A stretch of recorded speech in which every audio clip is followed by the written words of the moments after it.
Boys, good morning. Zine sniping the first in chat today. Gary Mustang, Phoenix, Docs, Macaulay, Dev, what up, my dudes? Damn, someone got that Eben Omen money already? That fucking shmoolah, those bandos? Holy shit. Thanos mobs not fixed. Uh-oh. Uh-oh. Wait, what do you mean Thanos mobs not fixed? What? Hold on. Hold on. So you're telling me I'm just getting on? You're telling me I'm just getting on and Thanos mobs aren't fixed. What's up with my cursor? I just got like the Windows cursor. I got that like that Windows default right now. Hold on. And immerse me. Ah, there we go. I had that new cursor pack for a second there, chat. All right, we're up. Lumber milling is level 4 already off of that. And then I gotta get my stones that oh. Gotta get the steering down. Gotta get the steering down today. It was the first charge of the day. Sometimes it doesn't always go perfect. New cursor leak, yes, Ersky. Grind out my citizen cloak. That's what I'm trying to do right now. Where did you go to grind yours out? Cremicus Maximus, how are you, baby? Desert grind when? I'm down whenever. You let me get my city cloak and then we're good. You let me get this taken care of and then we can get a group down whenever, brother. Because that shit is amazing. Amazing. Wait, ain't no way these changed overnight. Wasn't it Mira that was the ash and the granite? Oh, fuck me. Wait, where? Tell me this wasn't in Winstead. I feel like it might have been in Winstead. I gotta go up and see. I farmed the oak wood. Let's call it the woke wood.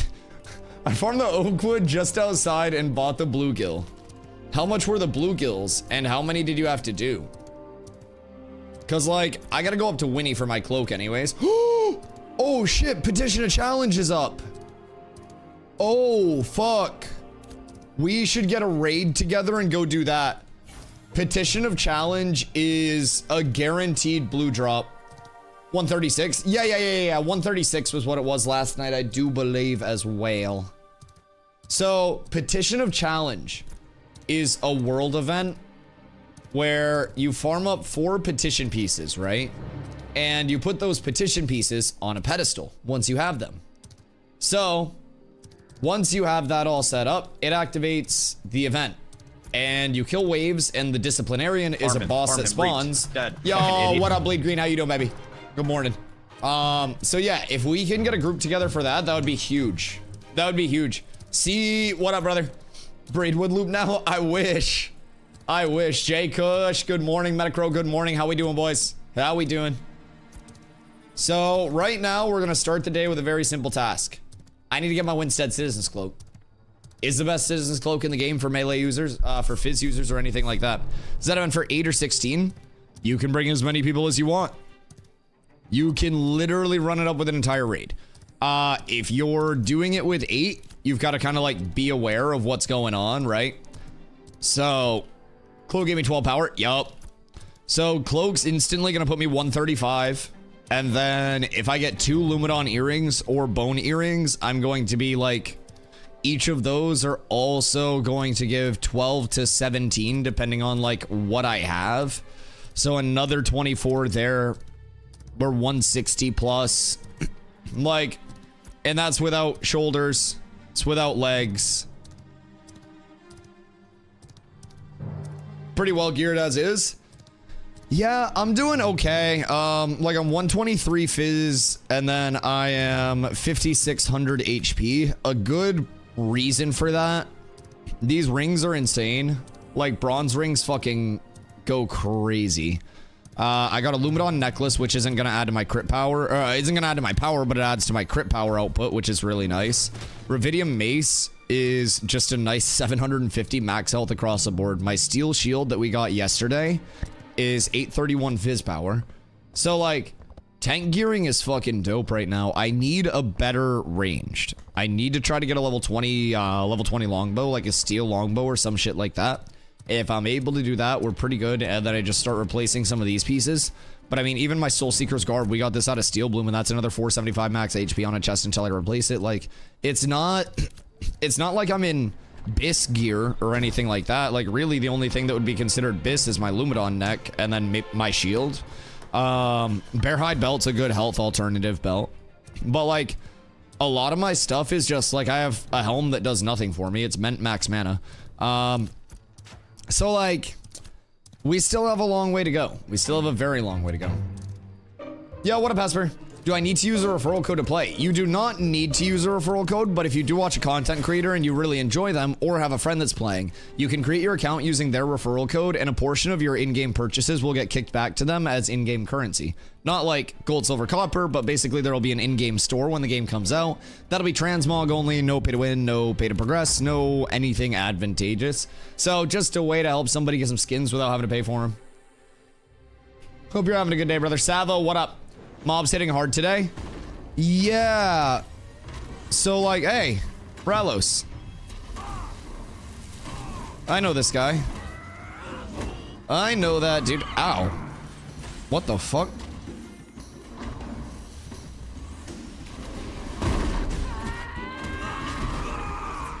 What the hell?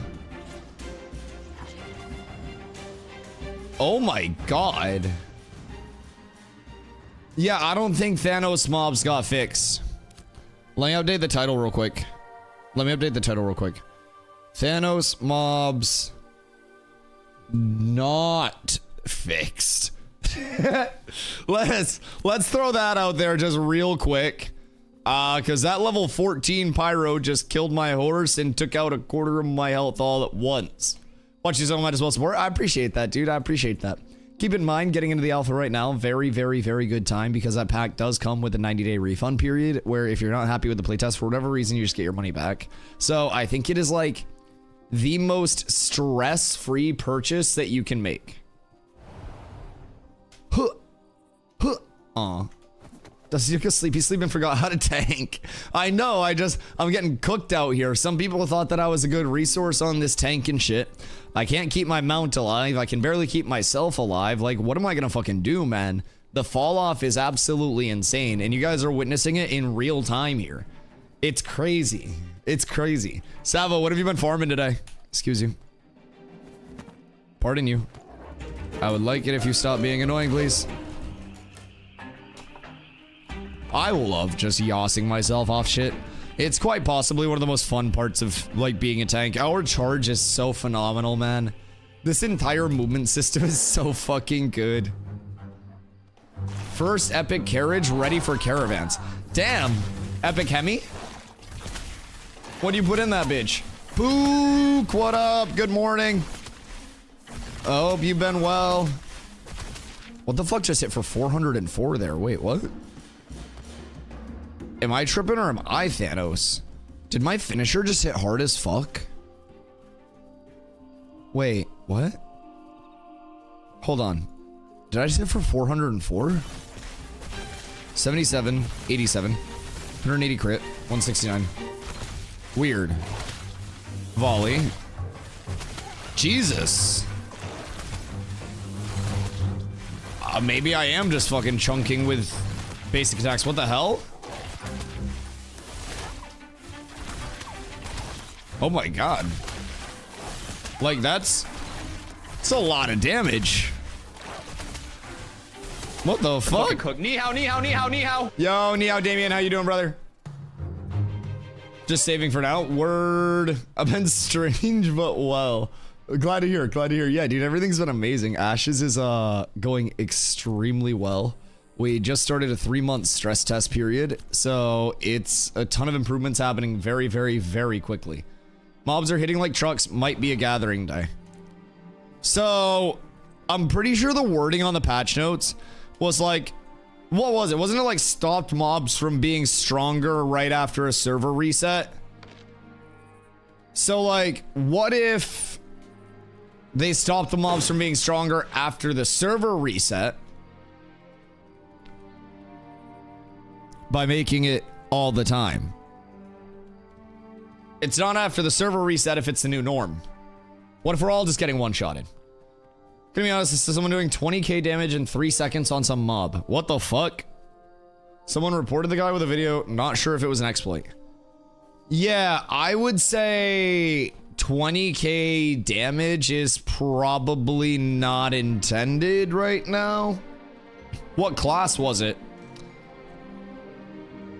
And like, what was the 20k is absolutely an exploit. Yeah, like maybe 4 months ago, a bard with a really good wand and some like res stacks, but not anymore. Like, you know what I'm saying? See, like maybe back in the day before the bard nerfs, we were doing like 5k with a 175 mage literally last night, and that was probably in a group setting with like with fucking whatchamahoozits, these bitches, volatiles and stuff, right? Like, you probably had a bunch of minus mid up. I hope every tank runs volatile for their groups, by the way. If they don't, it's kind of a throw. At least if you're running a book. Bruh, my buy orders changed overnight. I'm so pissed. Wait, how do they change overnight? I literally, wherever I was, there was ash timber and there were granite fragments. Now, neither of those are a thing. And I don't understand. Maybe it like completed last night? Fuck me. Alright, what's gonna be the easiest, it's gonna be the easiest buy order, because I need my shmoolah. Literally, I just need my citizens. They change? Well, I didn't expect them to fucking change overnight. The thought was that I would, like, I'm aware that they change. The thought was that I was going to refine my shit because I had like a few hundred things refining and then come back. But fuck me. Fixed an issue where NPC damage was not scaling correctly after server restarts. Well, no, so because of that, like, it's not necessarily that it's a lie and that they didn't implement it. I was just saying a second ago, like, what if they just, to address the whole, like, mobs are hitting too hard right after the server resets, right? What if they address it by making mobs hit hard all the fucking time? That's my thought. Cause like, if everybody's just getting fucking mollywopped constantly, then it's not really going to be as big of a thing there, right? Back in the stream minute earlier, and the Ashes official stopped in and talked to him for a while. It was cool. Oh yeah, Ashes is very active with their presence in the community. They pop around to a ton of different streams on the daily. They also have like GMs, like project leads, like people that work for Intrepid that actively play the game in their off time. It's really cool, man. It's the complete opposite of what New World was. Oh, nice. Okay, 2 Mind Stones is great. So it's kind of my mount's done. Is it not? Kind of crazy in my opinion, like how involved Intrepid is, just as, you know, as a part of the community itself, past just like making the game. Because everybody from New World is just like, oh, like, you know, AGS makes the game and then doesn't really give a shit outside of that, right? So it's really cool to see. I mean, even yesterday we had there was a GM that was out in the desert getting some, I'm assuming, networking information because he works on networking stuff. That or he was just fucking around. Who knows? But basically, we were just farming and somebody was like, yo, there's a GM out here. And I was like, oh shit. And he was just hanging around, shooting the shit, seeing what was up. So it's a really cool thing, man. I'm happy to see Baggins like sticking it out a little bit though. He streams literally because I've been streaming so late. He streams before I wake up. So I haven't been able to catch his streams lately. But I hope he's been enjoying it.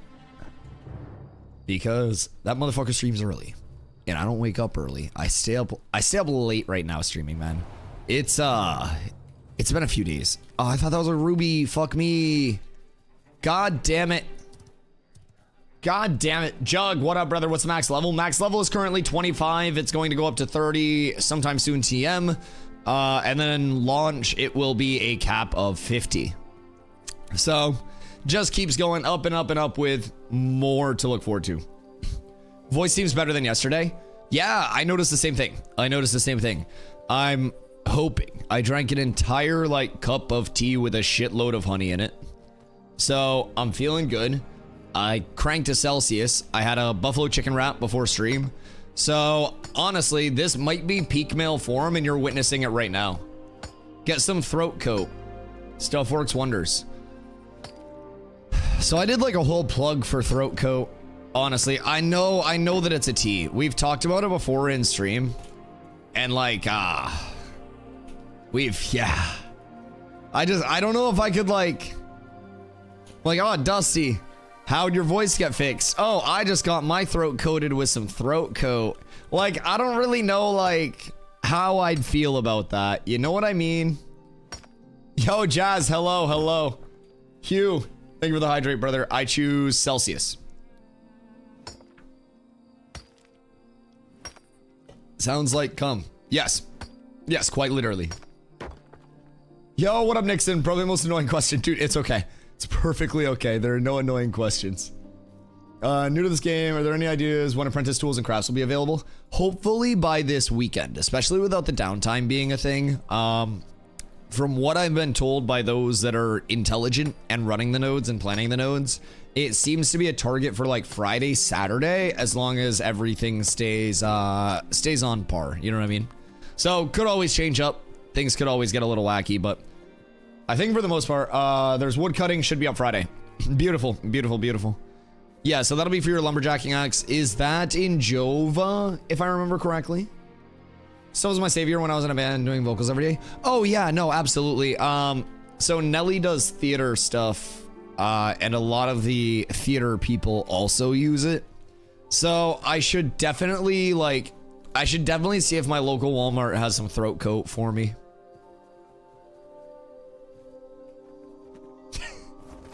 It's yeah, I'm probably gonna do that, man. I think the biggest thing is like the 20-hour stream is what killed me, because you know me, I never stop talking, I never stop yapping during these streams.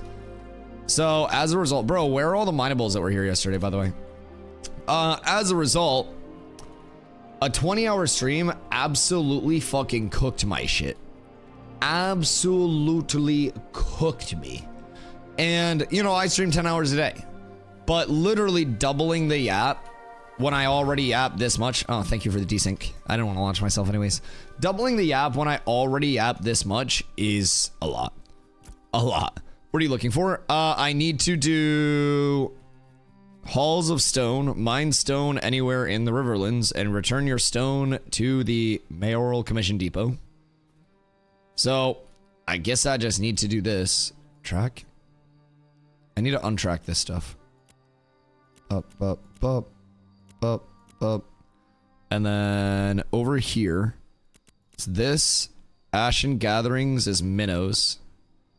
Protecting the common folk is hunting stiff. This is 10 stone. So I need 60. Is it just like any mineable stone? And then a howl in the wild is thinning wolf populations. Now, do I have to do these just like somewhere in particular, or is it anywhere? I was able to do bricks last night. Didn't realize Cloak was level 20, so I have my tickets. Oh, that's huge. That's huge. Yo, Hesper. I appreciate you, dude. I appreciate you coming in with the primer. Much love, dude. And the follow. Thank you. Let me know if you have any questions. More than happy to help out. Yo, Matt, how you doing, brother? Local Walmart gonna blew up the throat with a throat coat.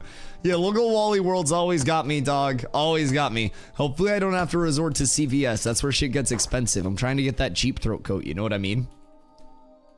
Good fucking god. Teeves, what you getting up to today? Granite or basalt. Can I mix it? It's just any of the granite or basalt. Okay. So I just kind of like, I'll grab this. I'll kill some wolves on the way. Minnows. Easiest kills would probably be... It's outside of Mira that there's that little high ground, right? Because I feel like that's probably going to be the most reasonable minnow spot. And if I can do all of these, then I should be fine. Because this is 33. And then, let's see. Building the foundation is 23. That's half of what I need immediately. And then if I do this, that's another 23. Ashen Gatherings is another 33. I should be fine at that point. I have 20 citizen dollary dues right now. So completing these will give me more citizen dollary dues. And if I get enough citizen dollary dues, I get my cloak. And then I can actually do something enjoyable. Wait. No, those are snowdrops. Chat, are daffodils the yellow ones? What color is a fucking daffodil? I'm not much of an herbalist. Another question, is there any way to know what buildings are going to be built by mayor? Our mayor's by orders can be collected before the start of the building. So there is a node planner document. I don't know if anybody in chat has that like right on them or not, but that node planner document is a very important thing. That's basically designed by the people who are like running the nodes and everything. Now, the trick with that is the node planner document is an ideal scenario. There are always things that change up. There are always wacky things in social sandboxes. Jesus. So with that being said, even when there was a, yo, slackers, thank you, brother, I appreciate you. Even when there was a, you know, a node planner previously, there were a lot of things that got really fucky really quickly as soon as people started, I don't know, cooking themselves, so to say. So that's always less than ideal. Please go attack something and tell me what you think about the damage, mainly magic mobs. Yeah, I mean, so Thanos mobs have been a thing for a little while after server resets. We've been dealing with them the entire time that we were leveling. So I don't necessarily know if it's completely borked where things are respawning as Thanos mobs as well. But it was definitely a little wacky previously. It's a gear thing. What's a gear thing? The Thanos mobs? Thanos mobs are not a gear thing, if that's what you're saying. I got some gear and Thanos mobs stopped. No, it's not a gear thing, Stomps. It's a confirmed bug that they're addressing in patch notes. No. It's not a gear thing. It's an actual confirmed bug. So basically, mobs, when they first respawn in, have a chance to respawn as Thanos mobs. So basically, Thanos mobs do multiplicatively more damage than a normal mob. So as a result, like in Steel Bloom, we would get Thanos mob spawns and they would basically be hitting for like 1500 a hit, and other mobs, not Thanos mobs, would basically be hitting for a couple hundred. So it's a known bug that they tried to address with a patch today. And I believe they've tried it a couple times, but it is it's a pesky one. Maybe I just stopped seeing them. Yeah. So a lot of the time, if you can kill them, like, you know, they're not instantly just gonna like murder you, right? They do hit really fucking hard though. So if you're being mindful of it, you're pulling slow, you're just kind of chilling, you can kill them. Like, they hit really hard, but they're not like absurdly tanky or anything. So you just need to be in a spot where you're like playing it safe a little bit. Yo, Leon. Hope you have a good day, brother. I appreciate the lurk. Is there an in-game indication? Didn't find it in a citizenship window. The citizenship window is very like in progress. If you are a citizen of like a node, you kind of just get these nodes and you can see what's being built here. But this isn't going to show you like the actual buildings. Here you can see in your empty plots, like these are your available Winstead plots, and then these are your empty plots. So I don't know if there's a way to see like in progress through the empty plots or anything like that currently, but the node UX has already gone through multiple updates.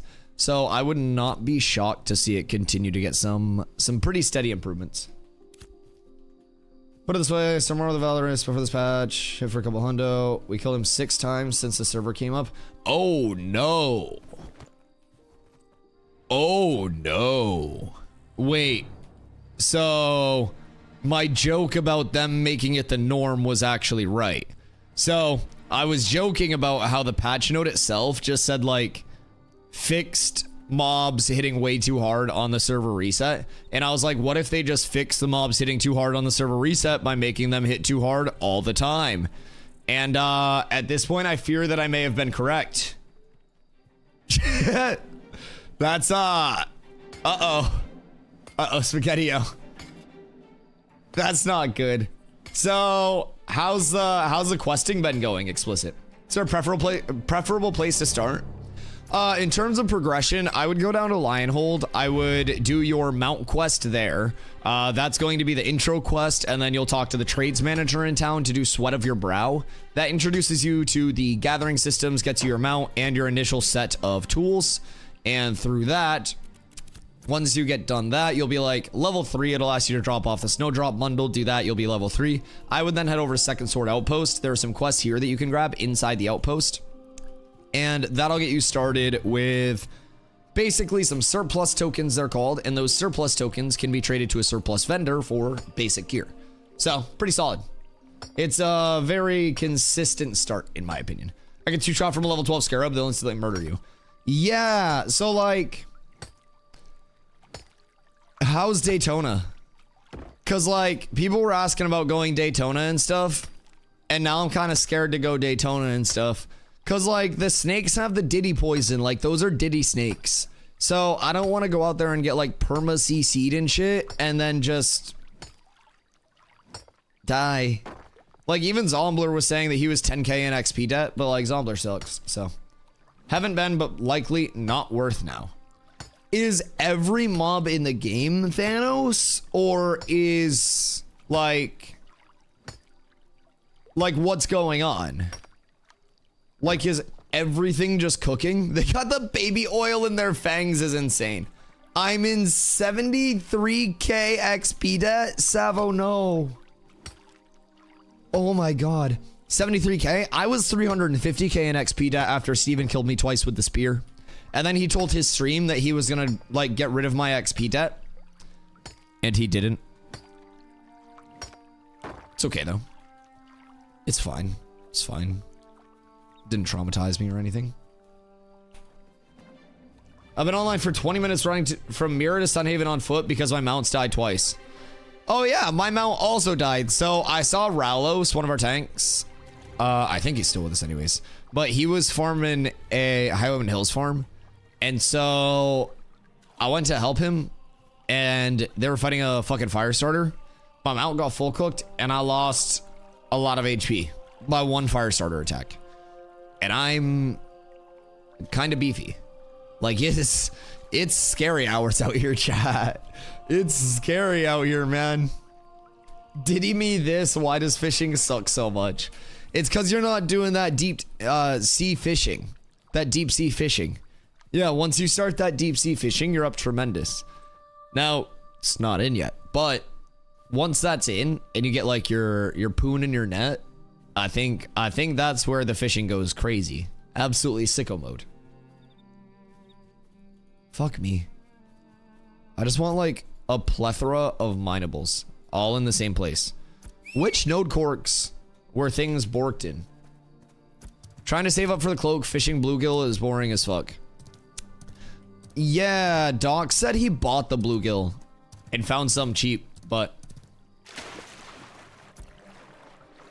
circle around Carf yet? Well, so the thing is, I'm not trying to do this ethically. So there are some weird node cork things where like a bunch of shit spawns very, very, very congested. So just do bricks. Like, where's the brick turn in? What node is that in? It's basalt fragments and ash timber. Wait, wasn't there one that was granite fragments and ash timber? Because I just dropped off all of that shit in Winstead. Because I made a bunch of ash timber. I made 100 ash timber and 50 granite fragments. Where were the bricks? Was that Mira? Why did I not see that when I looked at the Mira buy orders? Am I cooked? But it might have rolled off. Yeah, that's what I'm thinking. I'm pretty sure that changed. They change every 6 hours. Oh yeah, then it definitely changed. It definitely changed. Cause like I started my refines last night before bed and then came back on. So I did it last night. That makes sense. That makes sense. 7 steel bloom. Word. Like 22 copper each. Wait, what? 22 copper each for fish? Bro, that's cheap as fuck. Broke as a joke after the guild deck scroll crafting. Yeah, but that's nice to have. it's very good to have a nuclear option ready, you know what I mean? That's a big thing. Good morning, Guggen. 1 green grindstone sells for 2 silver, so getting onto some granite farm. Vendors or player sell? Because I feel like armor molds are also probably going to be used a lot more, especially like high rarity for gathering tools. I think that's one thing that we can't sleep on. There's a lot more kind of like, I don't know, a lot more need on that right now, I guess. I think it's going to be weapon molds for those, right? Grindstone is wood for stone. Word. Yeah, I just feel like there may be a way to like make sure you're extracting more out of the econ, but who knows? Not till you can make higher tier weapon molds. Well, people aren't going to be crafting higher tier shit. I'm more so thinking for like the big push of apprentice like gathering stuff, because we're going to have to wait on journeyman as well. Granite and basalt are for tier 0. Gotcha. So what are the ones that you use for your apprentice tools? Because like we get access to all the apprentice tool materials before we get apprentice tools. Apprentice don't need one? Word. We do some caravans, you get the van pros. Yeah, we do need to get some vans running at some point soon. No, it is G. Give it a stroke. I'll get a check. I mean, I can just check right here. It's basalt for apprentice. And then slate is your journeyman. So, I don't know what it is for all of them, but apprentice, basalt. That's not gonna have one, but yeah, so it seems like your basalt weapon molds, because keep in mind, you have to make the apprentice with novice materials. Otherwise, you wouldn't be able to make the apprentice. Like, if you needed apprentice materials to make the apprentice axe, then you couldn't get the apprentice materials without the apprentice axe. So yeah, all of the granite grindstone basalt weapon molds. Yes. I don't know if anything else is going to use granite molds. That was just like a quick check of things, because keep in mind, people are also going to want their apprentice like armor, their gathering gear. That's going to be a huge thing as well, considering that has power scaling on it too. So I would say, I would just say be aware of like potential econ there. What do I have in here? Plenty of room is what I have in there. The apprentice 1 takes novice, the apprentice 2 take apprentice. Oh, like the alternate apprentice one? Interesting. Yeah, because there are 2 recipes, right? That makes sense. That makes sense. More T1 swans my ass. Reduce damage from mobs by ass. I mean, I've been getting pretty much whatever I needed today. I've been free farming. I've been finding a lot of shit. Like, we're kind of chilling. I haven't had many issues at all. I mean, I'm gonna go over here next. Like, personally, I just hit a ruby, I hit a zinc, and now I'm gonna pop over here and I'm gonna hit this copper. I mean, I personally, I haven't noticed much of a problem. Also hit Lego Western Larch. Ooh! See, that's gonna be nice because Apprentice is gonna use Western Larch. So if you get a Lego Basalt Mold, Lego Copper Fragments, and Lego Western Larch, you probably got a Lego Axe ready to go. If I had to wager a gander. Hey, yo, what up, Sewer? How you doing, brother? Hey, no, stay over here. Why do you run from me? Chat, my horse doesn't want to be my horse anymore. What the hell?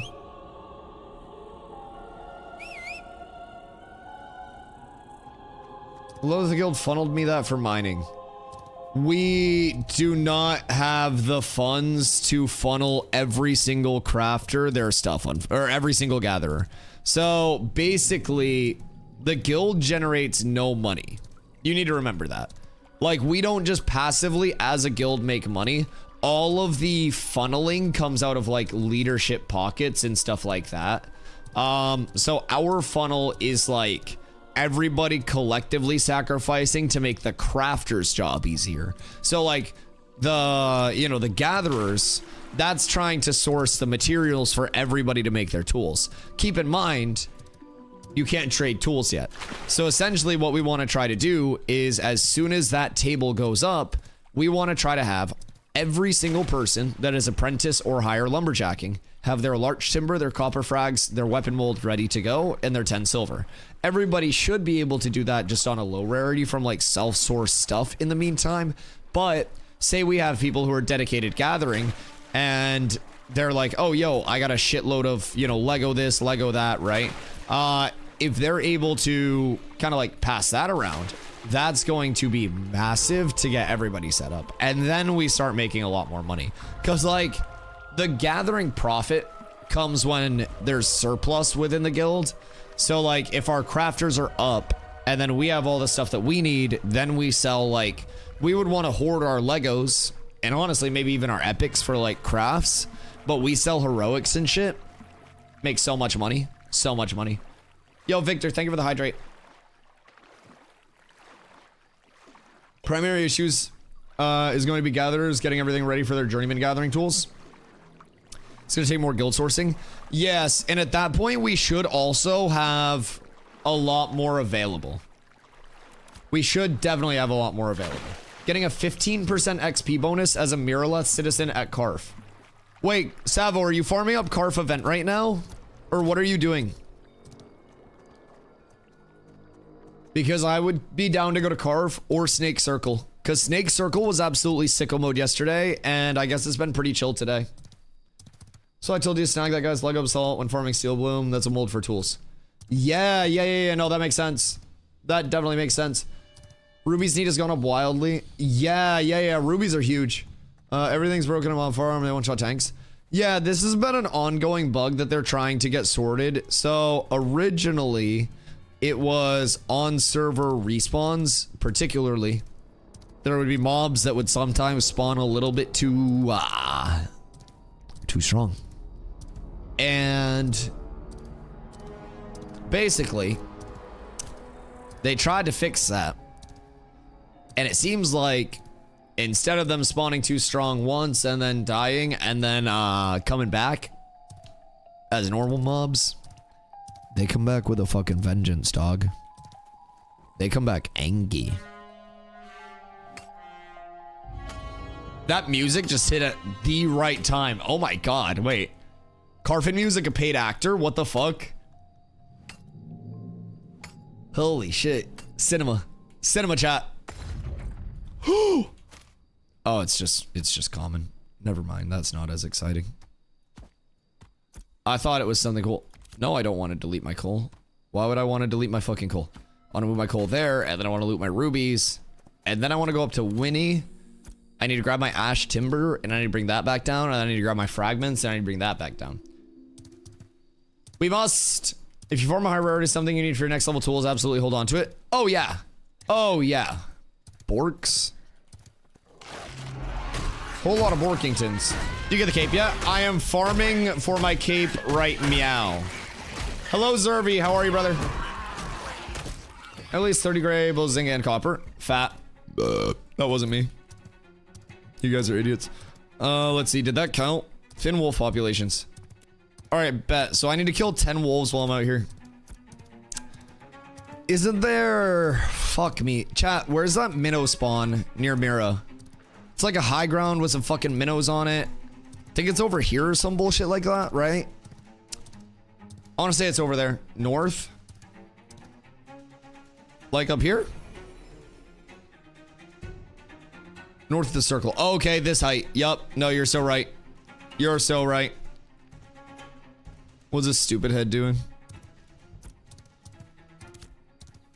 What's going on there? I need to kill wolves. I need to kill minnows.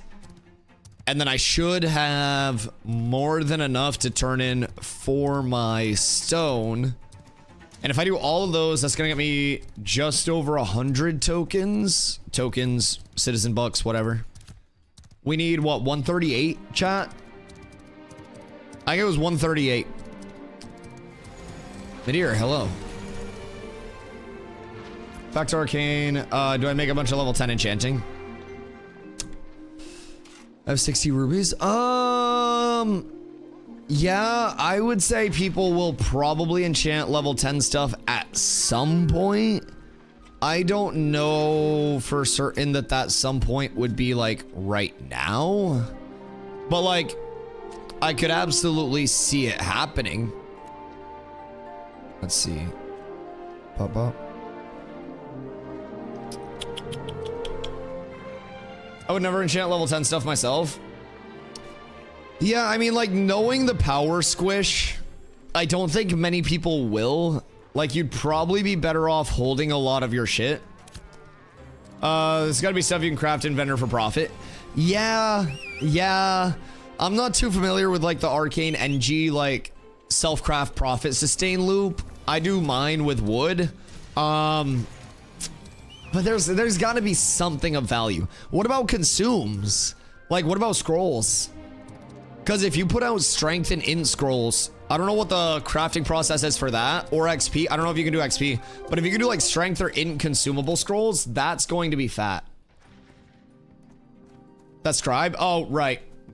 Didn't you say you were doing scribe or arcane NG? Sorry, I always mix up the two. I'm artistic. You're doing arcane NG, right. Well, let's see what you could actually do.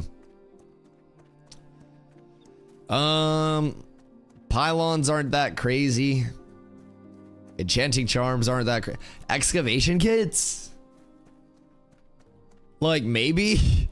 I don't think people will be tempering yet. But I don't think you need rubies for your X kits. Arcane NG usually just make X kits and decon kits.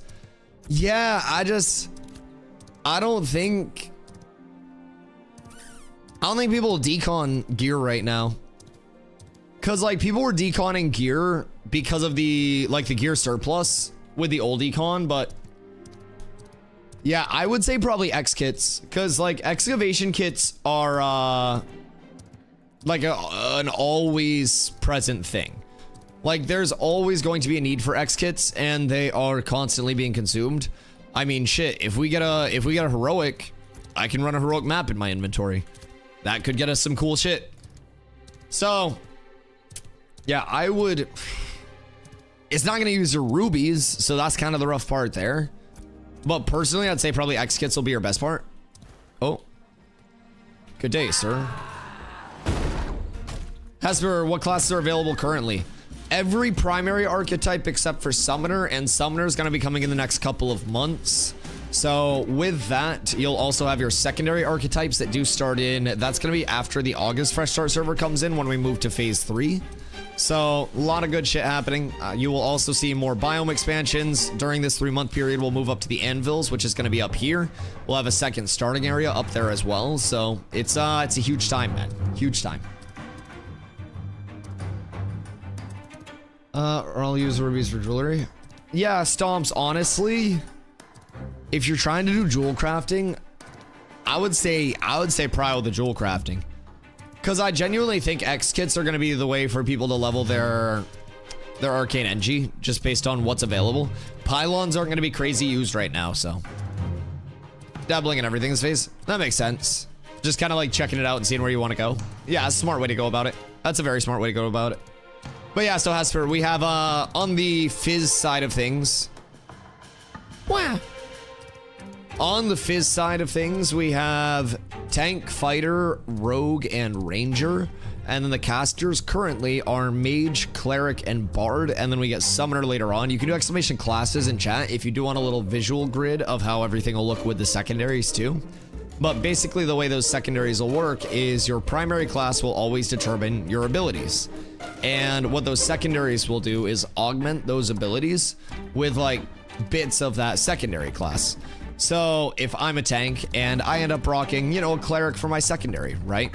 I may have my tank abilities, I will, but I may augment some of those abilities with elements of a cleric, which would probably be some self-healing, maybe some group healing, Maybe something like my Intim Aura gives like a healing pulse to nearby allies as well. So anything can happen in that regard. We don't exactly know fully what every augment availability will be, but always something to keep in mind that it's going to bring a lot of depth to things. Yo, Bows, what up, baby? It's time for me to become a master crafter. What if I told you that master was just the start? What if I told you that you could become a grandmaster crafter and join us? Yes, it's time. It's time, brother. It's bedtime. It remains time. It will never not be time. Whoop. Like, dog, the combat is just so good. This combat has more action combat in it than New World did. The only thing that New World actually has that is action combat is the element of like full aim. And even then, like movement, skill-based movement, stam management, everything over here, bro, it's so much more like more fluid, more everything. You can't just triple dodge and like fuck yourself over. Like it's nice. Loaded in was stuck in the ground. It is a stress test right now. Keep that in mind. Some things may be wonky. If you're stuck in the ground, just do the unstuck feature. You'll probably fall in some rocks as well throughout your journey, but the unstuck is always your best thing. If you go into your escape menu, there's the unstuck button right here. You hit that and you should go into some form of like a woo, like a little channel thing, and then you'll be vibing. It's just funny. Yeah, everybody gets their own welcome to Vera. I would also do a bug report on that, just in case other new players are hitting it too and they haven't heard about it since the patch. Just so they're aware of it. Just like, yo, step dev, I kind of got stuck here on spawn. Because if you literally, like, you just spawned in. Because that is kind of fucking hilarious. I won't lie. The tale of Billy continues. Brother, please don't take my mobs. I need all of these. Thank you, and come again. I must do my commissions. I want to get my cloak and I want to get the fuck out of here. Please and thank you. Let me live my life, dog. That's all the people want here. And by the people, I mean me. What'd I get? Glen? Oh, cool. The Glen farm. Should have done brick. Honestly, this is fine. Like, I had to go back here anyways. And I've got this halfway done right now, so we're chilling. I don't need the Ashen Haunt. I just need some minnows, and then we're good. Excuse me. Pardon me. And if I can get 5 more minnows, that's going to be good. There are 2 for me right here, 3 for me here.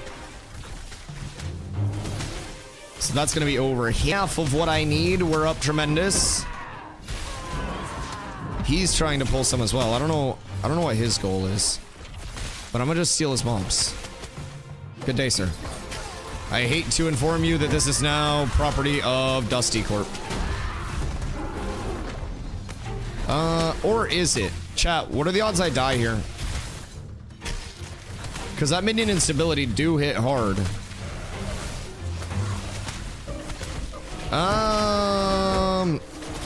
Yeah, I'm a little scared. This may have been too many minnows. There may be some mob comp. There may be some mob comp here. We're a little down horrendous. Testing grinding stone 100 stack while I go to work today. Oh, you're trying to make a fat grindstone stack? Word. I mean, you could also just do 1 and extrapolate, right? Grandmaster Crafter sounds like a good title. Yo, Bows, do exclamation crafting as well. So essentially with Ashes, everything is about playing your role in the larger picture for the community, right? So with everything there, you can't just be like the Omni Crafter, right? So you can be the Jewel Crafter or the Weaponsmith or the Armor Crafter or anything like that. But the way that it's set up, it's actually a really cool way. I'll break it down for chat as well. But as of right now, there are 22 professions in total. All of them start as novice, which is level 0. 5 of those at level 0 can be promoted to apprentice at level 10. And then 4 of those at level 10 can be promoted to level 20. 3 of those from level 20 can be promoted to level 30, which is master. And 2 of those from level 30 can be promoted to level 40 plus, which is grandmaster. So that leaves you with a total of 2 GM, 1 master, 1 journeyman, 1 apprentice for all 22 of those professions. And 17 of them are at base level novice. Pretty cool system. So in terms of like soloing, it's tough. Like, it is truly a community-based MMO that is highly player to player, highly incentivized in like that multiplayer input. It's insane. Or you can run 10 characters and level them all crafting wise. If you do that in 3 months, then congratulations to you, dog. Genuinely. I'm gonna give it a buck. If you can do that in 3 months, you are the peak of gaming. Like, you are the new Fortnite Tyler Blevins. Because that would be, like, actually unheard of. Someone could probably do it if that's really all they wanted to do and they got a full funnel. Like, I'm sure they could. But long term, isn't the plan to make all of those lockouts account bound as well? I'm pretty sure long term the plan is to not have alts level crafting. I plan to live on the sea and fish. What are you gonna do when the Black Maiden lurks in the waters? The Black Maiden's one of the most feared ships on the 7 seas. I've seen them myself. I've boarded. Some say one of the only people to board and make it off alive. You've got to be careful out there, Slacy. Now, thankfully, that cat's tag will keep you safe from a lot of people. A lot of people. Including the Black Maiden in most instances. But things can happen. The Kraken will grab them feet. Yeah, first person to catch a Kraken on the Poon wins. Ooh. What do you leave from here?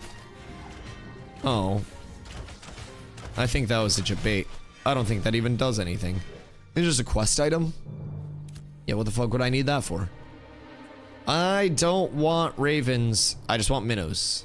Is there a name mob up here? Or what is this? Please give me the rest of my minnow spawns. I guess I can just go down to the south. 22 problems with crafting ain't one. No Pope chosen today. You're a devoted Catholic from what I heard, so you should know.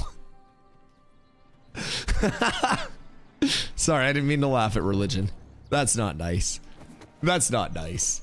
Yeah, I said my 420 Hail Marys and my 69 Praise Baby Jesuses before stream today, in the hope that they'd be able to find a Pope. And honestly, I think part of the reason that they haven't found one yet is because it's probably time for a new generation of Pope. Probably a Pope that just smokes a shitload of weed and chills all day. That's who I'd vote for. A better Pope. A Pope for the people. Not a very self-motivated Pope. Not motivated by money anyways. He's motivated by the ganj. Honestly, Snoop Dogg for Pope? Snoop Dogg as Pope! Yo, yes! Yes! Uncle Snoop for Pope! Wait, nah, we just said that shit at the same time. Wait, what if we just leaked the new Pope? Oh, fuck. P to the Izzo.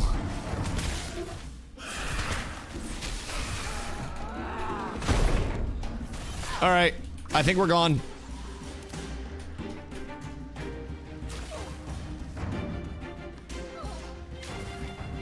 I'm pretty sure they said they were going to limit Grandmaster to 2 per account, not per character. Yeah, I think most things are planned to be per account, to my knowledge. Snoop Pope.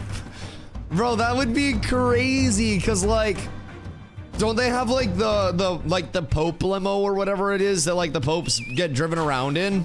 Like, Snoop's would probably just have, like, hydraulics and shit. Like, that would be fire. Can you imagine, like, all of the, like, the papal addresses or whatever? The Pope-mobile? Yes! Yes, yes, yes, yes, yes, yes, yes. Pope-mobile is such a fucking fire name, by the way. I wonder if I could get, like, a repurposed Pope-mobile. Like, a lightly used. Maybe that'll be my goal if I get, like, if I ever get, like, fucking, I don't know, Kai Cenat money. You know what I mean? They really want folks to be forced into the player-to-player aspect, which makes so much sense. Oh, yeah. Oh, yeah. It's an MMO that actually makes people play the multiplayer loop. And I fuck with that so heavy because I feel like it's a lost art to make something that is very much like sticking true to your genre. And that's been one of my favorite things about Ashes, especially after coming over from New World. Like, we don't have to worry about another New World happening over here. We don't need to worry about so many directional shifts and changes that everything just goes kaput. and they forget what their game was even about. Like, we don't have to worry about forced content timelines, putting out incomplete... Where'd my mount go? Putting out incomplete content, like, it's entirely different over here. And it's nice. It's real nice. Limiting GMs to per account just means people own 5 accounts, which isn't a bad thing for game income. I think the percentage of people that will own 5 accounts is probably less than 0.5% in terms of crafting. I do not think that will be a very common thing at all. Maybe I'm underestimating how much people are willing to put in terms of like time, but I think you understand the time it'll take to get to GM. I mean, like, GM refining's easy. Like, lumber milling goes up fast as fuck. Like, lumber yakking and lumber milling, it is what it is. I know people who have 3 already. If they limit it, they'll easily go up to more to be able to have all things covered. Yeah, but like, what's the benefit to that? Like, instead of just being a part of a community. Like, if you're actually that reclusive to where you're playing an MMO and having 5 accounts to do everything in-house instead of being a part of a community with it, I feel like that's just not the point of an MMO, right? Like, I feel like at that point, like, huh. They're self-sufficient, they're still part of our community. Interesting. Yeah, I don't know. I mean, good for them if they're that committed to it, but you forget that people had 40 accounts multi-boxing in a while. Multi-boxing and running 40 accounts simultaneously and having them all benefit simultaneously is not multiplicatively increasing your time input. Leveling every single thing to Grandmaster is multiplicatively increasing your time input because you cannot simultaneously do everything. Multi-boxing is bad because you play every single thing at the same time and every character benefits. With multi-boxing, you could level 40 accounts to Grandmaster lumber milling all simultaneously, but you wouldn't be able to have one lumber milling, one doing this, one doing that, one doing that, one doing that while you're multi-boxing, because multi-boxing impacts all accounts simultaneously. That's a little bit different. And they say it was per character. I remember saying that at launch, leveling the Grandmaster would be really long, so the amount of people who could have multiple ults for everything would be almost non-existent. They've gone back and forth on a lot of things, but I believe the latest consensus is it's going to be per account. But if anyone finds a more up-to-date source, maybe from the wiki or something, then feel free, but but still both options are a waste of money ammo, just pay 1 account. I mean, I guess it all just breaks down to like what people want to do with their time, right? Some people will, I guess, really want to fucking be the Omni Crafter. Like, I respect it. I just don't necessarily think that that's like going to be a valid time approach, because even if you're trying to be an Omni Crafter to contribute to a community, it would be faster to have 5 different crafters. You know what I mean? So much granite there. Yeah, I gotta go make space in my inventory. Gotta drop some shit off, and then I'll probably come back and smack stuff. Being a one-man crafter, and this is insanity. Yeah, I mean, like, people try it. I mean, I get it. Some people just really fucking like the crafting loop. And from a community standpoint, like, if people are doing it for a community, that's entirely different than trying to do it just, like, solo, in my opinion. Me personally, I would never in a million years do that. But people will also look at me mob grinding stuff for 8 hours a day in the same spot and be like, I would never do that. So, like, that's kind of the cool thing about Ashes.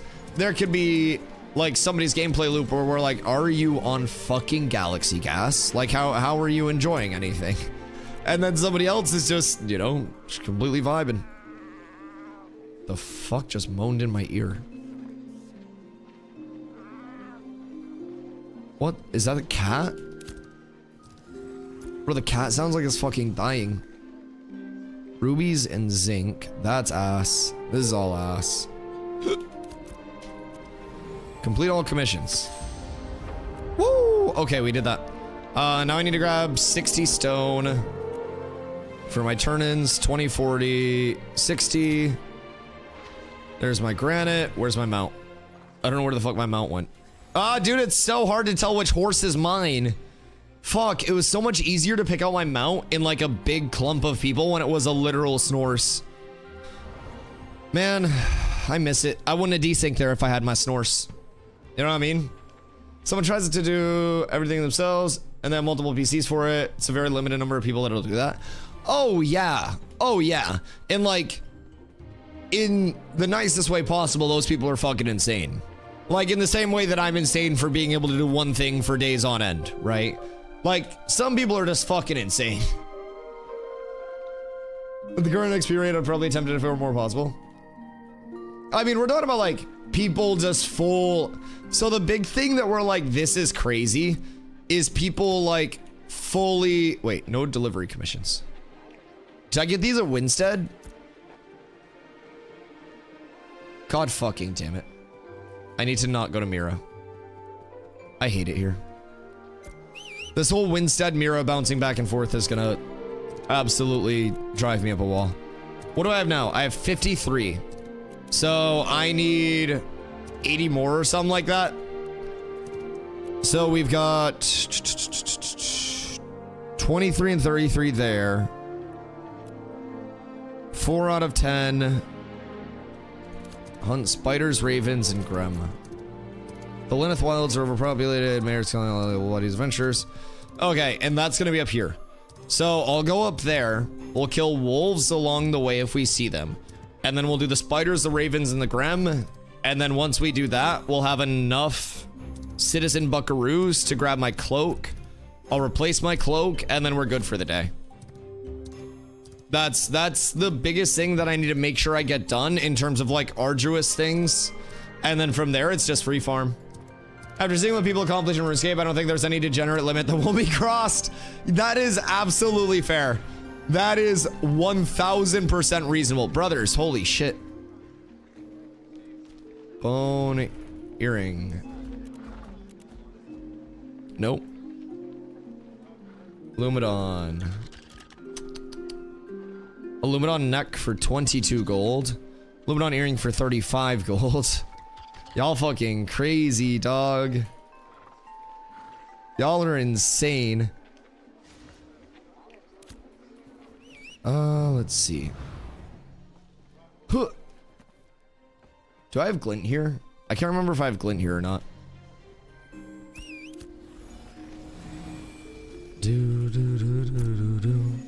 Please tell me I do. I don't have any fucking glint here. Oh, that's worst case scenario. Okay. That's fine. Chat, is anyone in Mirror right now that wants to give me a loan until I go get my glint? I'm gonna just sell my fucking glint so I can actually keep it liquid. Like, it's... If we're not running vans right now, we'll just be able to farm up glint so fucking fast. I feel like a little bit of extra glint would be going a long way. Let's be enjoy the sure. Could do that again in any game. Yeah. How much you need? Like 5 gold. I also have your stuff, zombie. DustyWhy. Hi.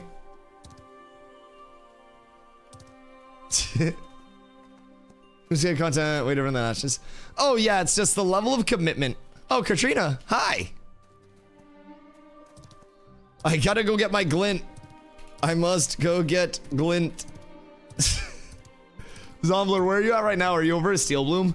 Because I still have your sword and shield combo too. I get you that if you are in need of it. But I'm gonna go over to Winnie, not Jova. Oh God. Yo, Wolfmensch. Thank you for the follow, dude. I appreciate you. Yeah, so I'll go up to Winnie. I will grab my shit. Died on Moon Island to dumbasses pulling more than 3 mobs when they're broken. Oh no. So your game? Yes, yes. I've been streaming now for a little over an hour. So today is the big grind for our cloaks for the guild. So a very important thing is each basically type of class, whether you're physical or magic, will have 2 very good cloak options. Now, if you're a caster, you have a few more than 2, but every single phys damage dealer in the game, as of right now, wants the Winstead Citizen's Cloak. So that's always massive to keep in mind. Massive to keep in mind. I'll be in Winstead soon. Okay, yeah, I mean, I have my glint in Winstead, so I'm literally just going to, like, grab my glint and then hopefully make it back down there. But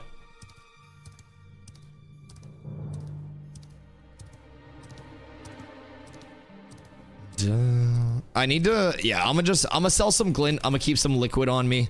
Cause like, as of right now, I fucking hate being this broke. I'll get more glint from our farms. We'll be fine in that regard. I just need to have a little liquid on me so I don't miss good opportunities. You're fucking kidding me right now, dog. You're actually fucking kidding me. Like, I just need to get over to Winstead. And like, my mount's buggy. Please, dog. I'm being fucking gang stalked by a bear now. Everything sucks. I just want to get over to Winstead, please. Thank you. All right, we must go. We must go. I just need to get my money. And then we're fine. I hate that I put all my stuff in Winstead. Like, it's a nice centralized location, but fuck me. I spent so much time just running back and forth. I'm going to vendor all of my glint. I'm gonna get a little bit of gold to start. And then we'll save up glint from there. And then we'll run vans from there. I think we all hate how poor we all are. Yeah, it's a little bit of an issue, but it is what it is. We improvise, we adapt, and we overcome. Love chasing you forever is just insane? No, we're fine. Who's poor? Legitimately everyone on the server based on the comfort that we played on last patch. None of the economy is set up whatsoever yet. So there aren't a ton of people that are very, very well off right now. And if you are, then you played the early econ very well. But not everybody's been able to play the early econ and everything like that, so.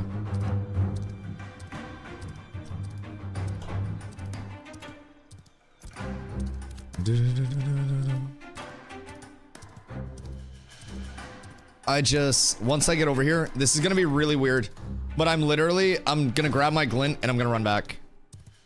You'll understand why, hopefully, but we're gonna be doing just a little bit of like back and forth running real quick. And bear with me, because if it works, it works. And if it doesn't, then it is what it is. But we should just be looking at picking up in Winstead, going back to Mira, and then running back to Winstead one more time to finish all of our stuff. And if that goes well, then we're set.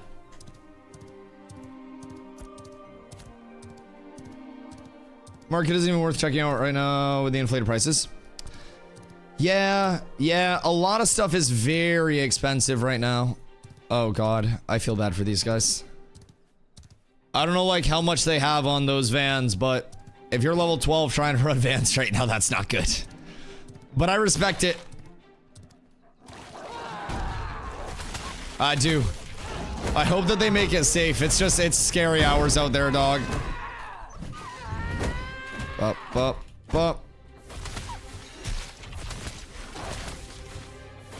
Okay. I don't even care what drops there because I just want to keep going this way. Surprised I haven't been PK'd yet. Nah, I mean, like, if you're talking about just like out in the open, like PKing, it doesn't really happen much, dog. I'm gonna keep it a buck. Excuse me. Outside of like node wars, guild wars, those things where you're like opting into those kind of, I really don't think corrupting and PKing is a big thing. Because corruption is extremely punishing in its current state. You can drop pieces of your equipped gear. And with gear being very finite right now, not many people will want to drop those pieces. So I think that's always something very important to keep in mind.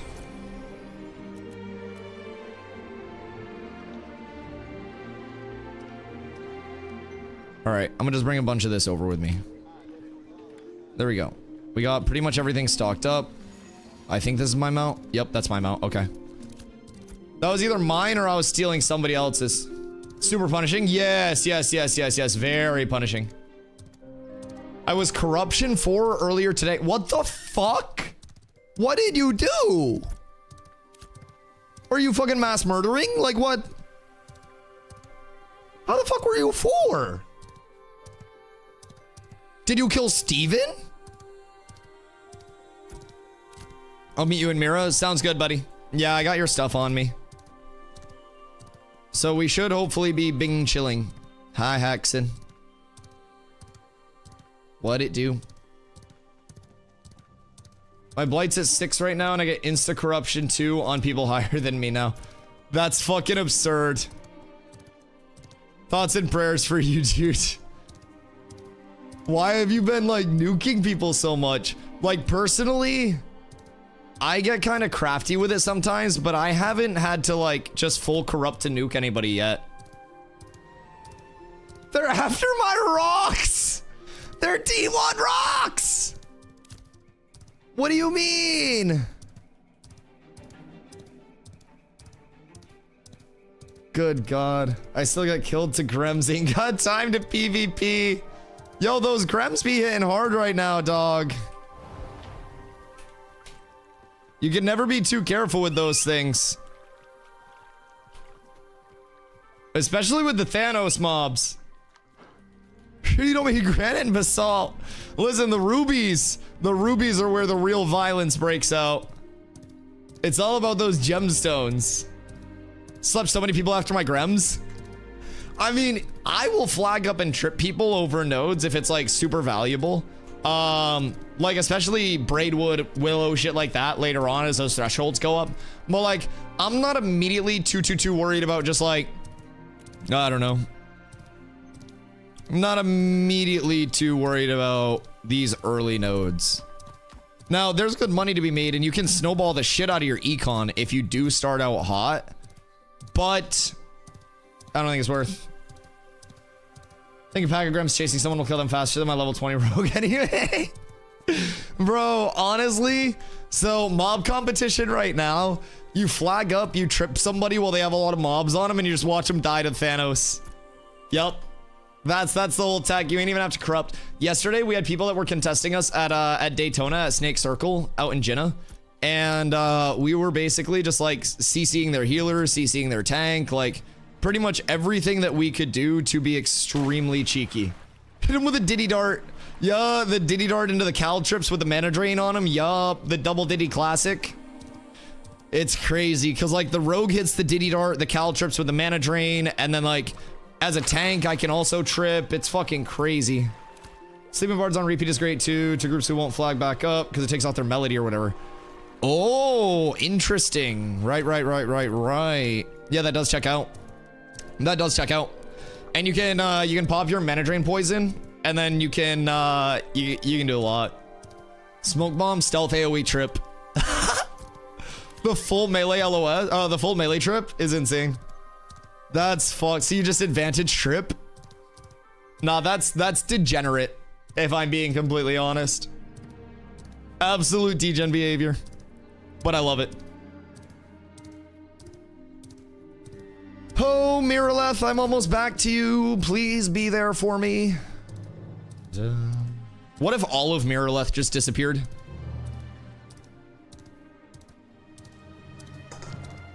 South out here must be pretty warm over there. It is, I want to say in the 60s over here. So not too bad, but we just got like 4 days of rain. So my grass is going fucking sicko mode. I planted a bunch of grass seed and stuff and a bunch of flowers. So we're waiting for the flowers to poke up right now, but the grass is starting to come in. It's beautiful, beautiful. Cause like the area out front of my house had like mulch and shit, and I was just like, I'm tired of looking at brown. So I grass seeded, like did all of that shit, making it look pretty between grass and some flowers and stuff for the pollinators. Our bees be struggling right now. That's iron, not copper. Or was that copper? Either way, I don't have time for that. I got important things to do right now. It's all over that bard group last night. Did he darting the bards and tripping the heels? Dude, the funniest thing is I'll just sit behind them, and if I tomahawk somebody in the back, they get tripped. So like I'll just sit behind the group and then flag up and then throw a tomahawk and trip the healer or somebody and just like walk away. It's so good. Yo, Doc's almost corrupted last night because he didn't see that the cleric in that group wasn't flagged. And I was like screaming at Docs to try to get him to not fucking corrupt. And if that cleric would have been smart and just eaten the death, for real. If that cleric would have been smart and just eaten the death, they would have taken Docs' shit. And Docs is pretty geared. Like, it would have been fucked. Dude, I saw you pumping the cleric, and like, I wasn't hitting the cleric at all because the cleric was just self-healing. And I was like, docs, docs, docs, docs, docs. Maybe that's why my voice got better, because you put me through the strain last night. Can you trade after being corrupted? No, sirree, Bob. Can't go into towns, can't trade, can't do shit. You are stuck there. You have to farm it off either by dying or killing an exorbitant amount of mobs. Later on in the game, there will be kind of like alternative routes that you can go, but for the most part, it's a long process.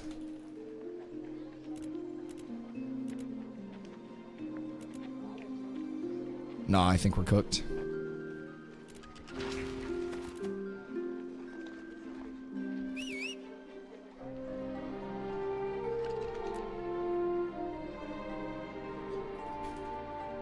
No, somebody sniped them. I hate that so much. This is why you never check the market on stream. There were Ashenhaunt shoulders here, which were, I believe they were in this market here, this storefront, for 4 gold and 40 silver. And those were one of the best early fizz scaling options for all of us. So, some rat sniped it. Fuck you, whoever you are. Do your own research on gear. This is why I'm putting liquidity on me. Because I cannot show a single thing on the player market that's a good deal without somebody instantly competing for it. Going back to like New World and WoW when I had 10 viewers. That's one of the parts that sucks. I'm here. It doesn't matter. This shit's already gone. Took too long. I had to run there and I had to run back and somebody sniped it.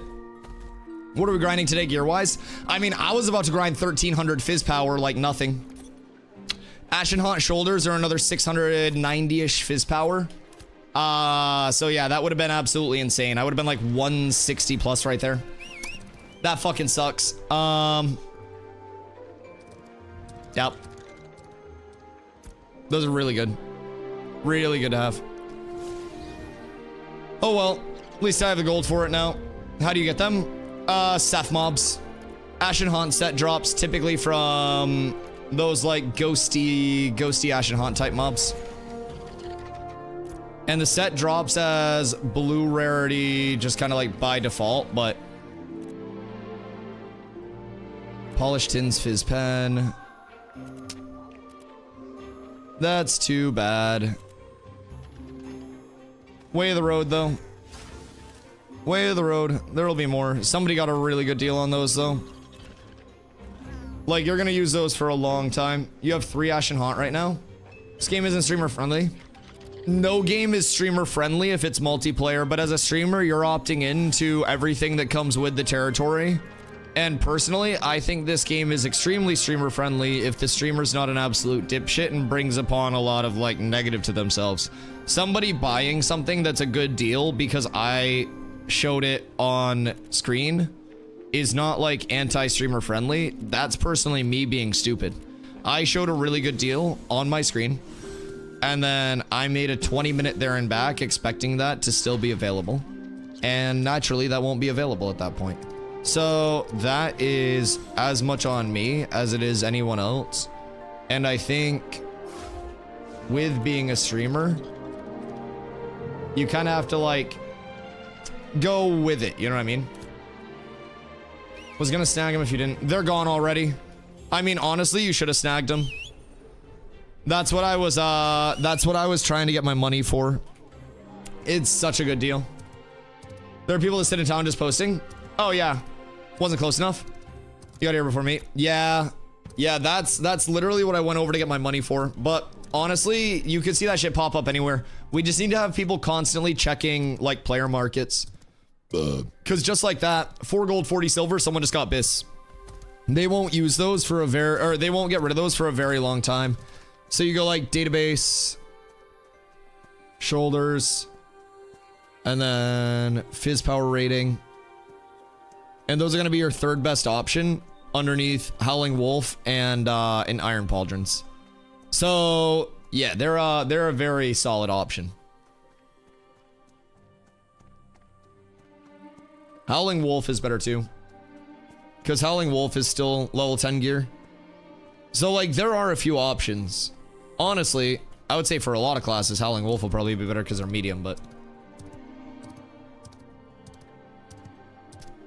Because keep in mind, Ashen Haunt also drops at rare, so if we comp these... It's really not that bad. Ooh. Wait. I would love that. Wait a second. Taking you in chat, by chance?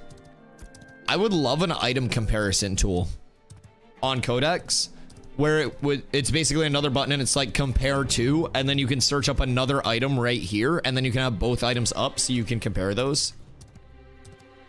That'd be kind of sick. I'd like that a bit. Fuck! That's sad that we missed out on those, but it is what it is. I did a bunch of uncommon maps today. Someone's selling for sub 10 silver. Some crazy deals today. Oh, yeah. I mean, there are going to be a lot of people that are getting into, like, valuable gear farms and stuff. That just don't really know what they have. You can open 2 tabs. Yeah, but if they can have integration on the website for people to not have to open 2 tabs and click back and forth, I feel like that's a quality of life thing for a website that's used as a resource. Personally, I think an item comp tool is a very good thing. Now, you can also just go back to the, like, the database listing itself and look at all of the, you know, like the list of everything, but yeah, item comps could be really cool. I don't know what the additional load of putting that in or anything would be, but man, fuck me. I can't believe I didn't fucking get that. Oh, that sucks. Somebody sniped that shit and won't even say. I bet it was one of us. I bet it was one of you fucking rats. Check Winstead. Yeah, I'm gonna check Winstead for a bit of gear right now. Cause like, I do have enough money at this point to get some solid stuff. I wish it was me, TBH. Well, if it was you, you would have given it to me. Right? Right? Sorry, I sniped it. Listen, if any of you guys sniped it and you didn't give it to me, you're banned. Full banned. Let's see, iron rings, bear hides. Like, I actually don't have a bad set already. I'm not even gonna lie.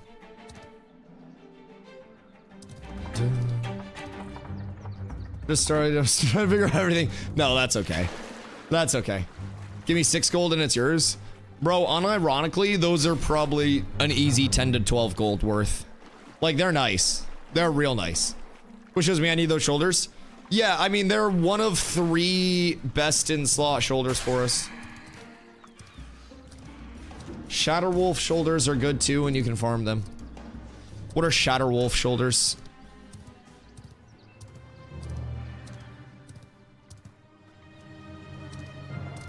Because there's the Howling Wolf problems. Oh god.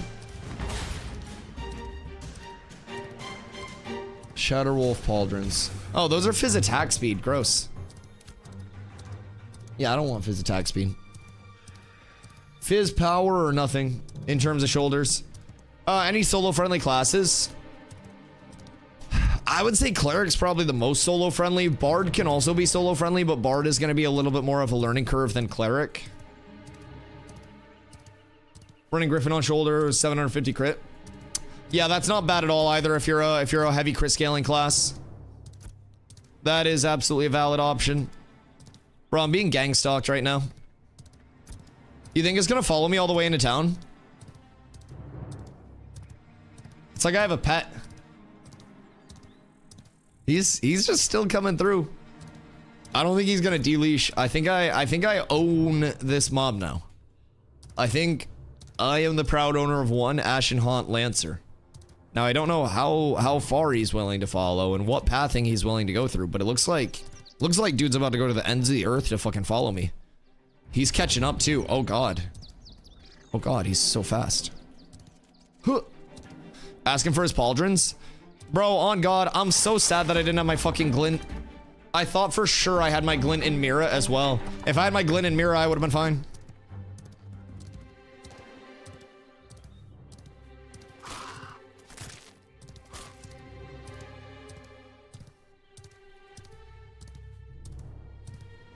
I had a 3-star mob chase me all over the map. Yo, that's so tragic. I hope you're okay though. I hope you made it out. Excuse me. Alrighty. So, we'll go check Winnie player market. Hello, Meta. How you be, dog? Is absolutely S tier. Yo, James, thank you for the follow. I appreciate you. Welcome in. Hope you're having a great day. Dude, I feel like the 130 horse is so fucking slow. Let's give it a look.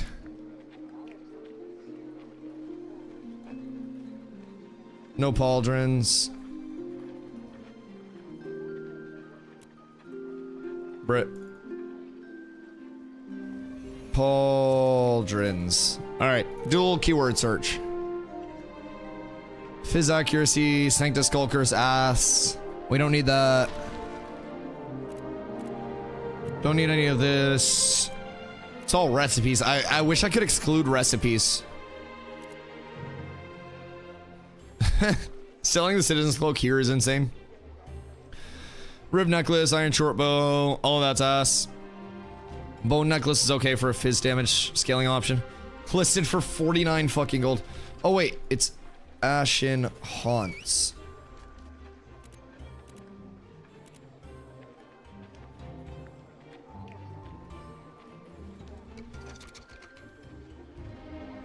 No. You sort by rarity as well. You want to see the recipe? Oh, that's fair. Yeah, that is a good comm. This UX is still so clunky, but it's okay. It's better than it was. Recipe. Recipe. Those are also nice. Fuck!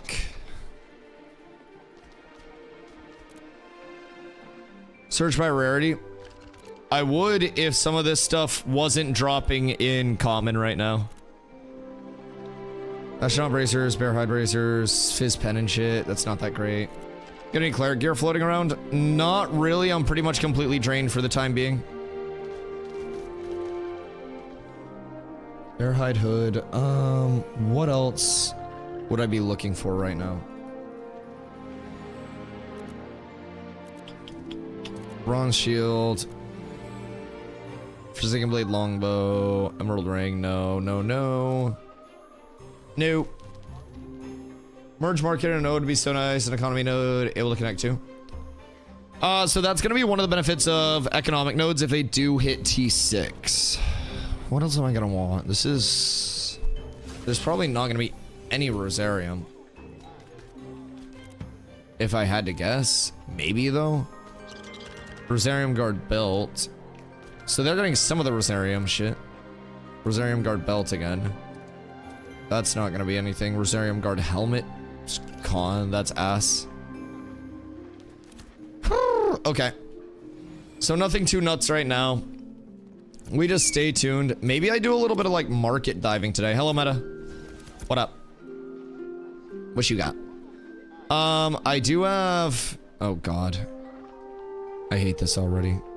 I have this if you need it. But... I don't know. Do you need that? I think that's literally all I would have that could benefit you.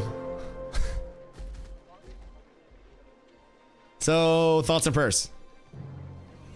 And make a better marketplace UI. They're in the process of it. Any good gray swords there? Level zeros, just like copper shit.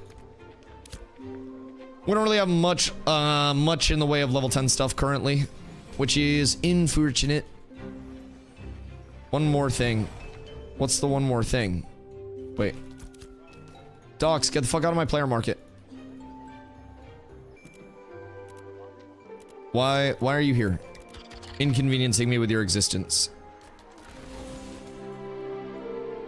Bone earring was a dud.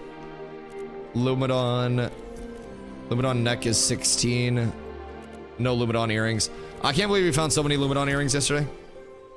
Sniping your shit live. Why am I not surprised? Oh, thank you, sir. I don't know what this is for, but I appreciate you. The big bonus. Alright, so we have to first go up to Town Hall. We've got to try to get our commissions all turned in. That's going to be one of the biggest things, because I still need to get this cloak.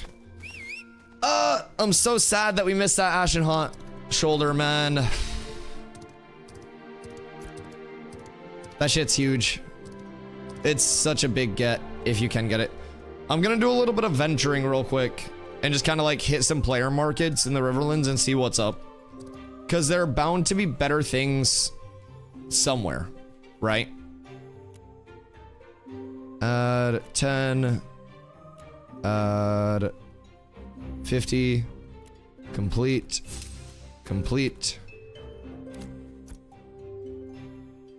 Okay. So that's gonna give me a few more. When I start selling a world, I'll give you more. Word. Sanctus Great Sword. Could have made an epic one. I'm not too worried about recipes right now, honestly. Like, recipes are always super easy to farm, and those are going to be, recipes are going to be a little weird for a little bit, but... Commission board hunting. All of these. Oh, I'm good, thank you. Let's see. Do these also give... No, those are just additional commission boards. What are we at now? 53. The big 53. Wait. Wasn't I supposed to get more for those turn-ins? Halls of Stone. Oh, complete commissions. Okay. That makes sense. All right, now we're at 86.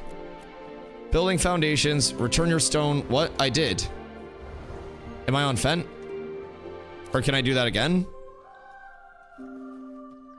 What happened? Maybe I can do this again. That'd be nice. Turn in commission. Okay.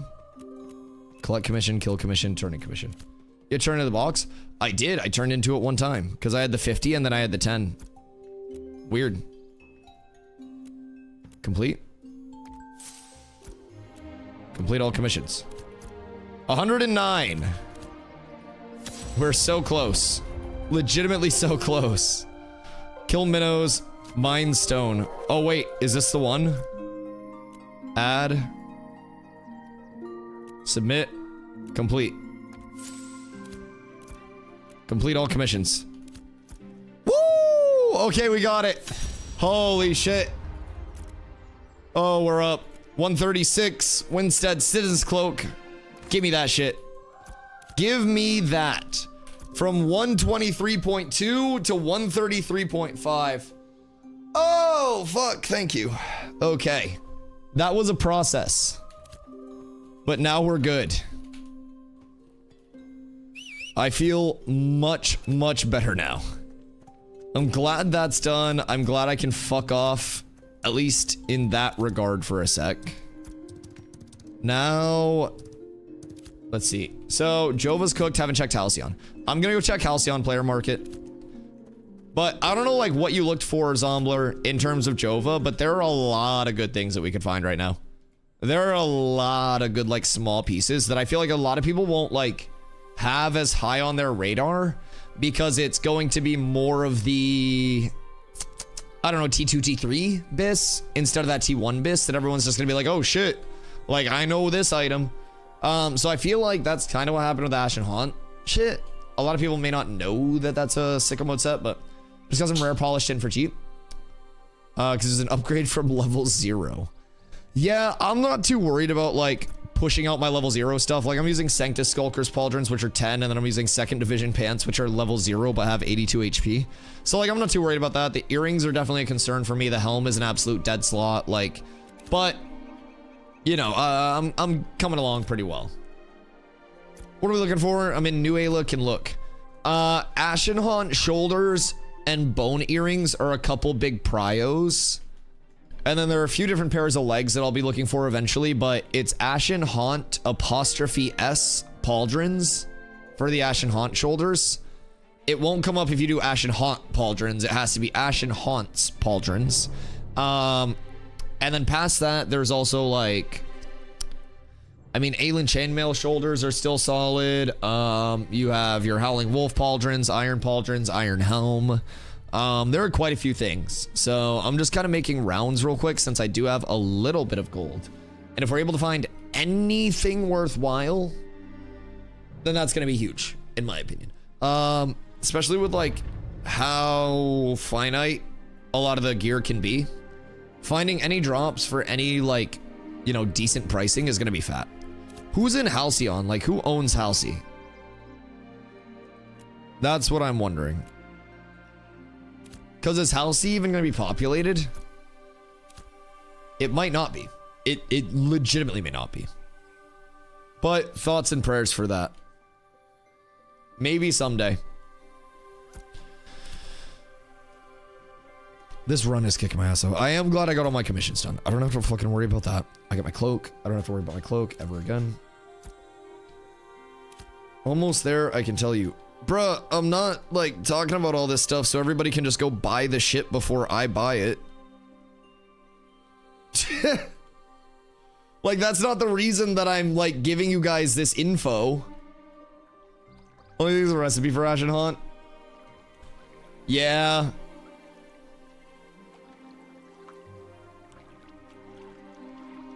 I was already on the way because I'm 15% in XP debt and I'm waiting for a cat screw.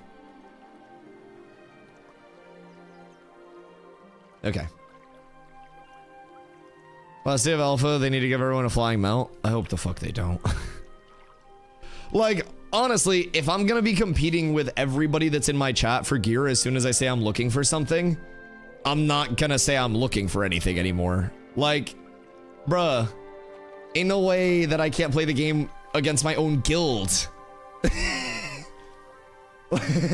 Like, what? Apparently mobs are working as intended. Oh?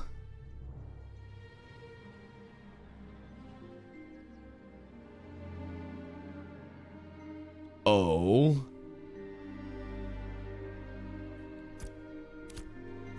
Mobs working as intended is sicko mode. What? Patch notes said elites are supposed to be hitting harder now.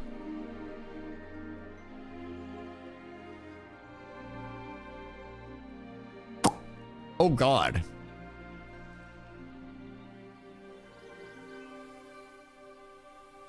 We're seeing reports of elite/boss mobs doing too much damage since today's update.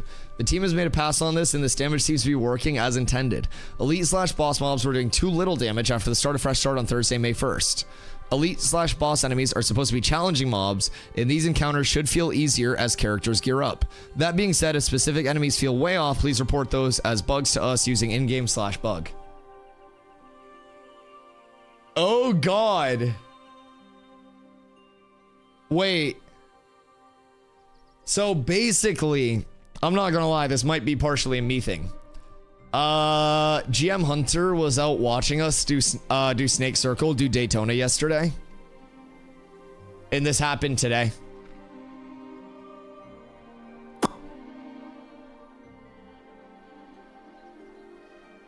In a way. Yeah, he was out there chilling. And he was seeing the AoE pulse. And I may or may not have been talking about how I can also one pull the entire circle when the circle opens up. Question, there's a 3-star rock golem by Minnow Island in Jova. How come no one ever fights him? Is it a named mob? My level 22 tank got one shot by level 17s in Seth. Yeah, I got my shit smacked up. And that was in Highwayman Hills. So I was like running through earlier and I saw Ralos over there and they were fighting like one of the fire starters.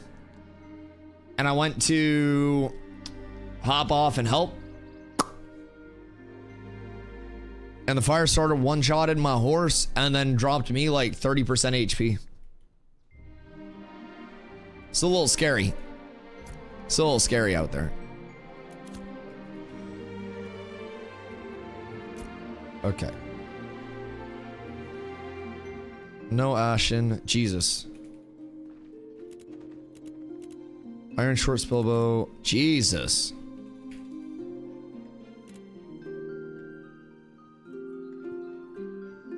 This shit's fucking poverty market. What the hell?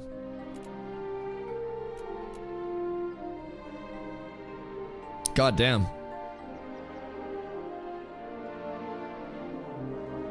What the fuck?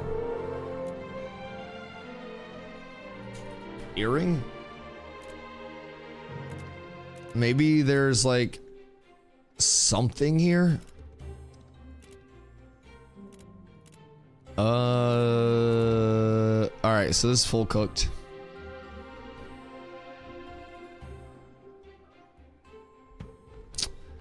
Damn. All right. People don't list it right either half the time. I mean, I'm doing item search. I don't search storefront, I search item. So basically I just do keyword searches based on the item that I'm looking for. And from there, we're able to see like what's where. But it doesn't look like anything is, doesn't look like anything's chilling over here. So I would assume everything on this end, player market wise, is going to be kind of borked in favor of like Winstead and Halsey right now. I don't know what's making Winstead or Halsey, so hello. Good day. Do you have mounts by chance? I have money here. Thanks so much. I appreciate you. We're up tremendous. We got the green wolf now. Thank you, Nelly. All right, so it's a 5% upgrade, but that 5% is going to take us a long way. Going to take us a long way, chat. It's going to be large for the boys. And wolf. All right, cool. We're so much faster now. So much more room for activities. Oh my God, look at us go. Look at us go. What classes are best for small/medium scale PvP? Everything has a place, and it's an alpha where the the max level is 25, and on launch it's going to be level 50. Playing what is the best now will only set you up for failure. Play what you enjoy the most, and if you are good at the game, you can have success on literally any class. That is my advice. There is no best class for every player. There is no meta for every player. It is what you want to play and what you feel you would vibe the most with. If you are an S tier player on any class, you will shit on a lot of people. A lot of people. That's my advice. Basically take like the most fun thing that you can think of and just play that. Invest yourself as much as possible. Yo, Pay, how you been, brother? Yo, Ash has been great. Ash has been great, dog. Come check it out. Oak, Carf, and Steel Bloom all close. Winnie, yeah. Blake over on YouTube, how many nodes are level 3 on this server? All the Riverlands, and then nothing over in the desert or the Trop so far, but all the Riverlands is tier 3. Yo, Dorfington, how are you, sir? Is it possible to join your guild? Yes, exclamation guild, post up in public for your perms, and then from there, you're good. Yo, Dorf, quick question. The elite mob change, was that because of me? Like, I know, like, the boss damage probably was because I told you about that. But, like, yesterday, GM Hunter was gang stalking us. And, he was watching us do Daytona, like, the Snake Circle Pocket Dungeon, Apothecarium, Dreadmire, that you guys closed. And we're doing some big pulls. And today, mob damage got nerfed. Nerfed for us, I should say. Buffed for the mobs. I feel guilty. Please repeat that about the guild. Exclamation guild. We'll get you a link to the guild Discord. A report on the NPC damage issues. I saw that people were bitching that NPCs were doing too much damage now. I think the weird thing was like the Thanos snap mobs. Like, we were calling them Thanos mobs because when it was just like the inconsistency of like the first mob spawn would be juiced and then you'd kill the mob and it'd come back as like a little baby mob. That was scary, dude. I did like 2 days of Steel Bloom and then we went to Snake Circle, and anytime in Steel Bloom that we'd go over after a reset, it was like we're pulling 1 and 2 pulls. Basically, do not try to fight star mobs solo if you're not geared out of the wazoo is what they're saying. So, I mean, personally, I don't think that's a bad thing at all. So, there were people during Phase 2 start, before Elite Mobs had HP regen buffs that came in, like, mid-Phase 2. People would basically solo 3-star mobs. They would just kite them around because there was no, like, There was no regen associated with the elite mobs, and it was very easy for like 3-star zombie farms solo. You'd get a shitload of XP per kill, and like there were solo farms that were keeping up with like group pulls as long as you had decent gear. So it was kind of insane. Kind of insane. What's the Wazoo and why are you gearing out of it? Listen, the Wazoo is where I keep all of my best gear. That's where I keep everything. But yeah, no, I do like that, like elite grind spots. They're fucking insane. Let's just call a spade. So Hawk to a dungeon is currently the best XP per hour dungeon in the game, like pocket dungeon wise, at 1 million plus XP per hour because of the AoE pulse. You have Apothecarium Dreadmire, Daytona, like there's a lot that is just juicy AoE farm. Even sitting in Steel Bloom, we were getting nuts drops and we were sitting 450k plus XP per hour. So I definitely get it. I definitely do. I just worry progression wise, because I feel like we have to remember. Most people fucking suck at MMOs. I'm gonna just call it spade a spade. Most people are really fucking bad. I'd be willing to bet 50% of players click their abilities still. So with that being said, at least one of your abilities, by the way, just that one that you can't reach. If you click it, stop. Just do me a favor. No more clicking abilities. That's your 2025 New Year's resolution that you didn't set at New Year's. You're not supposed to click. I mean, you're also supposed to keep your hair, so it seems like you've got multiple issues there to worry about, Stompington. So yeah, I feel like if they balance around like really good players that are present in the alpha that actually have hands, new players are gonna come in and they're gonna be like, oh fuck. Like there's a level of difficulty where it's really good, and then there's a level of difficulty where it's like I'm fighting a Grem and the Grem just and ate through my entire ass. So we'll see. Yo, Mama B, what up? My BZ literally only has touchpad. Man's playing like a fucking Fortnite mobile player, has like the finger sleeves on for reduced friction and everything. Oh, also Hawk to a dungeon. So I personally blame you guys for this one. The Hawk to a bow. You guys did this. Also, you guys almost fucked up. I'm not gonna lie. So this bow was about to be the cheapest, highest power scaling thing in the entire fucking game. I believe it actually got a little bit of a nerf, but the biggest nerf that we saw with it was that originally this was going to be iron ingots as the large quantity instead of dried banyan planks. And the iron ingots are incredibly cheap because there's no coal associated with them. So we were all like, oh shit, this is gonna cost legitimately like 5 gold to make. You guys fix that. You caught that. So, also, while I'm bending your ear, I'd like to make a push for citizens cloaks to be more normalized across territories, because I'll do a demonstration here. We'll go database, and then we'll just go database back to keep it simple. And then we'll go, just for demonstration purposes, stats, fizz power.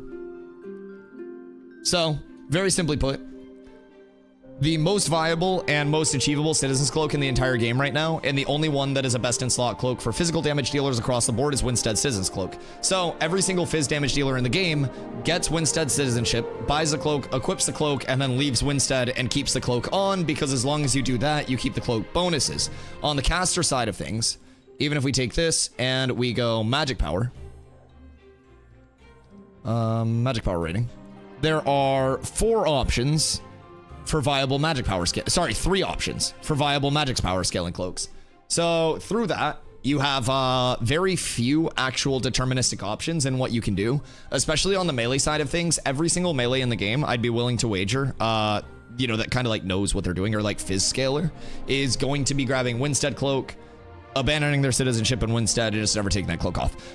So I've been making a big push lately with the community to have cloaks normalized over all like nodes, and basically have like visual differences, but stats, in my opinion, should be normalized as just like X Citizen's Cloak. You have the caster cloak, you have the fizz cloak, and then from there you don't have to do weird shit. So like, I spent all of today farming up my citizen bucks to get my Winstead Citizen's Cloak, because it is a few hundred fizz power higher than anything else. And now I'm just going to leave Winstead citizenship, keep this on, and then we're gonna go out and get Shorefoot Mayor, or at least try. So that's kind of my next thing, gearing wise. That's a little bit of a weird thing, because if new players don't know about that, they're gonna be at a significant disadvantage with that. So yeah.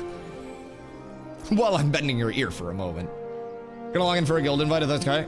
Yeah, I think Shock's is on. Somebody probably listed something. Do you think mechanical differences between the cloaks is non-viable? I think that it creates like a pigeonhole. You know what I mean?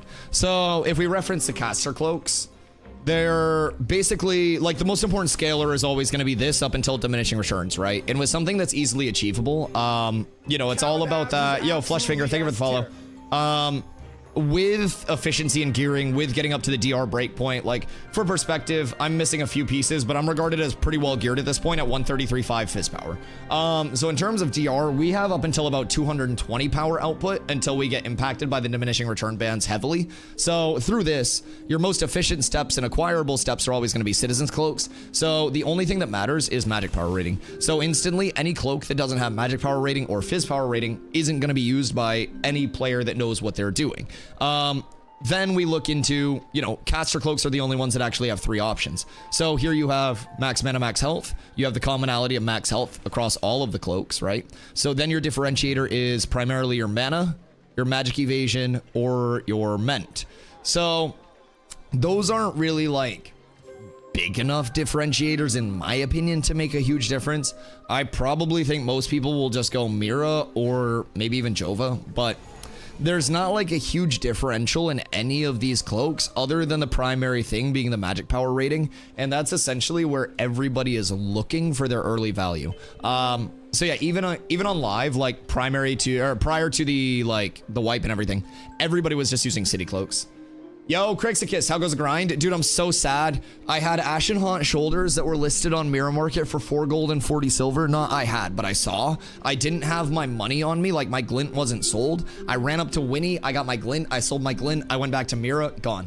Sniped. So sad. 4 gold, 40 silver. So right now we're talking about Citizen's Cloaks and kind of like the possibility of making Citizen's Cloaks less of a pigeonholed thing. I don't know as a mage like where you lean with your Citizen Cloak choice, but from a fizz standpoint, every single fizz damage dealer in the game is just gonna go Winstead, get their Citizen's Cloak, and then abandon Winstead citizenship. So like, where do you lean as a caster? Because you only have these 3 options. So as every caster, may just go Mirror. Yep. They're all on par, doesn't matter really.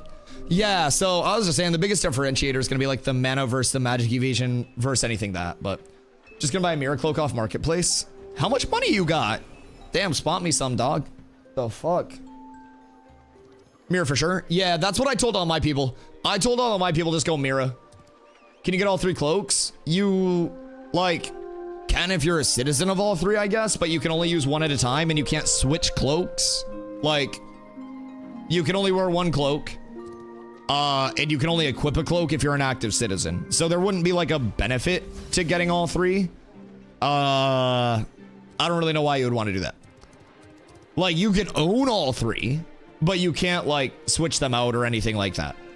So like from a fizz standpoint, we have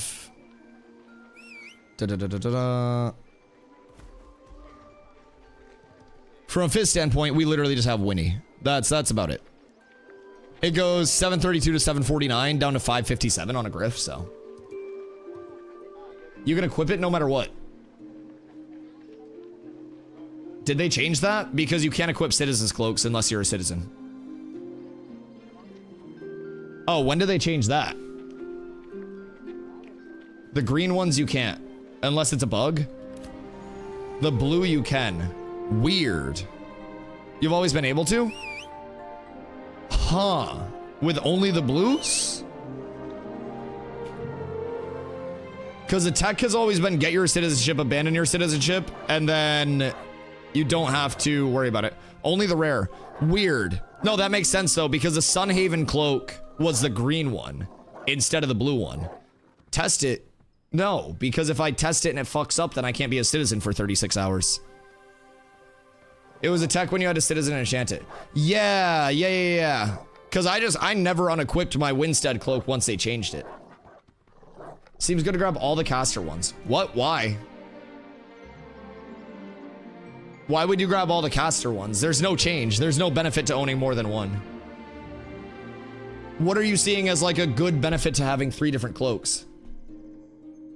It's such a small bonus between them. It would be like taking a step that's 2.5 feet versus taking a step that's 2 feet 5 inches when I accidentally corrupt and lose it.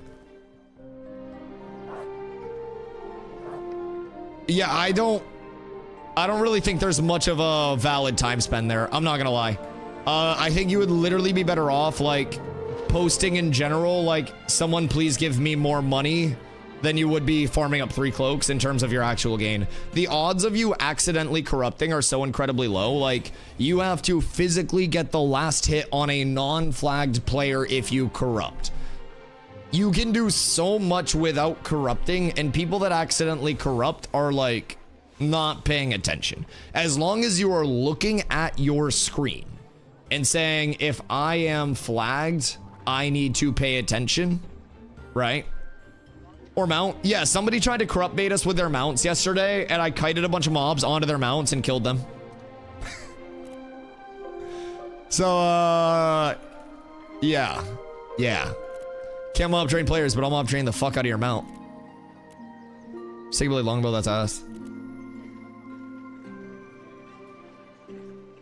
What do we have here? Bisswep. Biss! Holy shit. That's huge. I've never seen Biss like that. Jesus.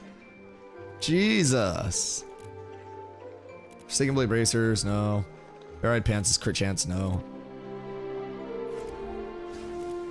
This is the grind. I want to go back down to Snake Circle and check it out, but I almost kind of like don't. You know what I mean? I feel like Snake Circle's about to fuck. Like, what if we get out there and it's just full cooked? Steel loom necklace for 8's criminal. Nobody's gonna use that. Polished tin helmet. Health regen. No.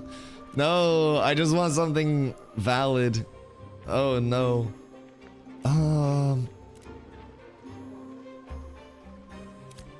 Okay. No, that's fine.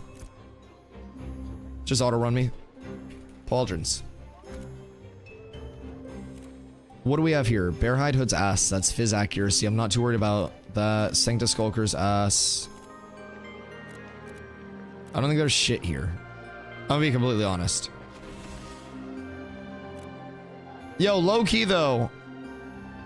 If you are trying to get more citizens cloaks, if the tech truly is just equip that shit whenever, I actually think you may be able to farm them up and sell them on the market for pretty cheap.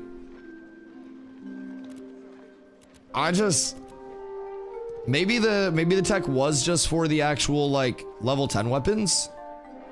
Fizz crit mit's ass. Galen chainmail pauldrons.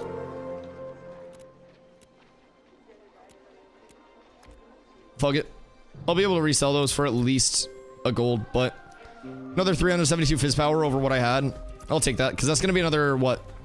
5? Oh my god. Oh my god. Okay, yeah, that's a nice value. All right, so let's check leggings next. Just keep the max health mag power one on. Yeah, absolutely, absolutely. Yo, Dorf, I hope you have a fantastic day, brother. Thank you for stopping in. So we're gonna grab. We got to do just a little bit of a market search here and see what's actually valid. If I can type. Sure. No, that's fine. Leg, maybe. There's no leggings. Okay. Pants. Perchance. Maybe there's something good in like the whole pants department. I'm not seeing a ton. We'll see though.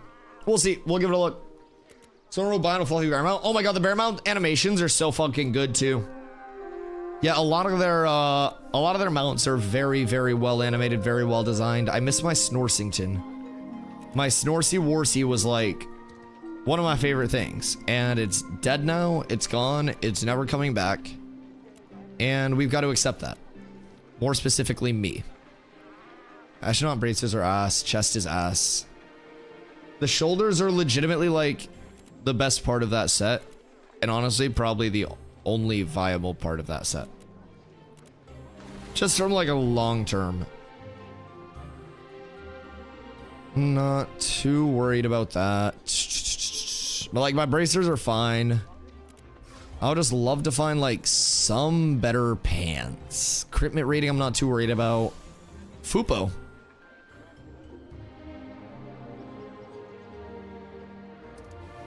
What the fuck? What the fuck?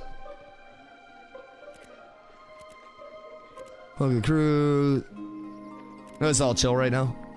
That's all chill right now. Discord's crazy. It's 50-50 between people saying they can't get gear to fight the mobs that give gear so they'll quit, and half saying that elites should be hard and you should get gear other ways.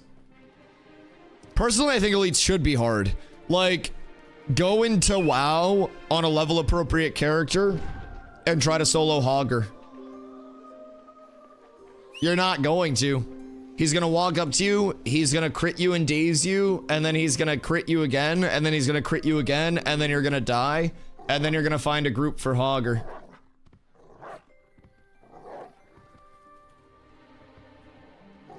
Killed Hogger in hardcore 3 levels lower. Because you probably don't click your abilities. It's 50-50. And you remember how I said earlier? 50% of people fucking suck at MMOs and 50% of people actually have hands. I played a lot of MMOs in my life. I played a lot of MMOs in my life. I guarantee motherfuckers be clicking their abilities and not tap strafing backwards and kiting mobs, getting hit in the face by mobs and going, well, why do these mobs hit so gosh darn hard? When they're just getting smacked in the face. I play with my face, smash it into the keyboard. Ah, cleric main. No, you're a mage. I know, Harry Potter. I know. Mages are also kind of smash face into keyboard. Some people don't even rebind strafes. Yeah. Aren't you supposed to click abilities? You gotta get the touch screen for abilities. That's the biggest thing. Oh shit, I gotta check earrings before I go. I did not check earrings, I don't think. Like, realistically, the gear set's not bad. My helm's bad. Some of my shit's bad, but some of my shit's good. Mage is easy until it's not. Yeah, I think Mage has a very friendly, like... Although, I think a lot of things are like this in Ashes. Except maybe Bard right now. Bard's a pretty steep learning curve, and tanks are very punishing to play, especially with mob damage. But I think everything kind of has that level of, like, an easy intro, and like, oh, I'm playing the game. Wow, look at me, pressing buttons. And the second you think, oh, wow, I've really got this thing figured out, you run into somebody who's actually nuts on the same class, and you're like, well, how the fuck are they even doing that? Like, what are they doing with their buttons that's different than what I'm doing with my buttons? And that's a big thing. How much should I list 5 Lego copper for? You shouldn't list it, personally. So, if you look at gathering and look at your tools, you're going to need for your apprentice tools, depending on what you're looking for, wood, typically copper, and basalt. So you should hold all of that, and we should try to find Lego or Epic Larch, Lego or Epic Copper, and basalt weapon molds, because copper is going to go up significantly as soon as these apprentice tools are available. And instead of selling it, you should probably go the route of, I don't know, maybe like internal guild selling it or crafting really good tools with it. That would probably be my recommendation with like Epic or Lego Copper, because if you do just give that out to, you know, if we give that shit out to everybody, then that doesn't give us as a guild any advantage. So as long as we keep that in mind, I don't want to spend that much on a longbow. I literally, if I could just find like some bone earrings or something like that. It's not a bad offhand at all, Jesus. That's really not a terrible offhand. Cat and Sanctus recipe, bronze hoop earrings. I don't think there are going to be any like bone earrings or anything here. What are our thoughts about farming some Grave Peak today? Is Grave Peak still locked, or have people kind of like moved on from there? That's one of my big questions. Greg said, gear isn't hard to get, just have to actually farm it. People are spoiled and want all the gear gained in an easy and quick way, but now you have to earn it. Oh yeah, no, I agree, Crix. I agree. I think a lot of people are used to like a Diablo pace where everything drops so fast that you can't even keep up with it, and 90% of what you're getting is just this completely non-valuable waste, right? And from my perspective, every piece of gear that we have found is feeling pretty worthwhile. Yo, Sleazy, I don't know if you need these, but emerald rings, there are a few emerald rings for pretty cheap over here. I don't know if that's up your alley or not, but that would probably be solid. There's a... I'm gonna grab that for one of our casters. I'm gonna keep it a buck. I'm gonna just grab that for one of our casters and they can pay me back. I think that's a nice snag for a gold. Hello, Corla. Welcome home. Run spellbook. None of that's too crazy. How much are they? The emerald rings? It'd be $5.50 for a green and a gray. And then tax, but... buy both, on my way. Alright.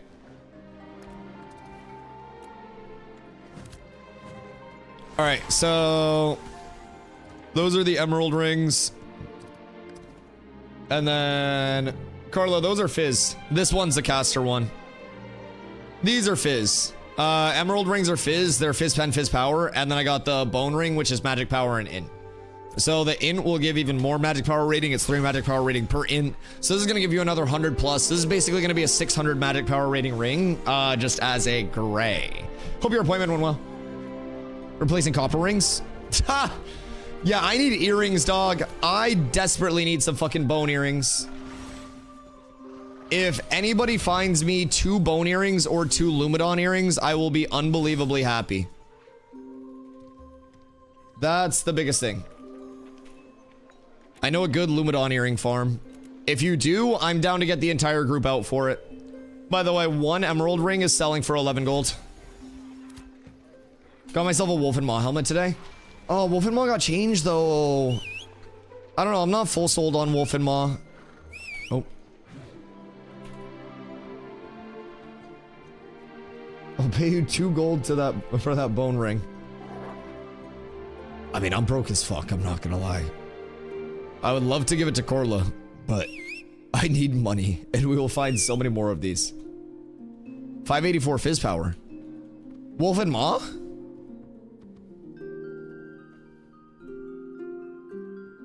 Wait, is it fizz power again? I thought it lost its fizz power.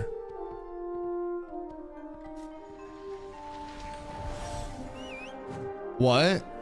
Wait.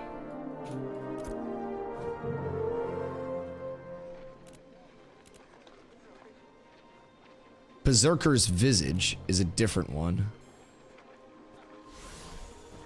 9 kills to get it. It's his power now. What? I didn't know that. Oh, fuck. Well, maybe I go sit on the Wolf and Maw farm?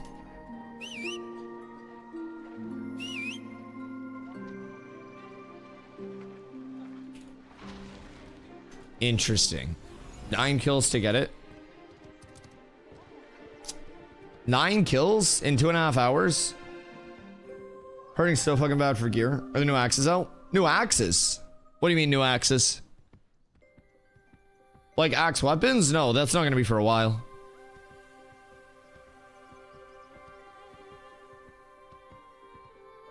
Coming from Mira right now. Okay, I was actually gonna head down to Mira and check the market there. Guys, I'm not gonna lie. I think I might smuggle this ring to Carla. I'm not gonna lie. She takes the, she does take the waifu advantage. We'll find more of them, though. We'll find more of them. Well, not these rings, but just this ring. Just the bone one. Gotta have your hero geared. Yeah, I mean, gotta have everybody geared, honestly. But that's the player market grind, man. If we can find good stuff, then we find good stuff, and it helps a lot, but... it's tough to find good stuff, man. It's tough to find good stuff. I'll give it up to you if it helps, too. Like, even just grabbing these for a few silver, this was like 75 silver over my like previous just doo-doo ass ones. It's pretty nice. It's pretty nice. Why do they make mob farming so hard if the quests aren't even in the game?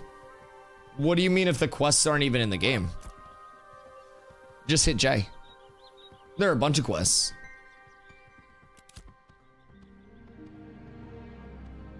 So, like, keep in mind, by the way, Cyborg, Ashes isn't supposed to be like an easy rollover game.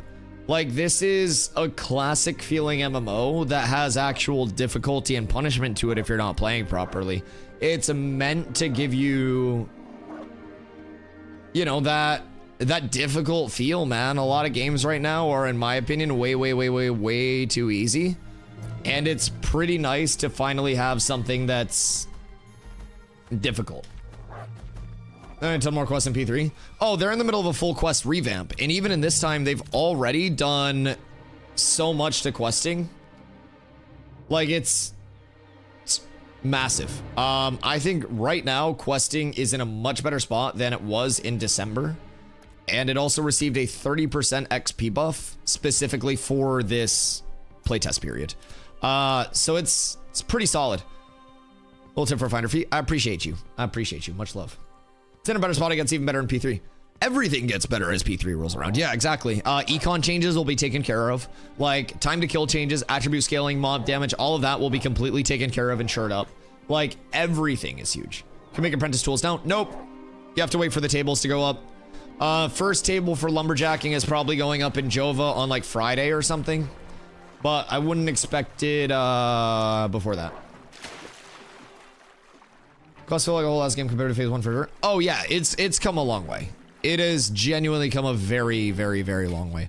But every aspect of Ashes has. Even mob grinding has changed considerably since December. Like, December, when people were first elite mob grinding, we didn't have elite mobs with insane amounts of HP regen. That HP regen change came in, and everybody at first was like, oh, this sucks. And then everybody got used to it. And you wanna know the craziest thing?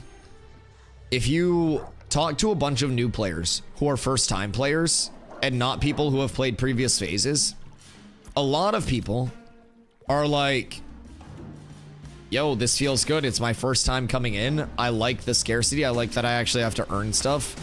And I feel like a lot of the people that are not vibing with the changes are primarily of the, well, before it was this way and now it's this way, and I don't like that. And I feel like people, especially in an alpha and in a playtest, need to be very cognizant and aware that everything is going to feel different. So we essentially have to, like, Men in Black memory wipe ourselves anytime there's a massive change. And we don't think of it as this is how it was before compared to now. We think of it from our perspective as, well, this is how it is. So let's provide feedback on how it is and how it currently feels. Very dislike change, especially if it makes them feel like they're losing something rather than gaining. I feel like a lot of people will think that they feel like they're losing something simply because they have to learn something new. And this also relates back to what I said previously with 50% of gamers just being absolutely atrocious. A lot of people consider themselves good at games, but really what they're good at is having somebody telling them exactly what to do and replicating that, and the second change comes, they're unable to adapt. And so your best players are the ones who actually adapt very quickly. The ones who make your metas. The ones who set up the build guides. Like the ones who perform in every single mode. Because those are the people that understand things on a deeper level. Anybody in the world can assemble a piece of gear that I say to go here and farm, and then can press tremoring into pulverize, into slam, into tomahawk, into 3 vengeances. Anybody can do that. Welcome to your tank combo. Anybody can do that in the world. I just told you how to PvP as a tank. Now you win 60% of your fights as a tank because that combo alone is going to be enough to keep people locked down. GG. Like, I feel like a lot of people just see a change, and instead of going, oh, well, how can I adapt to this to be on the cutting edge? They just sit there and complain while the actual players adapt and are on the cutting edge of it. And then 3 weeks later, people are like, well, I guess it's not so bad, but they're so far behind that then they're mad that they're behind. I don't get it. I feel like an average group should be able to pull one group of mobs without insta-wiping. Define one group of mobs. Because I also don't necessarily know in a lot of other instances where average groups are doing mass elite pulls in MMOs and like surviving. Because keep in mind, like the amount of pulls, like mobs that we were pulling in both of our last 2 farm spots between Steel Bloom and the desert were like 20 pulls. You know what I mean? I think that's a big thing. Now people are mad that this change comes in now, not at the start. Now that people are at 25 already. Development's a moving train. I mean, I think the biggest thing to refer people to is the fact that the wording here is ongoing over the next 3 months. It's very simple. Very simple. Common limit on neck for 3 gold, 66 silver. It's not a bad price, honestly. I don't know if every class will use common loom neck, but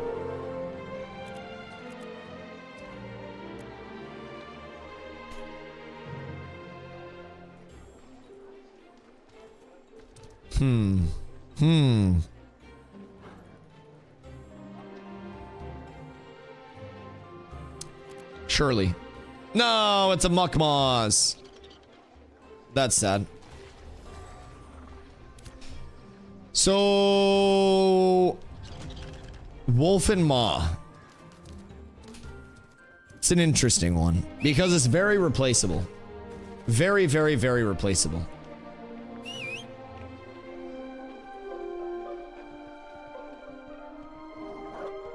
%, in debt. I'm done for the day. I mean, brother, that's... I'm not gonna lie. Even before mob changes, I at one point it was 350,000k or 350k in debt, like on a tank at level 22. 14%'s nothing, dog. I had to spend an entire like multiple hour loop farming off XP debt.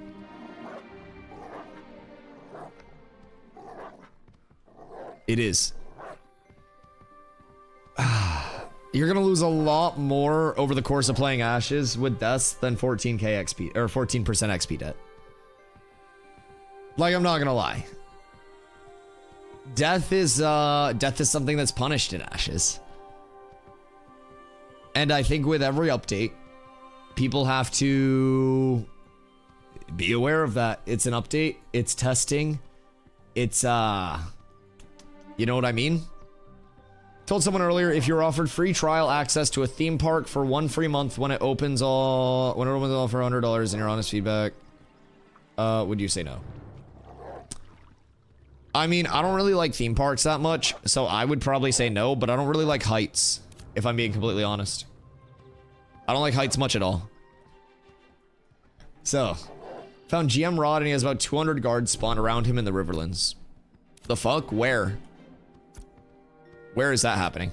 I'm gonna go see what the Growler farm's like real quick. Just pop over there. So, who was saying they knew giant farm in desert for, who's it? Lumidon earrings. Cause if we can get Lumi earrings in any form of like in mass, that's huge. Where are these giants? And I am kind of scared that, I am scared the giants are gonna one-shot my shit. You know what I mean? I'm very scared. New update?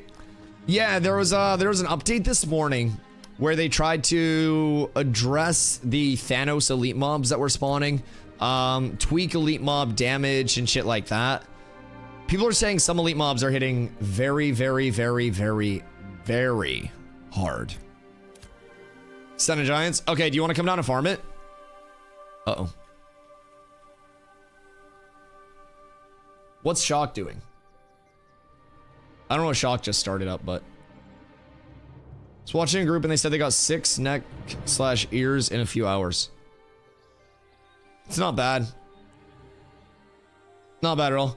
I think the updates they're going They're doing increased group play from the rip in order to craft you more mats, mob changes, etc. I'm gonna go for flares, but I can come over.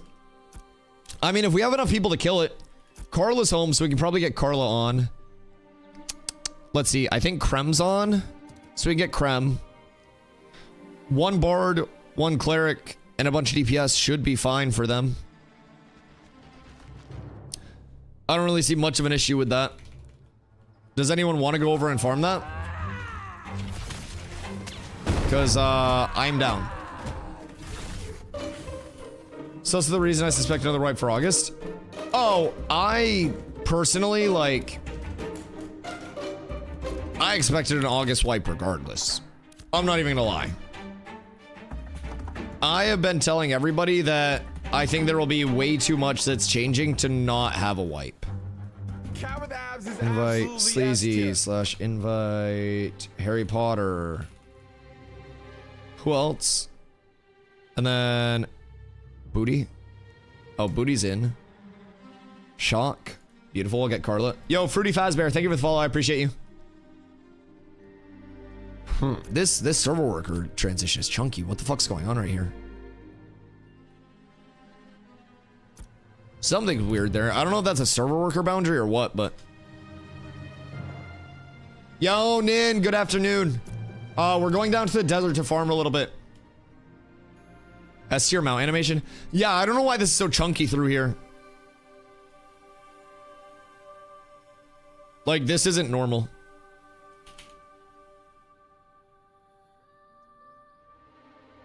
I'm gonna restart my game real quick.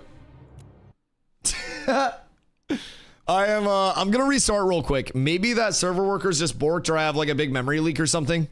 But that's, that was chunky like some fucking peanut butter, chat.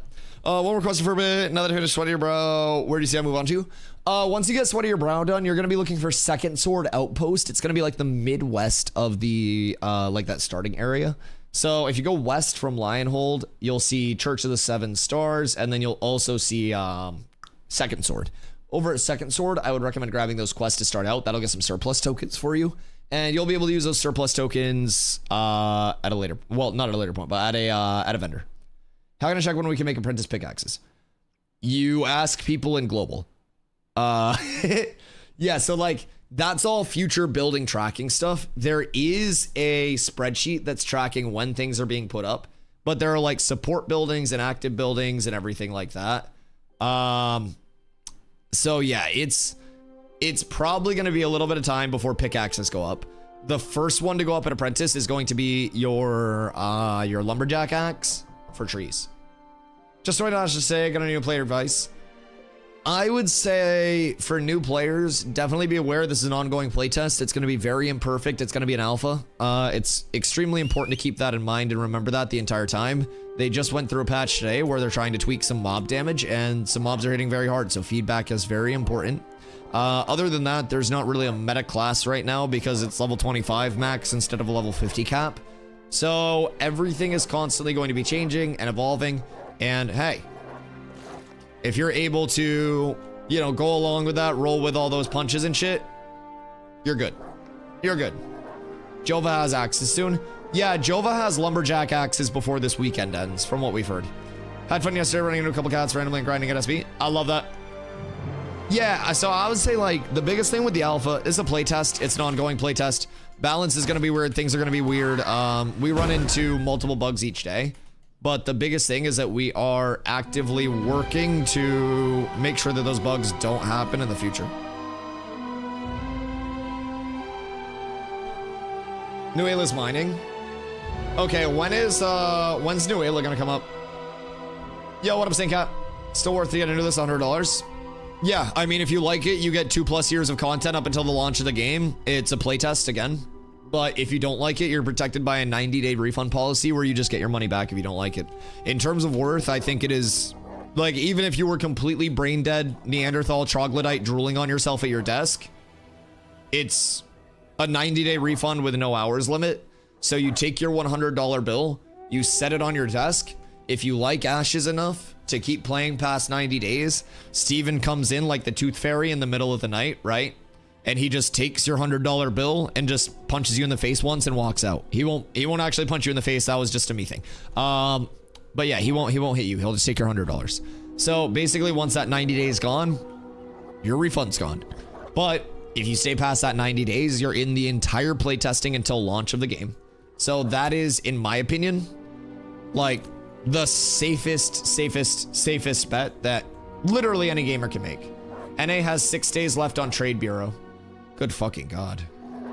Good God. So mining isn't going to be up for another week or so. Yo, what up, Weed? How you doing, my friend? Crazy fat as hell, love food. Jesus Christ. So yeah, like I personally, I would say this is the best time to get into it. That 90-day period for your refund also kind of lines up with the fact that this is a 3-month stress test period. So when August 4th hits, we have a ton of changes that are going to be like all kind of like shored up. We're in the middle of a quest revamp, econ revamp, time to kill revamp, attribute revamp, literally everything. Yo, Saint Cat, thanks so much for the T1. I appreciate you. Thank you. Yeah, it's a really good time to be in Ashes. August 4th, we're gonna go to our phase 3, which is 24/7 server access. Right now, we still are on that 5 days up, 2 days down cycle. And basically through there, when August 4th hits, we're gonna have so many changes, a new server to roll on, and it's going to feel like a completely different game because of the feedback the community provides there. Exclamation settings will get you my in-game settings, by the way. But if you guys haven't made your account and you are going to check out Ashes, make sure you do exclamation Ashes in the chat to support the stream when you do make your account. So where do we need to go for these Senna Giants? What is the vibe there? Chat, level 14 to 16, by the way. We have a group going for Oaken, I think. Chew is looking for one. Please don't one-shot my fucking mount. Gonna have even more players to come August. Oh, yeah. And everyone always asks, like, Dusty, why aren't there more content creators in Ashes? It's 5 days up, 2 days down. Not a lot of content creators that are trying to stream 7 days a week would want to play a game and main a game that's 2 days down. I get it. West near Sunhaven. Oh, word. Yo, who was saying they were farming them as well? Where were you farming yours? All right, I gotta call Carla real quick and get her on. And then we'll have the group. I'll be right back. Oh, God fucking damn. I think the game will have way more content creators when the class steps in so they can clickbait build videos and such. I mean, personally, the biggest thing that I've heard from content creators is, A, it's a PvX game, so it's going to be super toxic. Personally, I just think they're bad at PvP and are scared of PvP. Most content creators actually suck at video games. I'm going to be completely honest. There's probably like 4% or less of content creators that are actually considered competitive players in their game. Just putting that out there. So a PvX game is very scary to a lot of content creators that know that they won't be able to actually defend themselves. So there are going to be some content creators that really embrace that. There are going to be some content creators that are like, open world PvX is going to be super toxic, super griefy. I'm going to get stream sniped. It's crazy. Past that, you'll also have the reasonable content creators that are like, you know, super fun, but 2 days of downtime a week seems like it'd fuck with stuff. Stream sniped. Bro, I swear to God, so many people are so worried about stream sniping when it is not a big thing at all. Like, I personally have not even been stream sniped that much. Like, I have more friendly stream snipers than enemy stream snipers. I don't know. I personally hate streaming this game. I only get stream sniped. Well, it's hardcore PvP. I mean, so our thing is also going to be very based in PvP. But, like, even with getting more and more into PvP, I personally think, like, a lot of it is just how the community as a whole perceives everything, right? Really, the only people that ever, like, maliciously stream sniped were, like, a few purple lads, right? And most of purple, even towards the end of it, was very chill. It was just like 3 dudes that were just very weird fans that wanted to always be in here. So yeah, it was a little strange. Like, there are definitely bad eggs that will go that route. Watch, thank you for the follow, I appreciate you. But yeah, I think overwhelmingly,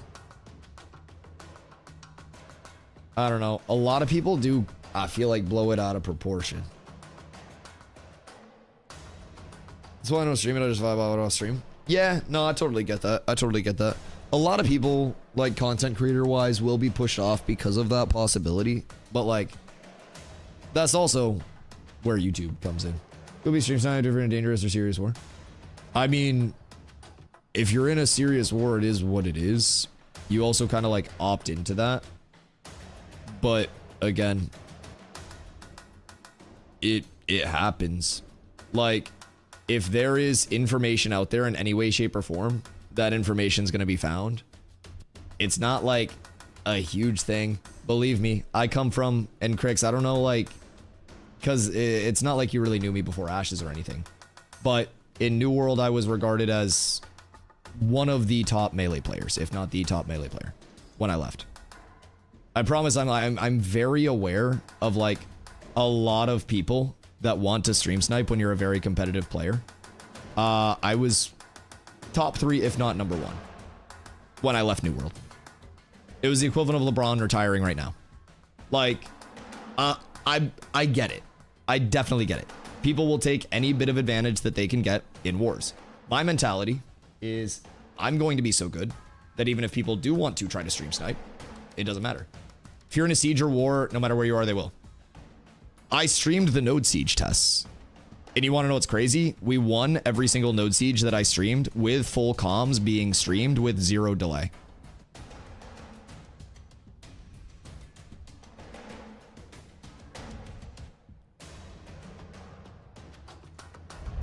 We have people stream sniping wars, sneaking into TeamSpeak servers. Yeah, like stream sniping is nothing new, dog. Like I don't know. I've played these types of games with very competitive modes for thousands and thousands of hours already. I've streamed them for thousands of hours. Like, stream sniping in New World was a very relevant thing. But at a certain point, you either have the choice of like, I'm not going to stream and not going to make money, or I'm just going to be better and deal with it.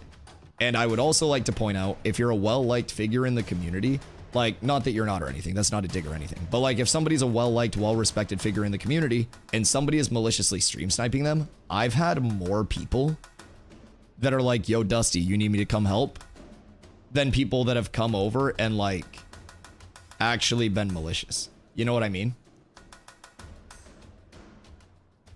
It was common for New World streamers to put a 30-second delay on during wars. Only the people that were bad, personally.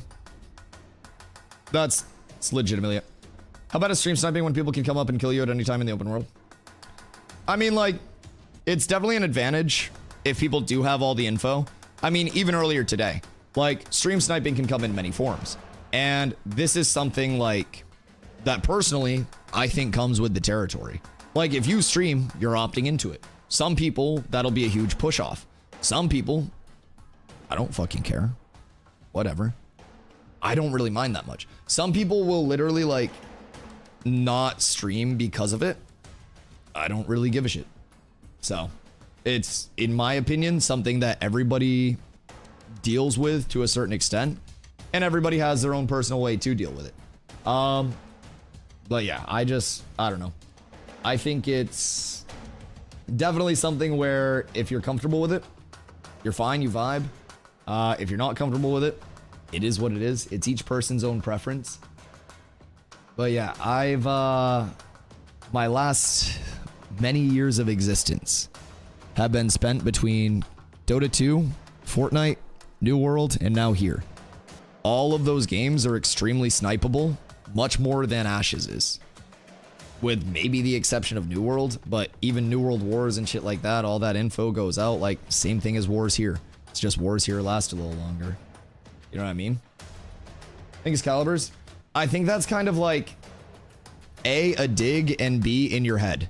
Again, like, saying it's calibers, I also think that if you're in something that is more competitive, like, you're naturally going to have more people that watch, and there's going to be more contest. Like, saying that it's calibers when I'm telling you from my experience that I was legitimately a top 3 melee player in New World, dealt with sniping 1,000 times in different ways, and have been through all of this, right? Like, it is what it is. Been doing this in Ashes for a while. Sure, I get it, but every community is also different. Like, that's, I think that's what you need to understand. Like, Everything is completely different. One person may get stream sniped like crazy. One person may have a different response to the stream snipe. One person may have different people stream sniping them. One person may have people that willingly close out of the stream when stuff like that happens. I'm not even discussing game communities. I'm discussing the people who watch the streamers and how they feel about those streamers. If you're a streamer that rubs someone the wrong way, they may be more likely to go out of their way to try to grief you. If you're a streamer that everyone's like, oh, they're vibing, even if they're a competitive-minded player, I feel like you set yourself up for a lot less. I don't know, brother. I don't know. Like, I grieve Dusty all the time. It is fun. Yeah, like, I want to win because you toxic, see where you are, we were playing, how many people in your... Yeah, that's all information. I get it. Like, you're not telling me anything new, brother. I've streamed 12,000 hours in my life. I have streamed probably more than 99.9% of streamers in a ton of very competitive scenarios. Like, believe me, if there's something about stream sniping, I understand it. But I also think everybody blows stream sniping out of perspective. Like, oh no, they see where my raid is. There's a flyer in the sky that's also calling out every single movement in your raid. If they have mounts disabled in sieges, there are going to be 10 different shot callers, one in each group, constantly calming info. In high skill gameplay, every bit of info is instantly sourced anyways, especially in sieges and shit that matters. Node wars, that's just fucking open world. Node wars are not a fucking competitive set mode. That is open world Zerg. It's completely different. Negative. Brother, if you think that every bit of information is not instantly relayed, like, come on. Come on. Crazy you think that. Are you still talking open world everywhere, or are you discussing the sieges that you mentioned earlier as the super high level PvP that you're in? And that the siege tests, which were competitive against competitive roster, were not replicatable?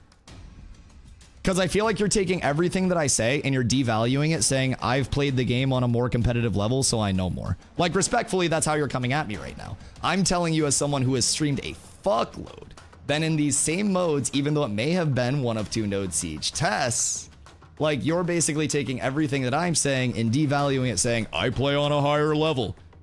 Brother, it's all open world Zerg right now. You're fighting the same guilds that I killed yesterday when Nova came over. Like, it's literally, if you stream, you're opting in for it. And if you don't stream, you're not. I'm just speaking from match to POV. Brother, if people are going to stream snipe, they're going to stream snipe whenever. Like, I'm going to be completely honest. How many people in the Ashes community do get stream sniped even outside of those competitive modes? Pretty much everyone except me. Be completely honest. It's person to person. If you're not well liked, you're going to get stream sniped. If people like you, you're not going to get stream sniped as much. You know? And it's all about how you deal with the stream snipe. As a streamer, expect this to happen. If you don't want sniping to happen, then why are you streaming? Yeah, that's what I'm saying. That's what I'm saying. Happens in all games, but it's not going to make or break your game. Yeah, like if somebody getting like your location 5 seconds ahead of time is the big differentiator, then so be it. But I also would like to implore Envious and everybody in that guild. You guys recruited Summit 1G, one of the largest streamers on Twitch, into your guild. If you think for a second everything that man does in this game will not be streamed, you guys are crazy. So you guys will either be faced with a choice of, hey Summit, we need you to not stream this, or, you know, he's not even leveling. I mean, I know he's not leveling right now because he also had some IRL shit happen last night. He actually, yeah, he went through some shit last night. So keep Big Dog in your thoughts. If you're close with him, shoot him a message because he went through some shit. But yeah, like he'll be back in P3. Exactly. So when he comes back, what's the play going to be? Summit, we can't have you streaming anything or doing anything because people are going to stream snipe and get our information. Because I think if you tell Summit to not stream something, that's bold. That's bold.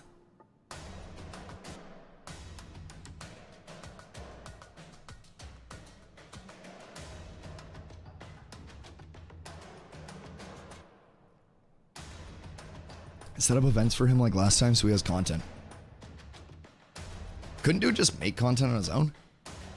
Huh. Either way, I respect that, but a lot of us really care. Yeah, a lot of the community really cares. Crix and I are both homies. Like, Crix and I don't hate each other at all. Like, Crix and I love each other, dog. Like, Crix and I are having this discussion out of respect for each other. That's why.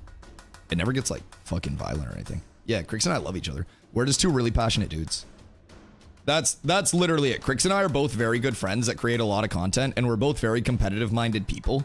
So, like, discussions like this just happen. Like, if you heard how people get in Discord with each other, bro, Crix, how many times have you heard people yelling at each other in Discord, and then 5 seconds later, they're like, yo, I get you, dog. Like, the gaming community, especially if you're friends with somebody, like, my friends and I have these debates in a way more healthy and passionate manner, like, than, I don't know, me and randoms. Because we can actually provide our feedback honestly to each other. I can be like, I experienced this. Chris is like, I experienced this. Like, it's all that. More streams. Oh, thanks, Shock. No, I'm kidding. I'm kidding. I would love to see everybody stream more personally. I genuinely think more content creators in Ashes is a very good thing for the future of Ashes as a whole, and fewer content creators is bad. Also, Carla, no, the group's not full. We're waiting for you. I was just about to call you, but I got distracted. I even have the headset off because I was gonna go smoke. Excuse me. What rank r/were you in Dota? I have not played Dota in any serious capacity since a little after the 7.00 change. Pre-map expansions and stuff like that. When I was still playing, you could not push past Ancient with Party, and I may or may not have been an asshole sandbagging my solo for amateur tourneys. So I captained teams in amateur tourneys, just low tier stuff, nothing near pro. Played with a few very good players, captained a few very good players, including DNM and Double King, who are both like T1 top players in NA now, the brothers. So captained them, drafted for them, had them on my teams. We won a ton of amateur leagues. My peak when pros were pushing fucking like 8K-ish. My peak was like 56, 58 party, somewhere in there, and then I just didn't really play solos because I was a POS 4. So if you played POS 4 or POS 5 in Dota prior to like ward econ changes and stuff, oh god. Oh god. So very high. Thank you. I appreciate that. Yeah, I was never amazing, but definitely above average. I was like an IGL and a support player, and the biggest thing for me was like the level of commitment that was required to go to the next level. Like DNM, one of my former mid and carry players, like NA's last hope now, literally known as NA's last hope. He was a huge player for me in a lot of my teams, so it was fun. Learned a lot from him. Played with him when he was like fucking 3.5K, so it was cool. Dota was great, but they have like 30,000 plus hours in the game now and play it fucking every single day, and I'm just like, I don't know if I could go there. I want to stream this game, but I don't know if my 3070 Ti could handle it. Zine streamed on a 950 Ti.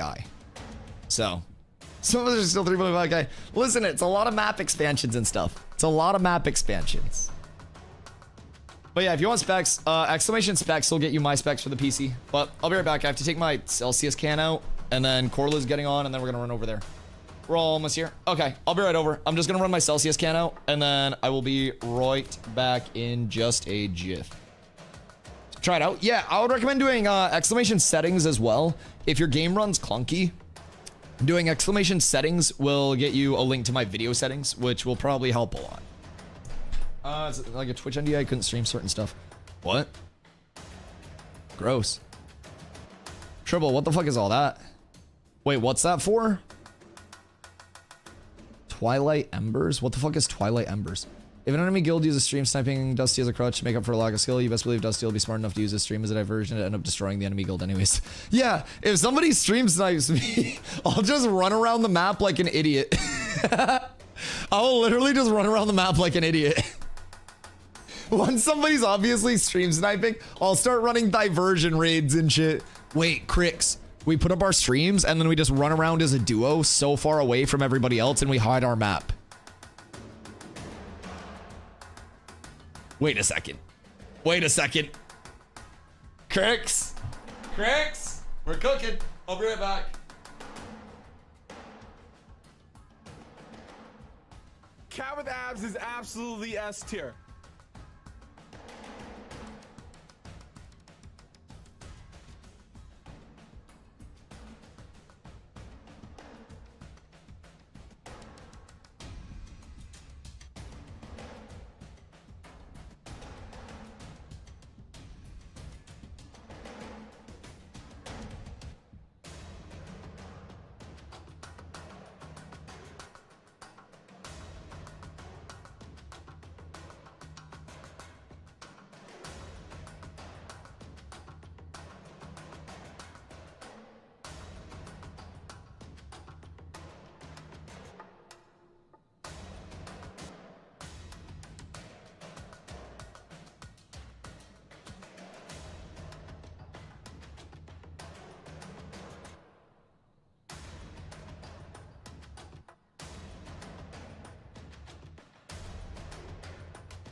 Good day, we returned.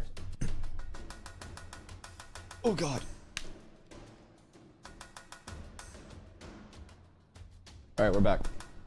Telling you on caravan nights, we're sending Dusty and Cricks in the opposite direction with dummy vans. Abs is absolutely S tier. Yo, who dat? Who dat? Horatius Marcellus. Thank you for the follow. Queen God. Thank you for the follow. Well's gone as well. I appreciate y'all. Problem is I like to do the flanking. Mages are the best at it.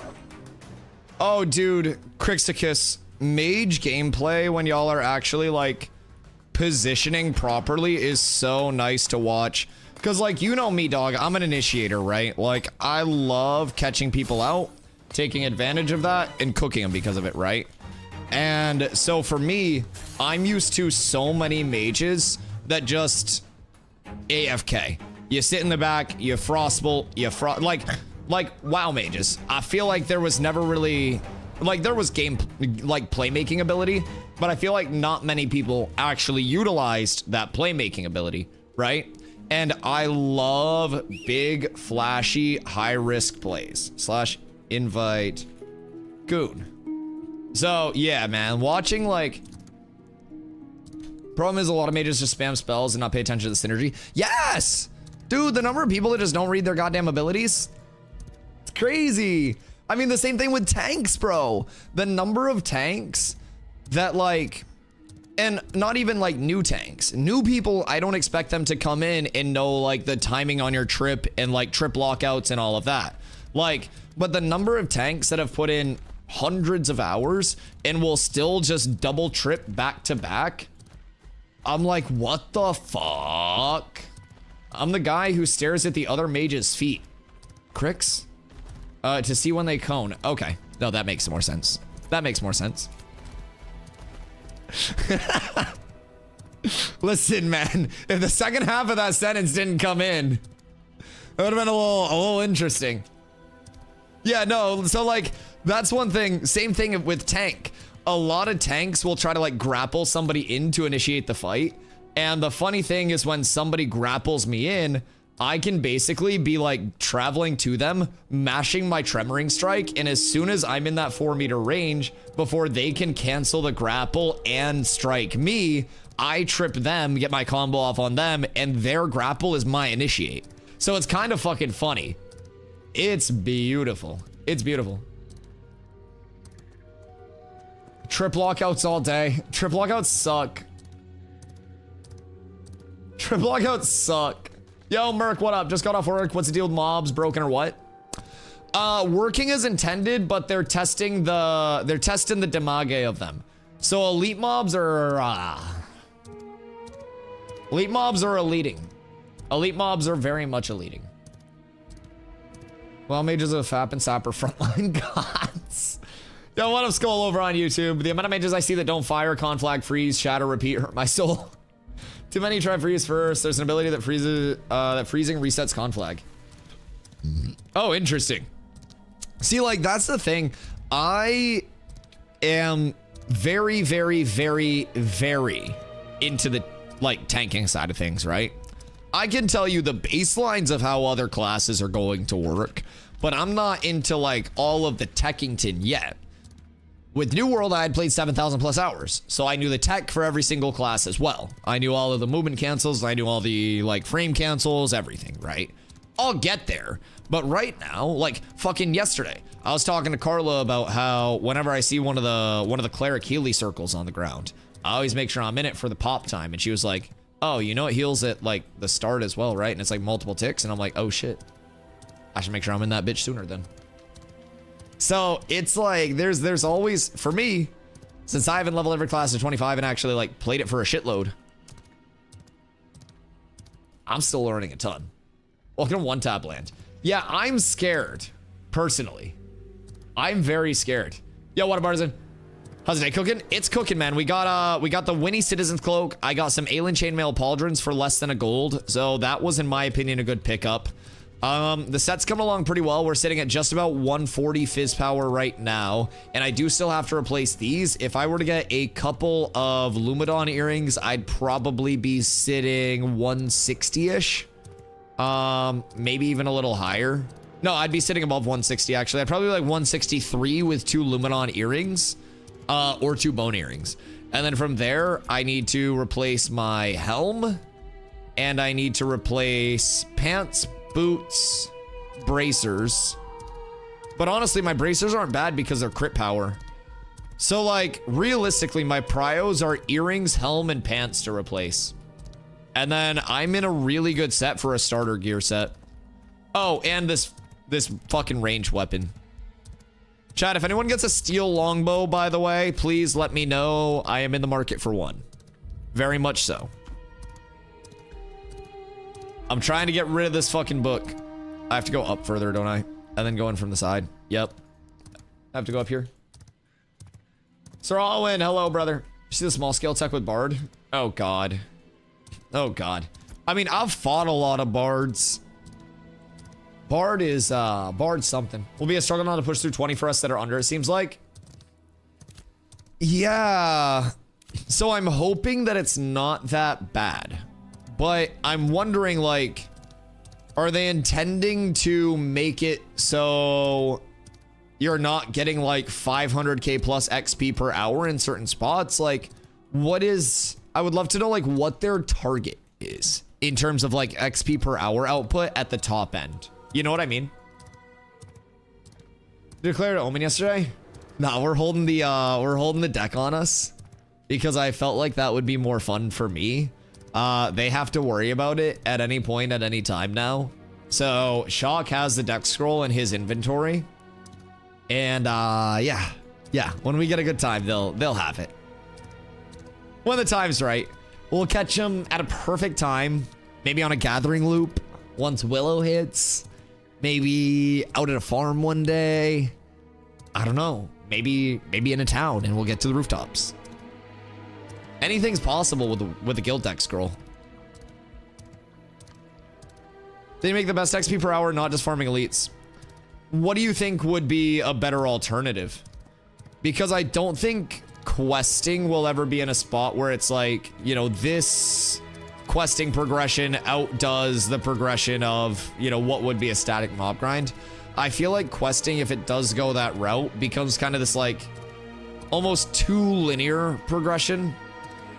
Down in Beetle Plate. Okay, word. It's for Beetle Plate helm, yeah. We're gonna streamer loot this hoe. Love the mystery. I also like the mystery, personally. Excuse me. Yeah, I think that's just you know, the element of possible evolution for it is a pretty cool thing. Because we could have just like popped it last night, they would have surrendered after an hour, and then it would have been done. But now it's like this ongoing thing, right? Now it's this never-ending thing. They don't really know when it's gonna happen, but they do know it's gonna happen. So if they're out, they're about. We catch them slipping, it'll change it. I'm just hoping that questing breaks up the mob grinding, so you're going to between a mix of content depending on your focus. I love that. I love that. They said they won't ever have questing be the meta and mob grinding will be king on live, but I do hope questing is possible so the people who don't want to mob grind have something to do. So I've almost thought about it. Let me know what you think about this.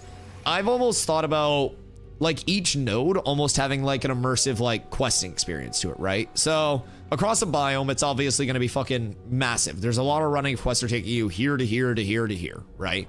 But if each node had its own little questing loop that introduced you to some of the POIs, some of the important mob spawns in that area, and then there were different combinations of like fetch, kill, collect, and quests like that to complement the mob grind and introduce people to that, right? So say you get a quest that's like, kill 20 of these non-elite mobs, and it takes you over to Korolok as a low level, right? And you get that from Winstead.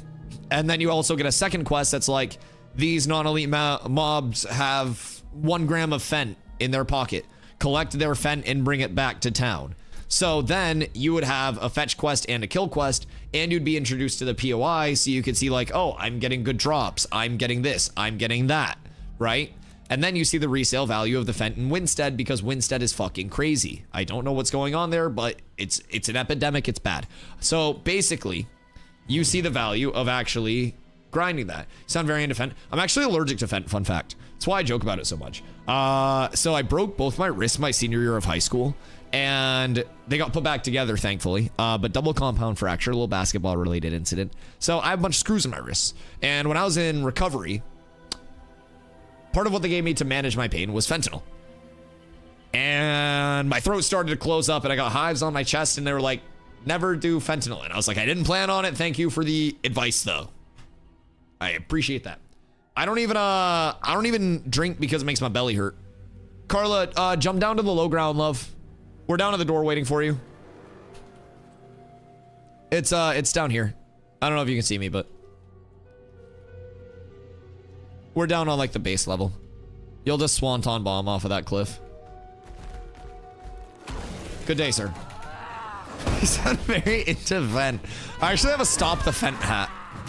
The fent epidemic is ridiculous. Dusty was a cripple? Wait, how have you been in my stream for like a year and you haven't heard that? What do you mean? Yo, Saint Cat, thank you for the follow. I appreciate you. So joking about Fent? Brother, I yap 10 plus hours a day every day. I joke about everything. I also joke about Galaxy Gas a lot. Yeah, a lot of things that are worth clowning about, I clown about. It's kind of like how comedians just kind of go at everything. I also just try to go at everything equally so nobody feels left out, right? So the Galaxy Gas epidemic, that's always a good one. Then we even have the classics that are kind of like an introduction instead of like the are you on Galaxy Gas? It's more of like a, hey, did you just blow in from Stupid Town? Are you on the Stupid Juice today? Like there are a lot of alternatives and it's kind of like you know, progressing levels of escalation to it. Who dat? ALB Eclectic. Coming in with a 3 months. Eclectic, I appreciate you so much. Phoenix, Phoenix. The most beautiful Phoenix in all of gaming, baby. The most beautiful. I appreciate you, Eclectic. Here's so many more, dog. Alright, so we're waiting on the Helm guy here. Trust, you'd know if he was on Fent. Yeah, I'd have to play like Mage or something. What's the real reason you're not streaming, Crix? Brother trading cones of cold and against of everything. Does he's an equal opportunity hater? Yes, yes, yes. And I always say, to be an untiltable mountain of positivity, you must hate so fiercely in such concentrated areas that it allows you to love everything else way more. Let's run down to fentanyl, taking pain pills. I don't know what he's doing. Yeah, I also had an uncle that died to an overdose. And that shit's no bueno. That shit is always very, very sad. And I think that it is absolutely tragic. But I'm also someone that brings humor to a lot of things as just part of how I deal with shit. So that's kind of the approach there. Hard stuck trying to figure out how to get the apprentice lumber axe. I have novice.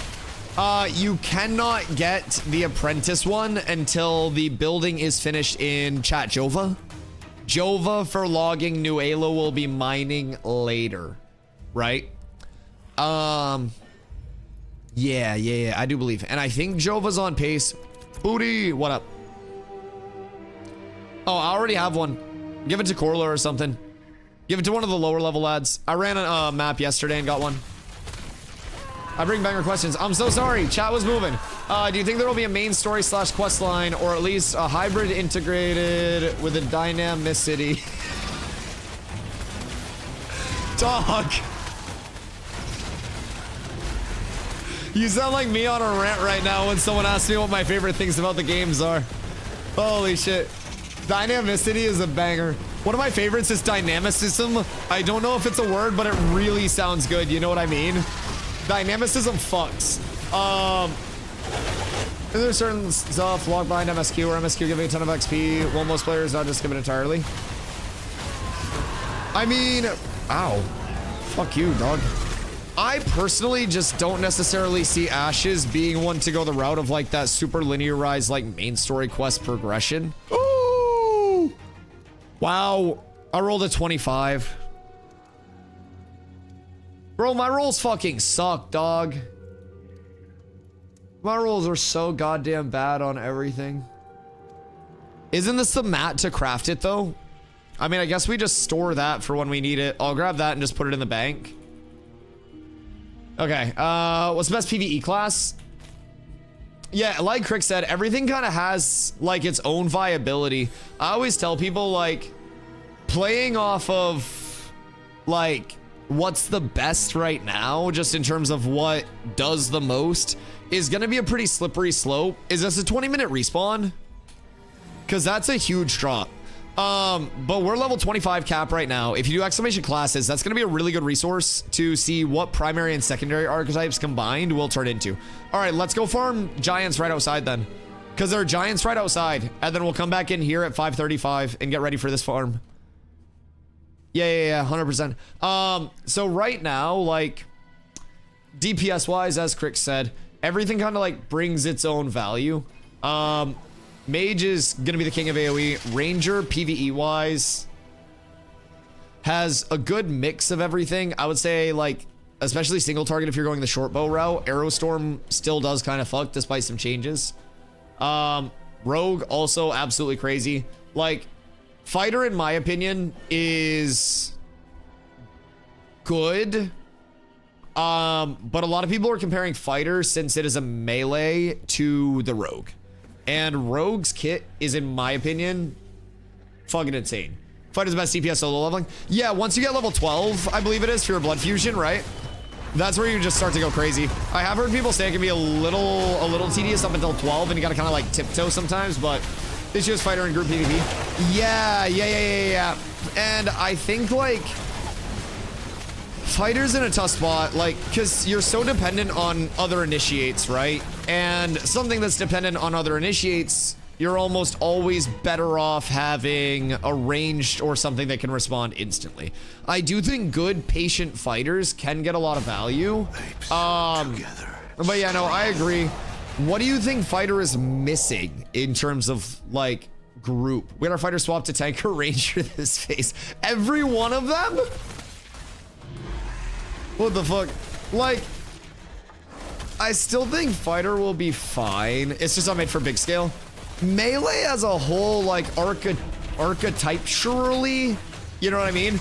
I just feel like melee as a whole in mass scale is so fucked. Like, once 8v8 numbers match is there, like once arenas are there, like I think fighter will be fine. It's just, if you're a melee DPS class that doesn't have in-out and you're in commit and either they die or you die, and there's simply more of them than there are you're gonna be the one that dies. Source, I'm a tank, and even if I initiate and stay in too long, I'm going to die, and I need to know the limits of when to in-out.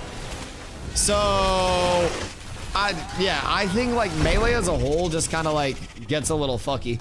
Every other class putting so much more than fighter to big scale, sadly.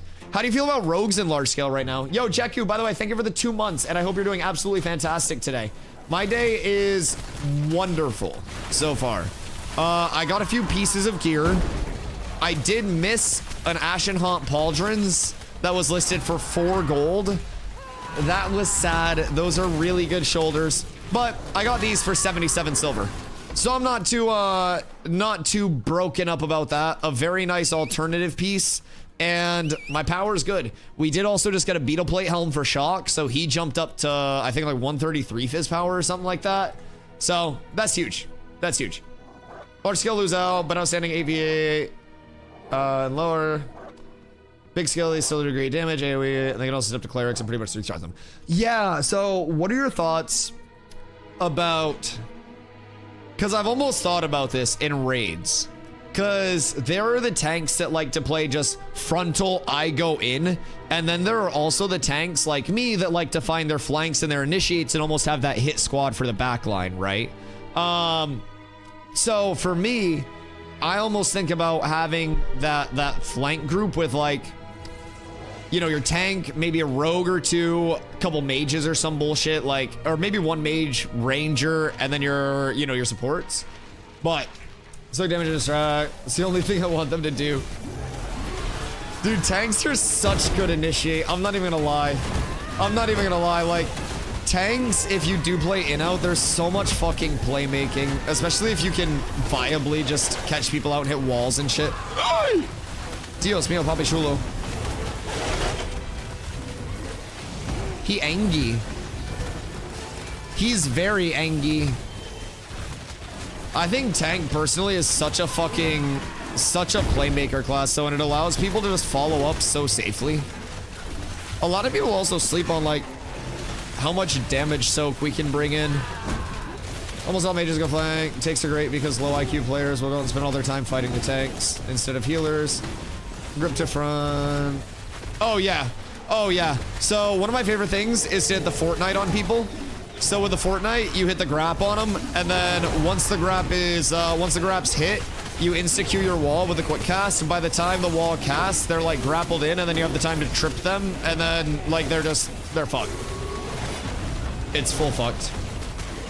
I personally, like, I've been loving, I don't even have wall yet, but I've been loving how tank feels. I can't wait for just like more sieges and shit. Especially on this server, it'll be very fun. We won't have to worry about like, if one guild doesn't show up, the entire siege going to shit. You know who you are. I think fighters will be fine with tank archetype for large scale PvP. Yeah, tank secondary, maybe even a cleric secondary for more self-sustain. I mean, shit. Honestly, something that even provides them a little bit more movement so they can just like in, out. I feel like whenever I see fighters in PvP, they seem so dependent on in and more in. And even as a tank, I have in and I have out. And I have a lot of viability with that. And I feel like anything right now in mass scale that has to hard commit and doesn't have that decisive like escape, you run into a little bit of an issue. A little bit of an issue.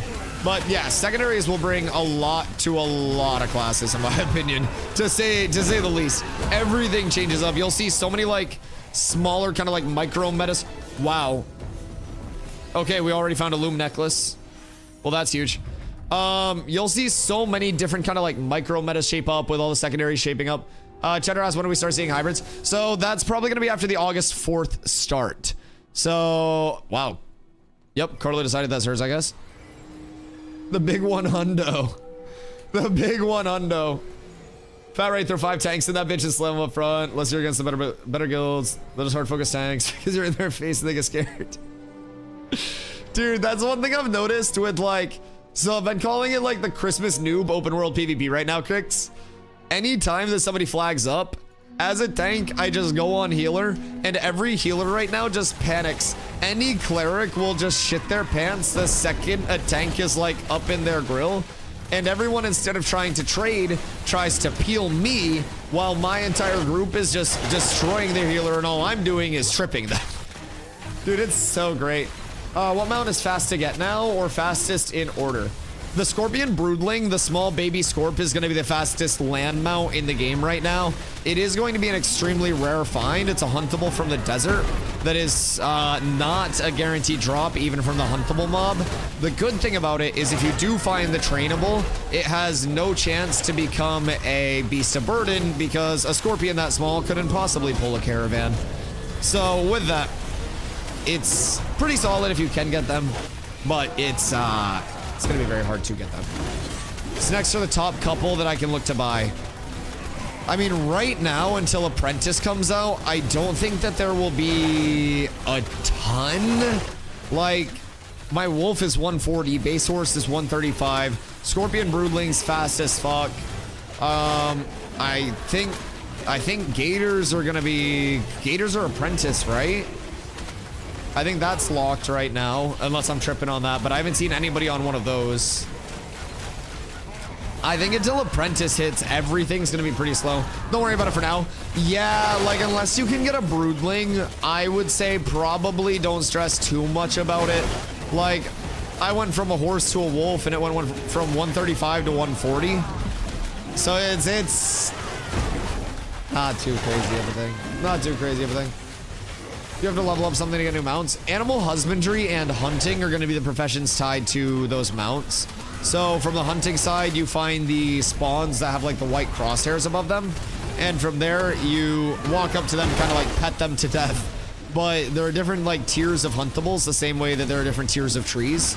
So we don't have access to the apprentice bow yet. So even if you're level 10 hunting, you won't be able to necessarily just like start hunting those, you know, those apprentice mobs. Cheek said up to 37 broodlings, no mount. Yeah, so broodling spawns are a fickle thing. A very fickle thing. We must block. Oi. Ow. Ow. Everything's fine. That fucking hurt. God damn, these are chunking. But it is nice. It makes me actually have to play the game a little bit. Although, these guys always hit hard. I don't necessarily think these are hitting much harder than they used to. Like, these guys went crazy. Yo, what up, Jagu? Is fishing bugged? Got to level 10 and no longer can get fish. What do you mean can no longer get fish? There is like a finite amount of fish that you can just like AFK farm in one area, to my knowledge. I don't know if that setting is entirely implemented yet, but it's essentially like a school-based spawn that you actually like take away from as the... Whoops. Sorry, I ran out of your heal. Like, as you fish more from that spot, it kind of like depletes the fish pop until they respawn. So that is something to keep in mind if you're just kind of like AFK fishing the same area. Lord Shields.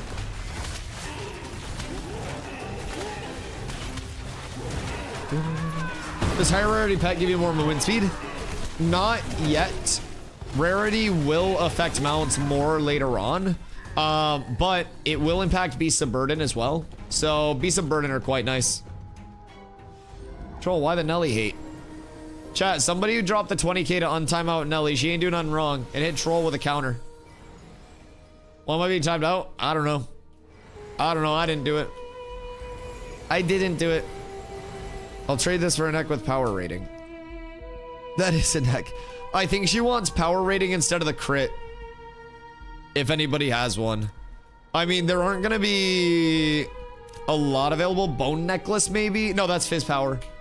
Bone necklace is fizz power. Shock hit the retime out on Troll. I don't have mod commands right now, but I need a mod to do that. I got Ravidium, Strength, Fizz, Crit. She needs a caster one. She's a cleric. We're, I think, like 10 minutes out for the spawn. So we just want to be aware of that. But this is good. No, you don't need to level to ride the mounts, by the way. At all. So that's nice. We have Animal Husbandress in guild. Nelly. Carla will also be eventually working on that once she's done her leveling and gearing grind. So we will have our mounts being hopefully sourced like just in the guild itself. Hold on that pull shot. And through that, if you do have Animal Husbandress that are like your in-house Husbandress, that's going to give you a huge advantage because any of those Scorpion Broodlings that you do get, you know, those will be sent out. But thing with the Scorpion Broodling long term is like, while it's a fast mount right now, it also has incredibly low HP. So if you ever see anybody on one in PvP and they're flagged, make sure they are flagged as well or you will corrupt. But if you ever see one in PvP, you can usually just insta-kill the Broodling with like 2 hits with any sort of gear whatsoever. So it is kind of it's a novice mount for a reason. I think it's meant to be fast, but also very, very, very fragile. So do with that information what you will. All right, be my 55 silver then. No, I mean, depending on like what mount you bought, like it's not like your 55 silver is just like full ripperonied. Broodling's missed as fuck. For now. For now. Too bad it's so rare. So many farms. For speed. Isn't the speed bugged still, though? Isn't it supposed to be like 175 and it's going like fucking 190 or some shit? Nothing beats speed in PvP right now? Yeah, but if your mount gets one-shotted, then it doesn't really matter much. I feel like there's like a delicate balance to it. But yeah, when the bug's fixed, I feel like it'll be a lot more reasonable. Like you'll see people on like halberdiers and shit like that a lot more. But with it being like fucking 190, that shit's thuming.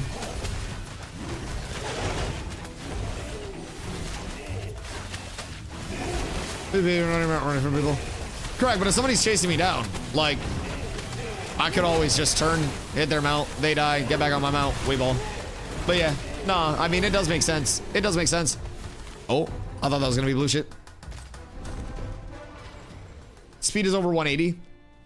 Yeah, I mean, I definitely feel like once the actual bug is gone, it'll probably be a little bit more balanced. But yeah, I definitely agree. Like with it being fucking like 190 right now, or like 185 or whatever it is. Yeah, there's no fucking comp for that right now. Literally none. Even if it dies, because keep in mind, once people do get a lot of them, if you start hitting the broodlings in mass, like there's no chance for it to become a beast of burden. So that's probably why the drop rate is so bad comparatively to other mounts. Like it's an extremely fast novice. They're very common spawns in the desert, and it's a guaranteed mount outcome. So I don't know. I don't necessarily feel like as a novice mount it should be 190 when the next closest novice mount is what, like, is there anything above 140 in novice other than that? I think if they keep it 190, it should probably be behind like a higher tier. But also, once people find that shit, I wouldn't be shocked if most players just had multiple of the broodlings.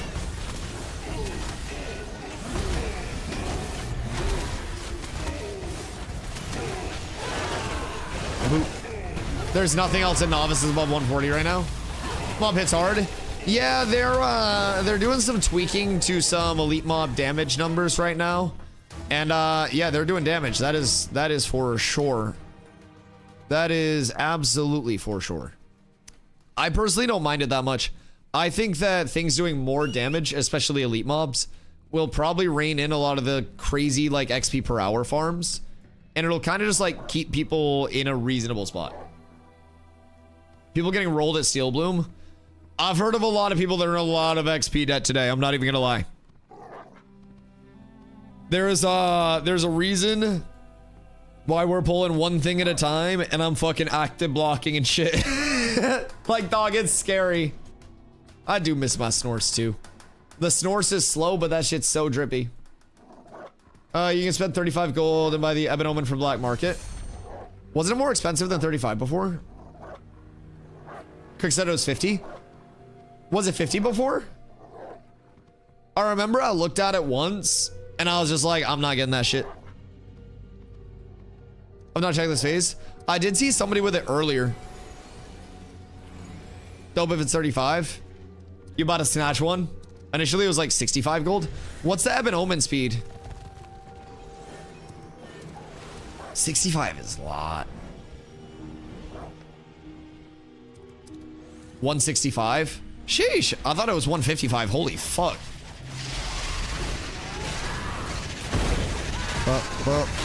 We need everybody to get in here and just pump this as much as we can.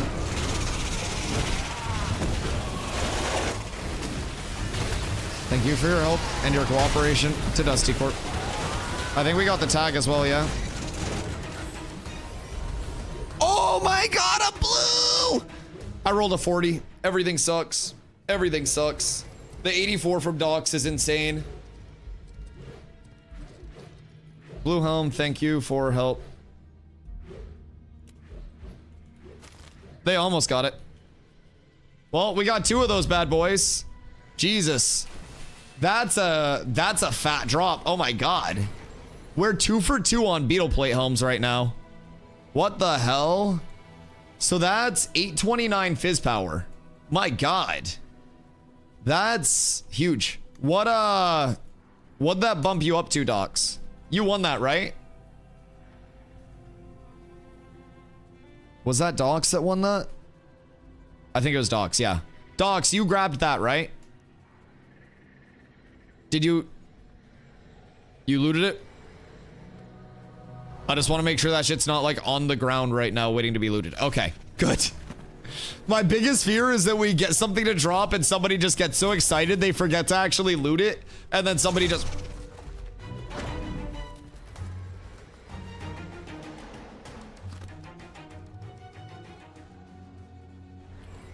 All right, so we're gonna wait on the pull for a sec. I can't respawn here. It's okay. What's your closest respawn, love? We can wait a second on the pulse. I'm gonna go so far away. Did you not get any of the Ember Springs? Oh no. Oaken. Uh-oh. That's not that bad. Chat, any clerics within 5 minutes of Sunhaven right now? Level 18 wearing starting vendor gear and only got weapon drops as cleric. Game feels so bad this run with loot if you aren't melee. Yeah, I think leveling stuff will probably continue to open up a lot more. Even as a melee, like, my gear is still pretty patchwork. I got a couple of pieces off of vendors, or not vendors, but off of player markets. I'm using a mana helm right now. Like, this is a fucking just a max health chest piece. So, like, I do feel like, especially as a tank right now, like, I think melee DPS has the same problem.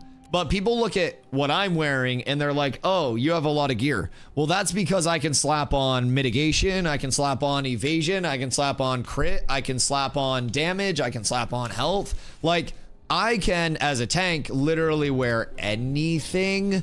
And I do feel like tanks have it kind of easy gearing wise, even without like funneling myself gear or anything like that. I feel like tanks have it kind of easy. Pretty easy to get gear as long as you have a couple of people with you. Oh yeah, and like, I don't know, Crix, how have your name mob drops been recently? Because we just went 2 for 2 on beetle plate helms, with one of them being a blue. So I feel like we're running hot there. I love that group bar. Which one, Pook? This one? So this is their raid frame. So basically you have gameplay, party, and raid, and then I use show raid frame as party frames. That's the default party frame. And then this is the raid frame. Raid frame just cleans it up a little bit more. And then they also have hover target. And keep in mind, it's a completely customizable UI. Healing's nice. Carla plays a cleric right now. A lot of people really like the cleric playstyle. If you are like a healer enjoyer, you're able to kind of like channel long heals while supplementing with like short casts in between. So in terms of a healer, it's quite active. It'll be nice once you customize buffs and debuffs. Yes, yes, yes, yes. I do agree. I do absolutely agree. I mean, so I just wonder how that's gonna go. Like, will we have to go through a list and select like which buffs we want to show, which we don't want to show, and stuff like that from every buff or debuff in the game? Like, it'll definitely be a process to get that. There are so many fucking buffs and debuffs. Genuinely, I think that's part of the inherent like, oh shit for them, is that there is so much potential for buffs and debuffs. So fucking many. Plus the node buffs, dude, everything. Oh my god. Like, how many buffs end game in a fight would you say you have on you at any time? Like, as a tank, especially if I'm rocking cooldowns and shit, I gotta have 12 to 15 maybe in like a full group. Like, there are a lot of fucking buff stock. Abenoma is 36 gold in Jova. That's not bad at all, realistically. Hit mobs on the way out. We just need to run past a group to have good rotations. Yeah, as long as we make it out safe. That's the biggest thing. As long as we stay safe, anything's possible. Carl looked like kind of roughed up by that beetle. I will say that was hard to watch. I mean, after playing WoW, retailing WoW, 12 to 15 buffs doesn't sound bad. Yeah, it really doesn't sound terrible. I think a lot of the issue, not like the issue, but like the player thing so far is just like with those 12 to 15s, we kind of have like the half division of like buffs, debuffs. And so there's not a lot of visible area unless they made like a fucking cascading list to go down, right? But yeah, no, I definitely agree. It's not as bad as many other games, but with the visibility, there are definitely a lot of things that are like not visible at certain times. Go, Carla, make sure you go to Sunhaven, by the way, down here. Been eyeballing the project. Yo, Ashes is very fun. Ashes is very fun. I just don't want to spend $250 for an alpha. I got the 250 pack. Right now, $100 gets you in for the remainder of development. We just started this 3-month period where it's kind of like a stress testing and big like systems revamp phase. P3 August 4th is like where you're gonna get the most polished experience coming in. If you want like knowledge, this is a really good period as well. Nice thing that lines up with the 3-month. If you hop in now, you get a 90-day period with that pack. I mean, whenever you purchase your pack, you get a 90-day period where if you don't like it, you get a full refund. No hours limit. If you do like it, you're in until the game launches. I don't think it's going to be any shorter than 2.5 years. My guess is late 2027. $100 is also crazy. I've played personally 800 plus hours since late December. I came in December 26th and started like crazy. And yeah, man, I get 10 hours a day easy of content out of this. And just like back to the roots of, you know, old MMOs where it's all about the social, gathering your group, going out to actually do shit, calculating your time, doing different stuff. Yo, Jay, thank you for the follow. I appreciate you. Like there's so much that gets back to the roots of MMOs with Ashes, and it brings a lot of good like modernization in the right places for me. So like for me, one of my favorite things has always been the movement system. A lot of small nuances between like sprinting for stam management. You've got your dodge, 50 stam iframe for half a second, all of that shit. Who dis? Yo, Jakku, thank you for the gifty. I appreciate you. Thank you. Much love. But yeah, the movement system has been one of my favorite things. An iframe into a jump, or something as simple as like I have my tank charge. If I sprint before my charge, it's momentum carry, makes me move faster. Yas yourself with your tank charge if you cancel it there. It's pretty fun, man. Everything feels way more crisp than you would expect it to be for an alpha, in my opinion. And I think like core systems wise, I'm a big like movement enjoyer, combat enjoyer. The fluidity of movement and combat and like how good they feel put together is really well done. Really well done. Oh, Crix. You're not... Crix, don't. Crix, don't. Don't do it to yourself. You've come so far. Refined. A better man now. Hours spent is not the right measurement for games that are grindy. IMO for games that are like movies. Hours spent makes sense. I disagree. I think the core evaluation is... Did we go down too low? I think we did. The core evaluation is always going to be like your entertainment per hour, in my opinion. Whether it's grindy, whether it's not grindy. For me, it's always like the level of... Am I enjoying my time doing this? Right? And how many hours have I got out of it? So for me, I could either spend right now $100 for an MMO where I'll be able to get, again, for me, 10 plus hours of content a day every single day. Literally every single day. I stream 70 hours a week. There are 2 downtime days right now most weeks, but it is what it is. We're getting ready to not have those in August. And I don't have to spend, you mentioned games that play like movies or like a linear, you know, RPG or something like that, right? You could buy, honestly, with the new pricing that's coming in, one AAA title at $90, and you can play through that in 10, 15 hours, and then kind of move on and have to buy another one. MTU Zombie. Or you could spend money here, get a shitload of content time, and have that 90-day refund period. I think the craziest thing personally is the 90-day refund. It's fucking wacky to me. Iso Derek is coming to get you. There aren't any trees down here. What's up with all these scarabs? 9-day period's crazy. No hours limit either. Keep that in mind. And the timing works out really well right now for entries because with that 90 days, like this is a May 1st to August 4th server for the stress testing period, right? And through that, if you end up wanting to stay around and, oh my fucking God.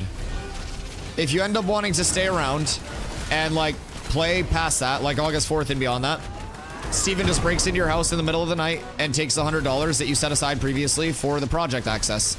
And if you don't like it, you just take the money back and Steven doesn't break into your house in the middle of the night and take your $100. Pretty straightforward, pretty safe. I think playtest wise, it is legitimately like one of the most user-friendly monetizations that I've ever seen. There's a huge mountain blocking me from getting in. Where are you at? Go through here. And then just go around here. If you go like down this way and then trace there, you should be able to sneak down through here and then you can just bounce there. You just have to do a little loop-de-loop. Now you understand why people with flying mounts never get off them. If you pay for this playtest, you have to buy another one. Not for Ashes. So if you buy that Wave 3 pack, that gets you in starting the day of your purchase, all the way until the game launches. And when the game launches, you also get your first month of game time included with that. It'll be $15 a month, no box cost, no DLC cost. And you also get $15 in the in-game store. That in-game store will be no pay to win, no pay to progress, no pay for progression, no like power gain, no anything. So it's a couple of very nice kickbacks on top of the refund period where if you do end up staying, you know, they give you a little bit for it. So it's cool. Yeah, of course. You know why they moved mob spawns? Just testing stuff. Which mob spawns moved? Were there a lot that actually moved? Can we burst before it resets? No! No! We were so close. We almost had it all. All right, get down here. Like, surely. Surely it dies this time, right? I can go up there if I have to tank it. God damn it, I'm gonna have to go up there. Can I jump up here and then terrain hop that? Probably not, but we can try. Okay, cool. Is it trip locked? Why trip locked? Please stay down here and please don't reset. Everything's fine. You can hit me. You can see me. I'm right here. Nice little iframe there. RIP shock. Okay. What do we get from this? We've been running hot. Is this the sacrificial named mob? Because we need to have an ass loot table so that way when the patriarch spawns, we can have a good loot table. That's the big play. That's the big play. I don't know. Thanks, Red Bugs. I can't read shit. I'm LeBroning this book right now. I just have that shit open, staring at the pages, not a thought in my head, dog. I'm gonna be completely honest. You go through those raids. Bro. Mop was when I originally was just like completely out. Like original Kata, I was still vibing a little bit. I was still like holding on by like a singular thread. Put on a E. I hope Crixicus doesn't leave us for Mop though. That'd be so ideal. Is dynamic gridding already on PTR? Dynamic gridding is going to be tested during this 3-month period. It's not on, I don't know if it's on PTR yet. I'm not a PTR player. You'd have to ask someone that's actually in there. I haven't heard of anything over on PTR with dynamic gridding being implemented that they've actually said. We usually do PTR patch note reviews and shit and see what's coming in playtest wise ahead of time. I haven't seen anything about dynamic gridding in what I've like been given, but they plan to have SA servers on launch. Yeah, there will be more regional servers, and each server will also be a localized, ideally will be a localized currency. So it'll be like, you know, you're paying the price of the server that you want to play on.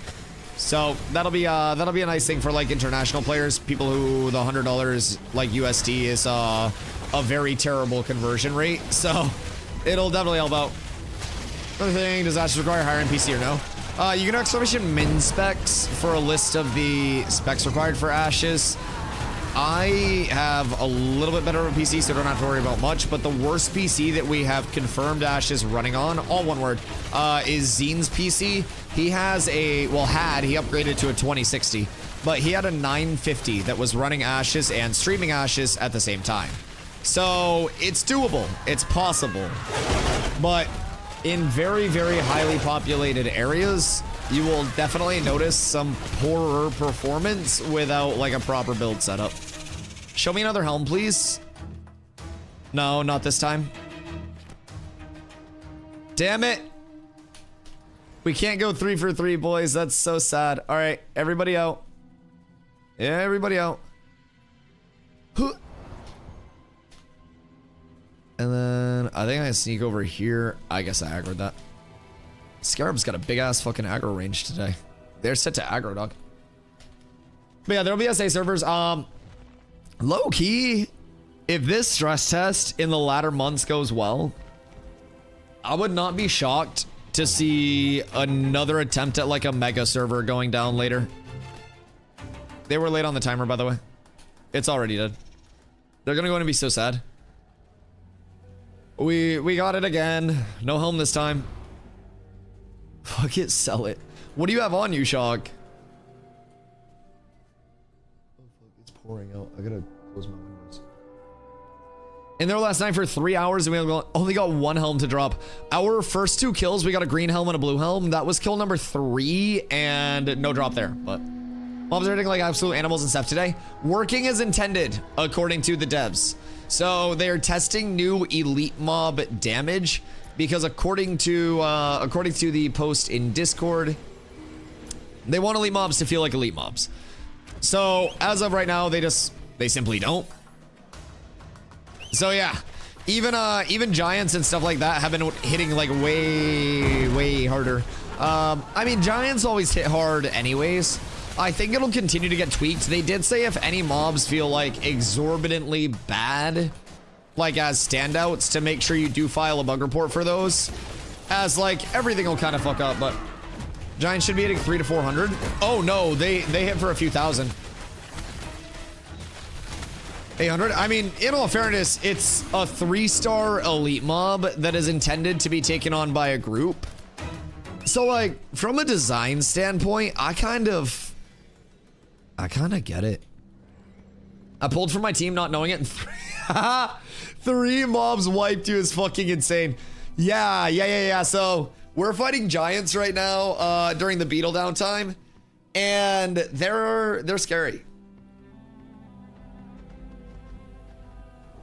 Level 22 stars.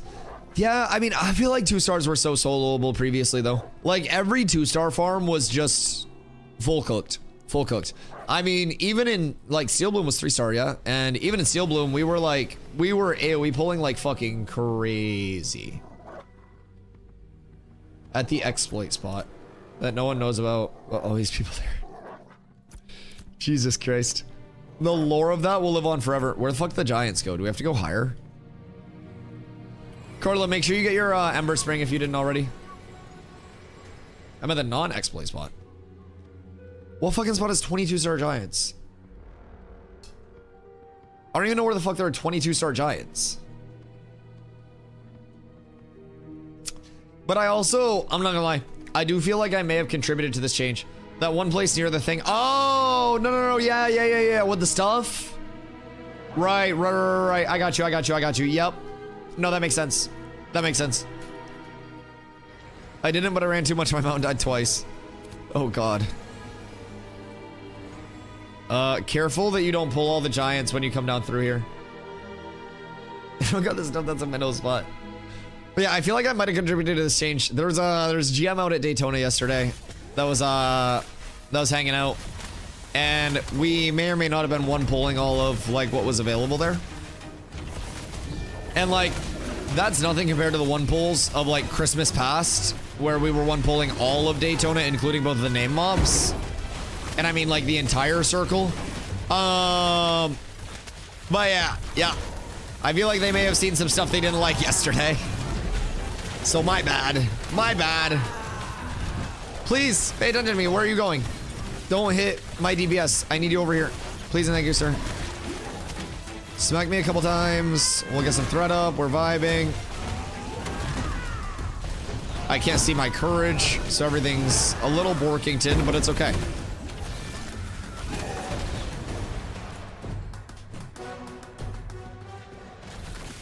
I got a little bee hoppy there. Why y'all farming these giants? We're doing beetle plate helm farm right now. We've got 2 beetle plate helms in 3 kills. And the giants have also dropped a Lumidon neck already. So they're pretty good just like right next to the beetle plate helm spot while we wait for respawn timers. And I desperately need loom earrings. So it's kind of like a 2-for-1 ski there. Not too bad at all. I forgot that we didn't have Carlo with us yet. Oh wait, no, we do. Oh wait, no. Where's Carlo? Oh yeah, she's not here. Yeah, she's here. I see her. Is it Shock that's running back right now? That's why our DPS is so low. Any farm gear this week? Drop plates are so low for day mobs, though, that I'm waiting for next patch. We just got 2 beetle plate helms off the Patriarch. Like, I don't know if we just got Insano style luck and we're not gonna get any the rest of the day. But kind of running hot there. Now we did brick the last one. I don't even think we got a recipe or anything, but Only one of people. Oh yeah, I'm not two pulling these. I'm not two pulling any elites for a little bit. Like, these guys are fucking smacking, dog.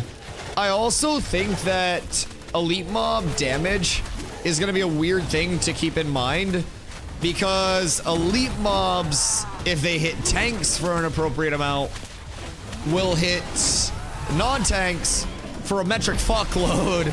And if they hit like DPS and healers for an appropriate amount, then tanks will just be laughing at the damage, right? Because if I can stack up as a tank to like 8k, 9k HP really easily, and you as a DPS are, you know, not, you're gonna get chunked. They hit me for half. Yeah, dude, shit hits hard. Shit hits really hard. I think I have like 6k-ish HP, a little under 6. And like each auto attack, I just got crit for 1300. Like, you can't really stay in on anything, man. It's a lot. It's a lot.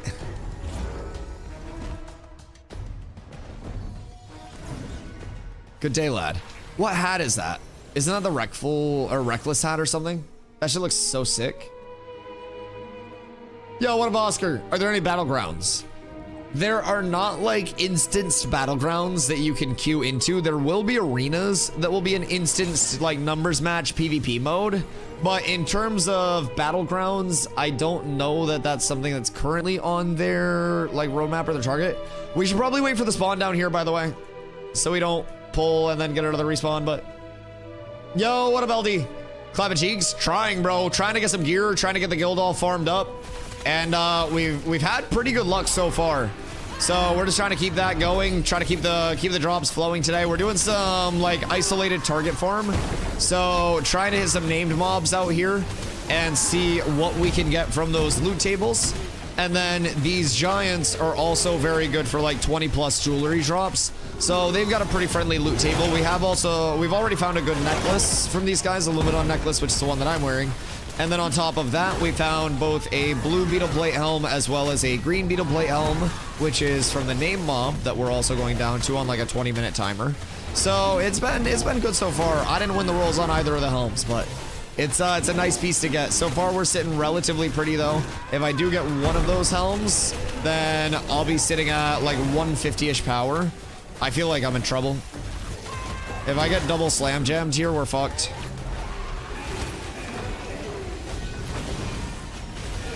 Thank you, Shock.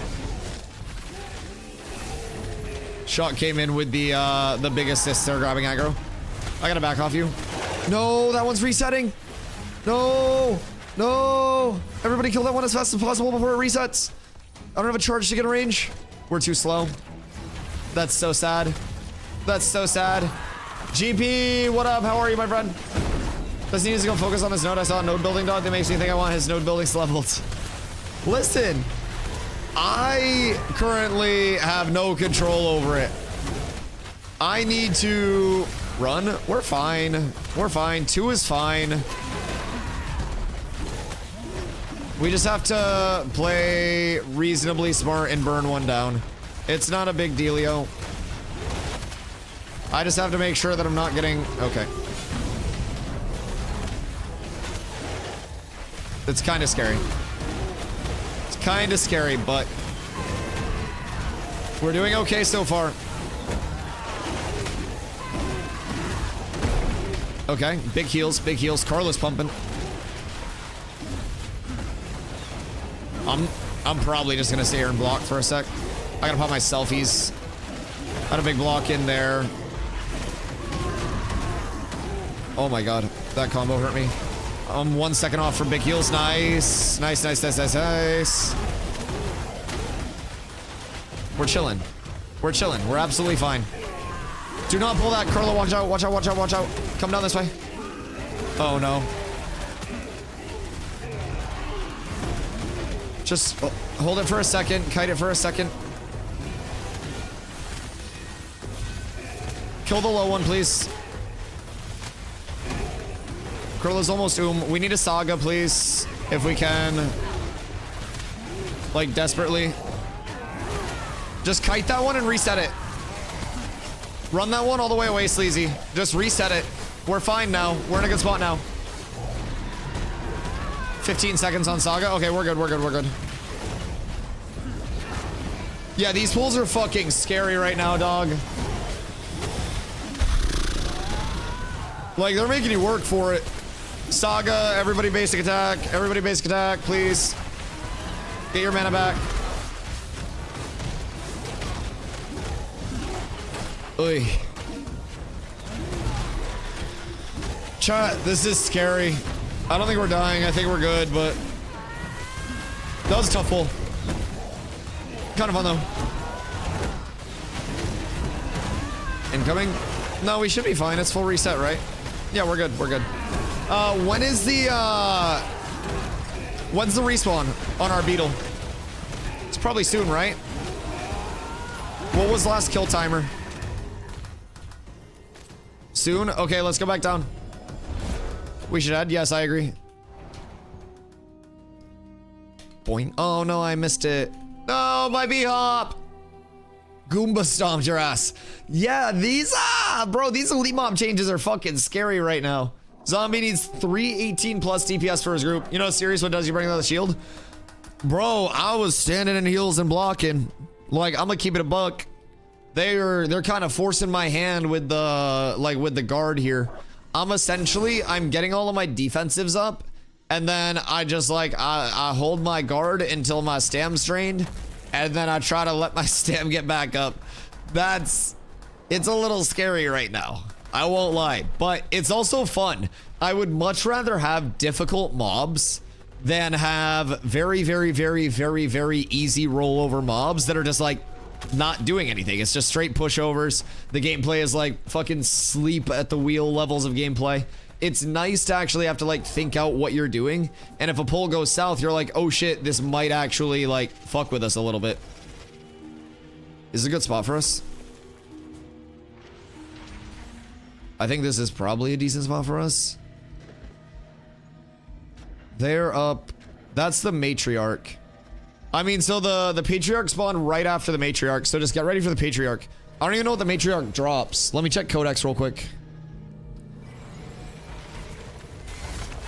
Scarab matriarch drops the strength chess piece, and literally nothing else.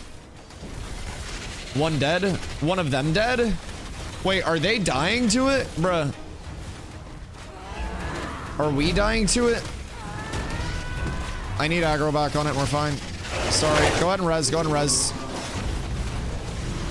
We just need to make sure we don't miss the patriarch spawn for this. But we should be fine. We're chilling here. And since they did none of this damage, this should be ours. Get ready for patriarch spawn too. I'm gonna tag Pate as soon as it's up. Should spawn in right here, literally at any point. So I will be sitting here. And honestly, I'm gonna round up the hatchlings real quick. Carla res not loot. Wait, did Carla loot docs? Wait, that might not be good. If they jump Carla, that could mess with us. Carla, please res docs. We don't need to steal our own group's loot. Right here. Right here. It's up. Everybody come here. Who flagged up right now, bro? No fucking way. There's no fucking shot that I just crashed. There's no singular fucking shot. Bro, what the actual fuck? No. That's such bad timing. They just flagged up on us. They literally just flagged up on us and I fucking crashed. Bro, please. Never put a mark above my head. Marks above people's heads are crashing people. Please. Do not put a mark above my head. Please, please, please, please, please, please, please, please, please. Please, please, please, please, please, please do not put the mark above my head. It's crashing people. I only crash when I have the mark above my head. I need to get back in as fast as possible or you guys are going to die. What the fuck is my game doing right now? Brother.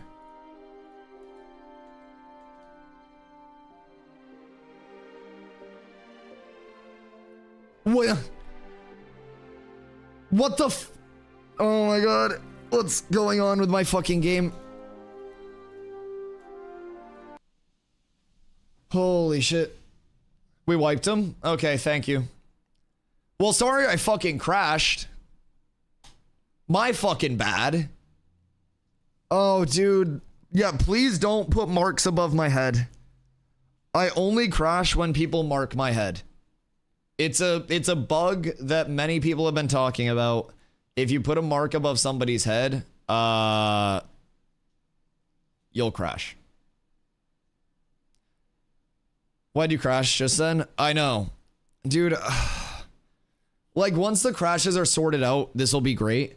But that's so fucking demoralizing. Like now my entire group's dying. Did your team die? Probably. I can't fucking get back into the game. I just went to relaunch as well, and my game borked and wouldn't let me click on anything when I was in. Like, I don't even know. We're rezzing, no loot. No loot from the beetle. Sick. Glad I missed all of that. Jesus fucking Christ. We wiped him. I feel like we're wiping every single person that we fight right now. Like, that was like an aura group, I think, which is barcode. Like, so.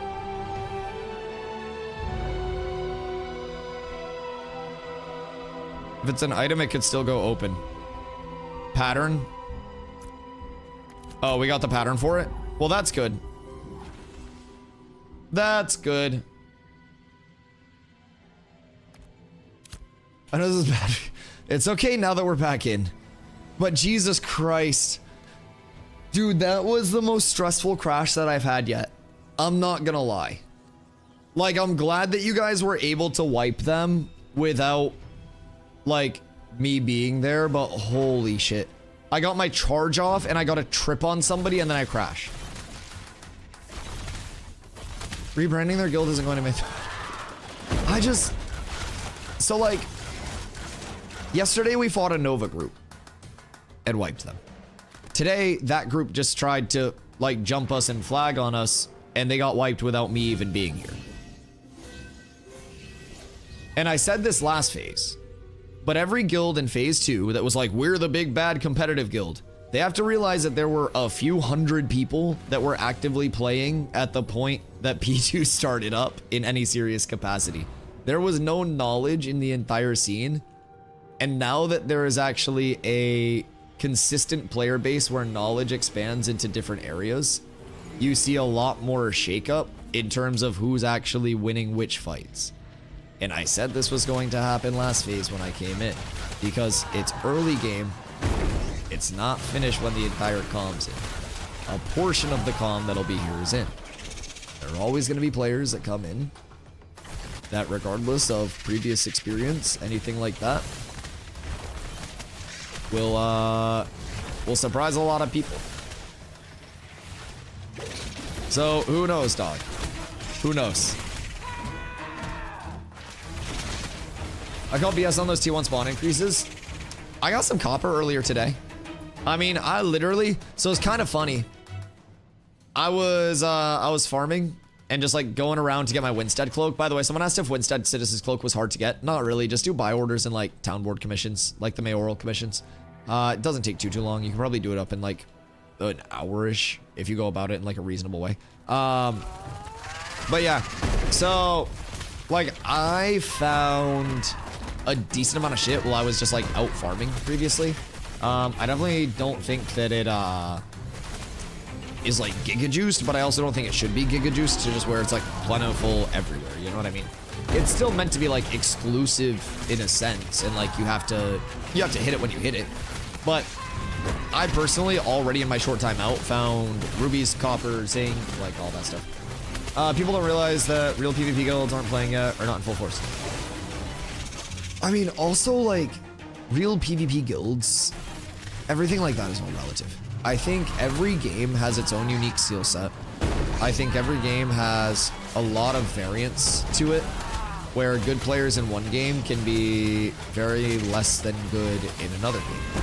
And Ashes is something where a lot of the knowledge base was reserved to, you know, testers that were here for an extremely long time, extremely early in. So with that, with more people coming in, I think everybody is aware that, like, who's competitive, this, that, the other, who's the big fear guild will always change up. And I just hope that a lot of guilds don't get complacent and think that there aren't going to be other guilds that are coming in that are also going to be very competitive. Because I feel like a lot of them just naturally assumed, like, we are cooking during, like, a few hundred player testing period, like, we're going to continue cooking, right? And that's simply not true. Also, please don't report me. I'm just a movement enjoyer. I just like movement.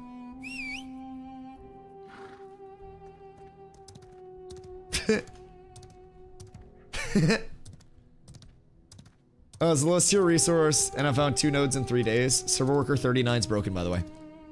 What's up with 39?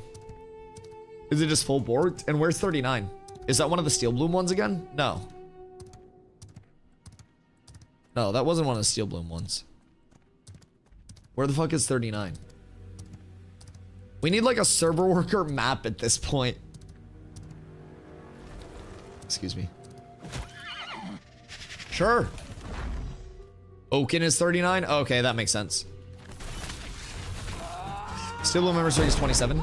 Is it 13 and 27 for Steel Bloom? I think they added more in as well in recent patches, but those were the 2 that were previously dedicated to the area, and it was a little fucked. Can we hold on, please? Yeah, I'm gonna grab a smoothie before we pull these giants, because I also have to pee.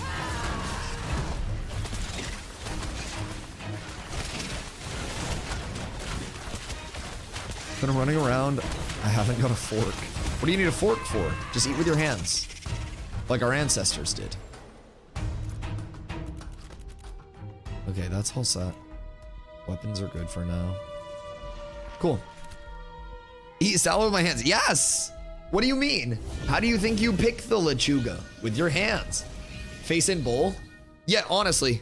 Carla's also a weirdo, so she could actually do face in bowl. She's not a huge, like, dressing enjoyer, which I think is concerning for the long term. But full crash this time? Oh God. Oh God. I also crashed. I'll be right back. 1 sec. I'm getting a smoothie.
I have received 1 strawberry banana smoothie.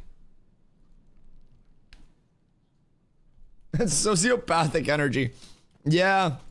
Yeah, I've been a little concerned with her her salad behaviors for a while now, dog. It's interesting. Yo, what am I? 18 major. Wait, I think zombie actually needs I think zombie like actually needs DPS.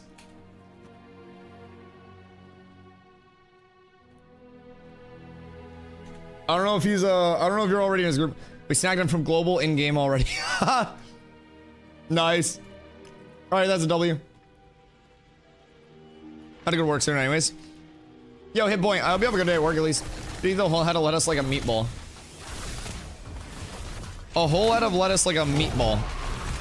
What the hell do you mean? Like, I get what you mean, but like, would you like, meatballs would have sauce on them, right?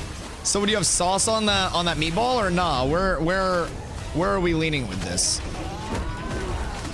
I don't necessarily know how I feel about that. Zom, do you still need anything from your group or nah? I'm feeling a Luminon earring drop from these guys soon as well. I don't know why, but take a little bit of shield for you all. Good for now. Where are you farming? Steel Bloom? Yeah, Steel Bloom. Are you in the, like, our spot? My spot. Hopefully you guys get some good drops. If you guys get Wargris maybe? Wargris farm's good. If you guys get bone earrings, just know I'm on the fucking lookout. Earrings are like one of the last things that I need. I'll fucking buy those shits. Bro, bone earrings, loom earrings, anything like that. 5 gold? I'll give you 5 gold for 2 bone earrings. Beef, pork, veal, homemade breadcrumbs, seasoning, and bake it. Sauce comes later. Don't some people do like the raw meatballs in the sauce?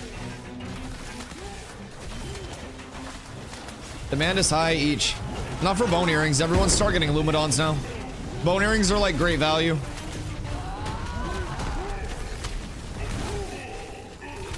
Yo, what up, Bernaya? Would you recommend the alpha to a person that has under 200 hours of MMO experience? It's a really good question. It's a really good question.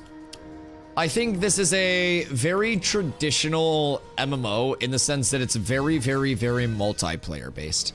So if that's something that seems exciting in terms of like working as a part of a community for like the greater outcome and having that, you know, that long-term living world that's going to continue to grow, I do think that this is a very good time to become involved and learn the concept of Ashes, which is a very complex MMO and ties in a lot of different concepts of many different games. So personally, I came in December 26th after having access for a little over 11 months and not playing yet. I was just kind of like waiting for it all to come together a little bit more. I was also playing New World at the time. So when I decided to, you know, finally try it out, I was immediately hooked. And I still learn more every single day with this game in the playtest. And there's still more and more that's going to constantly be coming to the playtesting environment. So we're in the middle of, oh God. We're in the middle of some massive changes, revamps, reworks right now as well.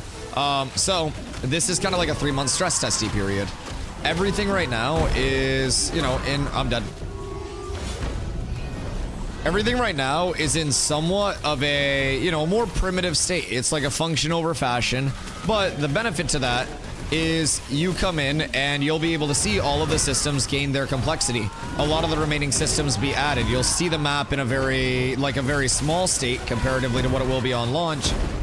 And you'll understand as it expands, you know, what's where and where you want to go. You'll also have more of a knowledge of your archetype, the class that you'll play, and just more information about the game as a whole. So I think that it's also incredibly like safe for people to check out because of the 90-day refund period that Intrepid offers with the playtest purchase. The Wave 3 pack, that $100 pack, gets you in until the launch of the game if you do enjoy it and want to stay. If you don't enjoy it and you absolutely hate it, you can get every single penny that you spent back anytime within 90 days, no matter how many hours you play. So personally, I'm like, honestly, after the degen this week, probably like 850 plus hours, like I'm literally playing 10 hours a day every single day. It's insane. What if I don't trust the 90-day refund period? Is it written anywhere official? Refund your entire account to tell all your friends. It's it's right on the Intrepid website as well. Do I actually have it pulled up still? No, I don't. I should get an exclamation refund command. Wait, with the refund policy on it. That would be lit. But yeah, it is right on the website. There is one line in it that confuses some people where it says like any consumption of the product and stuff like that. And with that just means you get your first month of game time on launch. And you get $15 in the game store on launch. So that is like the consumption part of it. You can't consume either of those parts. Oh wait. Yeet. How did they not tag this? What? What the hell? Do you think a relatively new player will actually be able to find a group to play with? Absolutely. Chat, over on Twitch, Renaya, I stream over on Twitch as well as my main my main stream platform, but kill this guy.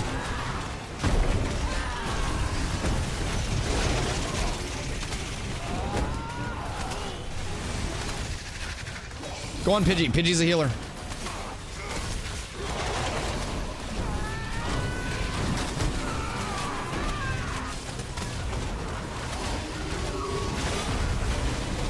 We do not have the jump for this at the moment. We need to go Pidgey, or we lose. Pidgey's about to die. Kill Pidgey. Nice, nice, nice. We win, we win. Go on their range now. Go on their range. Just kill all of them. Big deal next. Big deal next. Super weak, super weak. One hit, dead. ENM. No, ignore ENM till last. Ignore ENM till last. That's our tank, that's our tank. Fed shit on by cats with abs as well. Bring more. Bring more. You need more. Stop flagging up against us, dog. Yo, where's your tank at, brother? Dunked on. What's going on? How is everybody getting dunked on by cats with abs? What's going on? Nova? Aura? Fed? What's going on? Cat's just joined last phase. DustyWhy's just a streamer. He's not a PvPer. What's going on? How's everybody dying to us? Where's the list? Add to it. Holy shit. Who the fuck hasn't died to us at this point? Oh, the people that are friends with us said no to not flag. Brother, we free farming. You know what's crazy? We haven't lost a single fight. What's with the inner Fepsi inner alliance violence? I don't know. They flagged on us. They flagged on us, but my God, they just got fucking rolled. What names from Aura came in? I don't even know. Not all of them were all Aura'd. I don't know if they were just out of guild, but it was like, I think 4 Aura and then 4 non-guilded. I don't even know the names because I crashed as soon as we went into the fight, and they still got wiped without me here. Fed's been getting donned lately. Who would have thought that everybody got merged into Lilith, the big scary PvP server, and then got farmed by the big scary PvPers? Great heals, whoever your healer is. That's my love. That's my Carla. E-girl of the fucking year. E-girl of the fucking year. Carla, can you res Harry Potter, please, love? She was my healer in New World, and everybody constantly accused her of being a social slot, and people refused to slot her because they thought she was an e-girl social slot. And I always said that part of the reason why I was the best melee in New World is because I had a very good healer. And nobody believed it because she was an e-girl and my girlfriend. And she's not even an e-girl, she doesn't even stream or anything. But like, because she was girl healer, literally nobody did anything. Dusty the new Alex. No, you know what? You wanna know what's crazy? Carla was the one that got me into Ashes. She gave me the money to buy my pack, and before I had even played, she was in the original Castle Siege test. No, I know. I just like hyping her up. Also, banger reference, by the way, RIP Ethereum. But like, basically, like, she was an OG, like, supporter of Ashes. She did, like, the original Castle Siege test. She originally ran a guild over here named Sirens that was going to be a naval combat guild. And so, like, she tried so hard to get me into Ashes for so long. And when I finally started playing, she was like, wait a second. Wasn't any Aura names I recognized out of Daytona on Saturday, IRC? Yeah, well, because I feel like the people that have actually played aren't going to flag up. I feel like the only people that are flagging up are people that haven't played before. I don't know. I don't know. Dusty Com's healer and I sniped him for 840 damage. Caltrip's mana drain in close combat's nuts. Yes. Yes. Bro, so I'm telling you, all we have to do, any fight, you find the healer, we identify the healer, I am going to be harassing their healer, perma-tripping them, and then we kill the healer, we kill their backline, and then we kill their melee. That's the progression. Also, Angry Waterfowl, Nom Killer, thank you for the follows during that. Was it Aura or Aura 69? I think it had both. See how much they were attacking you? Bro, and the craziest thing is like, people will think they focus me and shit like that, right? And it was, I get full grit, I get full fort, I pop indom, I drop absorption field, all of it. Aura's for anyone 20 plus, Aura 69 is a hardcore PvP. You can go back in the VOD. It was at least a couple of Aura 69s, but a couple were ungilded, so I don't necessarily know that it was like one of their main groups or anything like that. Tank at the end must have felt lonely. Yeah, you want to know why we won that fight? Because we didn't fucking hit the tank. You know what I mean? Like, their tank was sitting there going, pay attention to me. Pay attention to me. And watching his entire team die while we just ignored him, and they were chasing me around trying to keep me off of their healer. Carla loves PvP healing, by the way. Does anybody see what buy order / commission rewards are? I want to help Jova build the apprentice lumberjacking, but I don't know what I need to do. Yeah, so the rewards themselves, when you accept them, you'll be able to kind of like see in your journal there. And then up at the actual like commission board too, there'll be like a left side spot. I feel like flagging for spots does need to have more of a benefit. I think it does have a spot. We get to loot them. We get to farm the spot. And like, they either at that point have to convince people to pull off of what they're doing to come out and farm, or like try to contest this area, or they just have to go elsewhere. Not if they don't flag back. That's my problem. Yeah. No, I agree.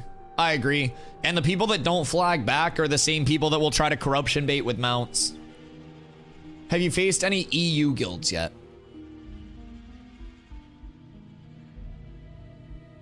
I don't think so. I think the EU guys have been very nice to us. Yeah, I think the EU guys have been really chill so far. I'm not even gonna lie. I think it's mostly Lilith guilds that have tried flagging up on this, on us. I fought Holiday a few times with the cat tag. How's that been? How has that been? How much left for the finish of this alpha test? Like the alpha as a whole, or just this kind of like, this is a 3-month stress test period. So it's May 1st to August 4th. And then starting August 4th, we go into our phase 3, which is 24/7 server uptime. That's also going to be kind of like an until it's done period with everything. So in that like year plus, the game will become feature complete. Pretty much everything gets added, and we're in a very good spot with that. So past that, there are 2 short betas, and then the betas are going to be measured in like weeks, not months or anything like that. And then we launch. So Static literally didn't have a single group flag back. Just trying to get more tags or train on us. Yeah, people were going crazy with the training. I see a beetle play farm going. Got anything good? Yo, Grumpy, what up, baby? Do you want to come farm? Do we get a loot on that anyway? I did not. I was looking at it, but there was no loot. We have 2 beetle plate helm drops so far. So Docs and Shock won them. So Docs got a blue one and Shock got a green one. We did also find another Lumbadon amulet. So that went to, I think Carla got that one for now. I can't confirm. Are you still in Italy? Yo, what up, Optimal? Servers up today? Servers are typically down Tuesday and Wednesday. So Thursday, Friday, Saturday, Sunday, Monday, they are playable. But basically, the starting days of this playtest went a little bit rough because it was a stress test. So they wanted to get more data, and they opened it up for the player base to just, you know, be around a little bit longer. So pretty cool of them, in my opinion. We have no Tuesday, Wednesday downtime this week, but we will probably have Tuesday, Wednesday downtime pretty much every other week. 4 to 5 times on the way home. Oh no. Was it all the Pepe?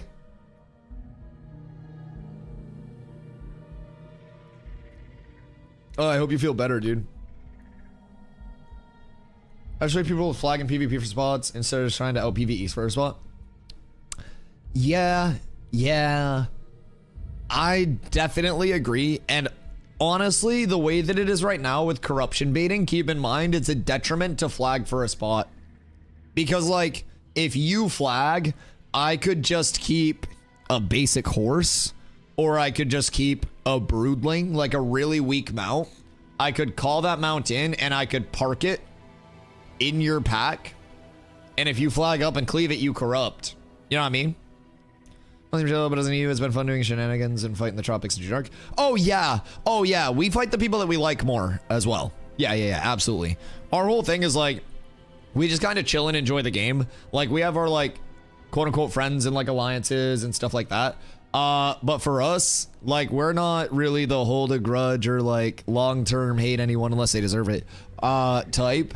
So we just kind of like yap to everybody, and hopefully we'll get a lot of good PvP in with everybody this patch. It's gonna be beautiful. A lot of times we try to force flags and they just ignore us and until their tank or cleric dies. Yup. No, I agree. I mean, even Shock has the tech. He sits in stealth and he'll diddy dart the healers, and he'll also put like mana drain caltrips on the group. And so it won't be enough to like, you know, for him to actually get the killing blow so it doesn't put him in trouble. But it's a lot of the times enough for the tank to die. I'm gonna pick up someone else. One spot, desert, PM 20 plus. Chat, anyone need beetle plate?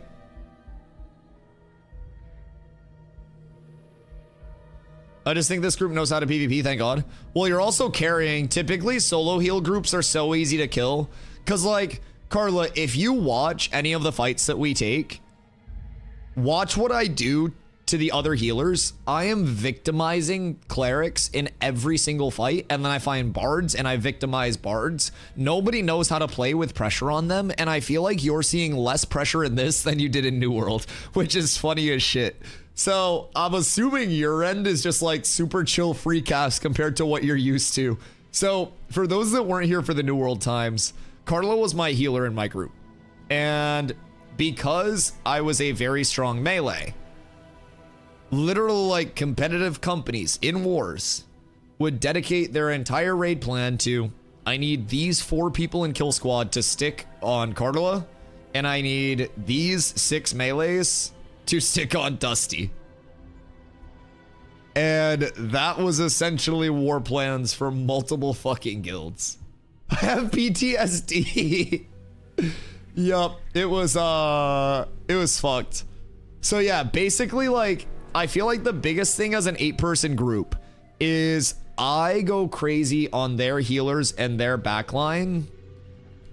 We have somebody that basically like peels Carla and stops Carla from getting absolutely nuked.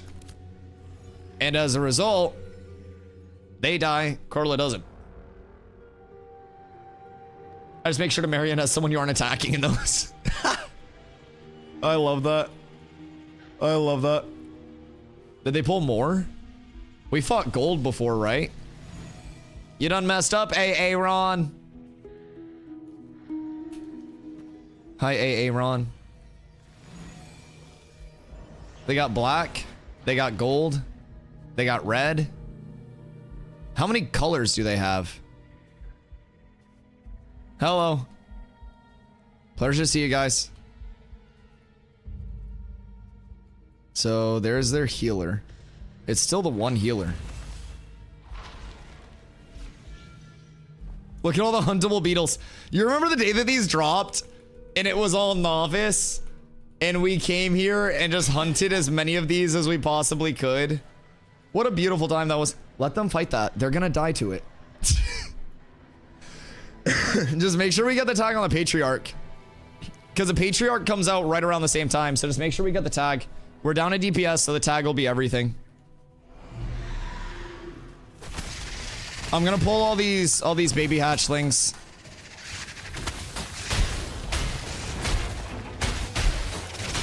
Just to get everything clear for tabs.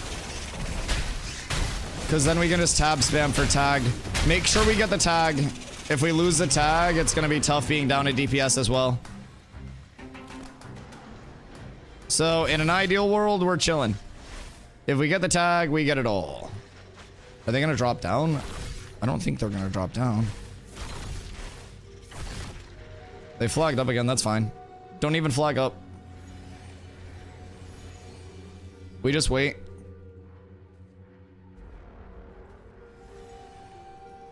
We just get the tag. The tag is so impactful. And then if they're still flagged up, we'll wipe after the loot. They know I'm the healer? Yeah, that's fine.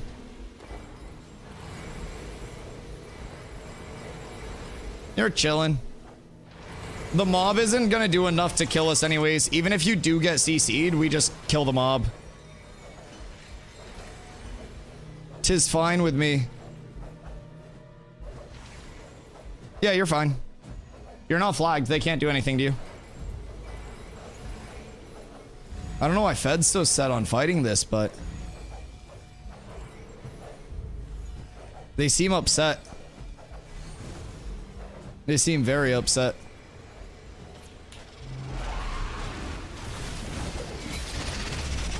Yeet. Yeet. Yeet. Yeet. Yeet. Did we get the tag or not?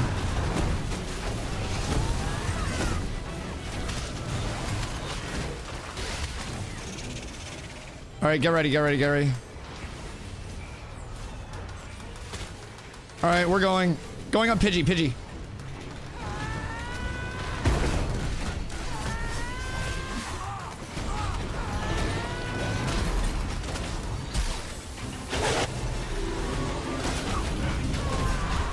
Kill Pidgey, kill Pidgey.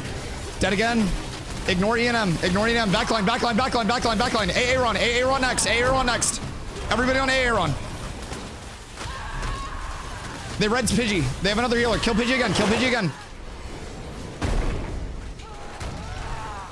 Pidgey, you're so bad. How many more did you have to bring in, brother?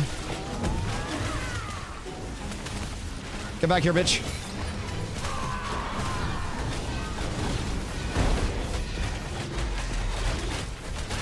How many do you need, brother?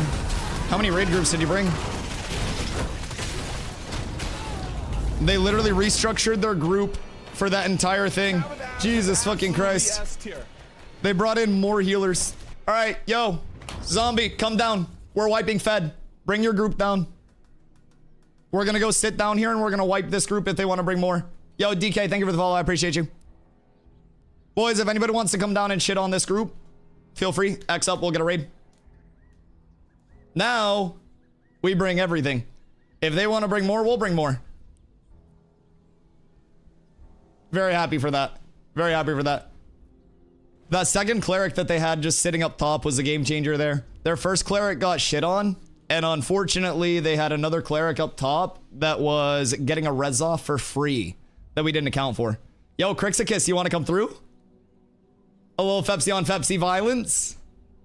I mean, they want to bring more, dog. It's a good chance. It's a good chance to get in on the fun. Because, like, we about to be farming this. It's a long-ass walk, but I'm also only at Mira. Pull up. Is it all Fed? It's all Fed. I don't know, like, what their, like... I don't know what their whole, like, structure is. But they brought in 3 different colors. I think it was like green, red, and gold or something. Or some shit like that. But yeah, they pulled up with more. I go sell? Yeah, go sell real quick. Sell if you need to. Make sure you repair if you need to as well. Don't be able to come down there in XP debt. Tell them not to be in XP debt. Pepsi on Pepsi is allowed for grind spots. Oh yeah. Oh yeah, I don't fucking care. I think this is fun. I'm not like, oh my god, kick them out of the alliance. No, I shit talk because it's fun. What the fuck? Yeah, if I'm shit talking, it means I'm enjoying it. Yeah, that shit's great. I'd rather have that than nothing happening. Also, did we get the kill on that or did they get the kill on that? Yeah, Substantial. Yeah. Like, and it always makes me laugh because any stream that like there's banter going out, there will always be one person that'll like clip it and try to send it around. And so there will be one clip with a bunch of views and everyone's always just like, brother, that's just what PvPers do. It's Pepsi Inter-Alliance violence and I'm betting 99% of everyone there is having fun. Oh yeah. Oh yeah, absolutely. Absolutely. I bet that they had fun pulling people down, and I bet that that was a good fight for them as well. Yeah, that was good as shit. And honestly, fights where you get they throw in GGs in chat too. Oh, did they? Oh, sorry, I missed that. GGs if you guys are in here. I love you. Very good fights. Also, fuck that second cleric you brought in. I didn't see it. You're so fucking lucky. It's PvP game, a hardcore as fuck one. Oh, dude, if I call somebody bad in the middle of a fight while I'm chasing them around shitting on them, it probably means I'm having so much fun doing this. Thank you for the PvP. Just in PvP translation. Like, I bet somebody out there has screamed shit on DustyWhy in their Discord at least once when they've killed me. Like, dude, that's just like anything competitive in my mind. Like, I was grew up playing basketball and shit. Like, I played ball in college. So, like, it was literally, I have for sure. Dude, you were running a build so fucking stupid it got nerfed. Because of me dogging guildies or being dumb. Yup. They opened with Marionette on me, so it was 6v8 for 10 seconds at the start. Yeah, I don't know how much they had, or if that... Ooh, I still have the horns. Or if that second cleric was there the first fight and was just like AFK or something. Oh, they're gonna be so confused why I have so much granite and basalt on my body. I was doing my Winstead commissions. And this was this stuff. Oh, God. That's so funny. I saw someone call you out in the Nuela Vira Discord. Call me out? For what? Being handsome? Personally, I think that's one of my biggest flaws. It doesn't allow anybody to like really hate me long term because they come in and they're like, man, I hate DustyWhy. And then they look and they're like, oh, I kind of love DustyWhy. It's just a level of conflict for them. I don't remember, this was back on Virus so weeks ago. Huh. Yeah, I don't know. Like the actual, like the Ashes Discord or a different one? Dusty, did you get a Giga Chat haircut? I got my haircut a while back, but it was a little rough. It was a little rough. PvP's hard without a VC. Yeah, I'll join up in the VC and then I'll just undef it if we have to do that again. I'm in here. Okay, I don't just love Dusty, I would marry him. I would die for that man. I just know you're a womanizer. What the fuck? I don't know. Really, is that like... I know the song, but I never really learned what it means. Is that basically just like a...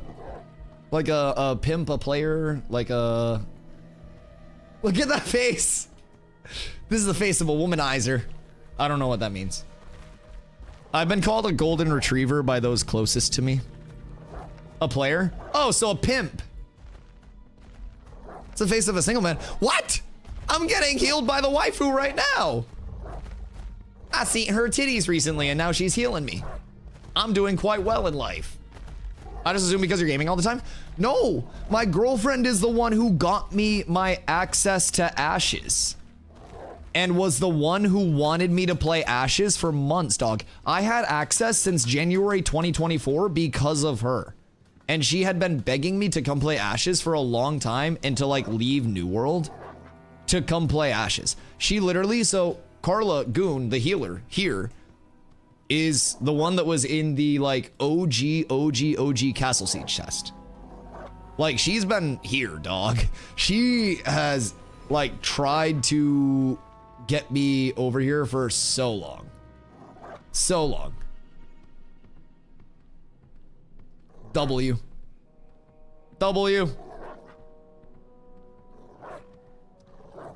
Carla OP as fuck.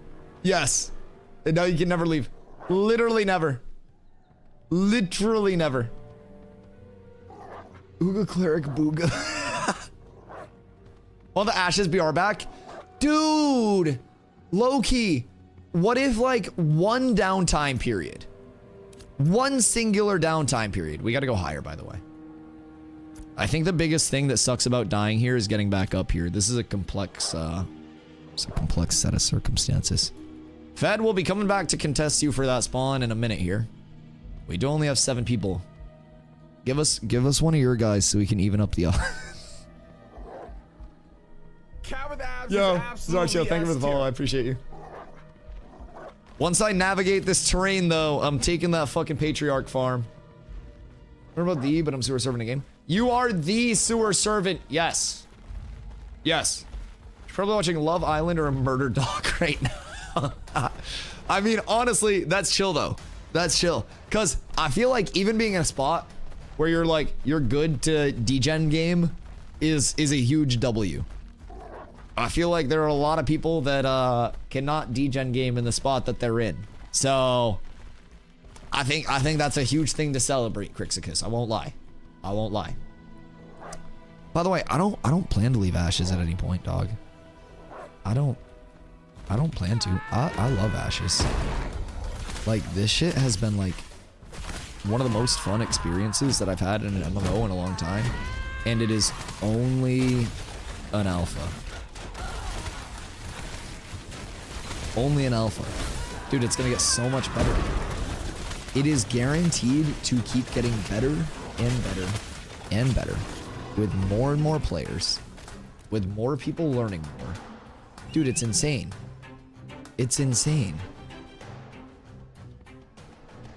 Just watching the New World roadmap, waiting for them to launch for the 4th time so you can go back to Outpost rushes. New World Battle Royale coming Season 9.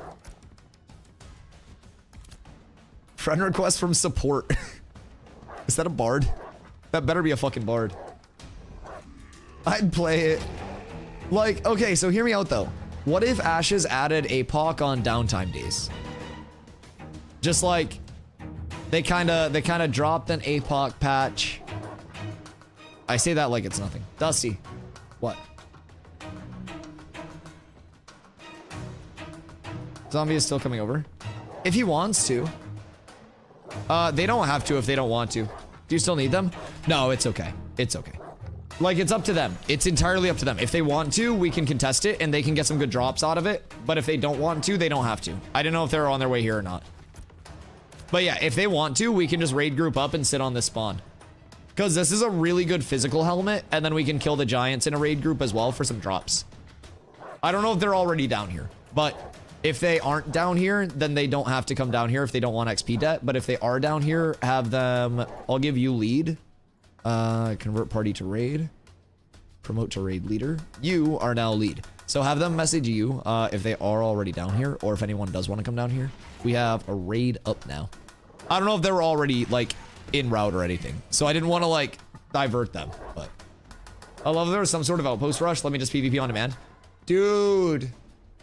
Dude, just give us a queuable, repeatable mode where we can go in and like 20v20 or 16v16.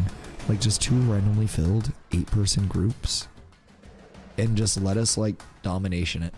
They were halfway down. Oh yeah, come through, come through, come through. So what we're farming right now, I can show you guys. We are working on farming a few of these from the named mob. So here it is Beetle Plate Helm. So it's 810 to 818 Fizz Power rating on a green roll. So this is going to be one of the highest Fizz Power scaling helms that there is. So that is definitely worth farming over here. So yeah, you guys can come down, have Carla get you in the raid, and then we'll just sit on this for a little bit. It's a 20-minute respawn on the Beetle mob itself. So the trick is to contest the Patriarch down in the bottom part.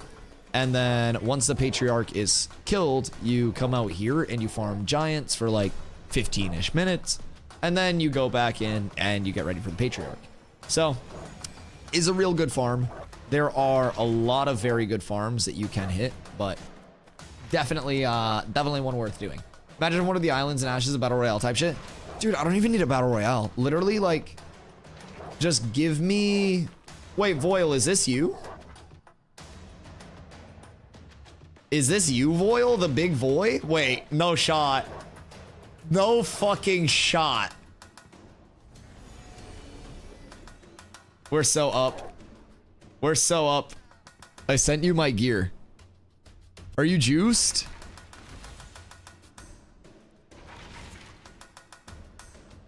Okay. Yeah, you're cooking. You're coming along well. You're up tremendous. Oh, the bronze longbow is so hot. Fuck. The bronze longbow is so nice, dude. I have an energy spelly right now.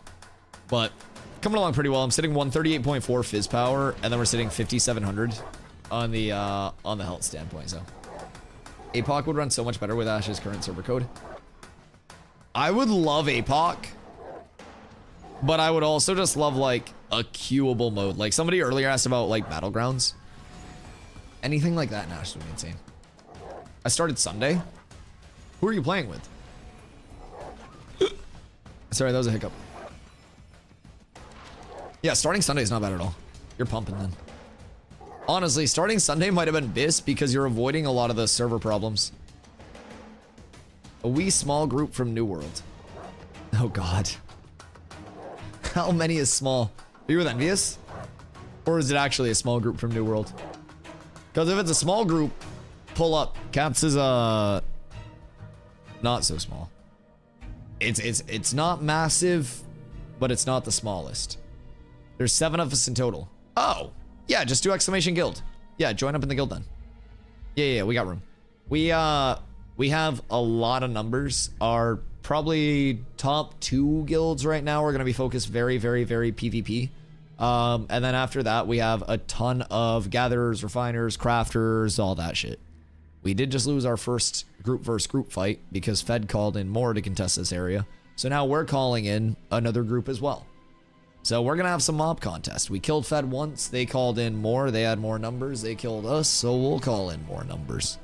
And eventually, someone will run out of numbers. So we'll keep trickling people in as we need to. I still don't have a belt. Sleazy, aren't you like 170 power right now? You're kind of juicing. I wish I would have been able to get my Ashen Haunt shoulders. That would have been so nice. Soon though. Oh, Carla, I have your ring for you too, love. 179. Jesus Christ. Jesus. Yeah, Carla, come see me for your bone ring. And then what's this? It's a brass hoop earring. I don't know if you have any use for that, but cloak. We gotta get people all their citizen cloaks as well. Citizen cloaks are gonna be so fucking ungodly good for every single person to get. If you guys aren't aware, best citizen cloak for casters, Miraleth, best citizen cloak for Fizz, Winstead.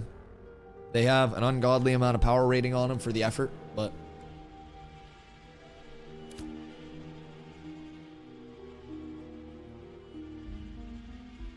chill learning. Yo, learning is bis. Learning is bis. Blue Flesh Ripper. That's hot. Yeah, we've had a few people on Flesh Ripper grinds and stuff. My gear's coming along great, honestly. I have a few dud pieces. I'm still trying to get Lumadon earrings. Probably need to up these pants at some point. My helm's basically a dead slot. But like, I pulled a Riv Mace and a Steel Shield. So like, that combo alone is up tremendous. If I can get like a long sight or any form of like 20 longbow, that's going to change the game up entirely there. So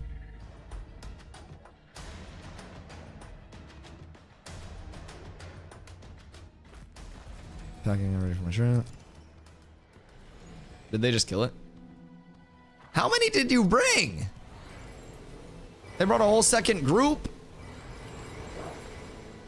No, any good drops? Cat with abs is absolutely S tier.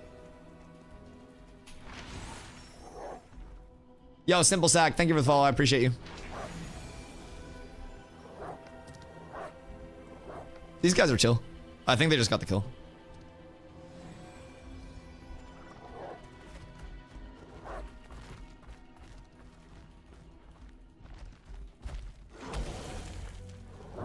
All right, that guy's chill. Game looks so good. Only thing I'm not a fan of is the loss of gear when you die. Oh, if the loss of gear is the big put off, then let me reassure you there. The only time that you will ever lose gear is if you non-consensually kill somebody. So say right now, Shockums is really bad at the game. He's terrible. So I say, Shockums, it's your time to die.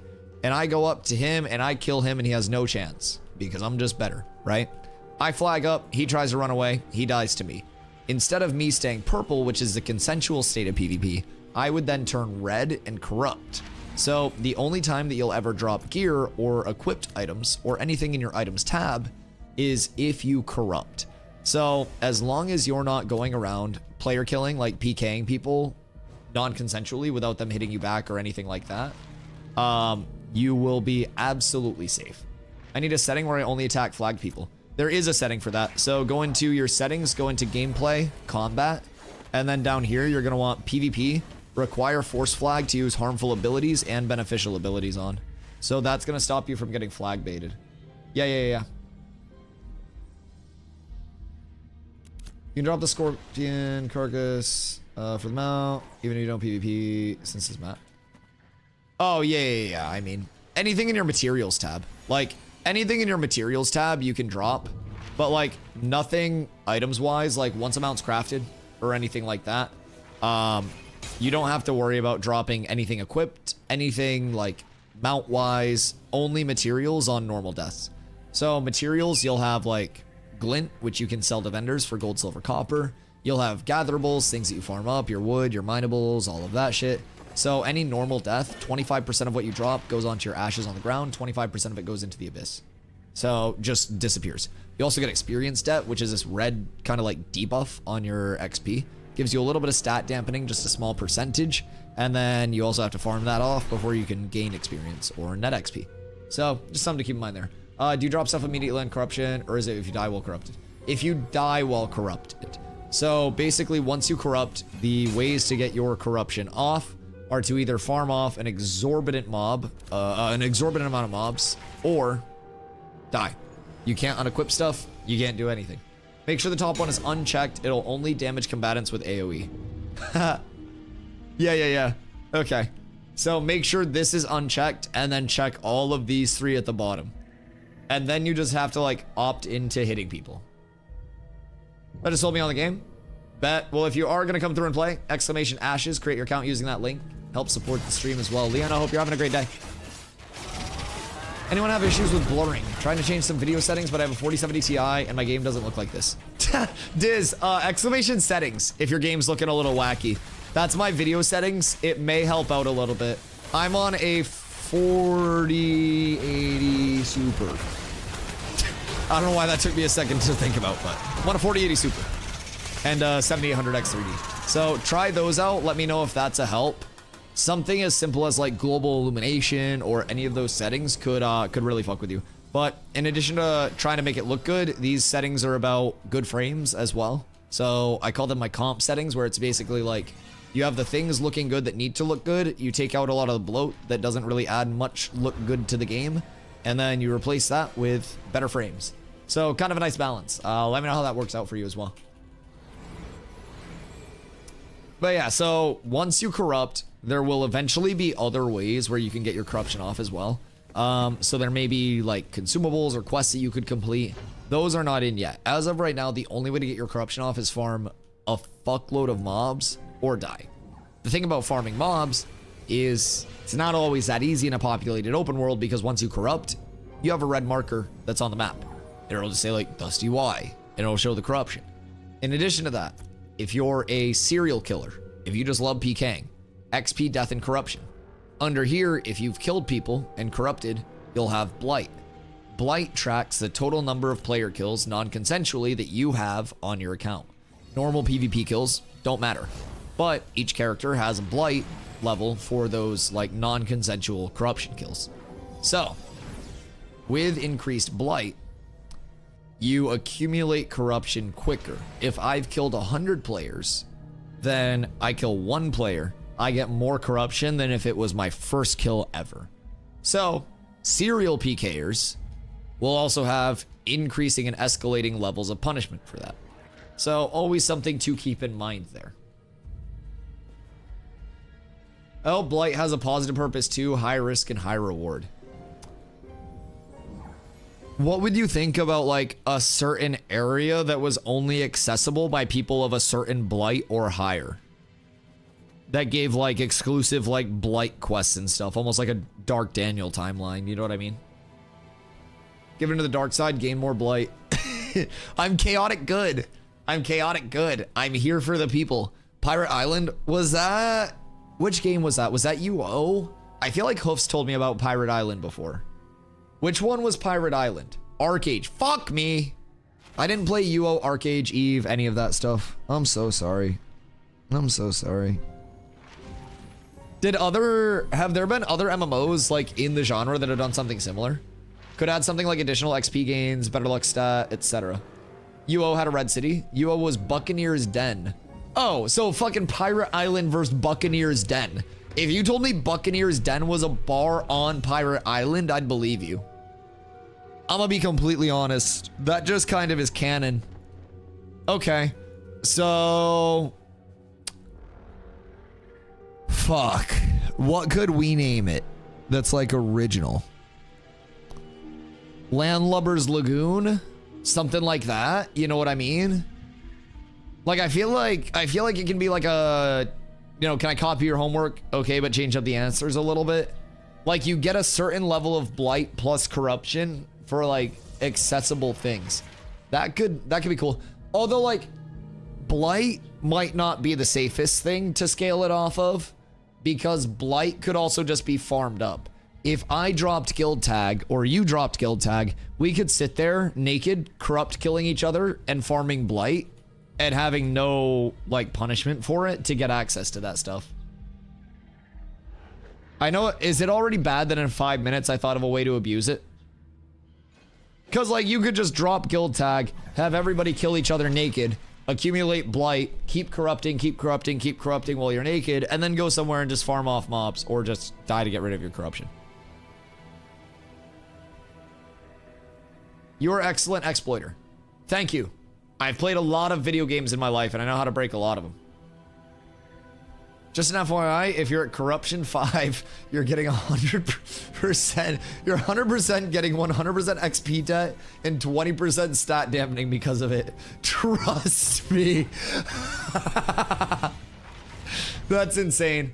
Can't equip items. No, I know you can't equip or unequip, but like, if you are in my guild or you're not in my guild, you and me meet up naked and I'm just like, hey, I'm gonna kill you now. And we're naked, you let me kill you. I come back, you kill me. I guess I would have to die to get my corruption off. So technically you'd have to kill me twice. You'd corrupt. You'd then have blight stacks, but you'd be naked. What are you gonna farm? Well, we were more discussing the entrance though. I was talking about more so like if we did an exclusive area. Cause then you could just have somebody get naked for carries.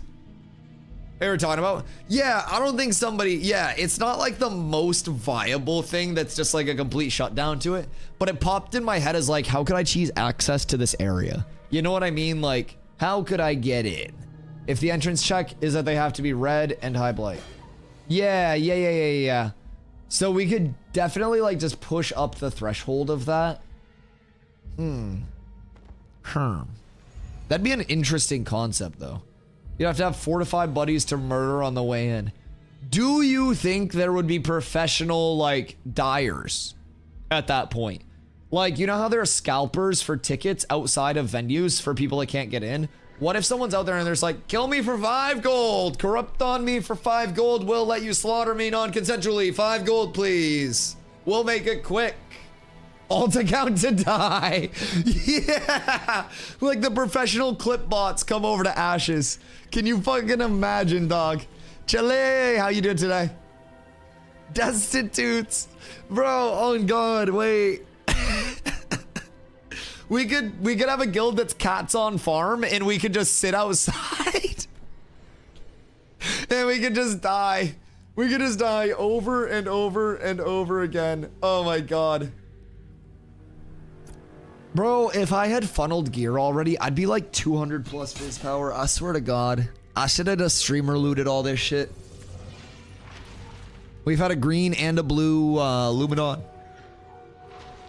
We've had a blue beetle plate. We've had so much. Dusty, come top. I'm coming. Cats on floor. What's the easiest way up top? Wait, do we have uppies? Can I get an uppies? That didn't work. Okay, that did. Good day. Huh. We'll see if they flag up. You got uppies. Yo. Yo. Zig is one of their healers. I don't know where their other healer is. Big Deal's mage, Caboose is bard. Aaron Bard. If they only have one healer, then that's easy. The only reason that they got the last one was because I got a res off halfway. Stregs on hatchlings. If they do flag up, everybody just needs to Zerg Zig down, and then we ignore ENM. I'm going to mark their tank with a tank. You ignore him. The tank literally does nothing. You let him walk around. He doesn't have fizz power scaling stuff. He doesn't have anything. Take them on. If we can. I don't know if you guys are over here or not, but... Carlos flagged. Get ready for them to fight. They'll probably flag up. Just be ready. If they do flag, everybody goes on Zig immediately. Get down into the pit. Get down into the pit. Patriarch will be here in a sec. And if they do flag, remember it's Zig first. Pidge and Zig are their two healers.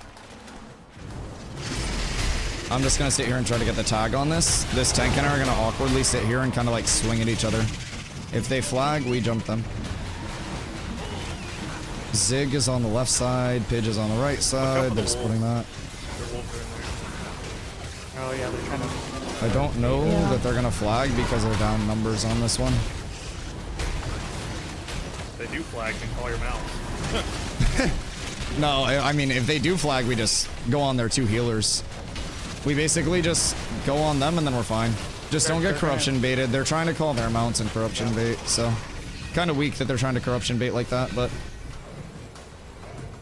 Just make sure that you don't hit any of the mounts. Stop calling in your fucking mounts! Fight with honor! Jesus Christ, stop! What the fuck? Fuck it. Call in our mount. I'm calling my mount in too. Everybody just call in their fucking mounts. Fuck it. Everybody just call in your fucking mounts. I got the tag, I got the tag. Kill them up, kill them up, kill them up, kill them up. And then make sure we get the loot before it goes. Did we get it? Nope, they got it. Alright, well now we bait them into flagging and then we kill them. All of the mount sounds are so fucked. No, they're not gonna mount. They're not gonna flag up. Nope.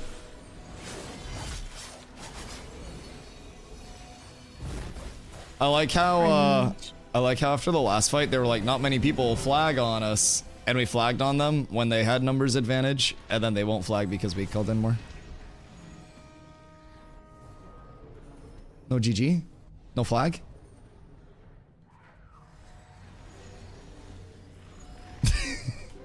How do I unlock my health bar?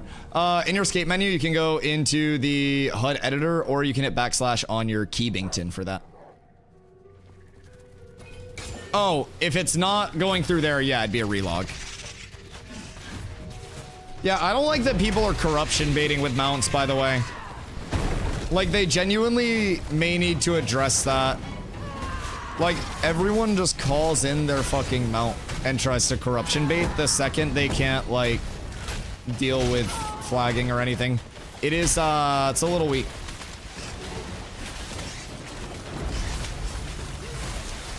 I wish that they were all in one guild. It'd be such a good time to use the scroll. We could deck on black. There's a lot from black. Ah, it's fine. Then we have It's fine. I mean, I don't mind. Like, their numbers are so split. I don't know how many they have on right now in each guild, but I'd be willing to bet that because they're so split, it's not that many. Alright, well, So- this was real, this was fun, but it wasn't real fun, so I'm gonna go level. So, I mean, in between the spawns, you typically do giants for loot because they drop a few very bis jewelry pieces. So, depending on what you guys are trying to do, this is a good opportunity to get the Fizz Helm, as well as, like, Luminon earrings, Luminon neck, a lot of that good shit, so. I'm gonna go talk to a fucking XP loan shark and get out of fucking debt. And You then I'm should. gonna bet on myself. Well, that's a losing bet. I wouldn't bet on you at any point. And we're nothing. New meaning to mounted PvP. Yeah, I hope that cheese gets taken care of. Personally. I just like... I don't know how I feel about it. Chat, what are the thoughts on like the calling in mounts to corruption bait people at flag?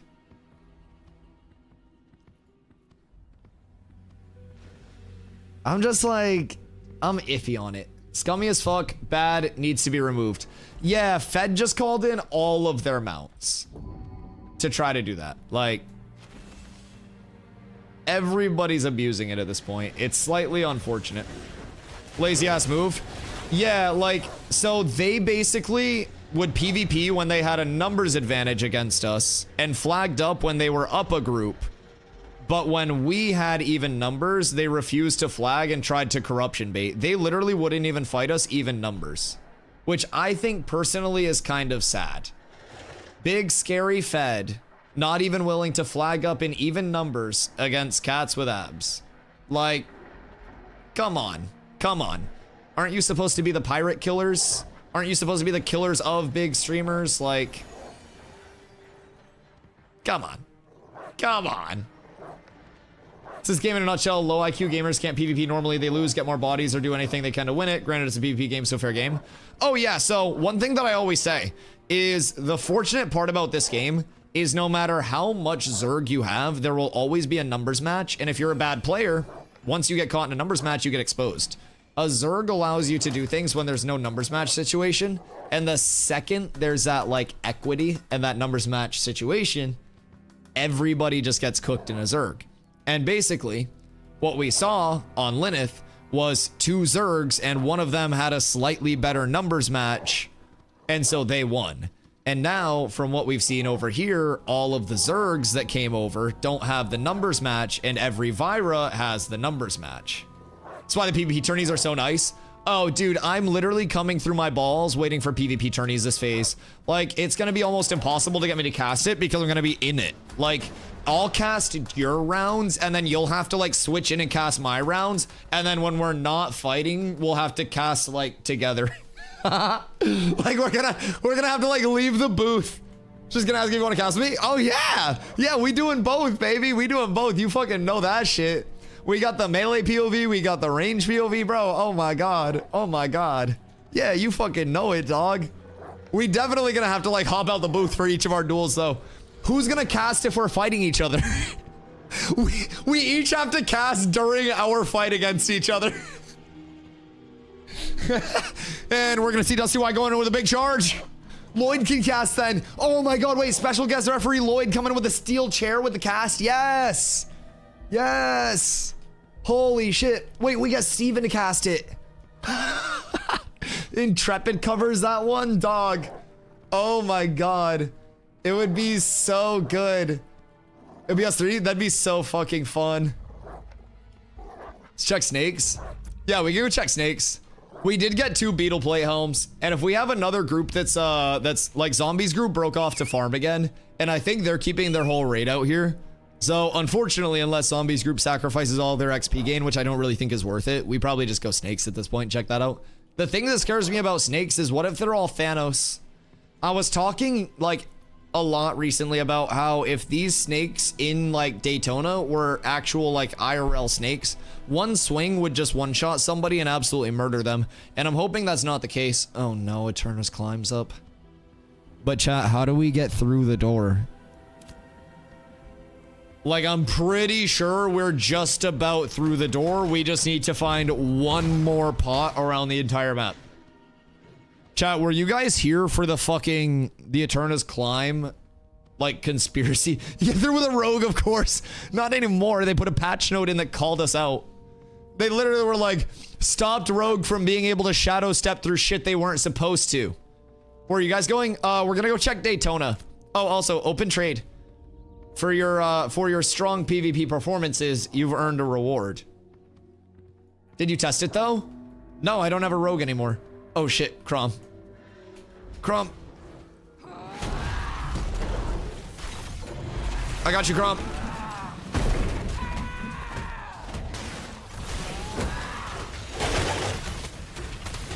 That got a little hairy for him, I think.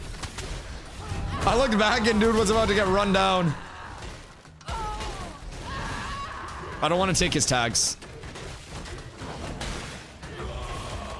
Okay. There we go. That looked scary for him for a second there. Poor Crom. Boop. Mr. Dusty, you're gonna try new CTF PvP on New World. Why would I ever play New World? Like, unless they literally offer me a sponsored stream in the 4 digits or higher, I'm not ever going to play New World again. I hate to break that to any hopefuls, but yeah, New World is never going to see me as a player again unless they pay me. It's very simple. Like, Amazon Games would literally have to reach out and be like, Dusty, we're willing to give you thousands of dollars to come play for a couple hours. And they won't do that. So it's never gonna happen. And even if they did, I would do what every one of the content creators that they paid hundreds of thousands of dollars to last sponsored event did. And I would stream the 2 hours required and I would vamoose. I'd be out that bitch. So I wouldn't necessarily expect it anytime soon or necessarily like ever, so to say, but you know, something could happen. Like Steven could always just say, fuck it, Ashes doesn't exist anymore and turn the servers off and I might be jobless. Development's a moving train. Dusty, do you have an extra earring? Yeah, are you stream sniping me?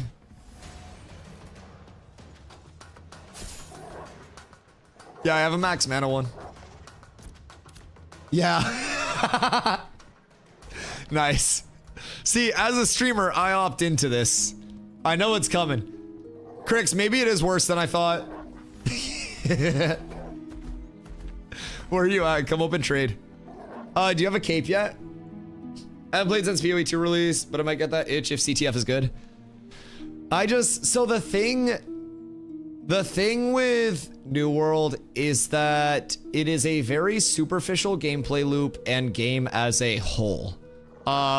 It really, as a game, doesn't offer any loop, and it's literally get on, sit in town, teleport here, complete the mode, go back to town, teleport here, complete the mode.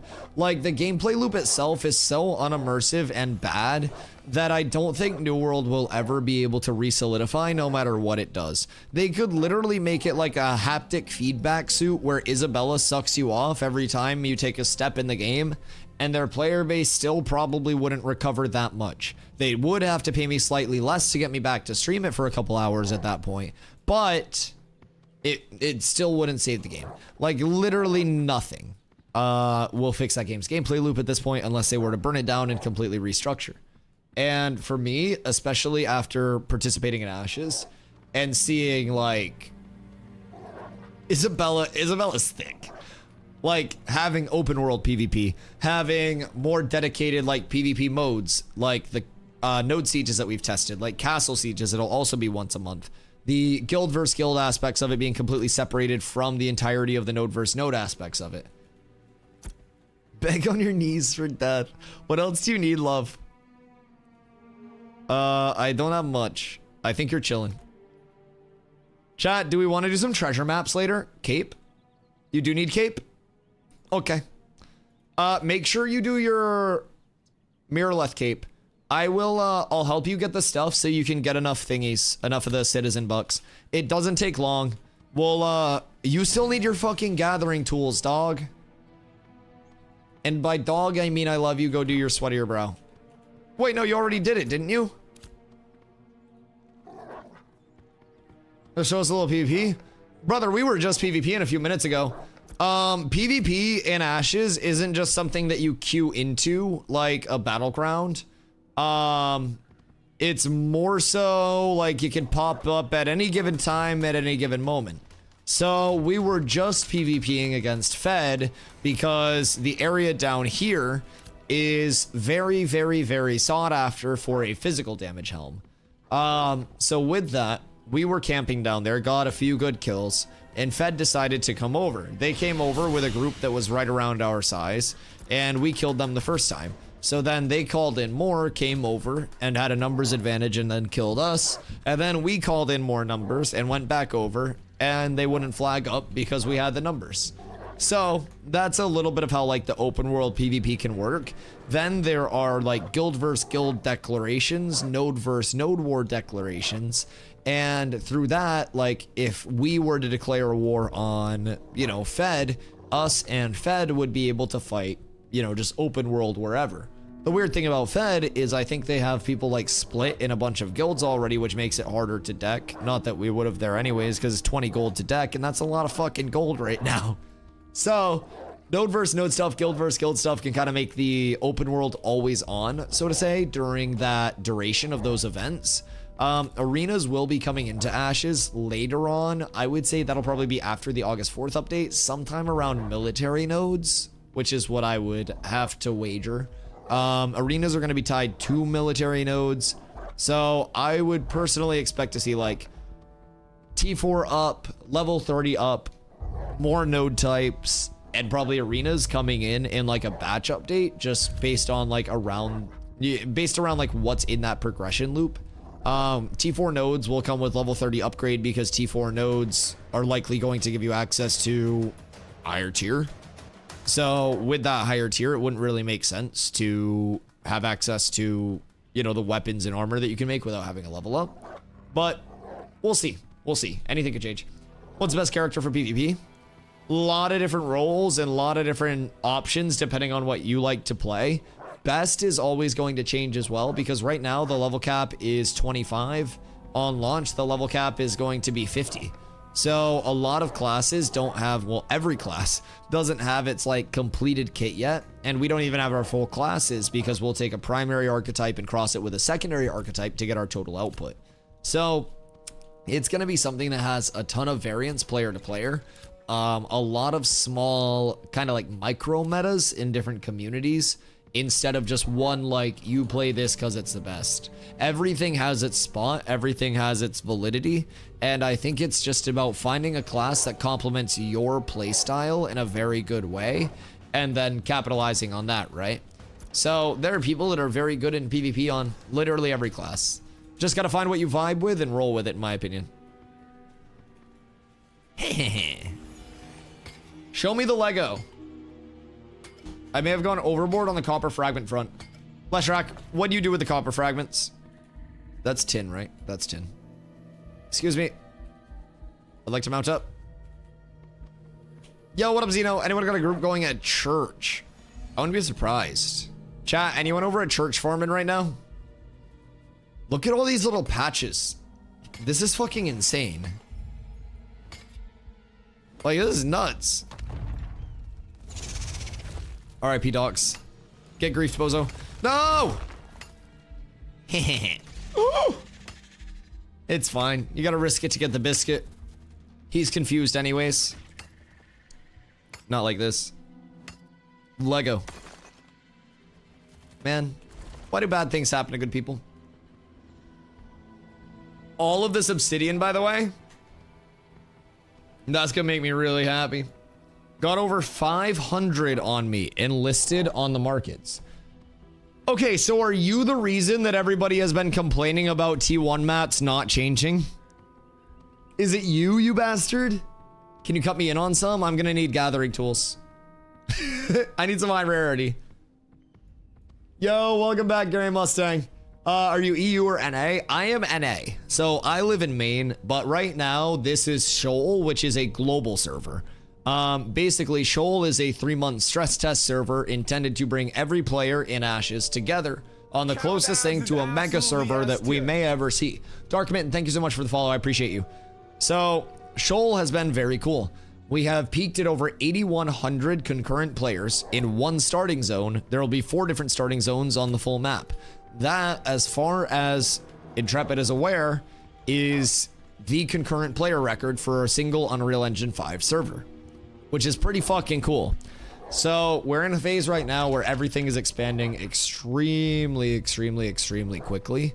And as a result, we see everyone over here stress testing. And honestly, everything that we've heard so far is that like netcode, ping, all of that stuff, when you're not in a very like, you know, congested area that's kind of like bogged down with server workers and dealing with that, the actual performance of the game is nuts. Like, just in terms of fluidity, low ping, low input delay, the feel of everything, that's been one of my favorites. One of my favorite parts. Can you have all the trade skills? No. You must specialize. So, exclamation crafting will get you this graphic here. But basically there are 22 professions in total. All of them start at novice, which is a base level. 5 novice can become apprentice, which is level 10. Of those level 10, 4 can become journeyman at 20, 3 can become master, 2 can become grandmaster, and that leaves you with 2 GM, 1 master, 1 journeyman, and 1 apprentice, and then 7 unleveled. Technically, yes. Yeah, technically you can do all of them. Yeah, you can have all of them. Like, I have everything at level 1 right now, but I can only promote 5 of those up to level 10 and get my apprentice tool for that, that next level of unlocks. Just gonna be really bad at a lot. Yeah, jack of all trades, master of literally fucking nothing at that point. Having such a fun experience at Steph right now. Guys just keep pulling the big golem to us and getting us wiped. If people... mob training fucking sucks. Mob training is such dog shit. Is it the aberrant? Yo, what up, Sweepity? Is the endgame just PvP currently in this? Oh, goodness me, no. So, everything in Ashes is a PvX gameplay loop. So, even if you're someone like me who wants to very much focus on PvP, right now, this is my gear from farming mobs. Crafters will be able to, once the tables are up to support all of that, right? Crafters will be able to make everything that I need, but also high rarity versions instead of green, gray, blue. So with that, crafting is the #1 way to get like controlled high rarity outcomes and controllable pieces. So it's amazing. I, even as a PvPer, have to very heavily lean into the community aspect of it. I can't just put my head down and brute force farm a full best in slot set. I can get like, the gray version of a Ruvidium mace, but my better mace is locked behind a pocket dungeon and like, it'll be a higher rarity. This shield, this is my best shield. It's green right now. Legendary is gonna be the best. But yeah, so like PvE, you can get the actual drops, or we can also get recipes to make things from those same drop tables. So it's huge. We got the beetle plate at home recipe, which is massive. How do I get an apprentice axe recipe? Apprentice axe is going to be locked behind the server progression. That's going to be up in Jova, hopefully soon. Hopefully soon. Maine's where I want to retire. Dude, Maine's beautiful. Maine's beautiful. And like, my favorite thing about Maine is it has 4 seasons, right? So I know that sounds like a really like straightforward thing, but we have a very decisive summer, a very decisive like everything. Like our fall literally brings so many people up here for foliage, for like apple picking season, for everything. Winter hits, trees get bare, everything's covered in snow. It's beautiful, it's cold. Ice is a dick though. Then you go into spring, everything melts off and you get huge blooms of everything. A couple weeks ago, I went out and I planted grass seed and a bunch of flowers and shit, right? And my grass seed's coming up because we've been getting rain. So it's beautiful, man. I love it. There's so much to do. Like I sit inside this room and just kind of like vibe, but there's genuinely so much to do. Genuinely so much to do.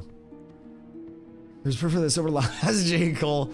Yeah, bro. So I'm going to see Kendrick in Vegas at the end of this month. I'm a huge Joyner Lucas fan as well. So when I was playing New World, like a lot of the time I would have like my Joyner and stuff on, and then as streams started to grow, I was like, you know what? It's almost like it's a level of like you're cooking for the person that's eating your food, not for yourself. And so I didn't like, switch up what I did, but like my stream playlists, I listened to a shitload of Bardcore. So like Bardcore was like, it's basically like normal songs that everybody knows just on like bard instruments. So there's like a bunch of shit that people would recognize, but it was like MMO-y type music, right? And then one day Planendorf was in chat and he was like, yo, like, listen to the Tropics music real quick. Like that shit slaps. And I put my in-game music on and I was like, wait, this shit actually goes crazy. And honestly, this has been the first game in a long time where I just haven't instantly turned off the music and turned on Spotify. Because I actually like the music adds to the environment building, I feel like, in a sense. Like the tropics music fucks. It feels like you are in the tropics, you know what I mean? I don't know. I only want to stream just to have people to listen to music and talk with. No, bro, honestly, like, one of my favorite things about streaming is that I never planned on being a full-time streamer or anything like that. Oh no, you can glaze cricks all you want here. No, I love every content creator, dog. This isn't like a place where there's like competition or anything like that. I'm very much a person where like more content creators and like more love in the scene just in general makes the entire community better. So like, I know a lot of content creators are basically just like, oh, I don't want to like type in so-and-so's chat because like people, you know, start paying attention to me and stuff like that. Thoughts on envious exploiting and getting groups reset again? Wait. What do you mean getting groups reset again? What happened? Timolo, what happened? Who's also my man and he runs my channel? Oh, really? That's dope. No, I love that. No, I do love that, bro. And I have so many friends that are content creators that'll like DM me and they'll be like, yo, Dusty, I was lurking in the stream today, loved it. I didn't want to say hi because like, you know, didn't want to like, you know, take away from the stream. And I'm like, motherfucker, why the fuck wouldn't you say hi to me? Like, what you mean? Some groups got reset, then re-leveling 10 to 12 and got reset again. Wait, what? No way. Appreciate you helping us with this overpulse. Timolope, you were fucking adorable running up and just saying help. Bro, multiple times, Timolope in Steel Bloom came over to us and he had mobs on him and he types help. Dog was adorable.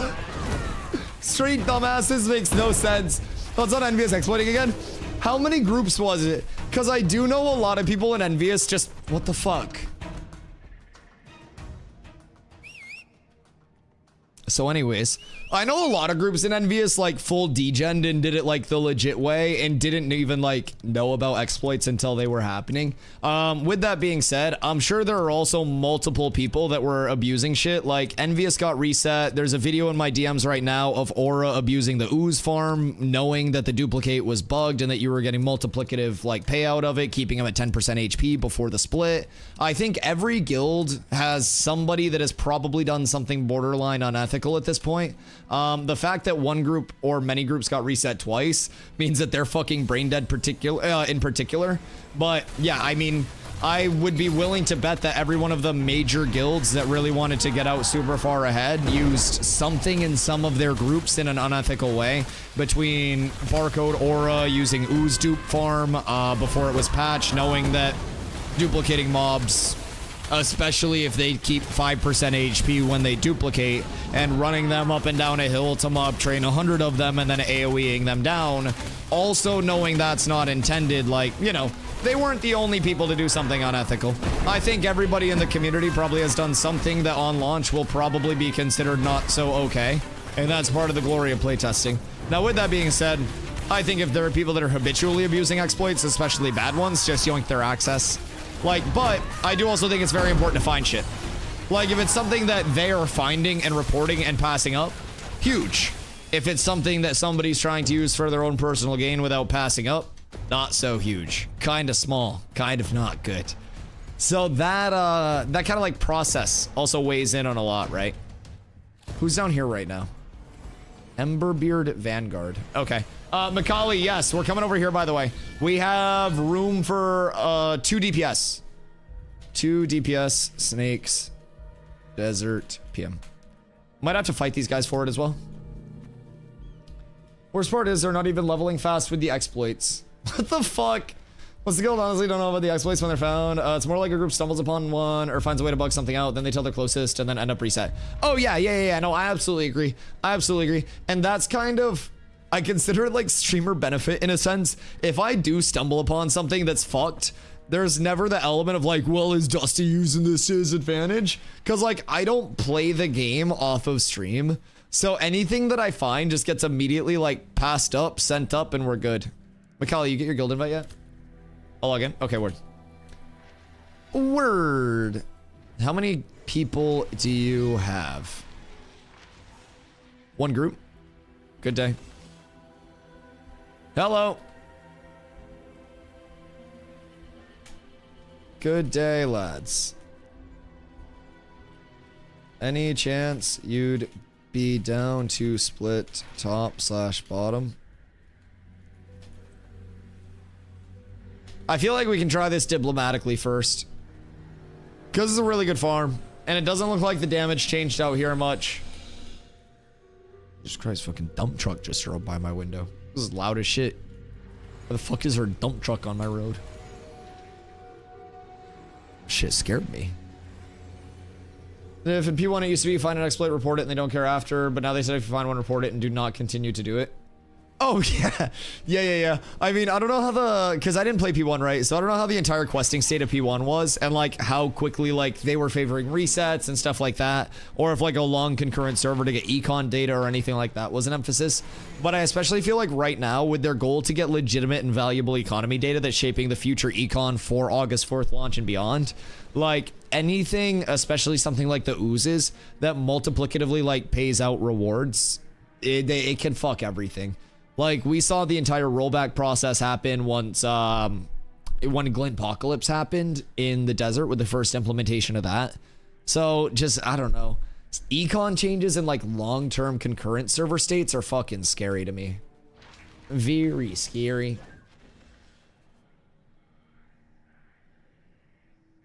Yeah, Joiner... Back on Joiner. The DM caught me off guard. I saw Joiner in 2019. I want to say 2018, 2019.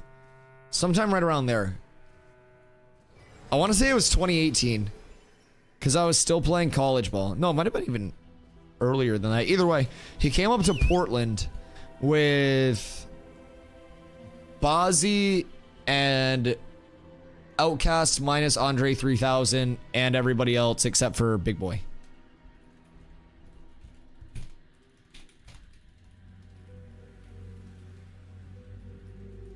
These guys seem reasonable. Careful, sir. Think about it if you guys want to talk. We'll start there and then hope it doesn't get worse. Because that's going to be 10 spawns and Scorps. So that should be chill. Come to a serious halt in leveling after this update. Oh no. What in particular is a struggle? Is there a certain type of mob that's an outlier? Or like, what's the biggest thing in particular? Groups being wiped? Is mob training bad with the damage changes? They're all just hitting hard as fuck. And is this... like, is this only in major POIs? If people are mob training and insta-wipe. That's what I worry about anytime mob damage goes up a lot. Like, if they don't want mob training, they have to make it so one mob extra is not a Thanos snap to groups. But if one mob extra is not a Thanos snap to groups, then people get to pull a shitload of mobs and it becomes hyper efficient. Yeah, mob training is going to be real bad for a little bit because of this, especially if mobs continue to hit like as hard as they are. I do worry a little bit. I'm hoping for the best, but Winter group, no tank with 3 stars. It was beast, but we're good. Maybe it was beast. Yeah, I mean, I don't think that every single mob is just going to become like Thanos now. Oh, Carla's lead. Message Carla. She still has group lead. But certain mobs are hitting really hard right now. I was going through Highland Hills earlier today, and Ralos, one of the cats tanks, he was chilling, just farming with the group. And I went to stop and help with one of the fire starters, level 14 3-star. That shit hit me for about 2,000 with a fireball in my current set. That shit hurt. That shit hurt a fucking lot. So it's yeah, it's always something, I feel like. Kaiser still. Every time I schmoove, I crash right now. Don't 07 me. Don't fucking 07 me. You get that shit out of here. I don't really know what I did to deserve that, but I was just trying to vibe. I just wanted to chill, dog. I didn't even want to do anything too crazy. We're diplomatically splitting this area. I haven't griefed anybody. I didn't even threaten guild PvP this time. Like, I don't know what the problem is, dog. You should have compiled your shaders better. It was probably my fault. I probably misplayed a little bit. That's just something I have to deal with. This time? Yeah, not this time. No, I was being nice with these guys. I diplomatically split this. I literally said, do you guys want to split top and bottom? So that way we can just have a chill little farm. It doesn't have to be too crazy. Like this time it can be peaceful. Next time it's probably fucked. I don't know. I was in a good mood. That fight against Fed was a fun one. I just wish they would have flagged up that last time as well when we had the equal number of people. That would have been cool. But again, numbers match versus Zergs. We're going to be a very, very... I mean, honestly, we have a very big Zerg. Once all of our guilds are set up, we only have the first guild up right now. We have literally hundreds of people that are waiting on invites still. We have an entire list that's just like waiting. So while we also are very focused on numbers match and great players, we have a very large Zerg. I can't wait. I literally cannot wait. Computer skill issue. It's because I built it myself. It's my own fault. There we go. Everything's better now. Wolfie, hope you've been well, brother. I bet you tell all the girls you have a very large Zerg. I don't need to tell all of them, because the most important one already knows. W Dusty. I'm gonna piss my pants. I'll be right back. Chat, we need one more DPS for these snakes. But as soon as I pee, we start bowling.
Okay, we're back. I vote to deck on Federation Onyx. So sick of these fuckers mob training. Bro, ain't no way Fed was corrupt baiting earlier on stream. And now they're mob training? Wait, what? Is that who's mob training on you, Merc?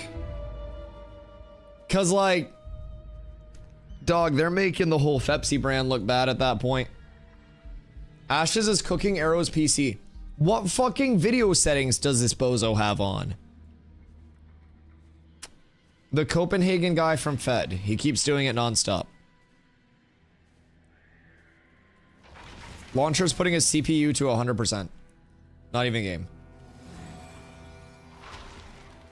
Would that be, chat, who knows about that? Would that be like a parallel operations thing? Is he updating or no? Do we have the big gooner with us? We need goon and then one more deeps. Honestly, we can start pulling it now. Said Biscape for tank was which town? Winstead Citizen's Cloak, in my opinion, is the best. It is, it's ungodly good. Is it set to high performance? If so, turn it to balance. Just give him I don't know, like, what the launcher settings are, but whether it's a parallel functions thing or what, but. Corla, we're clearing the top side if you can come back this way, because we can start killing with this group. If you can come back over here. Those guys are gonna chill down bottom and we're gonna take the top farm. Lock frames. Well, no, he's not even like, he's not in the game, which I think is the problem. You're outside? Do you have your headset on outside? Oh, you passed me lead. Yo, Wolfie, thank you for the 1 year, brother. I appreciate you. Doing well. I'm doing very well, man. Streams for ye old days. Oh, bro, the 5 viewer days, dog. Way back when, the Dojkatuskis. Yes, Sirski. Yes, Sirski. Definitely has come a very long way, man. I'm super thankful for the Ashes Calm, everything they give me, especially switching from New World, man. It could have gone way worse, but. Yo, Victor, you back on? You want to come home? We're doing the top side of snakes right now. There's a group that's underneath that's chilling, and I didn't really feel like being a dick to them. So I was just like, yo, you guys want to split? And they were pretty chill about it, so. Logging in? Okay, bet. Did we lose Shock? Or where is Shock? Yo, what up, Savage? Is Shortbow good for Mage? Crixakis. Where are you leaning? I do know somebody that just dropped an entire comprehensive Mage guide that has a lot of all of the best tips on it. I personally am a longbow preferer for every form of PvP, just because it's got the greatest range on it, like the longest attack range, and it's going to be a very high power output compared to a lot of things. How much has Dissentient messed with you? They are the most toxic people on the server. I feel like we ran into them once somewhere, but I don't remember where. So I don't think they did anything bad enough to have a lasting impression. Send it, please. I got you, dog.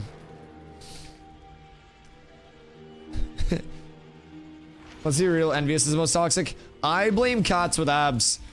Cats with Abs has been just kicking the shit out of everybody lately, dog. Can't respect just splitting a grind spot, always flagging up for PvP, just like punching everybody in the face, spinning around. Tinkler and G-Mage guys is the best. Oh god. We wanna help people here. I'll send them Crix's way. Is there a way to mail and all items are gold? There is not, actually. There is unfortunately not. Actually, I say unfortunately, I don't mind it. But if you're in a community that you trust, you are able to trade things within that community, kind of like have someone transfer it for you, player, character to character. So that would be one of my recommendations. Where'd Shocks go? Chad, does anybody know where Shock went? Or do we not? I don't want to fill the spot, but...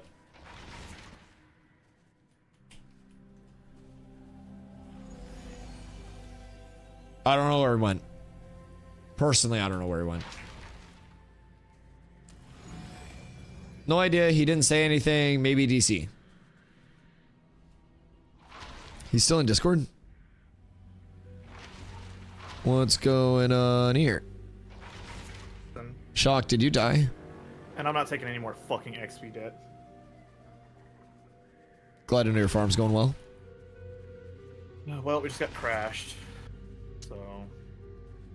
Like, you crashed or somebody like That's alright. mob trained on you? Already crashed. They came and just started attacking the mobs Jump out. that we were clearly on. Jump onto the Wonderful. server. I'm here. Welcome back, love. I don't know where Shock went. Did Shock say anything when he was leaving? How many of these snakes can a group safely fight at one time after the bug fixes today? I don't think the snakes hit much harder. We were hitting a couple of them, and like this pull's not bad. Like we could have pulled this without Carla, but I wanted to wait just to be safe. But like the snakes don't hit too much harder. I was doing giants earlier today as well. Like the snakes hit harder. Don't get me wrong, but okay, they actually hit a lot harder. I won't lie. I think they were doing way less damage than this yesterday, but. I would say I could still probably one pull everything just fine. I don't really think if this damage went up, it's enough to be like incredibly noticeable. Maybe not. Holy shit. I thought I could kind of like stay in and tank it for a sec. Okay, maybe this shit does hit hard. You have to pay more attention than you did yesterday. That's for sure. God damn. I would say, God, we were here yesterday for a lot of the day. I want to say the damage was significantly lower, like maybe like half per hit. But I could be tripping. Giants were hitting pretty... God, the fucking vert of a god. Jesus. But yeah, Giants earlier were bopping a bit. Those were hitting for up to like 3K at times. So that was a little scary. I definitely like, I've heard a lot of things about the new damage today, both like people who are somewhat enjoying it and people who are having a terrible experience with it. These might still be bugs. So Ash, that's already been addressed in the Discord. So that is actually not a bug. So, according to the Ash's Discord today, after the patch notes, we're seeing reports of elite boss mobs doing too much damage since today's update. The team has made a pass on this, and this damage seems to be working as intended. Elite and boss enemies were doing too little damage after the fresh start on Thursday, May 1st. This was fixed in the update today. Elite/boss enemies are supposed to be challenging mobs, and these encounters should feel easier as characters gear up. With that being said, if specific enemies feel way off, then submit a report. But yeah, so basically like all mobs got a pass and they're doing more damage. Now, some are still going to be a little bit Insano style.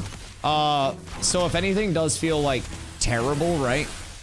As characters gear up, not level up. Yeah, I mean, personally, I don't really think levels are that impactful on a 1-on-1 compared to gear. Like, if you gave me the choice of starting the game at level 5 or starting the game with an entire gear set, which one you guys picking?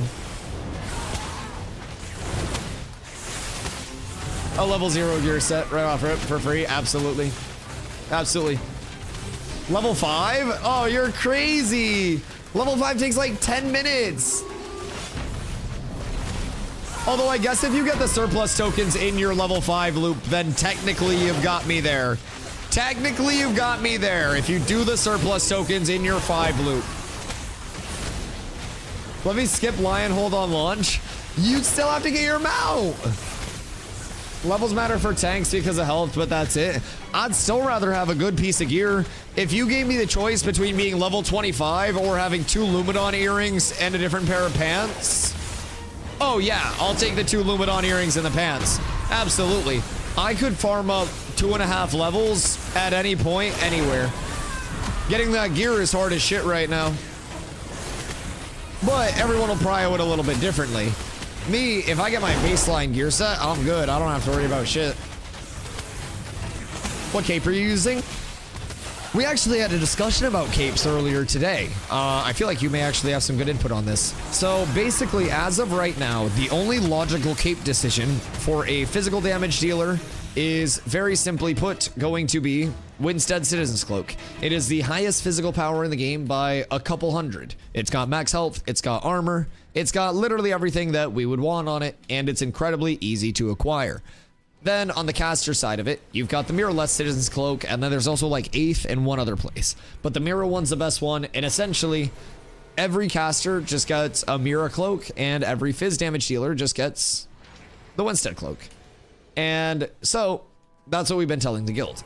You go over, you get your citizenship, you get your I keep calling them monkey bucks. You get your citizen bucks, and then you use those to purchase the cloak, and then apparently, Crix let me know earlier because I had, back in the day before they revamped the capes, I had been using the green Sunhaven cloak because that was the best fizz cloak.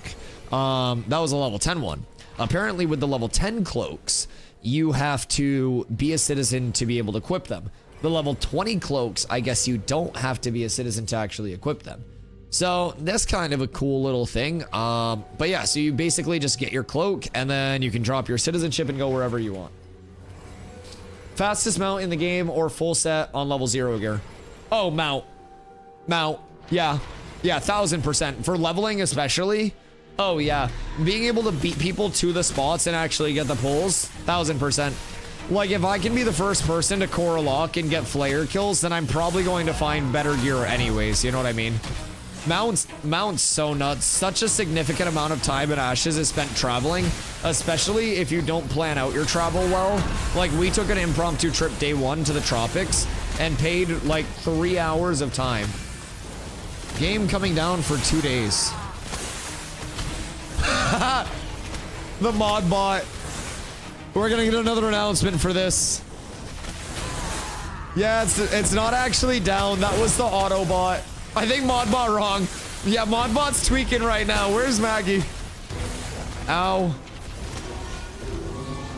Yeah, it's not coming down, hopefully.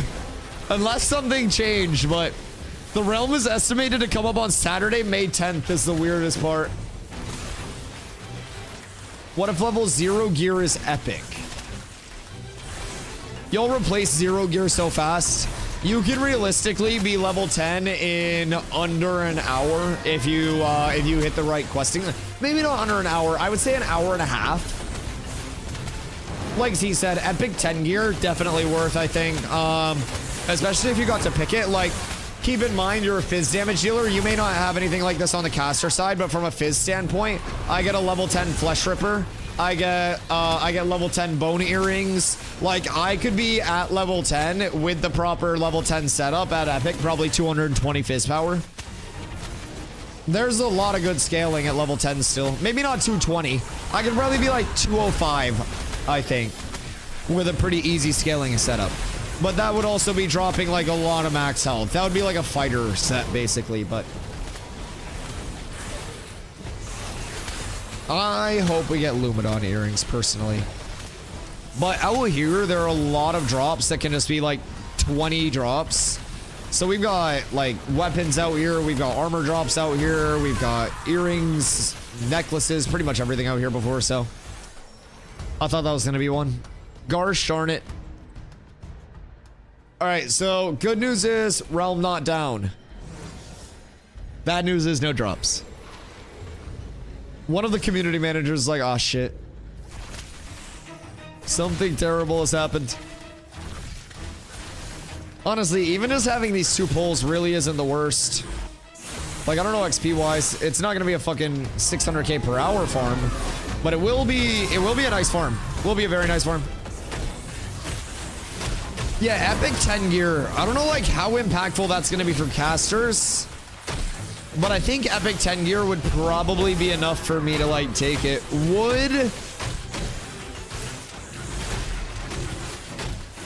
Would I be able to equip the 10 gear at 0? No, that would be too OP. That would be too OP. Epic 10 gear would be amazing with this wipe's availability. Oh yeah, yeah, I would take epic 10 gear this wipe, especially over a fast mount. It lasts until green or maybe blue 20. Oh yeah, and like fizz damage dealers getting getting the fucking Flesh Ripper, which is just that super high scaling Fizz Power Greatsword. Yeah, you'd be fine. You'd absolutely be fine. An epic longbow would probably be what, 1500? Ash has been having performance issues. Early saying he can't run it for 2 days now. Mine has been silky. I'm not even gonna lie. Like, I've had a couple of crashes here and there, just like phantom crashes. But like, mine has been running so smooth. I think chat was saying part of Arrow's problem was like launcher using a lot of his GPU. Or his CPU. So I don't know if it's like a launcher specific setting or something that he's got to tweak, but yeah, I hope he's able to get that sorted, because that is not an ideal set of circumstances. I just want to grind the little bit of time I have after work during the week. Yeah. Trying to pump and I'm only getting dump. They'll definitely continue to change damage scaling, I think. And like, is there a certain mob that people are pulling into you? Like, mob training sucks. I'm gonna be completely honest.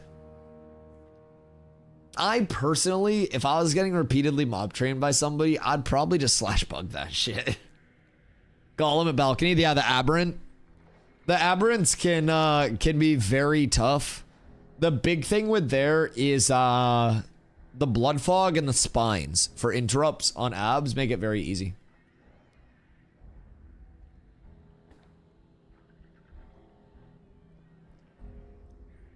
Game such a whoever's fastest gets the biggest lead. Got a full set of pre-level 10 gear, it's pretty good. You'll be able to sit in halls. Push anyone else a sword and cast their head. Take early level gear over level 5 and just run straight to halls. Yeah, there is also the element of just like long-term super fast mount, but like early early scaling is solid. Dusty, I want hot Cheetos so bad. If you get us a drop, you can have hot Cheetos. I need to see a physical drop. I need to see Lumadon earrings. Yo, Cybreeds, I hope you're having an amazing day. Get 5 in like a few minutes, but the gear will take a while. Yeah, I just feel like, I mean, I guess longevity standpoint, you'll also be able to get fast mount. It all just depends on the approach and the launch, I guess. But like, yeah, say you have a full epic 0 set and you're able to just go like, you know, scoot right through to like a Coral Lock or something like that. It'll definitely help you clear it faster, but at a certain point, fast mount takes a lot longer. It does. Like, there's the benefit to either scenario, but I feel like the amount of time spent traveling, especially on launch for a lot of players, is pretty significant. But with that being said, as, you know, netcode and all of that stuff continues to improve, that travel time may be like significantly reduced because people may not have to go as far, but epic 10 gear means you'd straight up melt Steph, Steel Bloom, and then Daytona. Oh yeah. We're also not getting much SP. We're getting fine XP. And like, this is about the drops, honestly. Like, we can't really contest bottom right now, Carla. Like, we can if we want, but there's no real point because even bottom, you're gonna be 2-pulling it with the new damage. Like, even these mobs are hitting a lot harder today. So it would be a little difficult to contest bottom and try to 1-pull it. Like, right now, we're killing these 5 and then the other 5 are on respawn, so it's pretty, like, pretty good. Hunted 5 baby scorps all venom. Victor, 5 is nothing. Somebody in chat was at 37 without a broodling. Winstead ticket quest still bugs. Some zones that give the 20-30 tickets on complete have 0 spawn. I did my stuff in Winstead earlier and got my cape. I was doing a mix of buy orders and the commissions, but what up, Pepito? How you doing, my friend? Excuse me. Like, as long as we're coming over here and these mobs are respawning, this is really all that we need. That's the biggest thing. I have another secret for you today. Oh, really? What is a secret? I love secrets. Go downstairs, move next to the gate, mount up and dismount. Ain't no fucking way you can get through it that easy. How many people already have the bracers from the named mob? try it. That might explain why Nova was over here looking at the gate yesterday and then tried to flag up on us.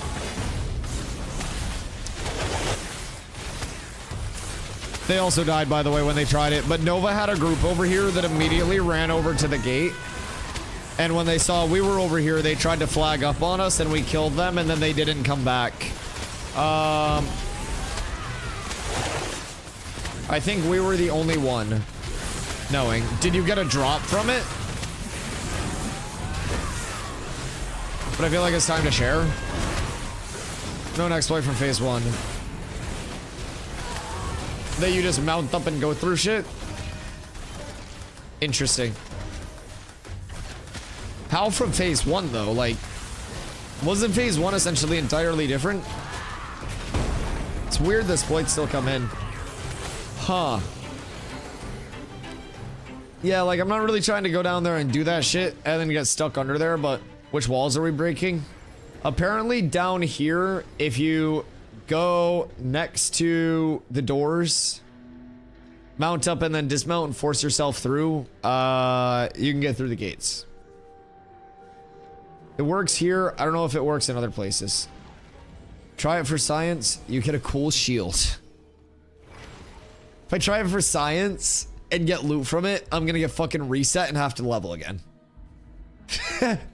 I'm not getting too involved in that. Yo, Bad Dad, how are you, my friend? I'm really only getting 1%.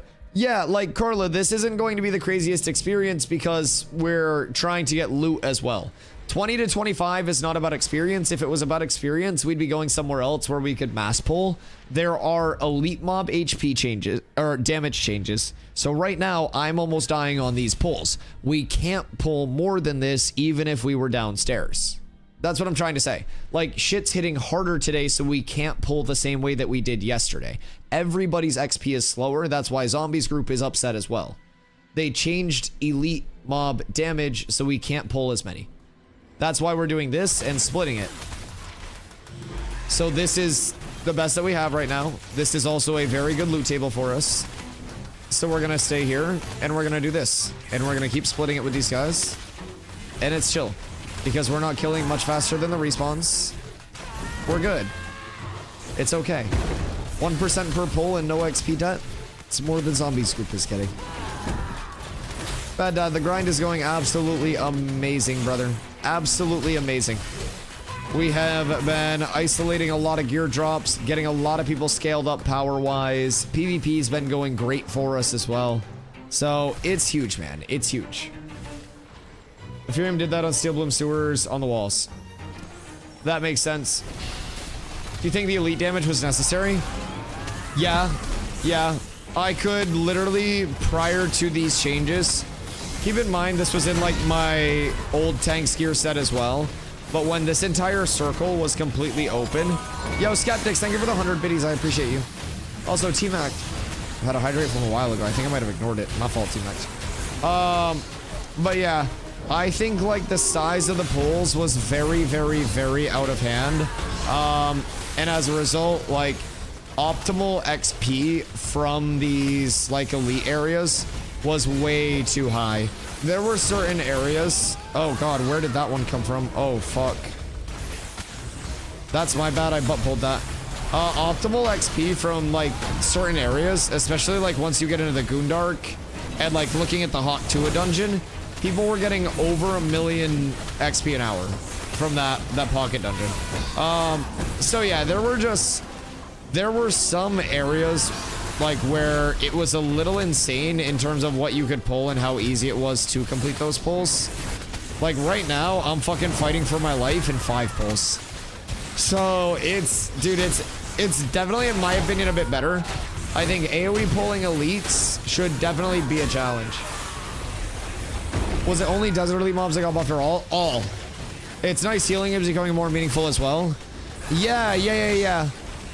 So, Corl and I were actually talking about last night how most groups are just running like 1 cleric at this point because most groups don't even need 2 clerics. And when I first came in and people were leveling, it was more of a like 2 cleric to a group, right? So that's that's always kind of what I tell people for your group comps. Like for safety, you want those 2 clerics. And I would really kind of like to see it go back to that in terms of elite mobs actually forcing you to play the game. It was a good period of time where elite mob grinds were just so easy. You won't get reset for that. You're not doing anything to break economy or experience. If you get into an area through a gate and you get items that are not in the economy yet, that's absolutely impacting the economy. I will say. Yo, what up, Farted? How you doing, my friend? Is the game good? Personally, I think so.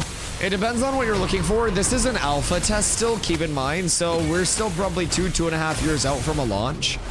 But I play just about 10 hours a day. And I have a ton of fun every day. I play a tank, so I'm always doing a lot, getting my ass kicked with some of the new mob damage changes. But I personally think there's so much to do. It's an entire PvX gameplay loop. And that means that with that, there is a ton to do even once you hit level 25, which is current max level, and get your gear. That's when a lot of the game really starts. So it's a pretty cool system. When did that happen? I was up until 8 AM grinding and didn't notice too much damage beyond misplace. Let's see, 8 hours ago, and then they came up at noon. Oh no, they came up at 1. Sorry. 12:41 PM EST. Graphics wise, keep in mind, like, this is an alpha, is a true alpha. So graphics and kind of like, you know, visual polish, that's going to be more of a late alpha into beta priority. Right now, a lot of the emphasis for development has been on the core gameplay loop itself and like a function over fashion. So I will say, keep that in mind. There have been a lot of visual improvements already, but they've definitely communicated that, like, their goal is to get a lot of visual polish in and the, like, you know, this is Ash's level of visual aesthetic in a little bit closer to launch. I feel like you've been here for a total of 24 hours already. Oh yeah, this area is amazing. It's really good drops. Leon, how are you? The day's been pretty solid, man. We got some good gear for the guild. We got a couple of beetle plate helms out, which are some really nice fizz scaling helms. We got another Lumadon necklace, so we're getting more and more pieces in. I found a couple pieces on player markets as well, so we're going to keep our eyes peeled on Riverland's player markets throughout the evening. When I head back up, we'll check out, like, Miraleth, we'll check out Winstead, and then... Fuck, Forge is going to be scary tonight, isn't it?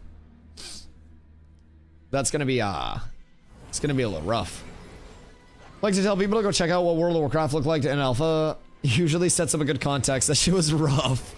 Yeah, alphas are typically way less, like, honestly, functional and visual than Ashes is. For what is described by the developers as a true alpha, this shit's very, very, very well put together, in my opinion. The core gameplay, well, I just got hit for 2K there, by the way. The core gameplay loop, in my opinion, is already more well put together than many current live service MMOs that kind of, like, I don't know, invest in the wrong things with their development time. So Ashes has very heavily leaned into getting the systems in and getting everything put together. Kind of want to play it, but I don't want to quest. Wow, holy shit, wait. Usually we have people that want to play it and they do want to quest. So the #1 way to level and to go about it the most efficient route is going to do what we're doing right now, or is going to be doing what we're doing right now. So basically it's mob grinding. Questing is an option, like all of these quests are active, but I'm not doing any of those. Right now, we're sitting here because mobs respawn pretty fast in Ashes. So we have a group that is killing these elite mobs because the loot table of these elite mobs can be really fucking good. In addition to that, they can be pretty solid XP too, given, you know, that it's XP is kind of a byproduct while you're item grinding. And the entire way up, if you're going at it for, like, I want to speedrun, there's a little bit of, like, supplemental questing. Like, starting out, you'll do a certain quest loop to get the most efficient, like, 1 to 7 in terms of a speed run. But you can mob grind 1 to 25 now and 1 to 50 when level 50 is out on launch. And that'll probably be your most consistent, fastest way. Damn. Damn. Oh, those are slappers. Oh, lordy. So, part of the benefit of mob grinding is that you'll get a lot of drops. I think you just got the recipe for the earring you were looking for. Ooh, another one. Huge. Got rogues. Oh, wait. If you don't actually need it, please give it to the guild. Yeah, I mean, I think Dox will probably use it. I don't know what his melee weapon was, but it was probably ass. Wait, Victor, those are fizz. You're a caster. You don't want fizz stuff, Victor. Yeah. Those are shing shings. Shoot. I think Doc's won anyways, so it's okay. He wasted his good roll. Got confused? No, it's okay. It's okay. Do you have enough money to play the alpha? Yeah, so basically the development process is going to be another 2 to 2.5 years. So what that $100 gets you is access to the entire remaining development process up until the launch of the game. And it's also backed by a 90-day period where if you're not happy with the playtest, you can get a full refund. There's no hours limit or anything like that. So you can hop in, you can play for about 3 months. And if you're unhappy, Intrepid's just like, yo, you can get all of it back. There's nothing withheld. There's no like deposit. It's a one-to-one refund. So with that, keep in mind, any live service game that you're paying for that's subscription based is going to be significantly more than the few dollars a month that you're going to be paying on like with your pack. So that $100 is going to get you 2+ years of content and access. Also gets you $30 worth of kickbacks on launch. So when the game comes out, the subscription will start up. That's when you'll have a $15 a month subscription, similar to pretty much every live service MMO that is subscription based. Good thing about Ashes is when it launches, there's no box cost, no DLC cost. So in the meantime, you don't have to pay the actual subscription. It's just access to opt in to that, like, you know, the entire playtesting phase. And it's not a necessity by any means. If you want to wait it out and that $100 is a bit much, then that is perfectly acceptable. No one is obligated to hop into playtesting because everything here gets wiped anyways. But you got to remember, Ashes is no pay to win, no box cost, no DLC cost. And with this, that 2 years of access, you're going to be paying a few bucks a month. And you have the safest insurance policy in literal gaming, like, history right now, with a full 90-day period to refund it. I wanted to try it, not pay. The game will never be free. Hello, Steven. How are you, sir? Our sandaled lord.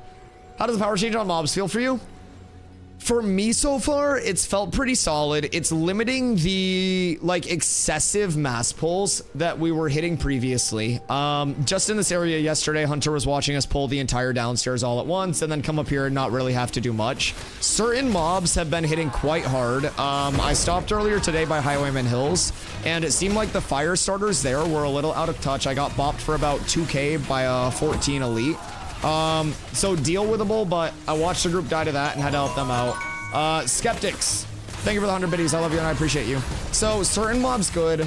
I have heard from chat there are a lot of mobs that are feeling a little oppressive, and mob training has kicked up a lot as a result of that. That's something a lot of my levelers are having to deal with right now in like Steel Bloom, in Ceph as well. The Aberrant in Ceph, people are saying is hitting really hard. So a few things are definitely feeling a little bit rough for people, especially like levelers. But I think overall, like, these fights feel nice. This is a couple of 5 pulls. So once I get these on me, you'll see if I just kind of like la for a second and don't really play the game, it's punishing again. Previously, I could pop Intimidating Aura and just kind of like vibe. But I actually have to be cognizant of damage even with these, and I don't even think these went up much. Certain mobs definitely felt a lot harder, but I would say certain areas feeling very good. Certain POIs have things that are feeling a little bit rough though. Dusty's overdue for a good smite. Oh god. Oh no. I've avoided XP death for so long. It feels hurtful, especially the fire starters in Steel Bloom. Man, Steven and his fire starters, I swear, I avoided Steel Bloom like the plague for a while because of those fire starters. We need to test XP depth more. There must be more punishment. Is questing better now because mobs got buffed and you can't run in anymore? I mean, oh my god. The sandaled ones here and the drops are flowing. Jesus. Jesus. This is not the normal experience. Please don't talk to Econ and Nerf this. I'm getting very lucky. This is streamer loot. Remember, according to Discord, I'm on the whitelist. Drops are fine. I kill raw hounds and no credit. I would say questing is probably going to receive a small like accessory buff because of slower time to kill in elite mob grinds. If you have to be more cognizant in elite mob grinds, like smaller pulls, a 5 pull instead of a 12 pull, naturally that's going to hamper your XP. The top end of elite mob grinds were literally out of hand. Like Hawk to a pocket dungeon is, I have the fucking creator of the game here and I just said Hawk to a pocket dungeon. I'm sticking by it. Hawk to a pocket dungeon was 1,000,000 plus XP per hour in optimal farm conditions. Here yesterday we were getting 550k plus. Granted that was uncontested, we're splitting it right now. But we would go down 1 pull here, 1 pull this, 1 pull this, and the timing was perfect on it, and it was literally like the easiest thing in the world. So I do definitely feel like overall, a lot of things feel nice because you have to be aware of what you're doing. I do just think some things have felt bad. Chat, have you guys run into any mobs that are just absolutely cooking your shit, for lack of a better word? This is a good chance to provide feedback if you guys are having super rough inconveniences in any areas, especially ones that I haven't been to. If they're like fire starters, if there are any mobs in areas. What class that you're playing? I play a tank, so I will be a very good resource for how hard things hit. I am punching bag professionally, ask me anything. Victor, no! Victor, I save. Please, just come back to me. Yeah, this is fine. I found myself active blocking. Tank with a book is a class called Tank. We'll get into the class name in a second. So basically, to start with, the book. Every archetype and ashes. So basically your class will be your primary archetype and a secondary archetype combined. So every archetype will have access to a ranged and melee weapon at all times. And every weapon, as you saw from one of our mages accidentally rolling on a physical weapon, has both a physical and a magical version. So this mace is physical. A scepter would be a mace in your melee spot on a caster, but it's magical scaling. Then a spellbook is a magical spellbook, and this is an energy spellbook, so you'll notice it's phys scaling. So through that, it's kind of like a sandboxy weapon system where you can pick and choose what you want. Your weapons don't have any impact on your active abilities, but what they do impact is your weapon tree. So through this, you can have different facilitators on your weapon combo, which your weapon combo is unique to every single... No, that's fine. I guess you can't learn about weapon combos. Go fuck yourself. I'm not telling you anymore. I'm not telling you. You're gonna have to learn elsewhere, dog. No, so basically, every weapon has its own weapon combo. And on your finishers, which are like the final hits of that combo, you can put out different debuffs. You can have different impacts. So on my mace, when I have a finisher like that final hit, I get a damage buff, I get a physical pen buff, and then I also can put that to any group members within 35 meters.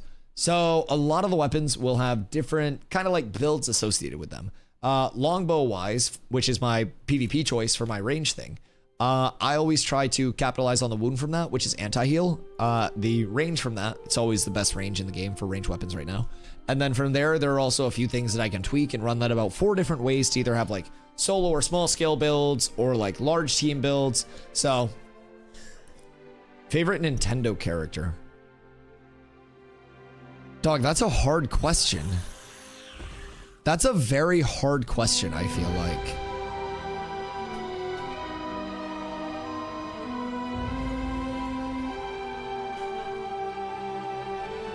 Toad? So, like, I'm gonna be completely honest. I'm kind of skewed towards Dry Bones. Like, if we're being completely real, let me pull this little fella up.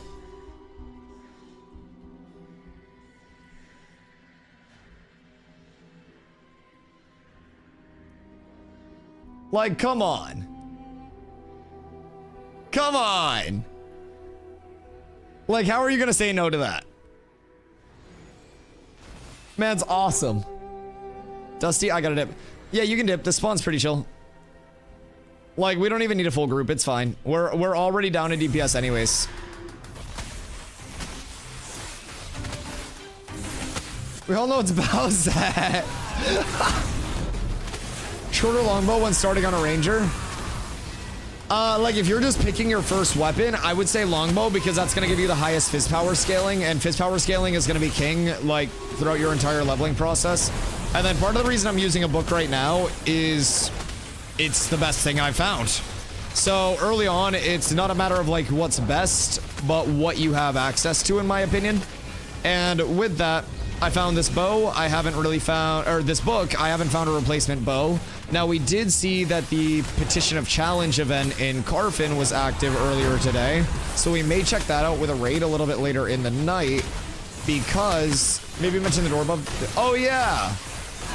Yeah, I don't know if he was here for that. I'm sure somebody from the community team rallied it up, but yeah, people can apparently get through the gate down here. Steven, do I have your permission if you're still here to try a quick exploit to see if it works? He's still here. Okay, we might be able to exploit through the gate that's underneath here. If I won't get banned and I can just get a teleport out real quick, I'll go give it a shot. I'll see if I can break it. Actually, yeah, fuck it. I feel like this is the best time to do it. We're just gonna send it. It's easier to ask for forgiveness than permission. He's a busy guy. He doesn't have time to be typing in chats and stuff. If I get in, he'll probably just smite me. As long as the party bug reports it. What do you mean? No, I'm gonna hide it and then I'm gonna use it to my advantage. Nobody's ever going to know. I'm gonna need to clarify with this group down here that this is gonna get really awkward for a second. Because there's a group down here that's farming this right now. It's time to ban your ass. I get in and then just ban for exploiting. Hello, I'm just testing something.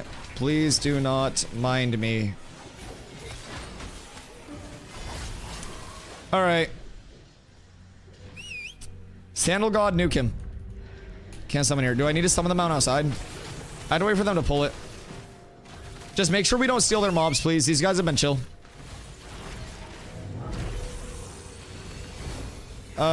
If they could pull the mob in the corner, that would be amazing. Okay, yep. That's not good. So, because of all these spawns, I could now farm up the rest of this. And then, basically, just get in there constantly. So. Wouldn't do that.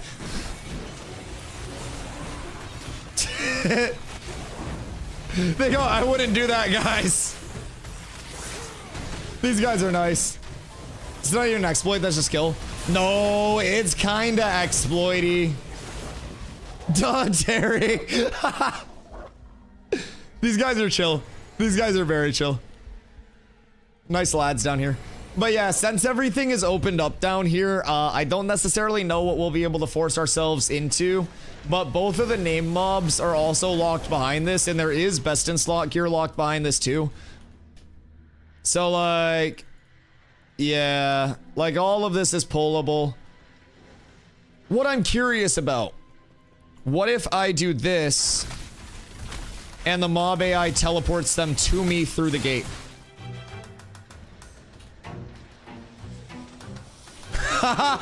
Oh, that's fucked. Oh, that's not good.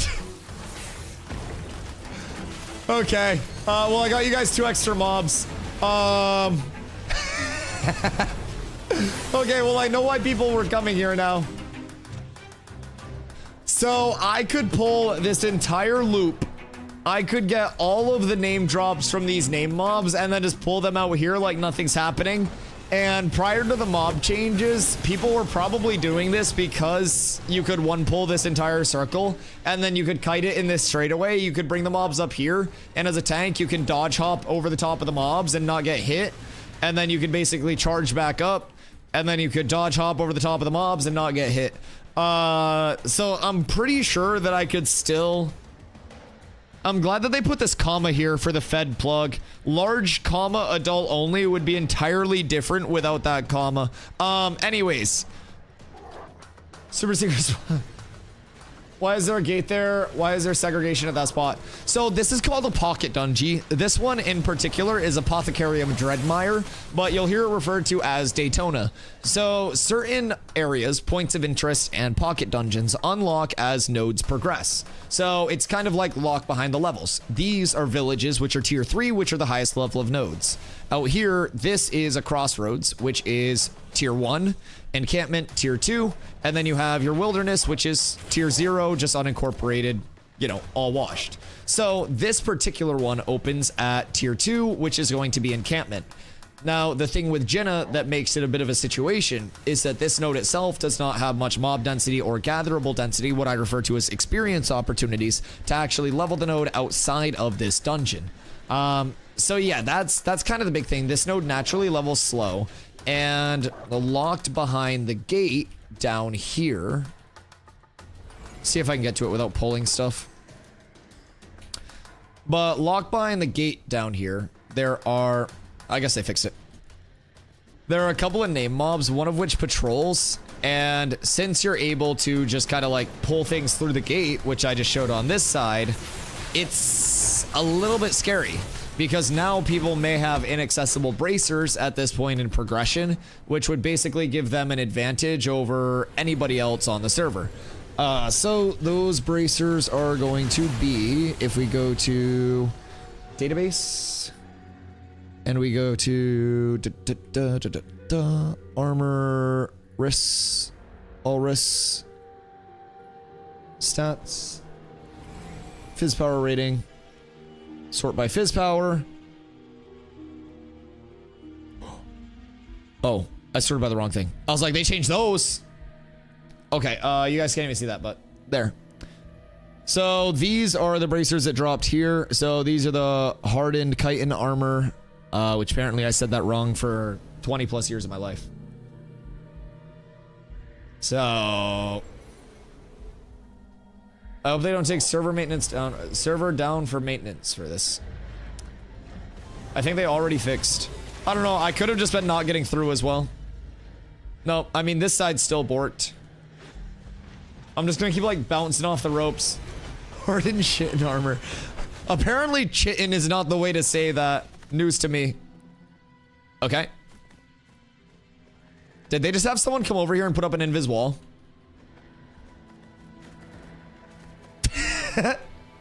Is that actually what just happened? Let me in. Let me exploit, please. Everybody over here, hey, if you can hear me, try to get in. Yeah, try to break it, please. Oh, Doc's got in. No, they didn't fix it. You just gotta have that angle. Eh. That guy got his bear in.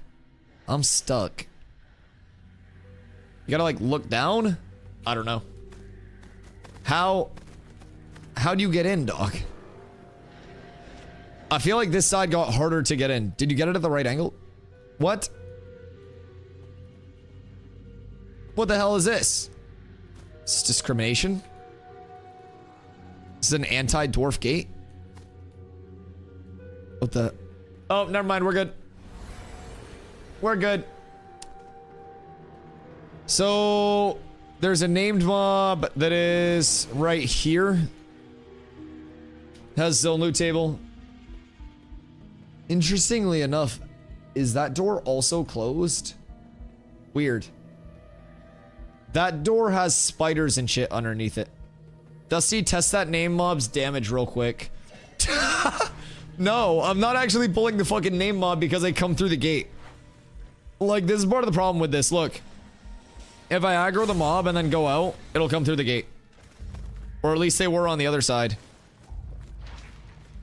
No? Okay, maybe that one worked. What was it that made them come through the gate last time? Come here. Use an ability. What if I stay close? Come on. Come on. You know you want to go through that. You know you want to let me break the game right now. Come. Okay, well, I guess that one... I guess that one's not coming out that side.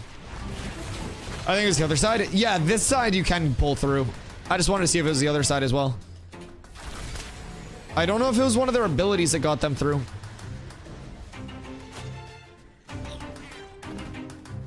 It might have been an ability. Yo, Godchi, hello, how are you? We're testing things right now. Did you see what happened? Well, that's a vague question. What the fuck happened? What do you mean? I'm busy exploiting the debut of the Black Maiden. Ooh. Oh no, who got their ship destroyed? Oh my god. Okay, let's go back up and hit scorpions. I'm gonna go do this run map. Or not scorpions, but snakes. Wait, Krem, don't leave. We're coming back up to farm now. I think we showed what we needed to show there. We don't need to bring too much attention to it right now, but. So, how much naval combat has there been? Like, what's the 5-minute video consisting of at this point? Is there actual combat, or are you guys just fishing and shit?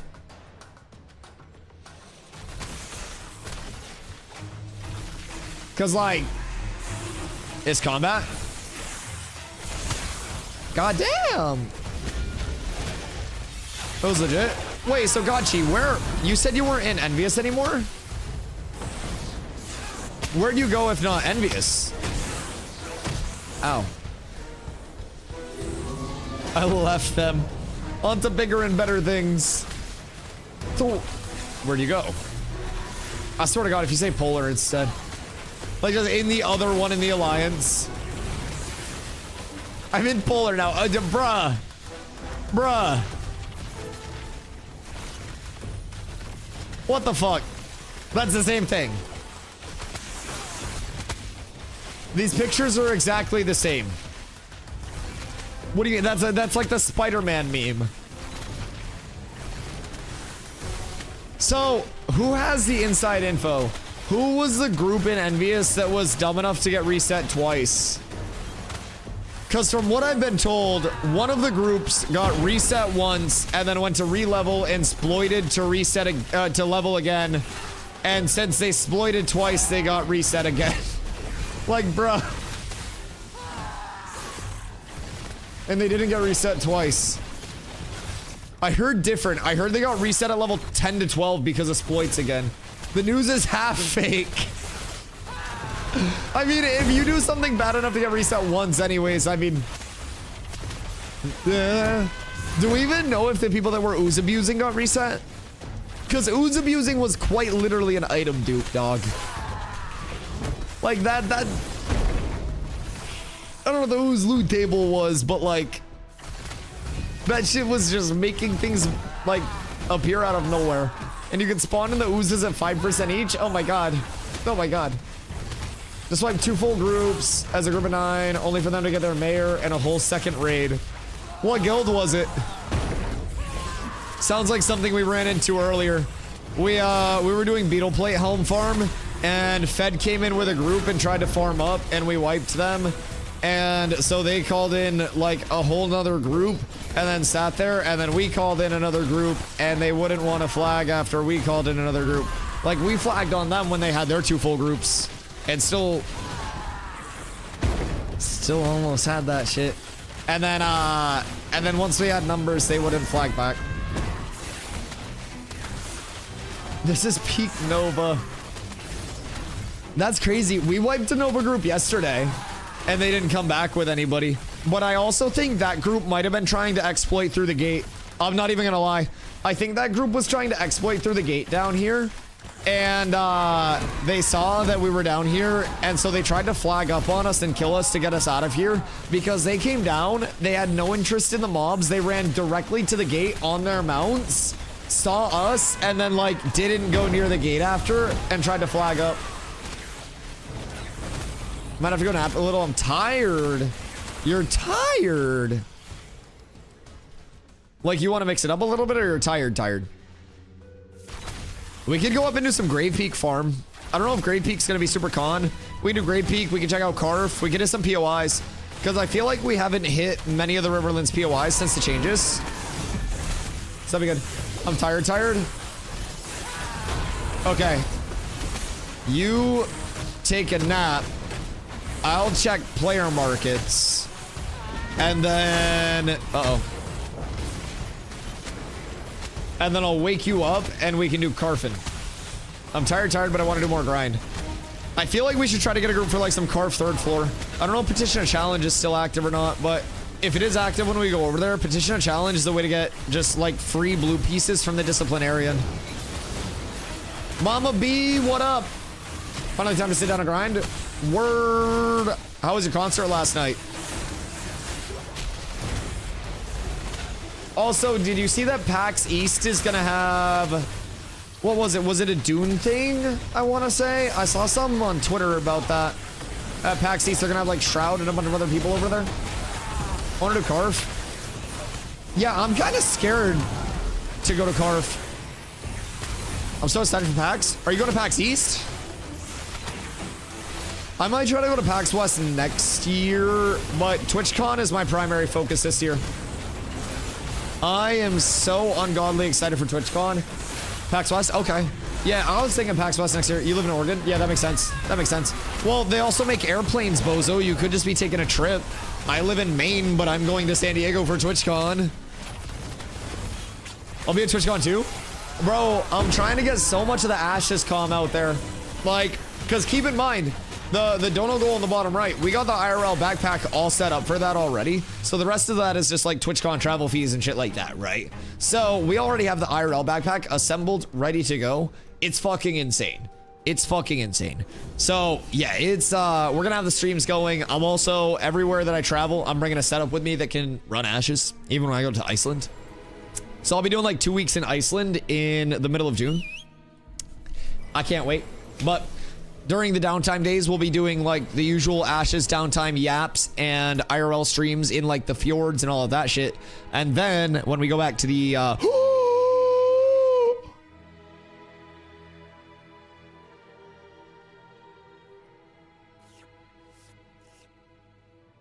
the cat licking itself was just so well timed. Oh my God, thank you. Oh, it's beautiful. Oh my God, it's everything I've ever wanted. Oh my God. Chat, 138.4. Do we go 150? Do we go 150? Kaplawi, 150.6. Chat.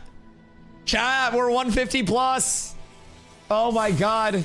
Wait, I never want to leave. Do we have to leave? What if we just stay here for like an hour or two longer? Like, we found one earring already. If we get one more earring, that's all the earrings that I need. I grab every earring just IRL the whole time. I love that. I love that. I don't know if I'll IRL like the whole time. I'll probably do a lot of it though. If we stay, you're gonna have to find another healer. Okay, one more pull, and then we'll go. One more pull, and then we'll go. One more pull. Just this pull. Just this pull. This is the last one. Just one more pull. Earring incoming? What if we just poop out a Lego right now? Like, genuinely, what if? I'd be so happy, and then I would roll a 10 because streamer loot doesn't exist in this game. I feel like I get like negative streamer loot to balance it out. Yo, what if you stayed over here with me? Uh-oh.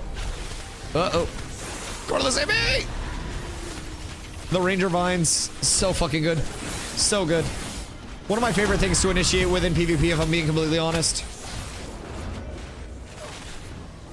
Listen, man, it's fine. It's fine. I just want this last pull. I just want this last pull. I just one more earring. If I just get a little bit of the earring, if I just get a little bit more earring, then that'll be enough earring for me. It's like I don't even need a lot of earring. Like I'm pretty off of the earrings at this point, man. It's just I need one more earring. If I can get one more earring, then I don't need any more earrings, and then I can be off of the earrings for good. You know what I mean? I can be completely clean. So right now, I'm just trying to get the earrings, and once we get the earrings, we're good. I'll go somewhere else. So, Dusty, what gear set are you using? Tren. Right now, poverty. It's a little bit scuffed, but I've been pretty lucky with it. I got a Luminon neck, one Luminon earring. Double bronze ring, which is a blessing. Winstead Citizen's Cloak, because that's the best fizz cloak in the game. I got these alien chainmail shoulders for 77 silver on the trading post earlier today, the player market. What was that? Tell me what that was. There's no way. Oh. I was like, wait. Okay. All right. Let's go up to Mira, and then we can maybe try to get a group for Karf. Is 17 too low for Karf? What level's third floor? 22, 23? Chat, what level's third floor Karf? 22, 23, or is it 21, 22? I feel like you'd be fine.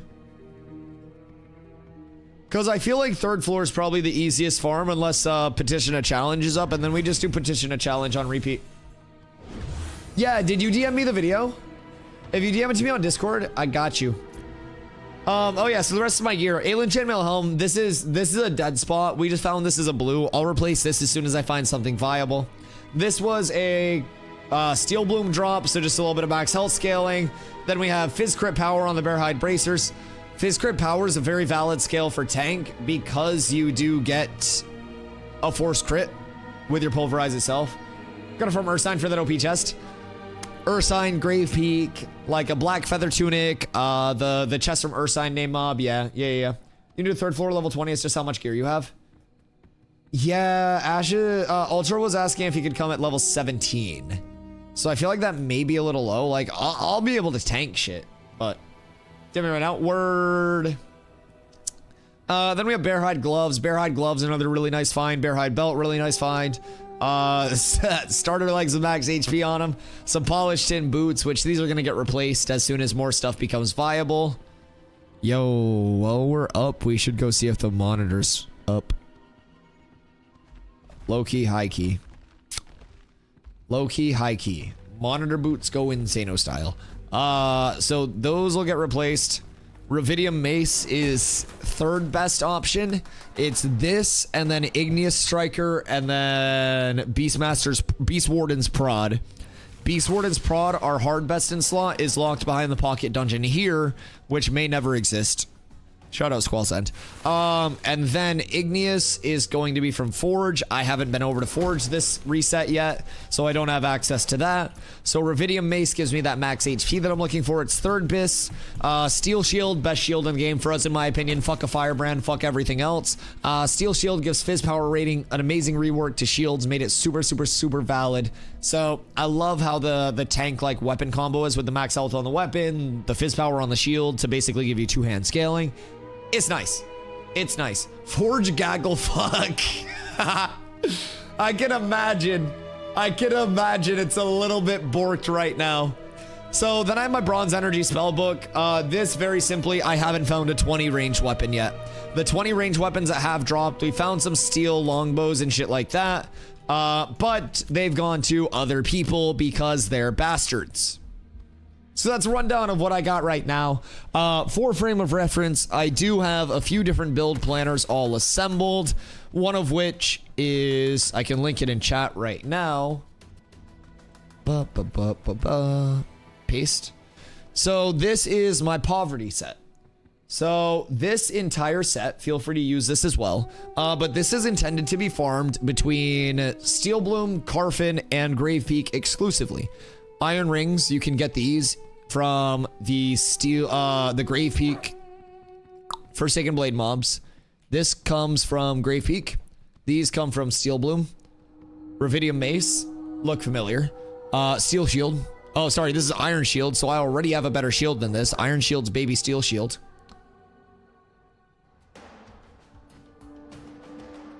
I just fell through a land bridge. Weird. So anyways, Iron Shield, I have my Steel Shield already. Long Sight Bow can come from Karf. Now, Long Sight Bow is going to be outperformed by Bow of the Hawk, Tua. So eventually we'll have a Bow of the Hawk that is in the smart, sorry, I was reading someone's message. That is in the long term. Then we have Iron Helmet, that's going to be max HP. Iron Shoulders, Fizz Power rating. Winstead Scissors Cloak, Black Feather Tunic. Rosarium Guard Bracers are going to be some Fizz Power rating. And so this is going to be just a lot of like early accessible Fizz Power and max health scaling. Not really in the realm of crit power scaling quite yet with this set, but A few things that I have switched out already are Lumidon necklace. That's going to give more crit power rating and max health versus the extra fizz power from Grizzler Tooth. Then you also have Lumidon earrings. You know, there are a lot of different options. A few commonalities so far, but for the most part, it's just all about finding what's available and kind of like improvising and using that whole kind of like archetype as a guideline. How do you get more backspace? So, depending on where you want to go with it, there is a way that you can upgrade your medallion that you get from your starter quest, and you can get a bag from there. That's going to be another small bag. Personally, I would recommend stopping by a vendor in town and grabbing yourself some of the gathering satchels. Now, cool thing about these bags is, even though you can only get novice from the vendors, yo, Chuckles, thank you for the follow, I appreciate you. With those bags, you'll notice that I have an extra mining satchel in my inventory. So, you'll notice this drop down. If I want to switch it out, I have another mining satchel. So, every different trade bag will give you benefits for that trade. So, I just ran through that. Basically, with your lumberjacking satchel, you'll see that there's a 23 lumberjacking resource capacity increase. That means instead of a stack of 20, it's a stack of 43. So, as you go up into higher tiers of bags, which will be player made now because of the ongoing econ changes, you'll also get access to more and more space, all the way up to what we can make eventually on this server, which will be journeyman. So journeyman hunting bags, journeyman mining bags, those give like a lot of extra space. So would definitely recommend kind of setting aside some mats. You can also go into the crafting menu yourself and you can see tailoring. I believe that's where bags are going to be, right?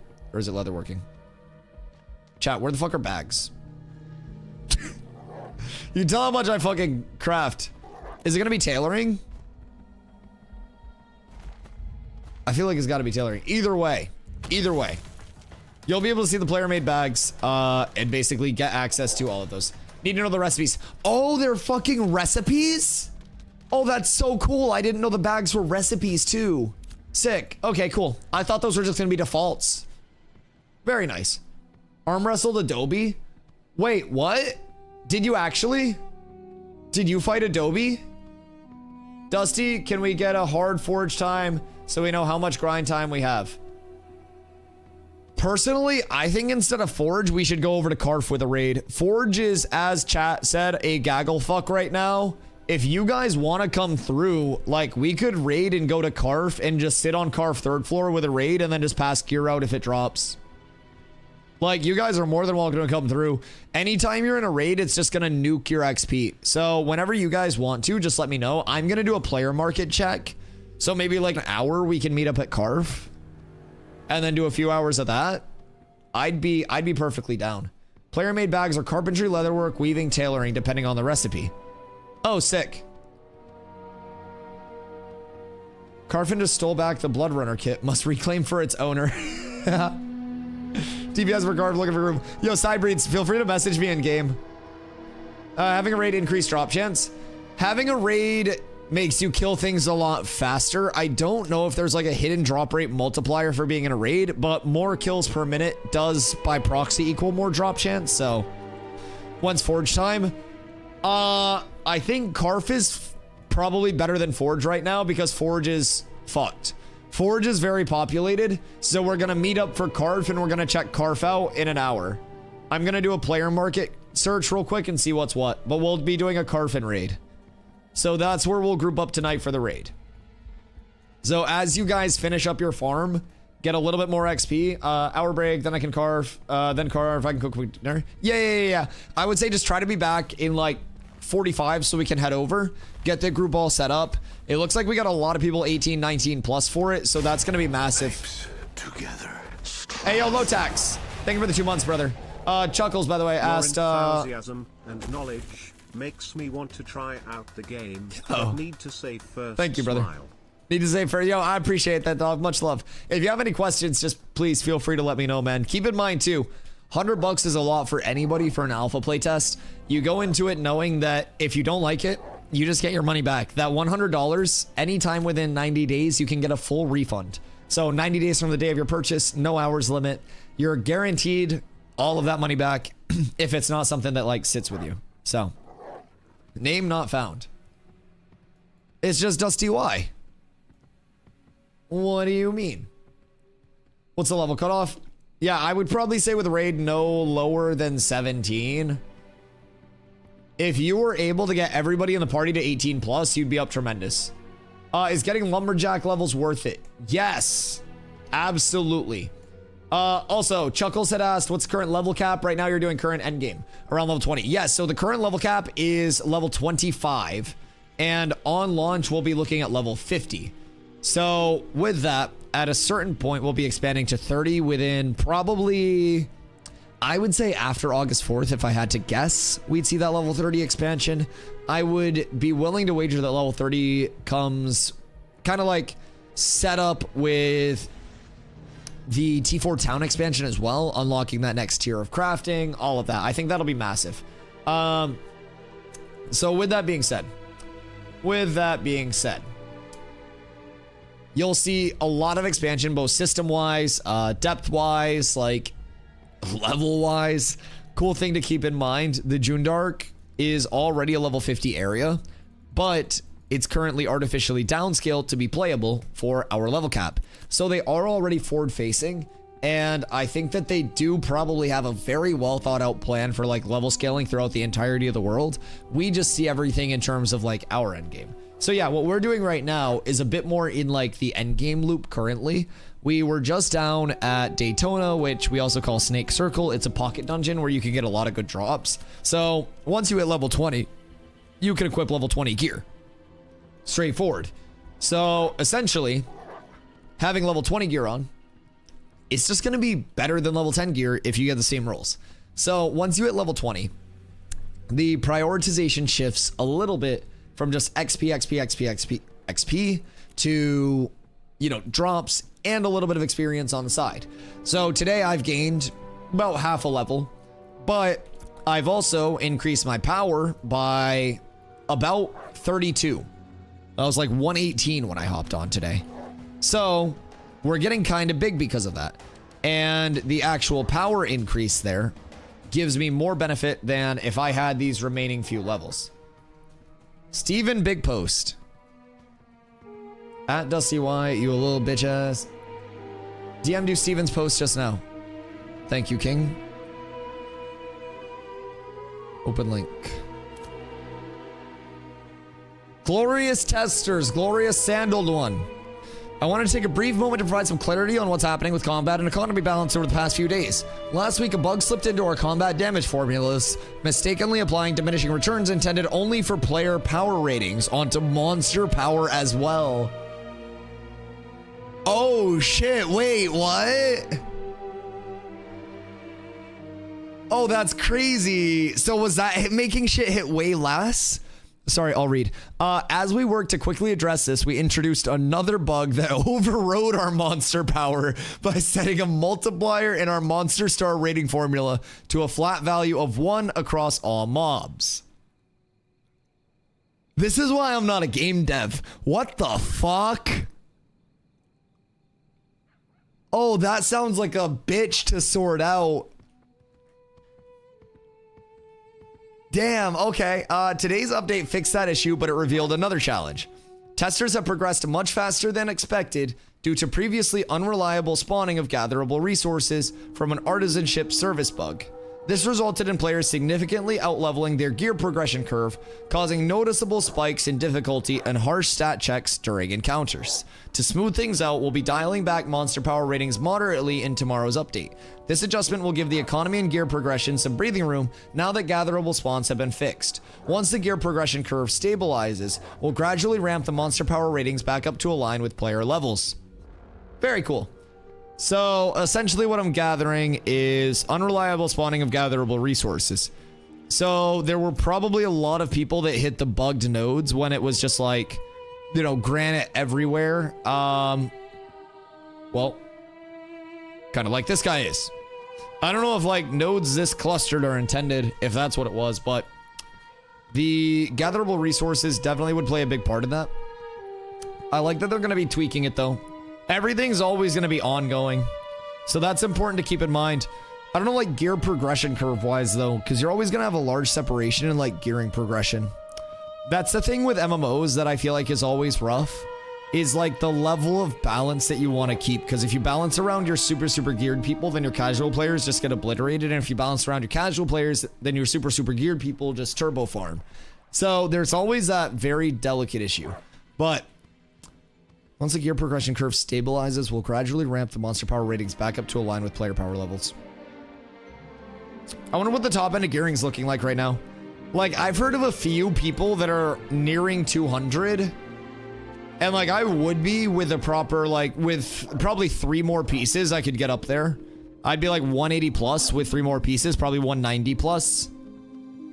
So it is definitely reasonable. I mean, if I go Lubidon earring, I go power chest, power helm, like beetle plate helm, grave peak chest, Lubidon earring, longbow, I'm probably above 200 power.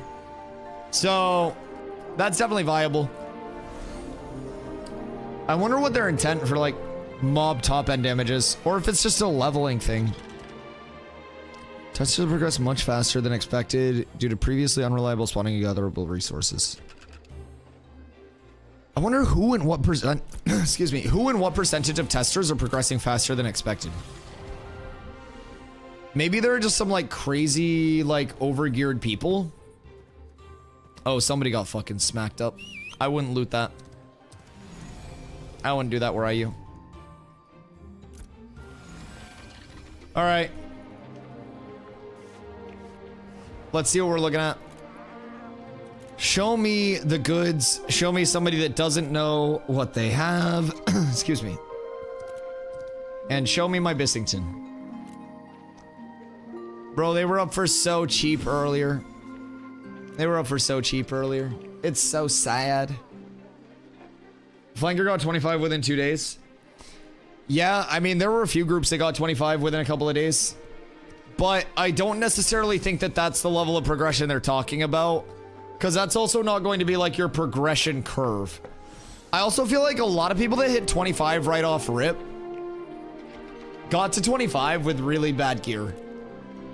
Like, obviously, you know, getting to 25 opens up the availability of being able to farm better shit. But I also feel as though with that, there's a trade-off. If you prioritize just raw XP way too much, you don't really go to spots where you're looking for that mixed output, right? Sort by rarity, you can search faster. I mean, so if you sort by rarity, you could fuck yourself out of finding, like, I know Ashen Haunt drops blue minimum, but like there are so many things that are actually like dropping common rarity right now that I don't want to filter anything out, if I'm just being completely honest. Bear hide. Longbow. Somebody's gonna have something. The Sanctus longbow bis. God damn! Someone dropped a heroic brass shield? What the fuck?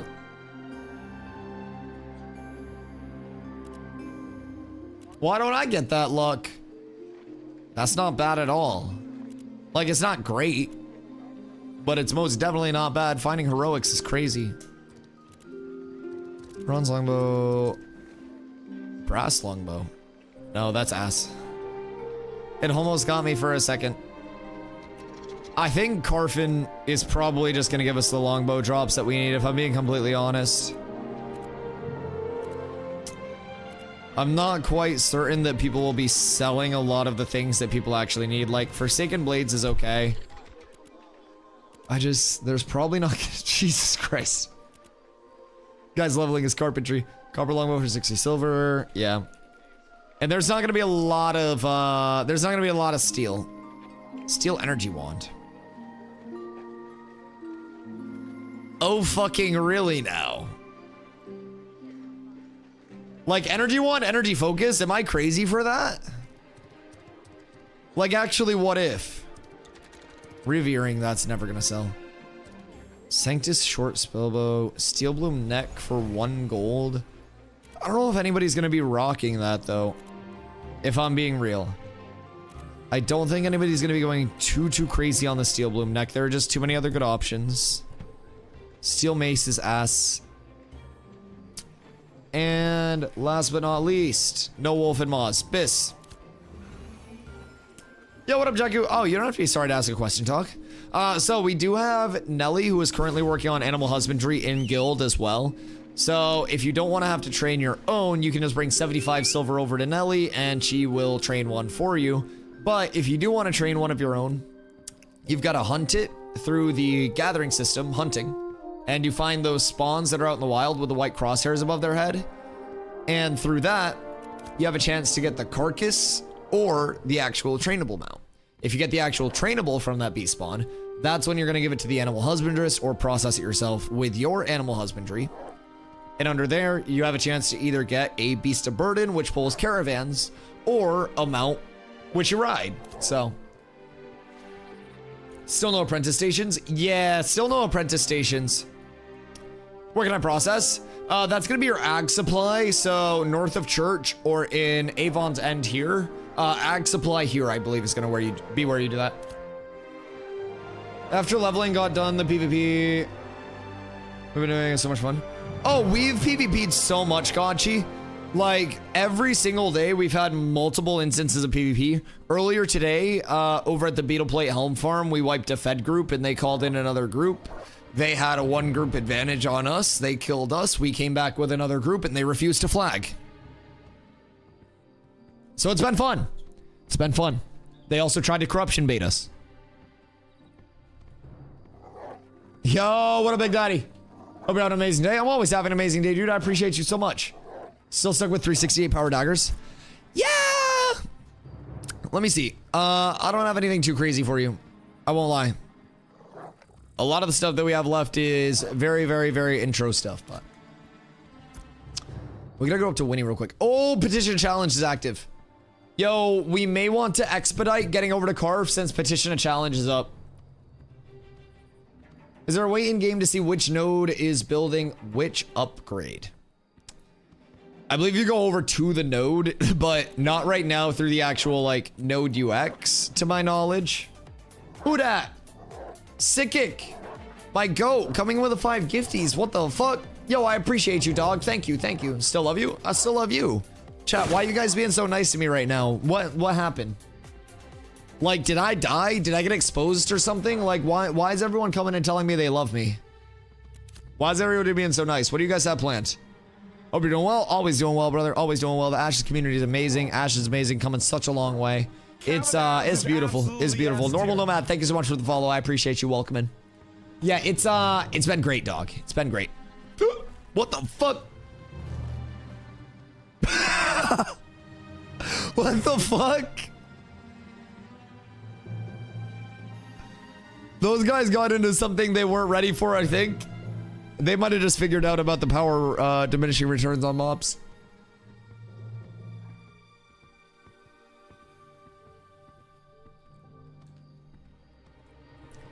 In the node, when you look at what the wire gives as a reward, it doesn't say for what building it's going to be used for. Let me check it out when I'm there. Let me check it out. I haven't spent too much time fulfilling buy orders other than getting my actual cloak. Let me see what the UX is looking like when we're over there. I'm still New World simp. I have an Ashes account. Like, you have an Ashes account like you have access to Ashes, or you made your account on the website. Because, honestly, even if you don't have access yet, we just started a 3-month stress test period back on the 1st. It goes August 1st to May 1st to August 4th, sorry. May 1st to August 4th. And your Wave 3 access gets you in now, all the way through the rest of dev. So, when you pick up the Wave 3, you get a 90-day period where you get a full refund. I got drunk a year ago and bought a $350 account. Oh, just come play then. Yeah, literally. We just started on new servers 6 days ago. It's still Tuesday, Wednesday downtime. But, dude, like, half of the New World community's over here. Like, I'm gonna be completely honest. Baggins streams this now. Aeroli streams this now. Willie has streamed this now. I've been streaming this for a while. Like, we have a bunch of New World people over here in our guild. Cats is all over here. So it's, in my opinion, like the best time for players to hop in. Black Swan started last night. Black Swan has me banned in her Twitch. Because in New World, she called Carla a C word, a B word, and a bunch of other things, and had a huge crash out, and the entire New World community essentially stopped supporting her because she turned into such an evil person and would just literally degrade and swear at everybody all the time, calling them horrendous shit. So she was basically kicked out of her New World company, forced to transfer off the server to go to a different company, and then left New World as a whole after having a big sob story about how she was a victim despite calling a bunch of people C-words, throwing a bunch of disgusting vitriol at people, genuine hatred, especially to other women in the scene. So just be careful with that one. She's had me banned in her chat for a long time, ever since she started calling Carla all of that shit, and I was like, this is not cool. So I basically exposed that on stream one day. Just had a good talk about how some people take things way too far and some people take it personally. And the craziest thing is that when she said all those things about Carla, people in global chat were talking shit about her, and I messaged her and I was like, yo, don't let people get to you. Hope everything's well. And she basically had a conniption fit, and she was like, I appreciate the kind words, but keep your bitch away from me. And I was like, what do you mean? And she started going on about how Carla's such a C word, Carla's such a B word, and Carla thought they were friends. So yeah, just be careful with that one. That's my personal advice. She is a terrible person. And she will literally like sob story victim as much as possible to get people to support her. And then the second people don't support her, she will snap. And she will literally turn on everybody, and she will keep going game to game doing that because New World literally forced her out because of how terrible of a person she was. I don't typically speak out against other content creators on my channel, but she is an actually awful person and has said terrible, terrible, terrible things to so many people. And I don't support that. And I will call that out. Made people feel like actual shit about themselves constantly. So yeah, I will call that out. But yeah, so I hope that's short-lived. This community doesn't really have room for a lot of that. And the good thing is, I always say that as a content creator in a true PvX game, you get what you put in. So, me personally, didn't mean to make you relive that shit. Oh no, not at all. So personally, I would rather people know, because I also want people to know that the second she joins a guild, I'll be war decking that guild constantly and farming her. Cat with abs is absolutely S tier. Yo, Perkinji, thank you for the follow. I appreciate you. Who is this person? A former New World streamer that became very, very, very awful to a lot of people, and came up with like a massive sob story trying to play the victim and flip it and manipulate the entire thing. So people literally assembled like Google Drive folders of all of the vitriol and shit that she said to other people and released that. So she transferred off of her server, and then basically like started on a new server. It's crazy. AOC drama caster over here. That's not even Ash's drama. That's old New World drama. I just hope it doesn't carry over personally. But I'm going to do my best to make sure that it doesn't by farming her. Anyone know how to get around the TAA problem? If your game looks like shit, I would recommend doing exclamation settings. Fupo, hello my friend. Hey, I saw your store earlier, by the way. I was scrolling through and I was like, he's trying to sell shit to people. My God. DM you if I go to AOC arc? Yes, Sirski. Yes, Sirski. You know me. We're always here, dog. Beautiful time to hop in as well. We've got literally hundreds of people within the community, so it's all beautiful here. Let's get right into the news. Wasting no time. All right, so no Ashen Haunt. Polished tin. It was a very pretty store, Fupo. Very, very well kept. A lot of cat trees, but I understand it.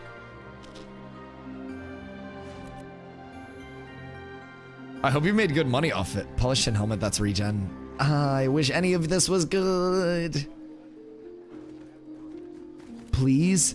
27 gold. Fuck. Why is it all 27.50? 48 gold! Oh, I can't afford a Wolf and Maw now.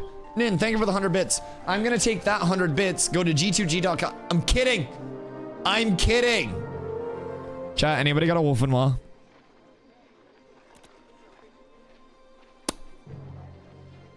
Damn. Wolf and Maw goes crazy.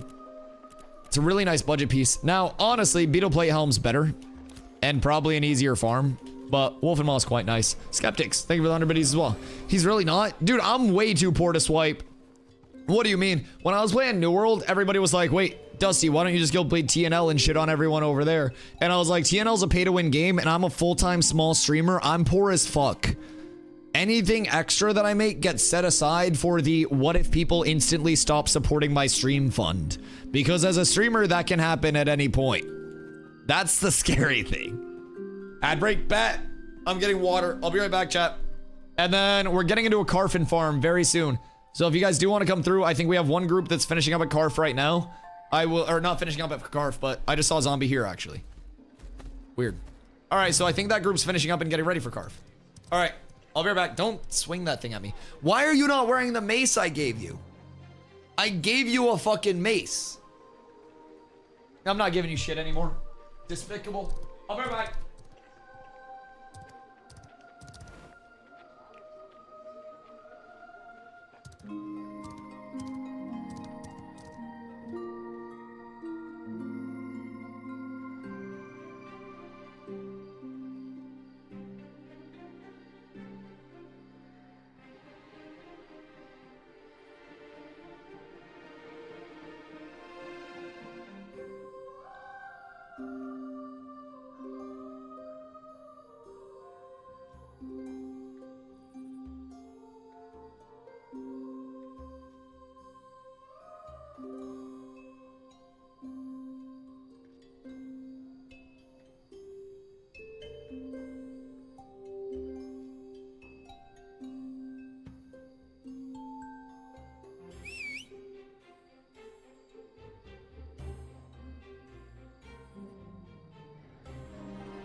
Yo, hello, and good day. Zombie, where's your mace? I'm not 20. Oh, fair. Well, what if you were just, like, better at the game and you didn't die as much? Have you ever thought of that? Considering wearing a mace and focus as a rogue. It's not a bad idea if it's your better scaling option. Personally, I think energy focusies are underutilized. Don't forget to look at my order UX. Yeah. Huh. And then nothing in the node menu either. Say something is in progress or no? Does Winstead have anything? I mean, surely we do. Sources provided. Select building. There may not be a way in the node UX right now. There is a node planner sheet that is available, but I don't know if there's anything in the actual node UX yet. Keep in mind the node UX is very fundamental. Very, like, very first iteration. You know what I mean? So keep that in mind. It'll definitely get better. It's already got a lot of improvements already, but that would probably be a very good piece of feedback for like the Discord, or as like even a slash bug. Yo, Turtle Tickler, thank you for the follow. I appreciate you. I hope you always ask the turtle's permission. Do a quick scan of all of this just while we wait for everybody. Tin energy spellbook. No. 20 weapons is going to be huge. I think if we can go in and we can control that actual event. Limit on neck at 20 gold. Like, I'd literally rather dip my nuts in a tank of piranhas. Ready? Just need crown to invite. Oh, got you. Promote to party lead. Do you guys have bards? Hey yo, ankle banger. Thank you for the follow, dog. Or thank you for the prime, Jesus Christ. I appreciate that. I appreciate that very much. Your fucking name had me laughing in my head. Fucking cooked me. Much love, dude. I appreciate that. All right, let's see. Is there anything good in any of these shops? Riv necklace is like okay-ish. Iron short bow's nice-ish. Rather have a longbow. Hey, Nin, thank you for the biddy. Yo, what up, Toke? Hop on, we're going to Carf. We're doing Carf raid to get gear. That Ravidia mace. It's only green, so it's not that crazy. But yeah, we're going to Carf, brother. Damn, 22 gold? We had somebody get a fucking blue in our group. What the fuck do you mean 22 gold? I should have streamer looted that shit and then sold it. Actually, I traded it. I did win the roll on it, and then I traded it. I get another pocket change at Dusty? Pocket change. I love pocket change. Listen, people's pocket change makes the world go round, man. I'm just saying, like, streamers are essentially panhandlers that just have a more accessible, like, you know, populace. It's like, instead of being out at a stoplight trying to get people to roll down their windows, you stop in here and I'm like, spare prime, sir? So it's a delicate balance. I've not updated the bit threshold, by the way. Docs 1, roll on the blue Forsaken Blow that I saw. Do you think he's still using it? How does attacking a node work? So there are two different forms of node PvP.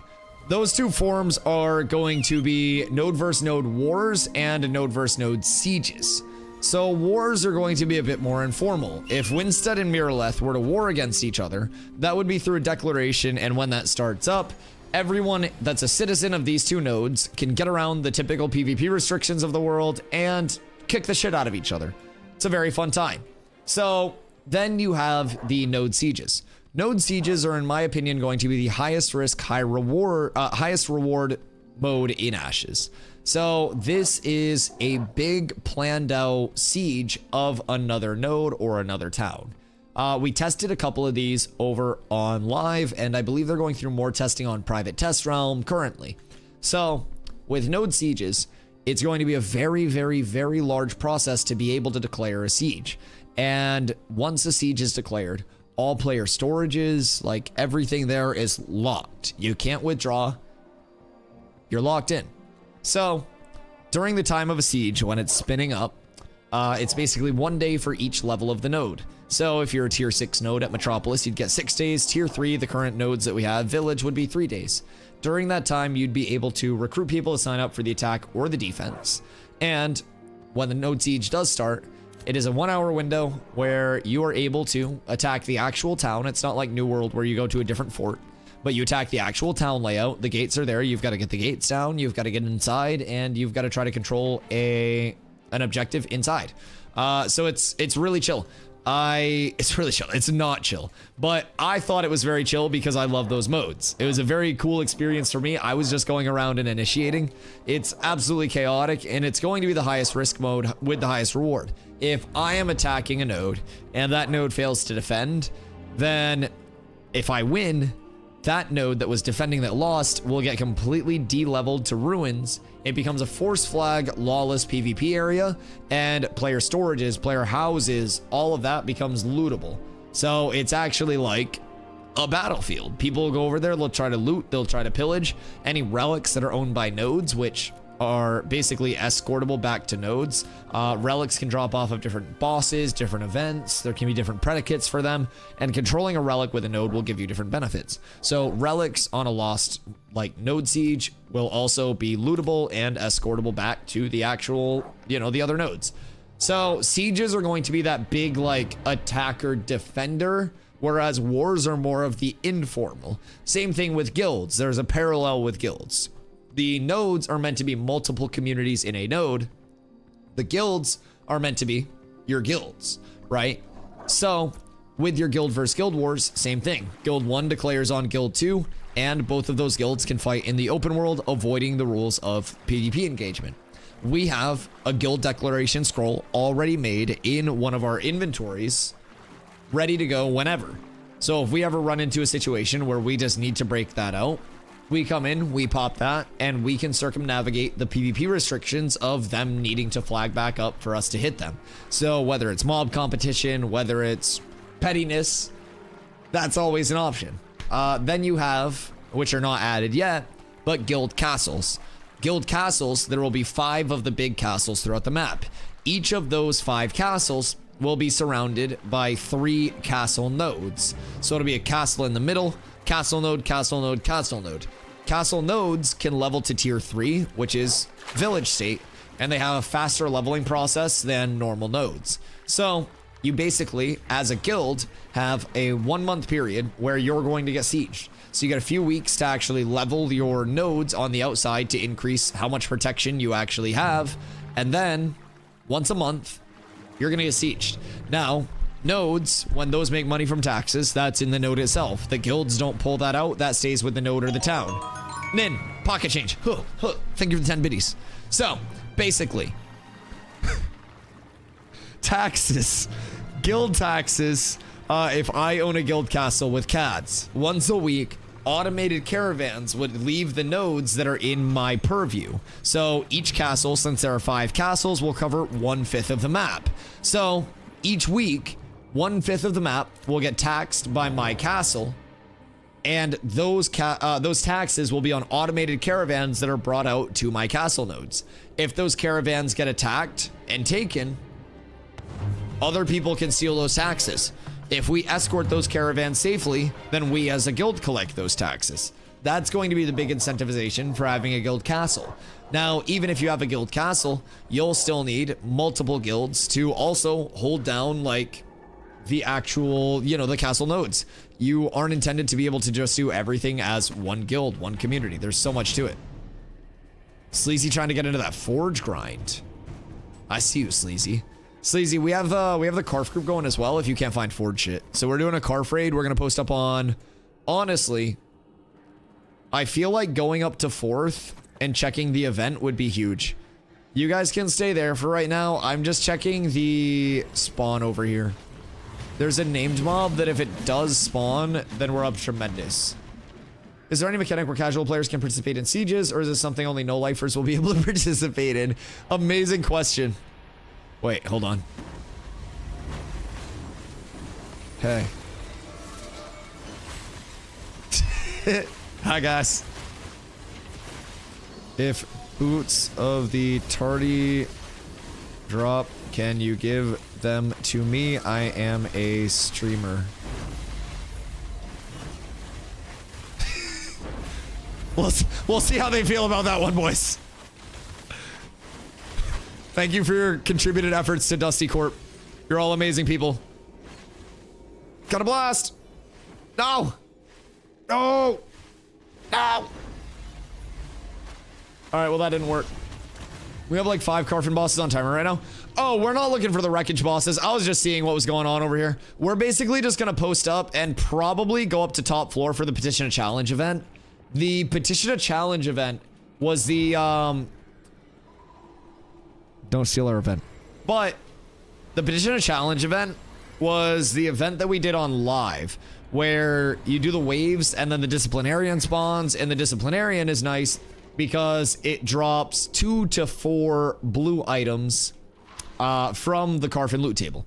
So we're gonna check that out and see like what's what with that actual event. We're in Carf, want to merge up? Yeah, message zombie in game if you guys want to hop in. I think we're gonna go try to control the event, because we'll go to 4th floor, we'll get the actual drops, and then once we get those drops, we pop the event.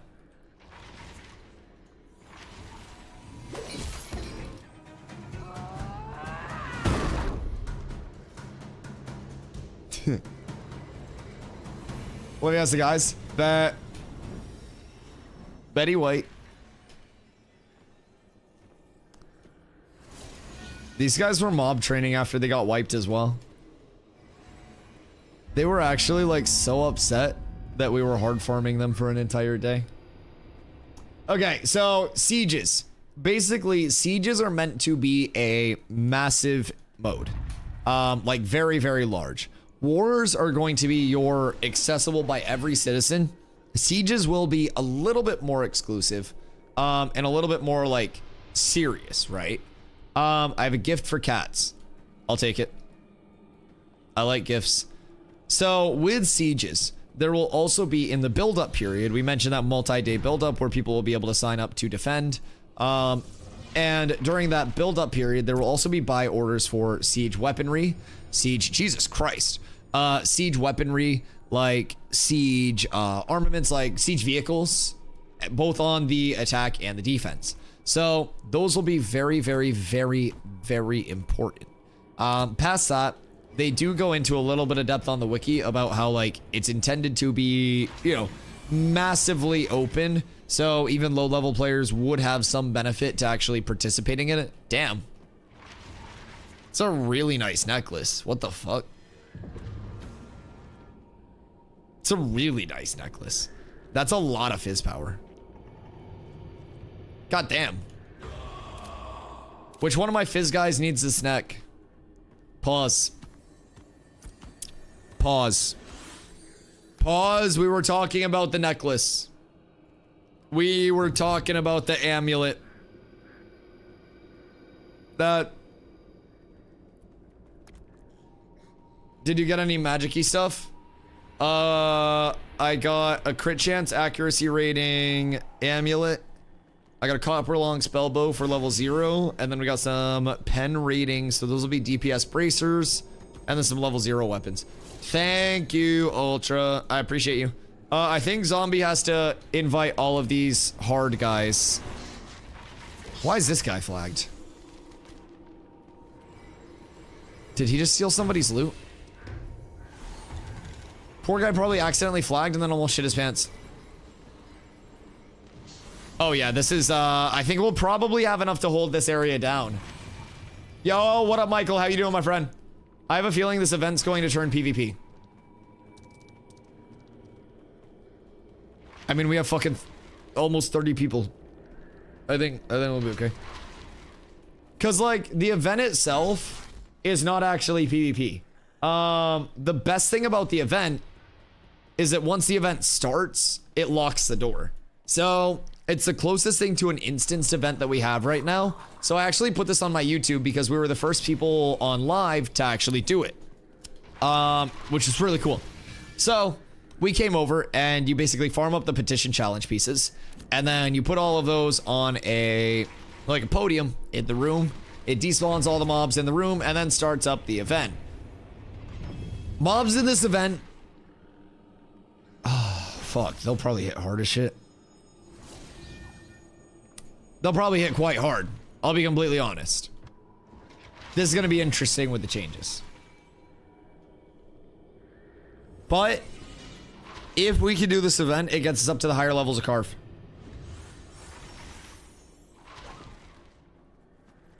Four tanks. Yeah, we should be fine. I don't really think that we'll run into many issues. So we can start working our way up. We will have to go to 4th floor for the event. So as long as we're good to go through there. But all the way to the top. Yeah, so it's nice. I want to see if people are being marked. Isn't that bad? Yeah, I would try not to mark people. It's been crashing. Every time that I get marked, it causes crashes. Dusty went in. Oh, it's fine. These mobs don't aggro. Oh, wait. I forget not everybody knows the way up. Okay, hold on. I'll come down and wait. Wait. Get everybody in. Get everybody in. Come back. Well, now I fucked it all up because now we have people that we need to get in. People didn't have to follow. I was just going up to scope it out. I think we have more people to get in still. Zom, can you pass lead to Blotomatic? Bis. Alright, so when you guys come up, if you haven't been here before, come up the stairs, stick to the right. You're gonna climb over these vines. These mobs won't aggro unless you hit them, so please just don't hit them, and then we'll be fine. Oh, hey, Psy Hunter. I know that guy. Uh-oh. Server worker boundary. That's not even a server worker boundary. I don't know what that is. That's always been laggy, though. So we'll see how many people are actually up here. And we're also going to get to see every single person attempt quite possibly the most annoying jump around in the game if you're not good at jump arounds. So this will be interesting. Oh, they took the box away. Cute. Eh.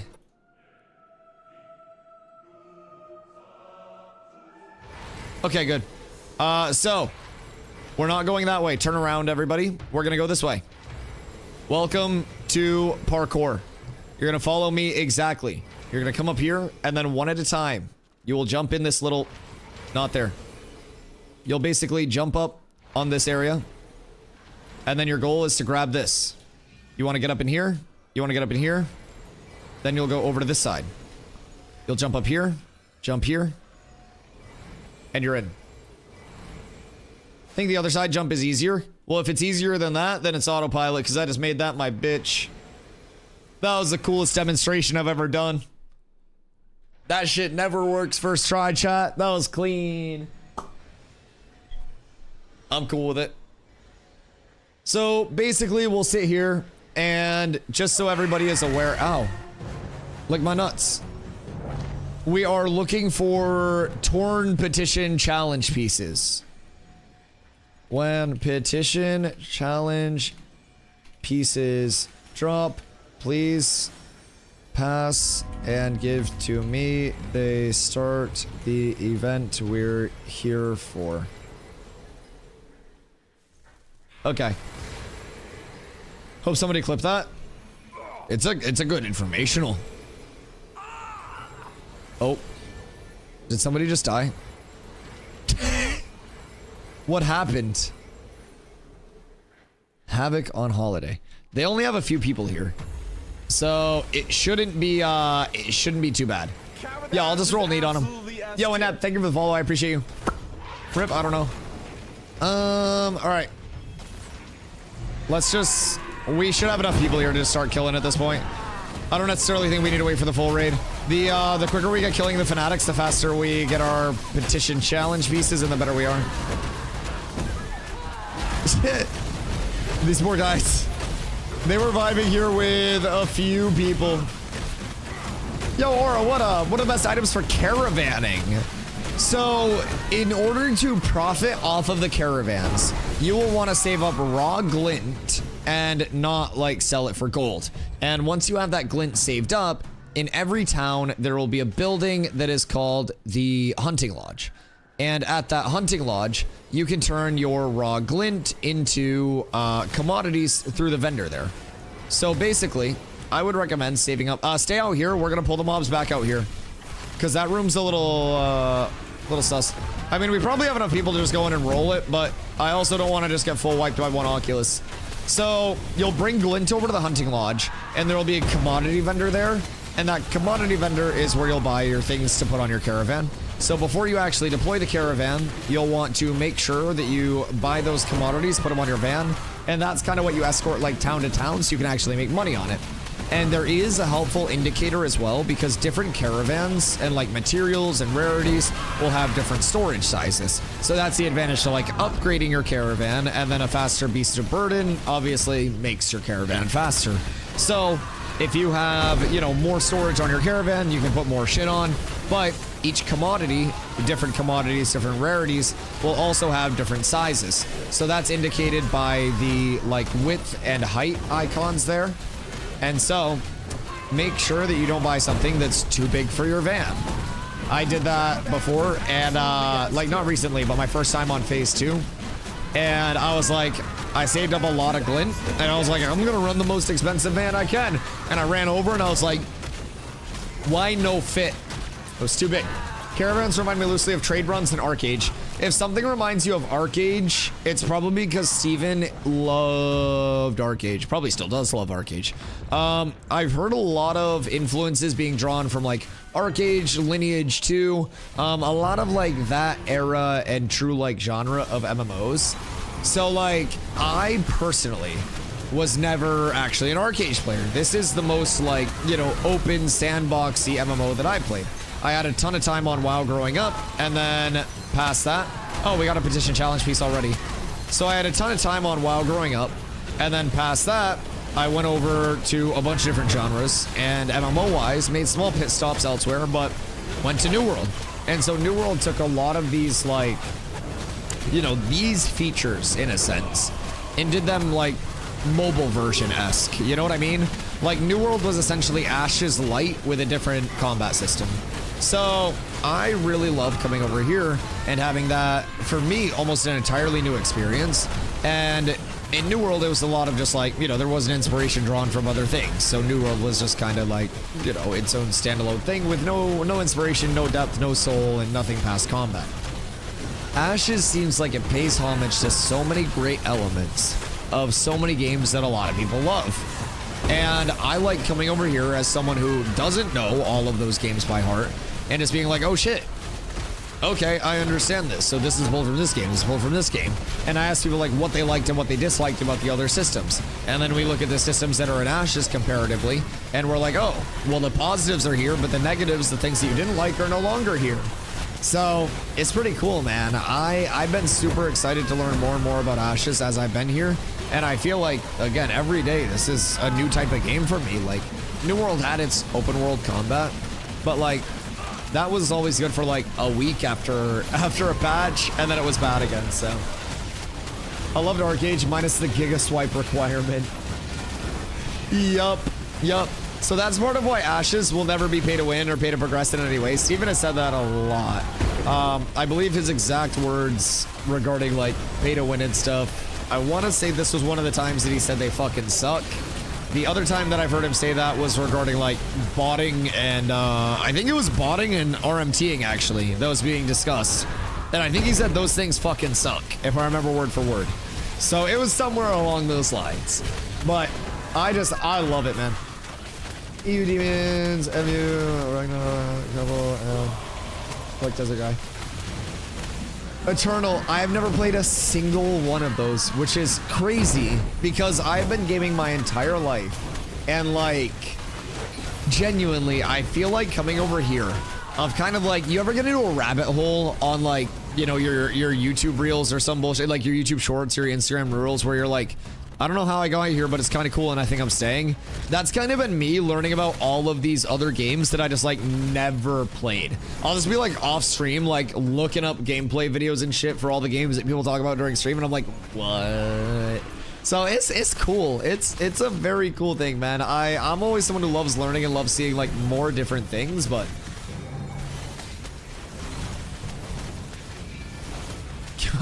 Jesus.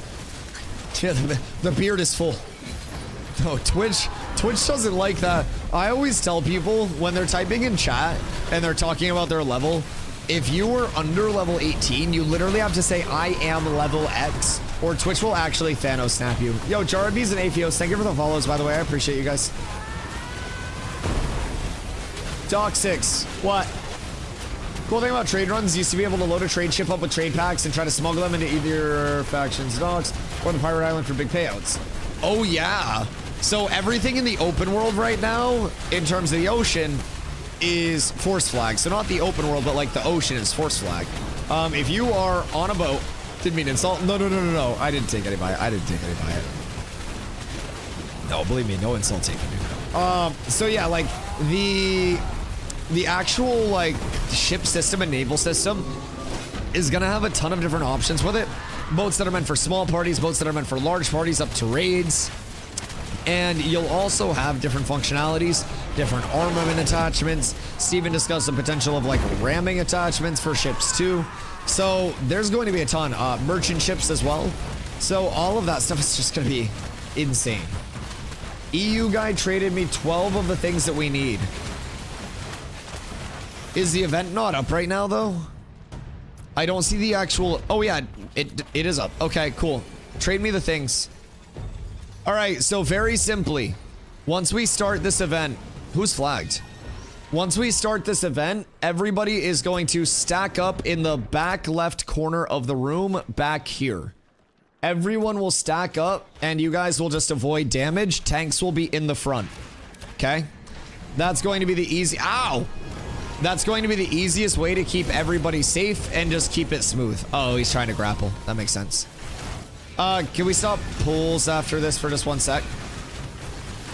So yeah, just watch the mobs coming in. It's gonna be really easy. It might not be really easy. I don't know how the mob changes will be, but like wave 3, we get skeleton mobs. Those are gonna hit hard as a motherfucker. Hard as a motherfucker. Here for the ship combat. I terrorize people on Arcade. Oh, if you're here for the ship combat, we have a video to watch that is from our friends on the Black Maiden. The Black Maiden was the winning ship in Vira's first naval PvP tournament, which I shoutcasted. So they're good friends of the stream, good friends of the community as a whole. And they've sent us their first video of fresh starts. So we're gonna check that out tonight. Very excited for that. Right now, we're trying to see some blue loot though. If I can get myself a long sight bow, brothers, we're going sicko mode, even if it's a min roll. That shit will be genuinely Insano style. So this is going to be a great opportunity for a lot of people to hopefully get loot. Also, one thing I like about this, by the way, keep in mind we have all of the competitive ties and stuff in like Formal Alliance and shit like that, right? And we also just kind of like hang out with everybody. So I feel like if we ever needed like a genuine all call, we probably get a lot of motherfucking people out here. Especially once everyone just has a guild deck scroll. We'll be set. Okay, Docs, trade me. Don't pull for a sec. Holy fucking raid. Yes, sir. Event farming, baby. We're gonna check it out here. It could be a very good chance to get a lot of drops. Yo, shout out to the EU guys for the hookup on all this, by the way. Actual fucking legends. I think the holiday guys were over here farming this, or some of the EU guys, and they hooked it up with all of these. So everyone, make sure you come in, please. Come into here, and then once the event starts, it's going to seal this off. Oh wait, so I guess we gotta wait. Is everybody up? Who are we missing? Wait for Harry. Invited bees? Okay.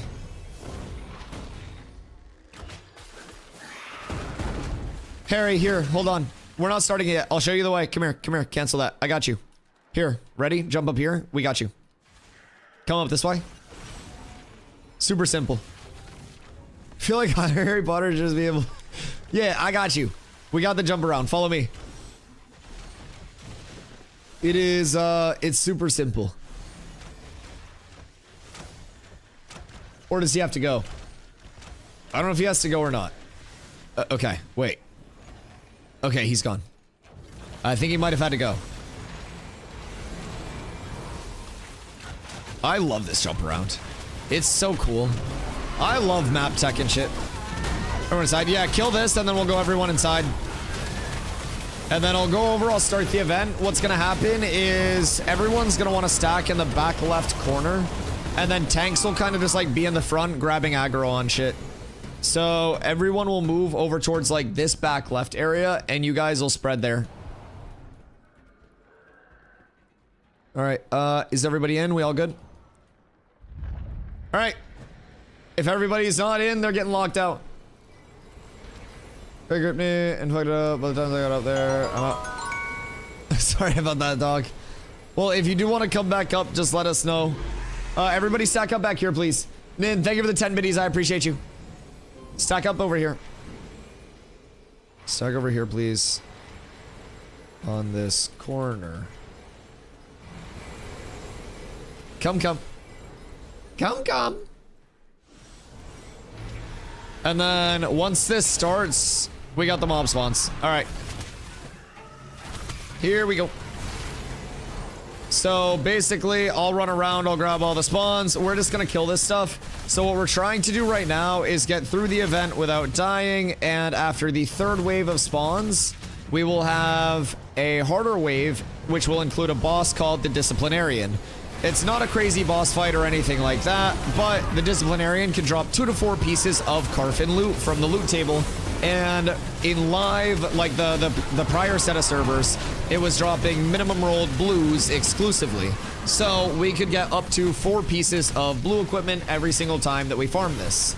So I don't necessarily know what the current loot table is going to be, how many of each bucket can be filled, but we're gonna give it a shot. Can't he also drop general blues? I want to say it was Carfin loot table exclusive. I feel like we only saw Carfin loot table. but maybe they could have updated it. So many people complaining tonight about how hard the mobs are. I just see people running around everywhere not playing smart. Yeah, I mean, I really feel like a lot of people,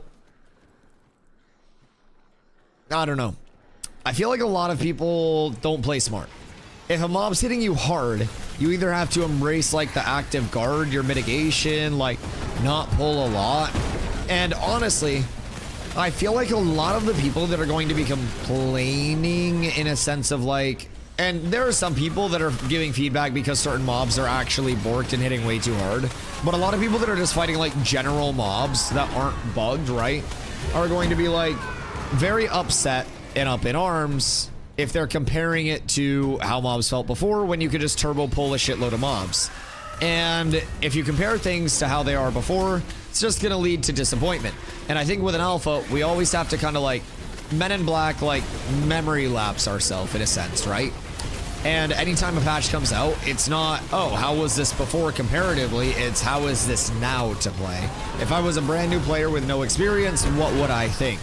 So that's how I always try to like evaluate stuff. And I feel like a lot of players just kind of get into the mentality of like, oh, well, I'm gonna compare it to how it was before, and then that's gonna change everything. Yo, Alec, how you doing, my boy? Shoot up, Mark, above your head. If I die, I die. Was healing a tank last night who just stood in the same spot, taking complete damage. Luckily, me and the other were on point. Yeah, so like, I've had a lot of people be like, Dusty, why do you jump around so much when you tank? Why are you so mobile when you tank? And I hold aggro on pretty much everything. And I take very little damage because I'm always moving. I'm always keeping mobs outside of that damage range. And as a result, you know, my personal scripture for tank is your number 1 rule is don't be dead. And your number 2 rule is have aggro on everything. And it doesn't really matter how you go about those 2 things as long as those 2 things are accomplished. So from my perspective, it's always, how can I hold aggro the most efficiently? Like, what do I need to do to maintain aggro and keep it smooth for the group? And then on the other side, it's like, how can I not die? How can I take the least damage possible? Make sure you guys are looting, by the way. I think I just saw someone snatch like public loot on the ground. If you guys don't grab your loot, it's gonna rotate public and then it won't be a roll. So if anything blue does drop, somebody will just get it for free. And I do trust a lot of people, but I don't know that everybody would just like openly share a blue drop for rolls. One on the wall over here. Huh. Come on, buddy. You're coming with me. It will sort itself out, I believe. I think more will spawn. It'll just time and then more will spawn in the event. I think. I'm pretty sure it's just like a time-based survival. Yo, Cavaloa, thank you for the follow. I appreciate you. Alec, how you been, brother? How's everything been? Please tell me you're not still playing fucking Poo World. Do something better. Do Ashes. I want the stickiest of fingers. I mean, so there are a lot of drawbacks to playing tank. More expensive repair bills. You know, more XP debt if you're not really sure what you're doing. But the benefit is I kill all the mobs on me. So if range players aren't, you know, up getting their shit, I'ma steal it. And you know what I'm not gonna do? Tell them. I can't hide it very well, but... Yo, Mr. Perry over on YouTube, they hit Intimora with a Nerf bat. Yes, Intimora got fucking smacked up. I personally, I wish it was a half-second tick still instead of a 1 second tick. I think it would be perfect in that scenario. Just 10% magic damage, 10% stagger, half-second tick for the additional like consistent threat gen. That would be my preference on it. Threat gen feels a little bit low on it right now as a standalone, but it's also not intended to be a standalone. It's intended to be a complement. For me in PvP mass skill, I'll still use it because the stagger's nice, but shit on the floor is mine. Wait, no, that's mine. The fuck? I call dibs on all the stuff on the floor. Been being a dad 24/7. This game looks a lot like WoW. So this game takes all of the social systems of New World and extrapolates them so much in a much better way. There will be 85 player ownable nodes. Already on this stress test, which is an alpha, we've had 8,100 plus concurrent players out of 1 start. There will be 4 starts and way more expansions in the map itself. Leroy Jenkins, thank you for the follow, by the way. I appreciate you. So this is a stress test. This is an alpha. What you guys are seeing is not a finished product in any way, shape, or form, and is meant to be a lowest functional form alpha. So if it looks good at all, just remember, live service games, you never know if it's going to get better or worse overnight. This is guaranteed to keep getting better, as alphas and products in development do. Well, never guaranteed, but hopefully we'll keep getting better. It's very likely. And the game will launch. There's a lot to look forward to, and improvement is insane. Improvement's insane. Like calling bag fries when you get fast food. Yeah, bag fries are the best fries, dog. Like, good God. It's insane. But yeah, so essentially, with Ashes, you take a lot of the very, very open world social systems of like very, very classic sandboxy MMOs of the past. And then with that, you combine it with a traditional tap target system. If you're someone who prefers the action combat kind of soft lock more, you can hit Z. And that's going to give you the reticle where it's not going to be like I'm aiming, but it's going to be a little bit of like a soft target lock. I prefer the tab target myself. Then you'll notice I have a stamina bar. 50 stamina for an iframe. Now, the iframe alone is a half-second 100% evasion gain. These skeleton knights hit hard. Do not get hit by these knights, please. Axe swipe if you were a tank may one-shot you. If you were a DPS, you need to stand very far away from these mobs. This shit hits hard. Just be aware, this is where groups have died before. Like, we shouldn't die with this many people, but just make sure we're bringing everything together and just keeping it here. But yeah, so basically takes like the ability choices, the class differences and shit like that of something like WoW, and also will extrapolate on them heavily. So what I mean by that, right now level cap is 25. I play a tank. So Jace just asked about secondary classes, if those are in yet. So you can do exclamation classes for a little bit of a graphic that'll kind of break down like what primaries and secondaries will be named when they're combined.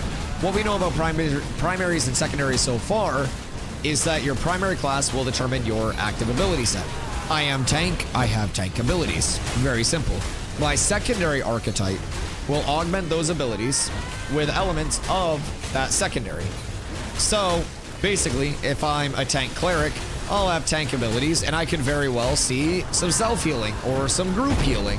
And through that, you know, you'll have a lot of customization in what your total class output is. Me, for example, I plan to go tank primary, rogue secondary, night shield, because I like a very...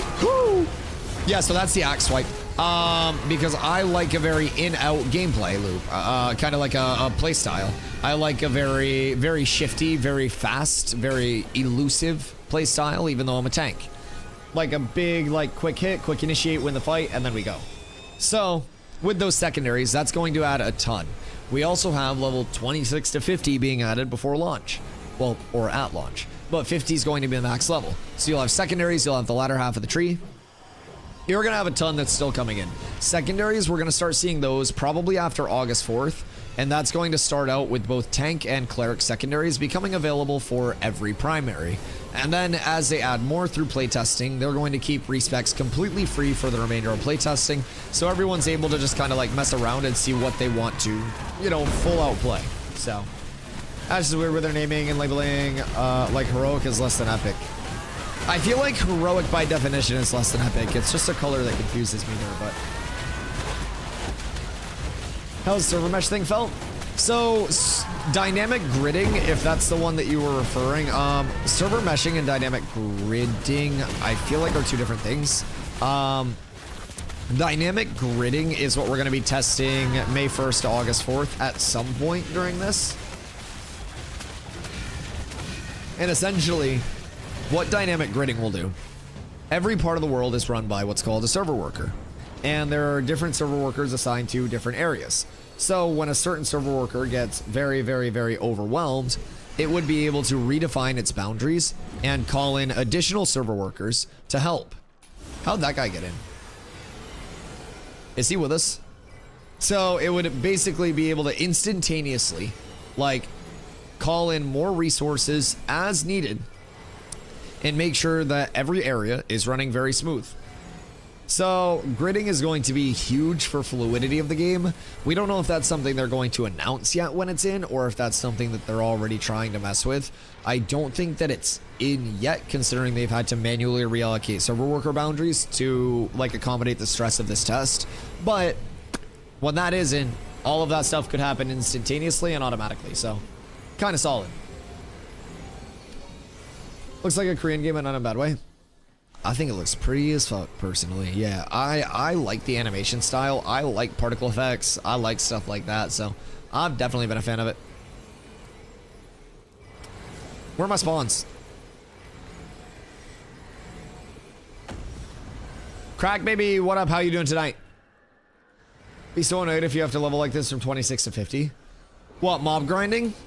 I think mob grinding will probably always be King in Ashes, just because it's open world, it's got fast respawns, there are a lot of very congested areas. I think questing will continue to improve and like become more optimal, or not optimal but optimized. I don't ever expect questing to be like one-to-one the best way to level, but I think the fluidity of questing is something that's been a concern for the player base, and they have been trying to work on that. So I think questing now feels way better than questing did even a few months ago. Where are my spawns at? Since you're in Carve, how hard is Foam, Vomit, and Autos from Sighted looking? Foam critted me for over 2k. But it didn't seem that crazy. It genuinely, like, Foam used to hit hard anyways. What's going on here? Is there a mob somewhere? What are we missing? Because this is supposed to advance the wave. Is he here or no? Is the extra body breaking it? It shouldn't. How'd he get in here? Is he in our group? Where'd you come from? He's been in Forge. It's an Academus monitor chest. Where did this guy come from? And how did he get in here? I'm so confused. Was he in our group? Or did he like come through the gate? We'd have to have large elf boobs and then I'm in. There's a tit slider already. There's literally a booba slider. Doc's crashed. Word, get back in soon, sir. He logged in there. Yo, dude just like materialized. That's actually insane. Imagine you log in and you're just full like locked into this. He bricked it and fucked your whole group. No, it's fine. It's still going. I think it was just like a mob in a weird spot. That's so funny. Brother was just trying to log into the game and now he can't leave. So fortunately, I have a few rounds of the challenge pieces too ready to go. So we can just chain a few of these events back to back to back. So hopefully we'll be able to see some nice bluebies. Hopefully. Probably not though, because streamer loot doesn't exist. Slam is the same with no cooldown. Have you tried double slam rush, double slams? Yeah, that's one of my go-tos in PvP. So basically, one thing that I'll try to do in PvP is like a trip into a pulve slam, and then I rush, and then second trip into slam slam triple vengeance for my combo. And that tends to be one of the most efficient ways to thread your CC and get your actual shit out. Then you're always saving like a secondary trip for when lockout happens, or like when their lockout wears off. So we have a ton of accessibility to like trips and stuns, but you want to be cautious that you're not locking somebody out. So I'll basically like, it's literally just trip, pulve, slam, slam, rush, trip, slam, slam. Like you can do a lot with it. There's so much that you can do. Biggest misplays last night were rogues stacking on me and getting hit by that. They die after 4 stacked at once. No, it's 1 or 2 by that math. So that might actually make my life easier if it's scarier. Yeah, I feel like most mechanics that DPS die to are very avoidable mechanics. But for whatever reason, They just kind of like intend, they insist on standing in it.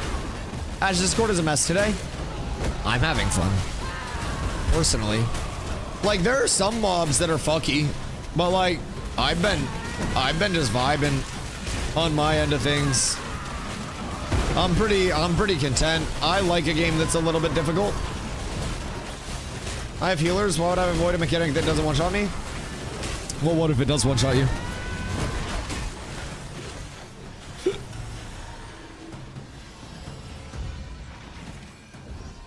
Cause like that shit hit hard. Disciplinarian, please. I'd like to be disciplined.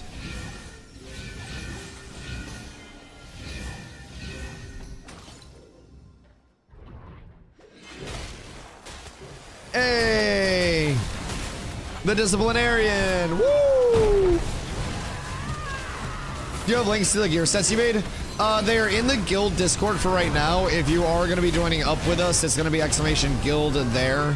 When I do my tank build guide, once I get a little bit of XP and gear set up, 600 per kill in raid. Once I get a little more established, I'll be dropping a tank guide for this patch. And that tank guide, someone needs to make sure they loot this, by the way. That tank guide will include much more like up-to-date gear links as well. Those are more so like placeholders, but I linked it earlier. I don't know if anybody still has the link or not, but I can drop it again in chat in a few here. Did we not get any loot from Disciplinarian?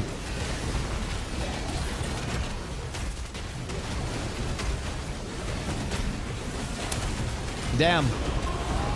Oh, there it is. Woo! Okay, we're up. Okay, we're up. Okay, that's what the people want, boys. Make sure if you need it, you're rolling need on it, please. I'm actually gonna roll on it because I'd probably use it for the upgrade, but maybe. I don't know. Either way, I lost anyways. Okay, boys. Yeah, we just gotta make sure we're doing this. Couple of blues every time. Cyrus and Selkrick. Grats. All right, up this way. Come, come, come. Follow me. Follow me. Follow me. Up we go. Come, come, come. Come, come, come. Everybody interact with us. And then we go up. And then once we interact with this, you're now on the higher floor.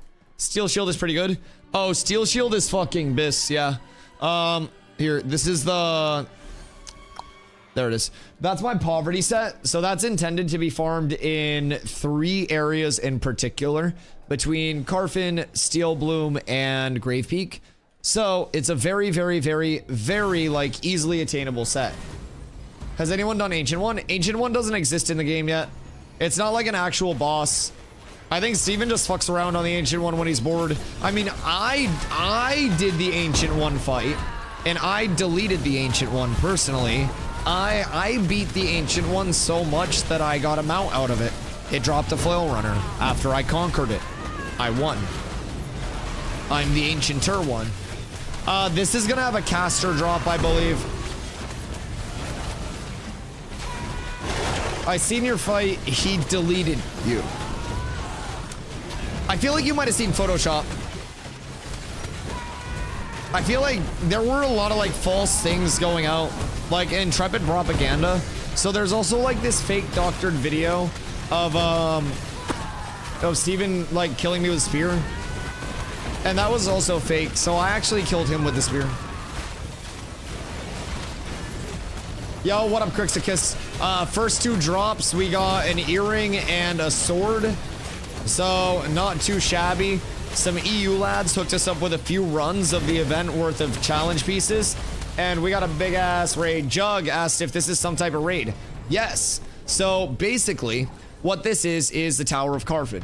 The Tower of Carfin has multiple levels to it. Somebody needs to loot, please. Probably a recipe. The Tower of Carfin has multiple levels to it. And there's an event on the 4th floor where you can go up and you essentially take 4 of these challenge pieces, put them in a podium. It starts a wave-based event, and there is a boss that spawns the disciplinarian at the end of the waves. So the disciplinarian can drop 2 to 4 pieces of loot from the Carfin loot table. So those typically drop as minimum rolled blues. So it's a very good way for people to get like starter gear pieces. And since we have such a large group, we come up, we farm everything up super fast, and we can just keep pumping this as long as the event's up. So it's really good. That boss has, I want to say, is it gloves on that boss, or what drops from this guy up here? Because Constructor also has, I think, a caster glove. Caster gloves? Yeah, I don't think he drops anything fizz, but like the Carfin loot table itself has quite a few nice things in its loot table, including long sight bows. Long sight bows are going to be a fizz longbow, and it was commonly used as one of the 2 best in slots. It was long sight bow. It was seal longbow as just the 2 bis. He dropped the recipe for the caster gloves. Oh, that's huge. Looks like it takes forever to level in this. Do each level make significant differences? You get an ability point, but leveling is intended to be a long task, with like a lot to do during that process. So it's not just meant to be so like arduous and boring and drawn out that you hate the entire process, but it is meant to be a level of investment where you've got to plot out what you're doing, you've got to spend a good amount of time in it, and hopefully you find adventure along the way, whether it's trade skills, whether it's, you know, exploring different areas.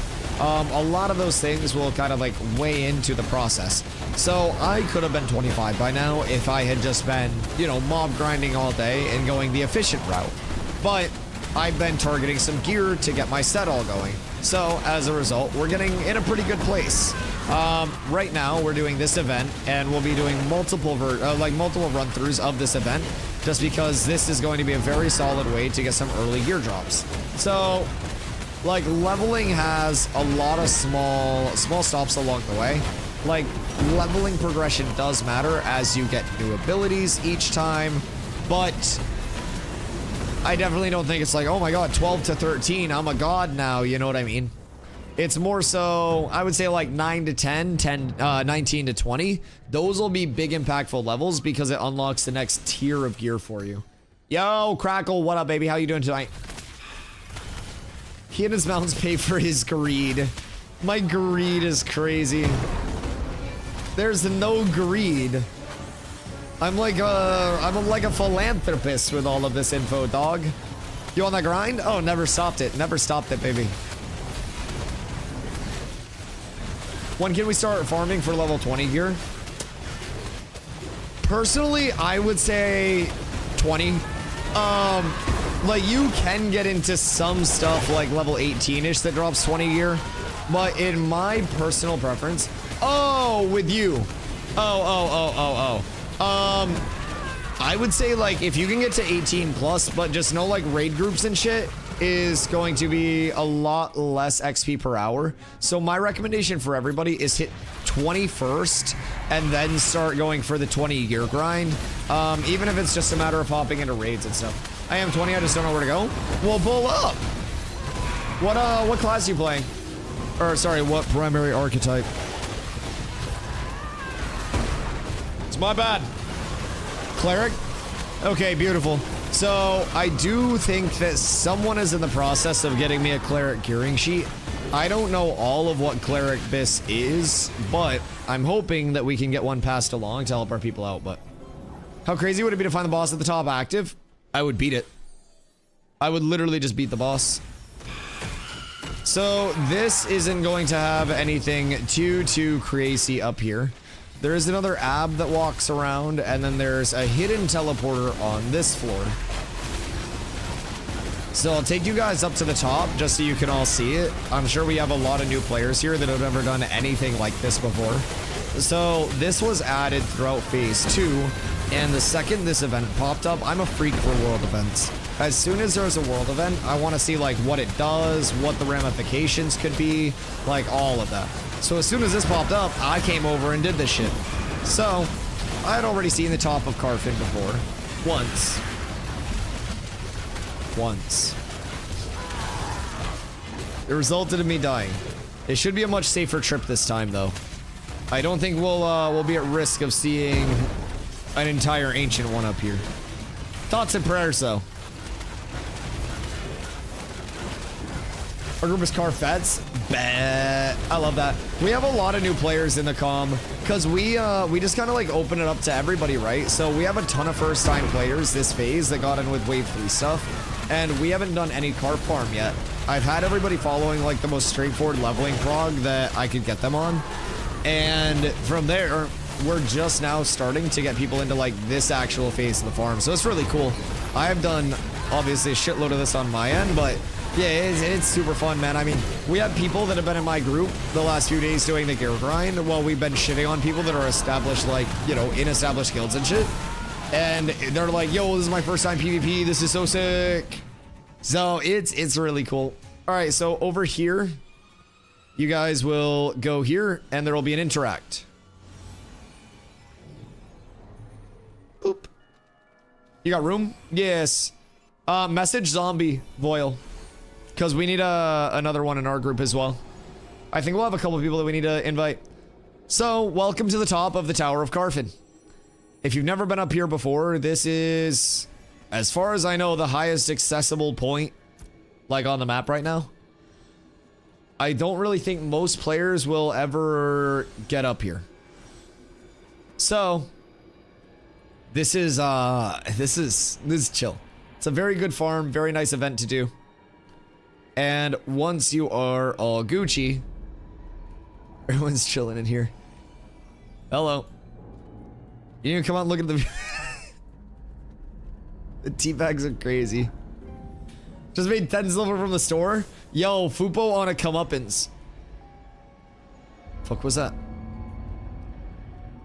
So out here, you can basically, when you're all good, just make sure that you're on the north side, and then you drop down,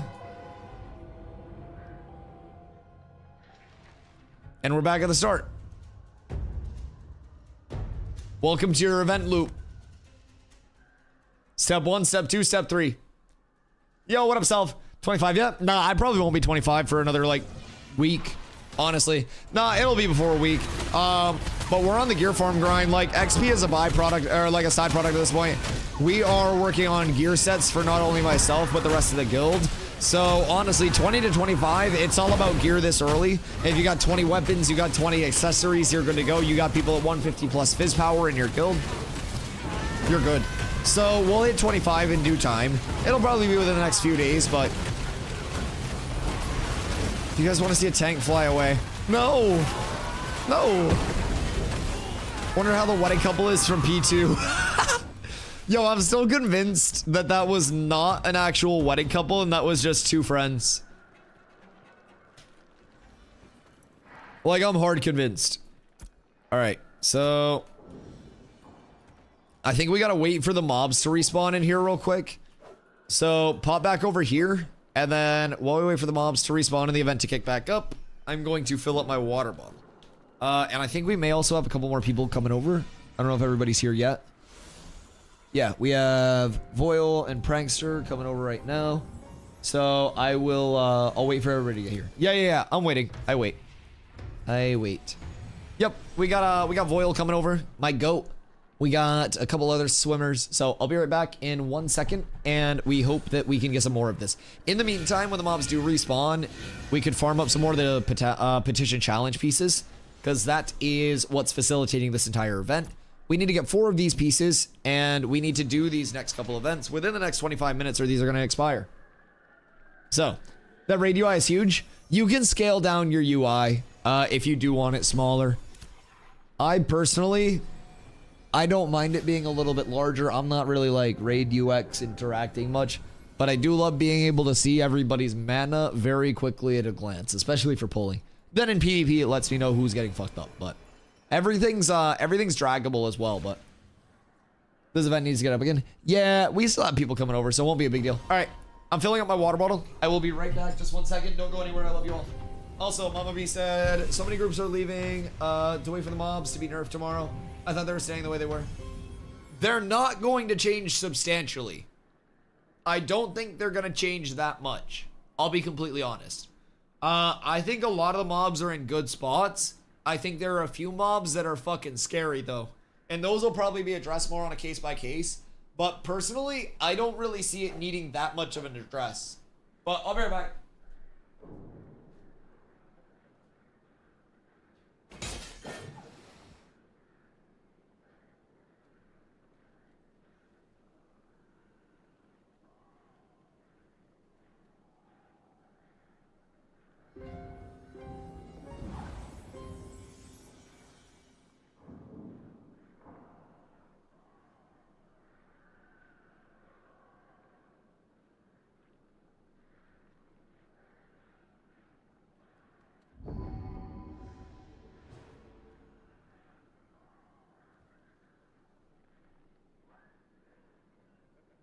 Cat with abs is absolutely S tier.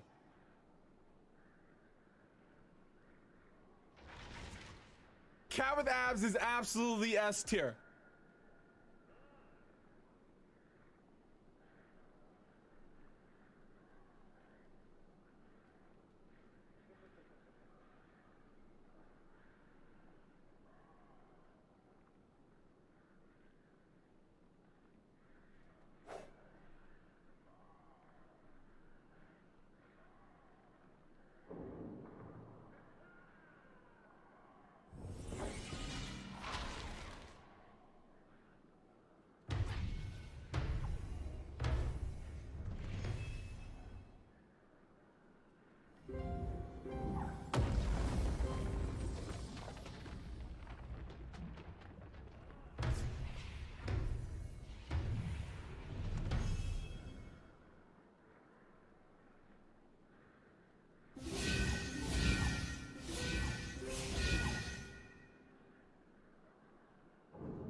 One of my favorite things about this water bottle is that it has a little handle on it, so technically it's like a melee weapon. So, just know I'm hydrated and dangerous at all times. Birthright. Arioth. Thank y'all for the follows while I was gone. You cannot sneak them by me. I will thank every follow. Where's my event? Does anyone have a spare belt? Nope, your pants are falling down. That's not on me either. Got that motherfucking thing on him. Yo, I never leave home without that shit, dog. Oh, God. Alright, event is up. Oh, perfect. Oh, the Tormented Invoker is also a boss mob, I think. So we should kill this before the event. What does Tormented Invoker drop? Let me codex that loot table real quick. Tormented Invoker drops recipes. Okay, he's just got a generic loot table. He also drops Invoker's Gem and Ring of Invocation. Oh, he drops the Ring of Invocation. That's a big caster ring. That's a huge caster ring if it drops. A lot of spell power on that. So each time the event spawns, we should probably kill him first. What just chunked us so much? Do you have like an ocular somewhere? What the fuck is happening? I'm so scared. We just got fucking walloped by something. I'm just watching our DPS get blown up. I'm pretty sure it's foams. Oh god. This is less than ideal. Oh fuck, I'm watching me get blown up. Ah!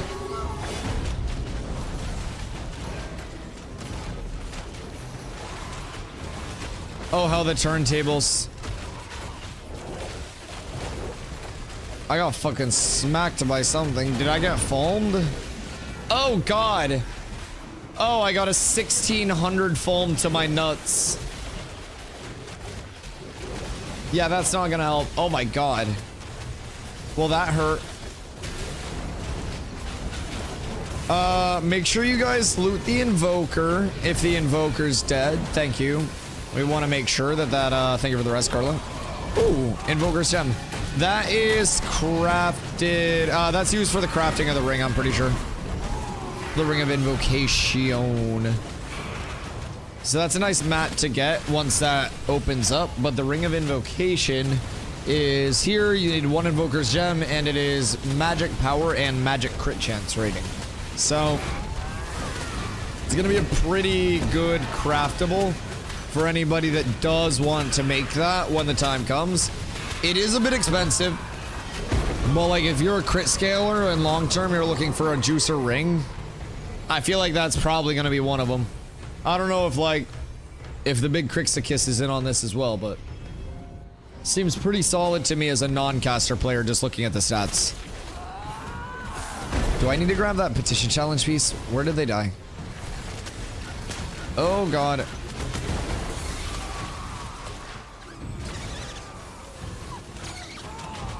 Yup. Yup. That all killer just one-shotted us.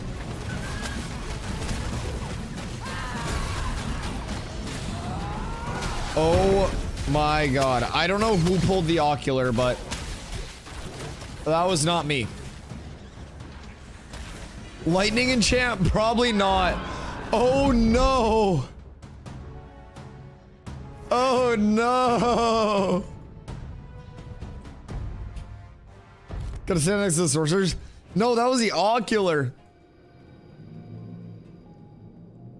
I didn't know if we had everybody there. I was waiting to get confirmation that we had everyone, and then I was gonna start it. And now we have no one. That's a little unfortunate. I'm pretty sure that's primarily prevented by turning around. But I didn't know that was gonna go off then. 1v31, guess who won? I'm alive. I don't know what to tell you. I didn't lose.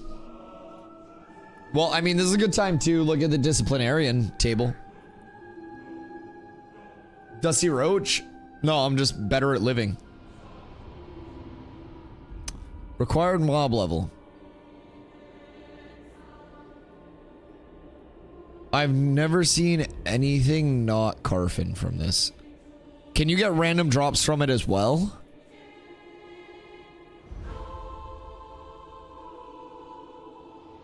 Working live has been working and lifing. Are you all back on the grind? Yo, happy to have you back on the grind, dog. Like, that's nuts. The focus is nuts. The bow's nuts. The hammer's okay. Scepter's great. The shield is bad. The short bow's good. It's better than what I've got. We got one of the swords already. There's a wand. There's a great sword. Like, Nova Rat looting us. God fucking damn it. Where are you? Is it just one? How many are over there?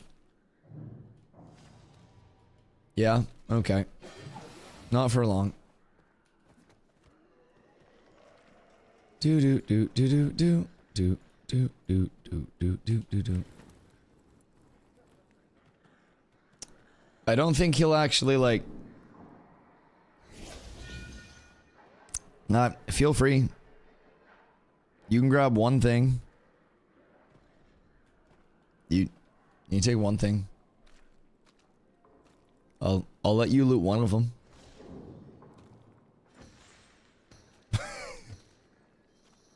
And by let you, I mean if you take it, I'll probably blow you up. Probably. I wouldn't recommend it.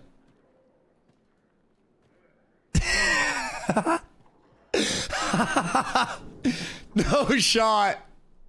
No fucking shot. Guy's not a paid actor, by the way. Not a paid actor at all. What the fuck? Why does he have a shield on his name tag? Maybe a node war or something? I don't know if there are any active node wars. Diplomacy. There's no node war. There's no guild war. I don't know. Usually it means that they're like in a war, but if it was a guild war, I'd be able to hit him right now. And unfortunately, I cannot. War decked? No, if we were at war, caravan, is he actively on a van? Wait a second. If you park a van somewhere and it's your van, you get 0 penalty for death when you have a van, right? So if he's in a van, then he could basically be going around doing whatever and not having any death penalty. Interesting. So if he just like brought a van way off to like east bumfuck nowhere.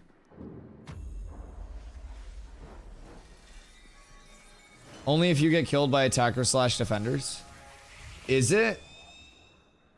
Okay. Because if it's not just the event as a whole, I don't know why he would be like on a van though. They're warring with everything instead of warring with someone else. Saw a caravan like that earlier in the middle of nowhere. Do you like PvE wise, will it dodge your XP debt? Yeah, what up, Silverwolf? Have they mentioned how combining classes is gonna work? Like the new skills entirely. So basically your primary archetype, so like I'm a tank. My primary archetype will determine my active abilities. So I'll always have tank abilities.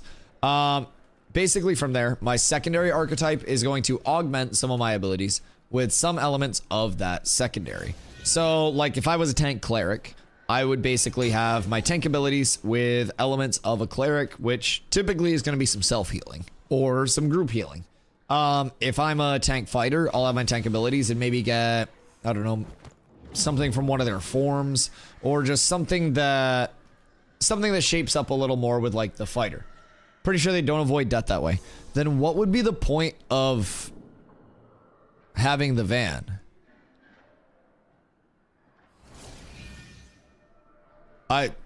Maybe it's just a visual bug? I don't know. Wait, what? Is he dead? I'm confused. Oh, that makes sense. That makes sense. Whose ashes are up here? Good day, sir. Why is he like just creeping? One of the van would be having multiple groups in a PvP zone that don't want to attack each other. Multiple groups in a PvP zone that don't want to attack each other. Oh, so like the Goondark? Wait, but couldn't you just make a raid?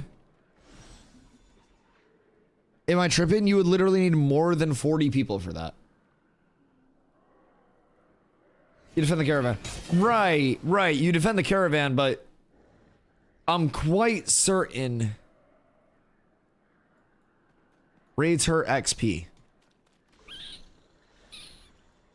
Wouldn't multiple groups competing for the same spot also hurt XP?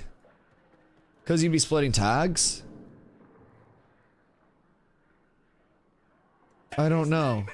That's weird. Flanker! Hey, yo, Flanker, thank you for the raid, baby. What up? Much love. I appreciate you coming through. Raiders, welcome in. My name's Dusty. I stream every single day starting at 2 p.m. EST. Right now, we are doing some Carfin event farm. 20 months. 20 months. Jolly! Yo, thank you for the 20 months, dog. I appreciate you. Did he just try to, like, pull the ocular onto them? This guy's being fucking weird. So he just tried to pull an ocular over to the group to try to wipe them and then ran away. Is Nova actually just weird? Like, they got wiped by us yesterday, and then today this guy's just being a goofy goober.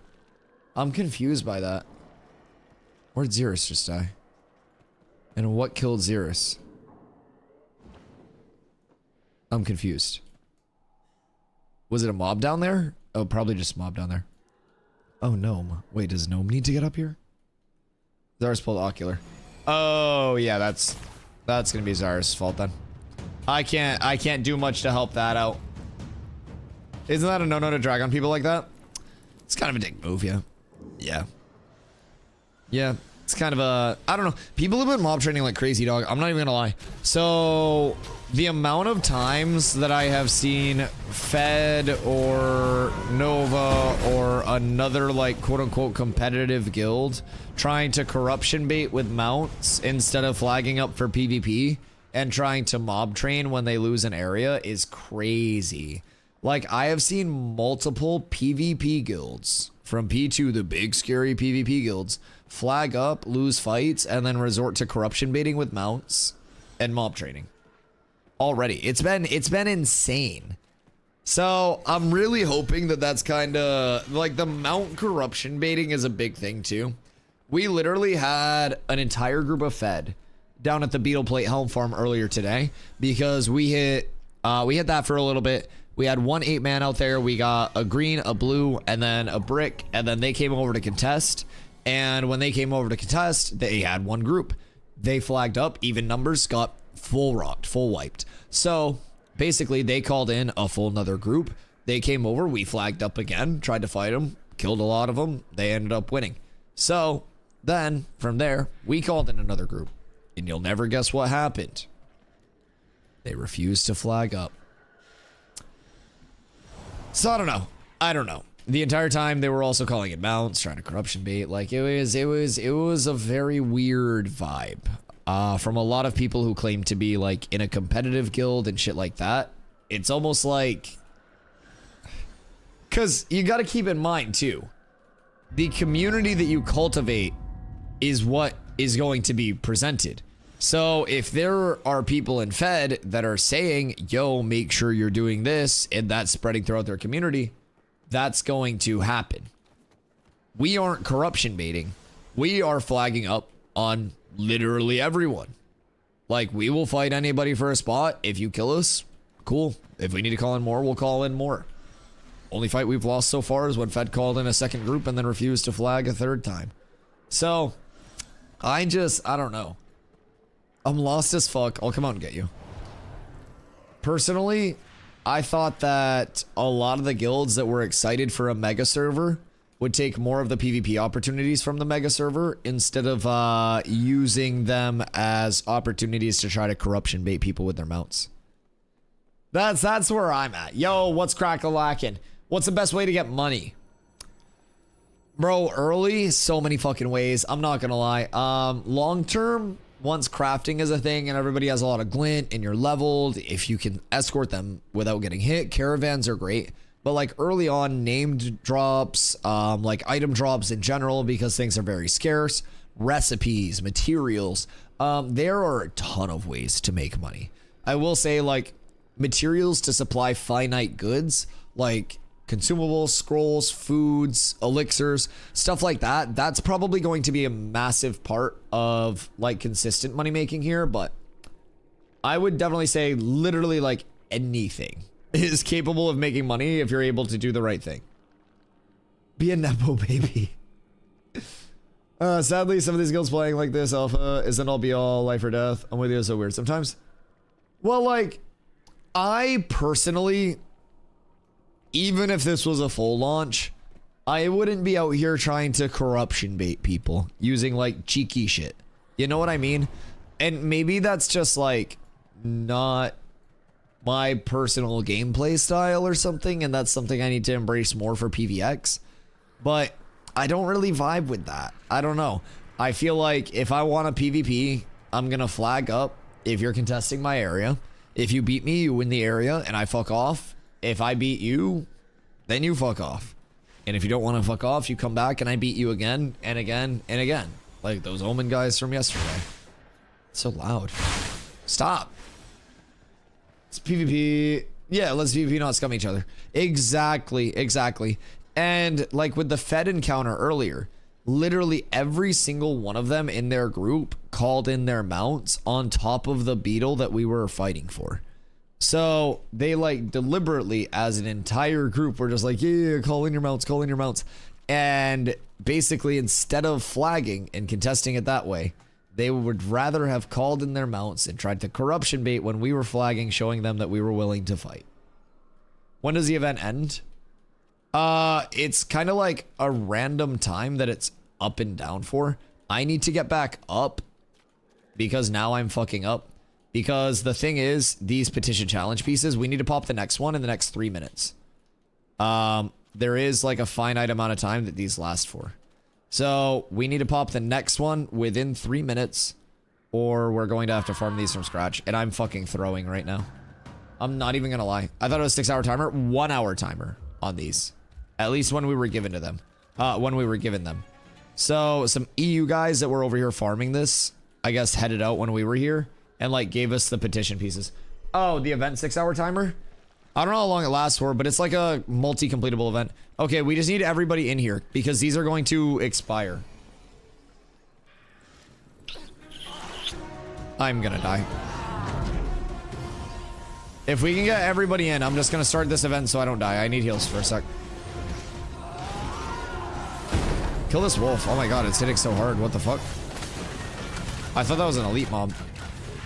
Okay. We are everybody in. I can give you 2 minutes until I start it. Nope. Nope, I'm starting it. I'm sorry if you got locked out, but I'm not fucking with another ocular. Let's be honest though, if there was no corruption in the game, you're probably not the kind of person that would run around with your guild and PK people for fun. Some people enjoy it for no reason. Yeah, that's true. That personally, like, wouldn't be in my gameplay loop, the whole non-consensual, like, going over and shitting on people that are just, like, below me in progression and stuff like that. No, I absolutely agree. I am very much, like, you know, an arena enjoyer, like, even numbers match stuff. Anything that is, like, the skill of my group versus skill of your group. I don't want blob on blob smashing zergs where nothing really matters and everyone dies so fast and it's just full AoE everything. I want like a nice even numbers match where we can show our players, like, you know, our skill, our player expression. We can show our play style off. And, you know, once that's added with arenas, personally, I don't think I'm gonna leave arenas much other than like wartime shit like that. Like, I will farm and get geared up so I can do arenas all the time.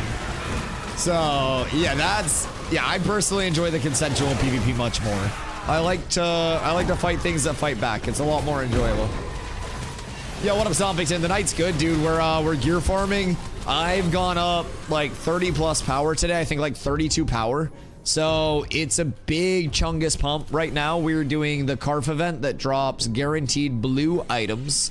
So that's good. We get another round of this before we actually before we have to refarm shit. These are gonna expire here in a minute, but we should have another petition challenge piece kicking around somewhere. And this event is very, very farmable and doable. All these people? These are our people. Well, Hard is some friends of the community, and all the rest of these are mine. So there are some people that are locked out as well, but the mana slaves. Oh, all the bards? I mean, I worked hard for these. Yeah, I found like every single bard on the server. So we had a bunch of bards leveling. It was just like during the whole like leveling process, our top two groups had out-leveled pretty much everybody else. So as our like bell curve of progression within the guild, oh, I hit for 420. As our bell curve of progression in the guild kind of like gets up to level 20 plus, we're going to be able to fill out groups constantly. Can't wait to get back into Forge. Yeah, we haven't done Forge yet. We haven't popped over there. I guess it's been just like rough in terms of how many people have been over there lately, which I fully expect. It's a very good farm for a lot of people. So I'm not shocked whatsoever that it's been competitive. This event is really nice because as long as you are getting the petition challenge pieces, you don't have to compete with anyone. This is the closest thing to an instance that we have in Ashes of Creation right now. So for all means and measures, we just farm up the petition challenge pieces, trade them all, get 4 of them, pop the event. We get our own little instance for a bit. So it's cool. And while everyone else is out grinding, waiting 20 minutes for a name mob that may or may not drop one item that they need and probably won't with the new loot table, we're getting guaranteed blue drops as soon as we kill the disciplinarian. So it's pretty solid. I think we're gonna see a long sight bow this time around. I'm feeling it in my boner. I mean, my bones. I'm really excited. So I think we're up tremendous. I feel like this progressed this stage faster this time. Hey yo, I mean, I'm feeling the bow. I'm feeling the bow, and I'm excited for the bow. I don't want to use this spell book anymore. I'd really like a bow. People keep coming into chat and they're like, Dusty, why spell book? And I'm like, well, no bow. So the very simple solution to that is bow. If no bow, give bow, and then bow, right? So that's kind of where I'm leaning right now. I think that's the goal. I'd settle for short bow, but I'd prefer a long bow because more bow for your buck. If I'm gonna get a bow, might as well get a long one. So it's just where I'm leaning. Disciplinarian's nice for that as well. And after this, we'll have to drop back down and kill the mobs for a little bit. Yo, Black Blood, what up, baby? Anyone in 19 Rogue? Most of my people around that level, I think, are gonna be over in this event right now. But who do we have that is? Nah, we got a lot of people on that are not in the event right now. I don't know if anybody in like chat is leveling right around there, but definitely worth checking out. In the wall over here. Get him out. Is it the same one from last time? Can we get a bard to come over and get off the stage this guy, please? You should be able to sneak in behind him. Are you a bard? It's this asshole over here. Yeah, if we can get a... Okay, we got one, I think. Any bards? I see rogues, which is rogue. Zyrus. Okay, Zyrus. Hop up on here and then just get behind it on the vines and then get off the stage it and we should be good. You'll just have to like hit the little jump ski here. Once you're up, you're up. We're so close. What the fuck? Maybe just try to smack it? This thing's kind of a dick, huh? Come on, please. Please. This isn't working. Spit on it. Hawk Tua, spit on that thing. Yeah, just try to smack it with your banjo or something.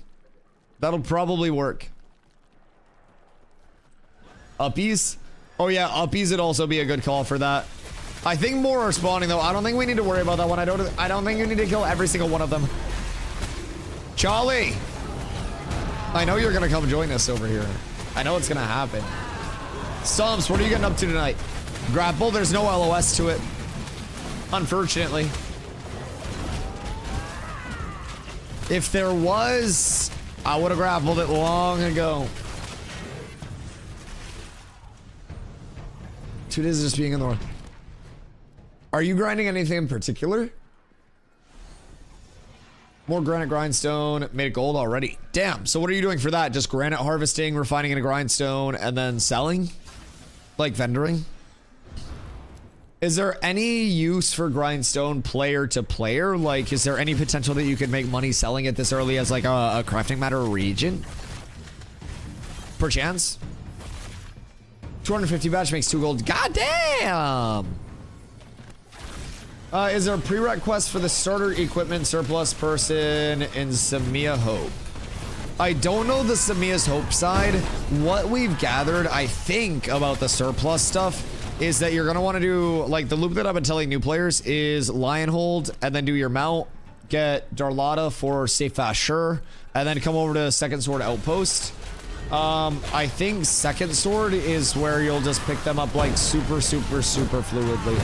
That's where I've been telling new players to go. 50 is like 50 silver. It's not bad. How available is the actual, like, granite? Are some of the spawns a little bit wacky? Because, like, some of the node cord spawns have been weird, right?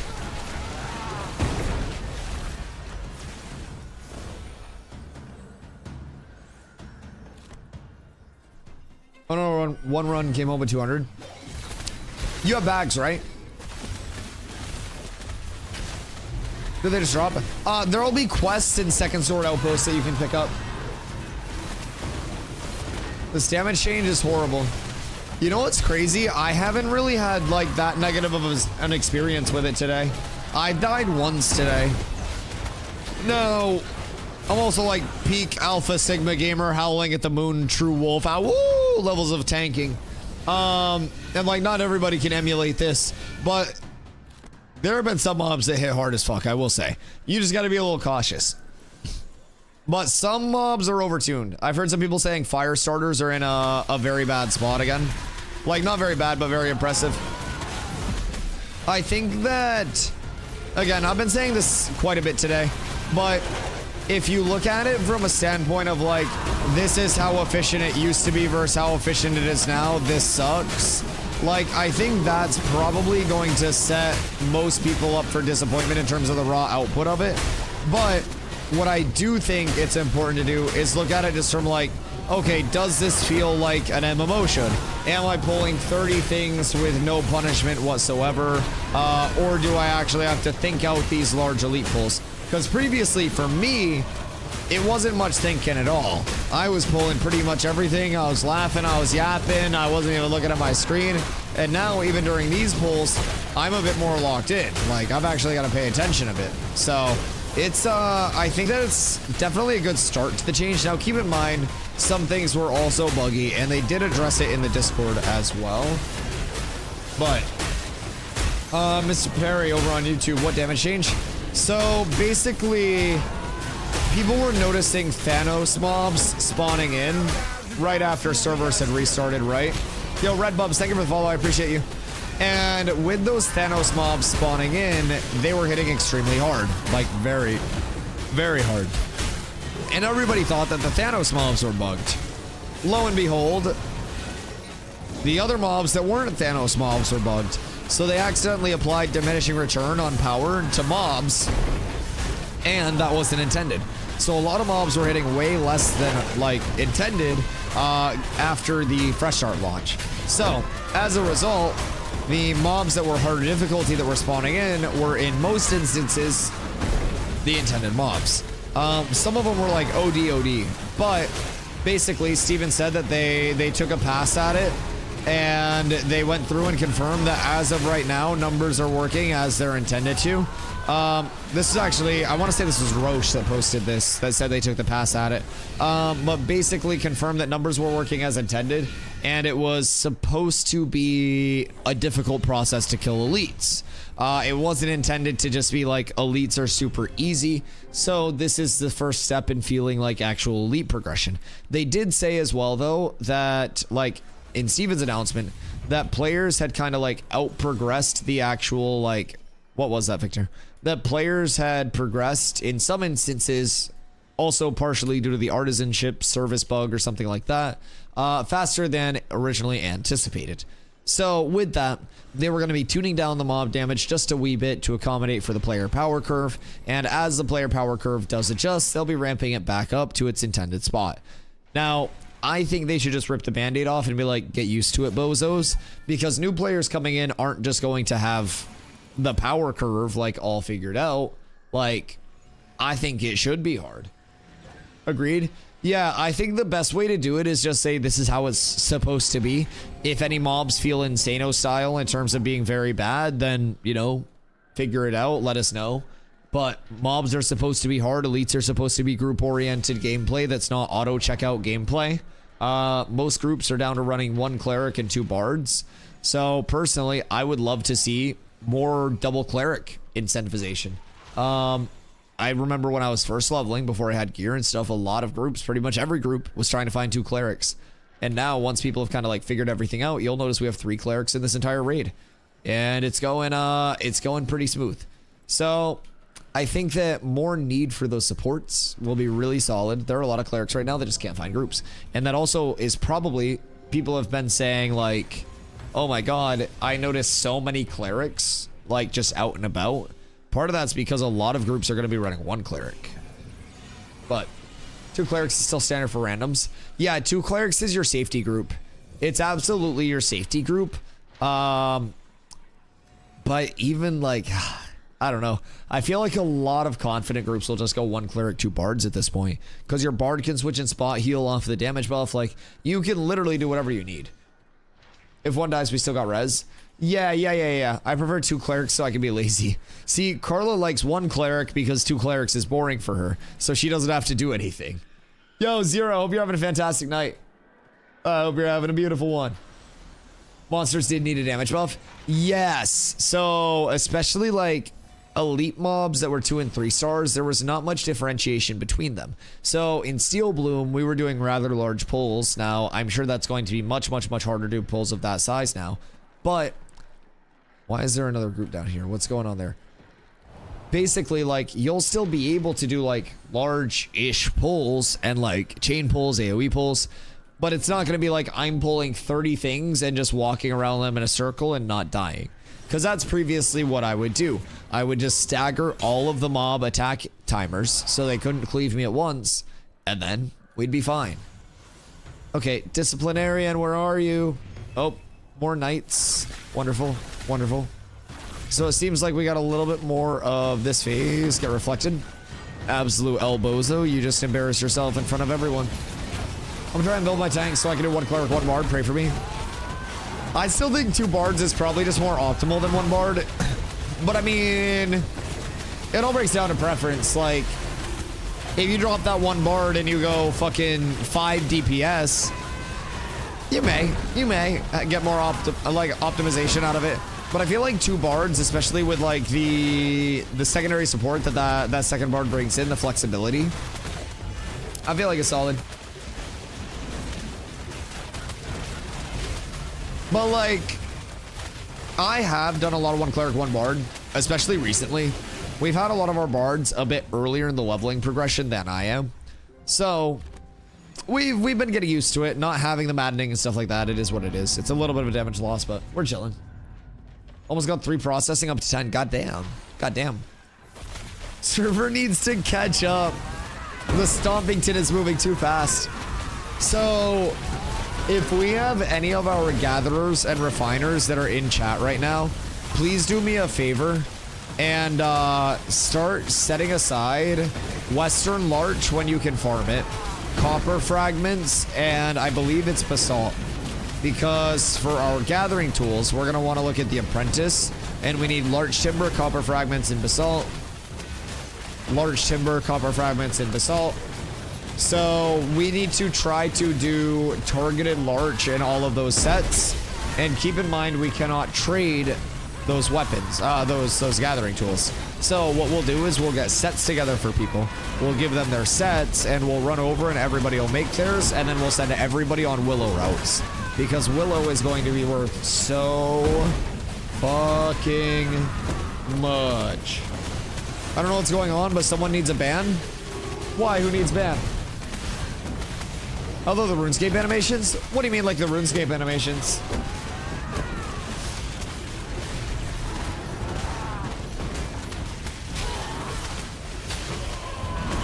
You should have a gathering ult while you're waiting around. Meh. I'll just do it on this character. I don't really mind. Because, like, a gathering ult may seem feasible now until you have to level something to GM long term. It's not really an intended loop where people will feasibly be able to, Also, there's a large chance that leveling progression in gathering shifts towards account bound instead of character bound. The same way that voting in a lot of the game systems are. It tends to be like per account. Now, with that being said, you could just get a second account and then gather on that. But I think with the time that it will take to get to like GM and like actual meaningful levels of that gathering progression, it'll probably just be more of a time investment to focus up on that one. Because like the gathering goes deep too. Like you have all of your artisan gear, you have your artisan tools, all of that which you can then enchant. Like it goes nuts. You pay for a second account, have at it. I mean, I just don't think it'll be more efficient even on a second account. You know what I mean? Like, maybe if you have that just focused on one thing, but what happens when you're trying to level it to GM and that second account is level 5 and not level 50, so you can't get access to any of the highest tier stuff? Like, just logically, an alt that's not leveled for gathering and stuff like that wouldn't be long-term, I feel like, that viable. Not talking about efficient or time. Well, you're talking about time because you're talking about money stomps.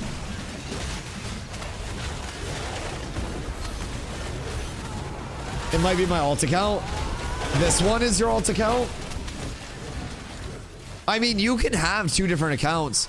The biggest thing is 2 different accounts, 2 different PCs, and you're good to go. It's just like, that's a lot of time with the full systems in. Wait, what? Why did the event reset? What? Careful. We have an ocular. I'm still confused. What the hell happened? G-Force now on the SRG. It has ashes on it. So can you gather while you're taking a shit? That seems quite nice. That just seems like a relaxing time. Taking a dump, hitting some...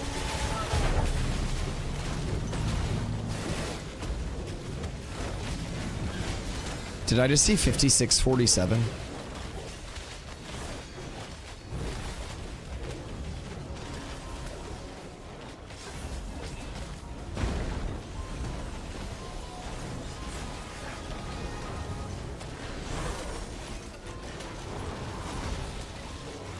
What the hell?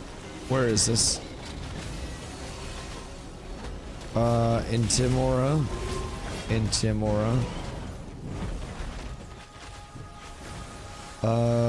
I crit. 1752.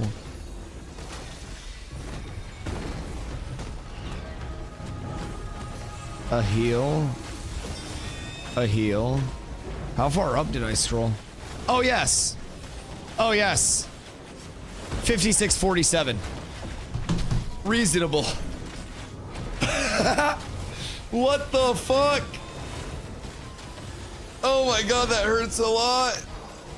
You've got to turn your back. I thought I had my back turned. Oh god. It was a crit? Yeah, crits hit hard. Oculars hit hard. Bottom opened. Yeah, I don't really know why the event reset on us there.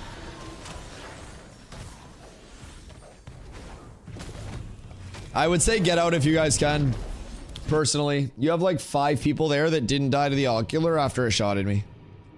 So I'd say just reset. Because we're gonna have to farm up more petition challenge pieces as well. Because the rest of the ones that we had just expired. I don't really know what caused that to reset though. It didn't time out or anything like that. Like that wasn't a longer event. In your experience, how long does it take nodes to start getting tables? I've hit level 18, want to start focusing crafting, but I don't know if it's worth it if the nodes are behind. So the thing with focusing crafting and getting prepared is I feel like one of the mobs roll in, you don't audible. Well, so the mob shouldn't have rolled in there. That's the thing. That's not like intended for the event progression. We didn't fight the disciplinarian, the event didn't end. That event just like reset. So that's not like a normal thing. I don't really understand what happened to facilitate that, but yeah, that's not like a normal thing that happens a lot. But yeah, so in terms of progression, in terms of gathering, one thing that you want to try to do is be on the brink of that next step of progression. So depending on how far you've already gone with it, it's important to note things like apprentice lumberjacking axe. It takes novice stuff. So like with the apprentice lumberjacking axe or your mining pick, that's going to take novice tools. If you, or novice like input. If you can get the actual high rarity novice stuff set aside, which honestly, I think if people are dropping out of this group, hard guys are gonna try to get some demos. Beautiful. Yeah. I was gonna say, I might go try to get some large real quick because I need to put a little bit of time each day into getting my gathering and my refining up. So basically, what we're trying to do is get all of the novice mats that we need set aside ahead of time to have sets of this all ready to craft by the time it's needed. Same thing with crafting. If you have everything all leveled and you're good to go, so that way as soon as the table's down, you promote and you're good, that is going to be the best way to make the most off of that crafting as well. What's going on over here? Whose van is this? Who this guy? Oh, it's a level 14. Don't bully him, he's chilling. I'll get to level 20 professional, not worried about it until the buildings go up. Yeah, honestly, because you can level up to 20 right now, you just can't, like, get the journeyman shit, if that makes sense. So, if you're doing, like, arcane engineering, for example, arcane engineering can make, scroll down, excavation kits. Excavation kits take ash timber, zinc fragments, and copper fragments. Excavation kits of all rarities will constantly be used and consumed by people who are doing treasure maps. Treasure maps can be a very good way to make money and get very good materials. So, I have an epic map. I have a heroic map. I have blue maps. I have a pen. I have an apple. So, basically, I would need matching rarity in terms of the excavation kits. So, all of these high rarity gatherables are very worth it, even if you're just getting the novice ones. Pen, apple, pen. Okay, anyways. Dusty, we're going. Are we done? The other guys dropped out. I don't know how many people we have left in our group. We can do more of this if we want to. I didn't know if more people were dropping out or not, so I was gonna go hit Western Larch, but I'm down to do more of these. We would just, the event kind of borked. I feel like it would be good for us to split into 2 8s and either do like gathering or try to do like a quick loop. We could take a 20 plus group up towards Grave Peak if we wanted to, and then they could go get some more XP in Zombies group. Because I think right now they still have people, excuse me, that are under 20. So if we can get those 18 to 20s up to 20, I think that would be huge, personally. The wiping / event tweaking put my guys off. Yeah, I'm sorry about that. That's super unfortunate. The event tweaking itself is super unfortunate. In terms of oculars, that's... I mean, I only had aggro on that last one. The oculars are the oculars. But yeah, it is what it is. Some things you can't control. Hope you guys get good drops from the name mobs though. I will say though, I just like the irony of how earlier it was like, oh, my guys are Carfin vets. And then my guys are the ones that are like, yo, let's do more of this. And then a couple wipes to oculars. And people are like, oh, I'm out. Vets, you say. Do you think it's cool if there's an event where you can race from node to node? Like a mount race? I feel like that would just kind of come down to like, who has the fastest mount? Heard Great Peak's highly contested. Bro, everything is. We can't get shit. Like, in terms of solo farm at this point, it's been a little tough.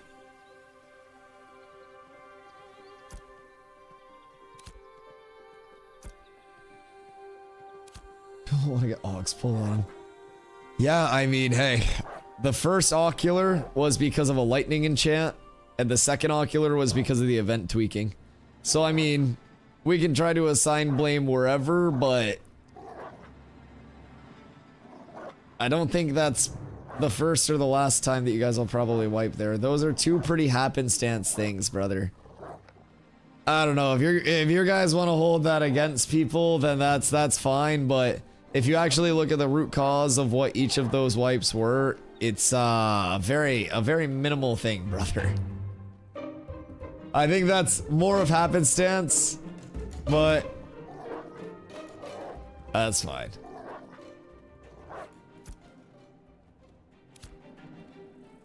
It's your fault, tank. Yes, the tank that didn't even have aggro. All me, all mine. It's my bad.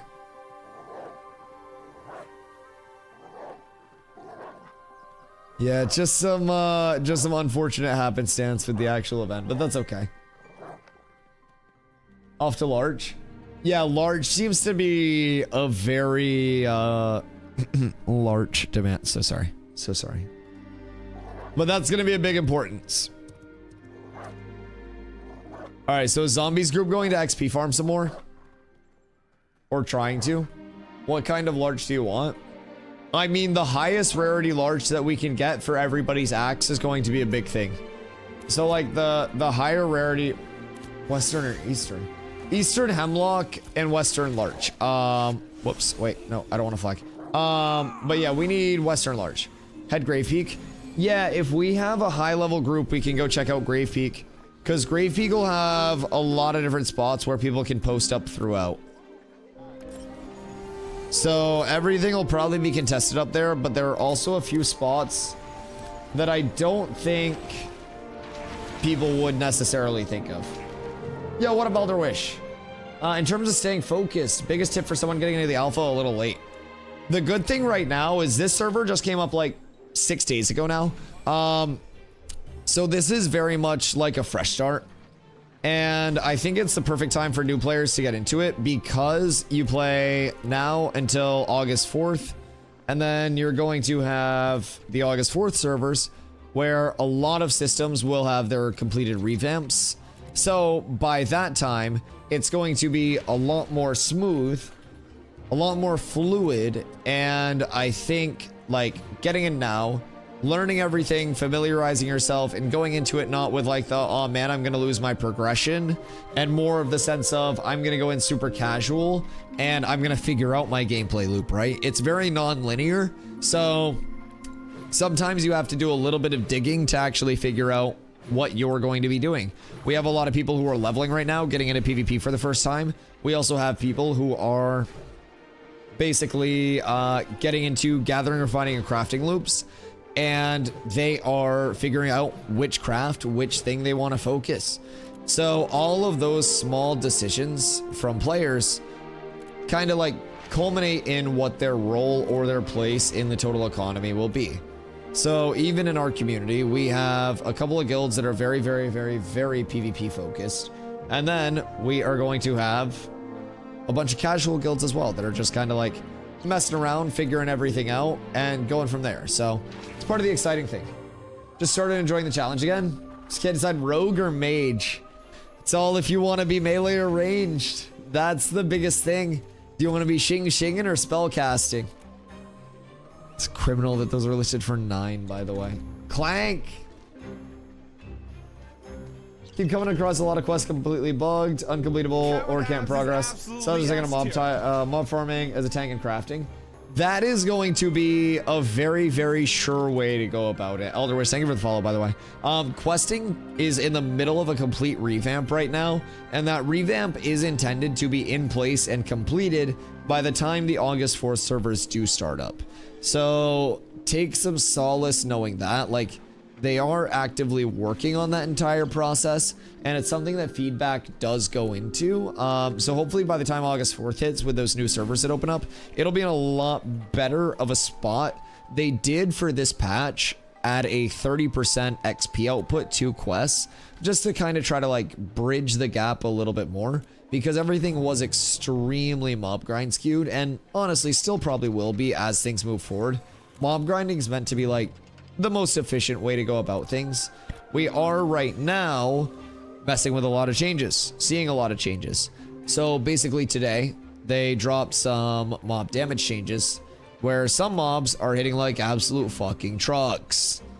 So it requires a little bit of patience, a little bit of willingness to go through some wacky shit, some janky shit. But all of the feedback, if you have any quests that are uncompletable, you just do a /bug on those. Like, all of that feedback is basically making sure that players in the future don't have to deal with the same things that we're dealing with now in terms of inconveniences. So it's a cool little thought process long term. How big of a download is the game? Oh shit, I do not know actually. Please report any fine. Questing is 1,000% better place than it was in February. Yeah, so keep in mind, December was the start of phase 2. February had already done a lot to questing to make it better than December, and it's already better now than it was in February. So that's good. That's good. Quests are often very rough. Many can't be completed. It's not your fault. Yeah. There are a couple of optimal questing loops that people have figured out. One of them being like a level 1 to 7, 1 to 8, like super jump in terms of progression, which is faster than mob grinding. So questing does have its viability in the right spots. I think it's, since it is a bit more non-linear, it's a bit of a matter of like figuring out what's going to be good, what's going to be bad. Also, if these guys wanted to come up to Grave Peak with us in the raid, they can, because Grave Peak is just an item farm as well. I don't know what Zombler and all of those hooligans and tomfools are doing, but we can just bring a raid of our guys up to Grave Peak. It's going to require fewer people than that Carfin farm would. And I think Grave Peak mobs start at 22. So they should be within a solid loot range for it. This is actually a really good level for Grave Peak farm. This is really nice for Grave Peak farm. Dusty, Carla, yes? What's up, love? I got the recipe for the beetle helm. Oh, did you know? I also got the recipe for the beetle helm. We'll probably be able to sell that. Yeah, we got a lot of good recipes saved up. Let the dog out the kennel. Also, Lumadon earrings. Oh, really now? What else do you got? Do you got any threes? Are we playing some Go Fish here? I got a Lumadon necklace. I got some Zinc Hoop earrings. I got some consumables. How bad does the XP get reduced in a raid? Yes. Over 50%. Grave Peak me up, baby. Shipple's bringing his nipples out here. All right, invite Strone and Zom. Bet, invite to raid / invite Strone / invite Zombie. Mr. Mayor, sir. Good day, lad. All right, we'll bang a Louie. I am gonna check the player market on the way by. Could someone do me a favor? And it looks like Docs is heading out there as well. But if you've seen the things that I've been searching on player markets, you kind of know what to look for at this point. Just do a quick scan and see if we can find any very good deals on Fizz Power, Magic Power, stuff like that. If you have items that you're targeting, do me a favor, stop at player markets real quick. If you find any insane deals, I do have 10.5 gold on me. It's not a lot, but I can help people out if there are any crazy deals that we need to secure. Just don't post them in chat until I get there. Just wait for me to get there. Invite Dale Fist. Anyone else for Grave Peak with us? But yeah, raid XP is basically a 50% reduction just from the 9th person edition itself. Do you know if they mentioned how the combining of classes is going to work? Like, do you get new skills entirely or some skills of one class? So it's basically going to take your primary abilities from your primary archetype. Like, I am a tank, so I'll have tank abilities. And then my secondary will augment my tank abilities with elements of that second class. So basically, like, I will always have this ability set in this tree. But if I go tank cleric, my tank abilities may have some self-healing associated with them. If you go fighter mage, you'll have your fighter movement, or your fighter like ability kit and your fighter movement abilities, but mage may augment those fighter movement abilities to turn into a blink or have like an elemental trail behind them or something like that. So it'll basically just take parts of that second class, like bits of flair from that, and then give it to your primary move kit and your primary ability kit and give a lot of that customization to the class. So it'll be a really cool system. I think that it's not going to lead to a lot of like van on me. Vans are not worth it. Nobody has a caravan that's even worth hitting right now. But yeah, I think that because of the level of customization that's presented from the weapon architecture, the class architecture, I think that there will never really be a hard, decisive, like, you go here, you do this level of meta. I always confuse tin and fucking whatchamahoo's. That's not true. Bruh, isn't the best caravan right now a 2 high? I mean, I guess like 2 high vans are like worth, but like, what can you get? Like a fucking 2x4?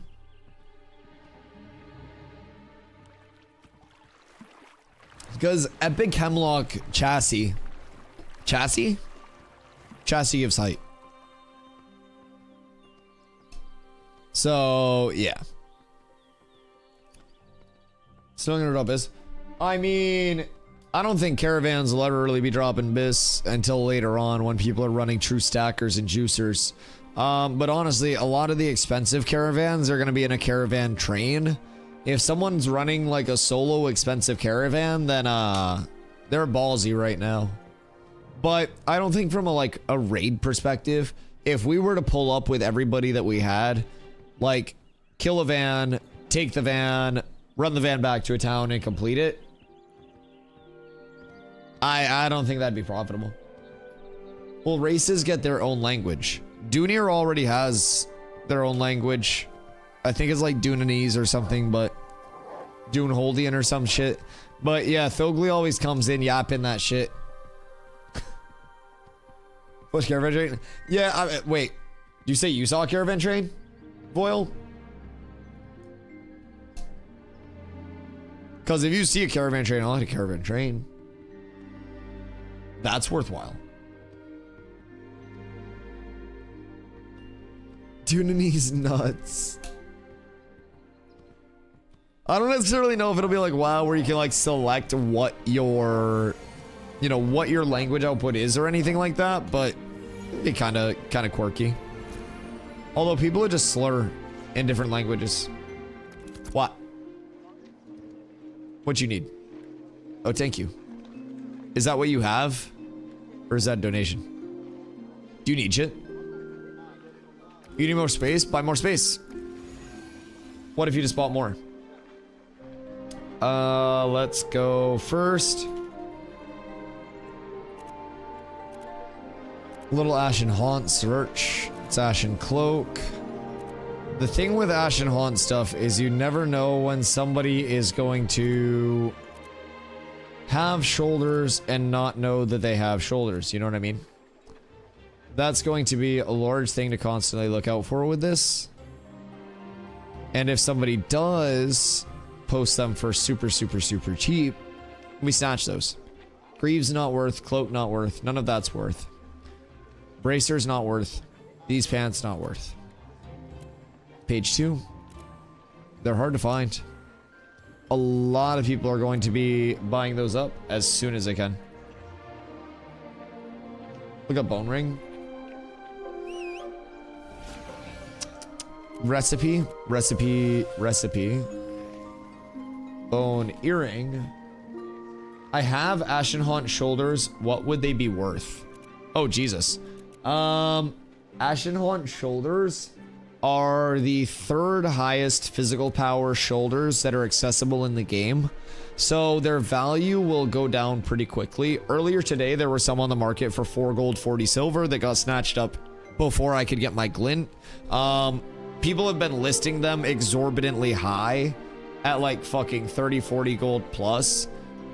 Personally, I'd buy them off of you. I have 10 gold. I definitely don't think they're worth 30, 40 gold plus, but I do think they're probably realistically worth every bit of like 10 to 15 and stuff like that. So if you are trying to sell them, let me know, because those would be a big piece to grab, and then I could give these to somebody else in the guild. So I have to check legs too. We got a blue bone necklace that has 700 fizz power. Oh, yeah. We got one of those as well. I had that, and then I traded it for my loom necklace.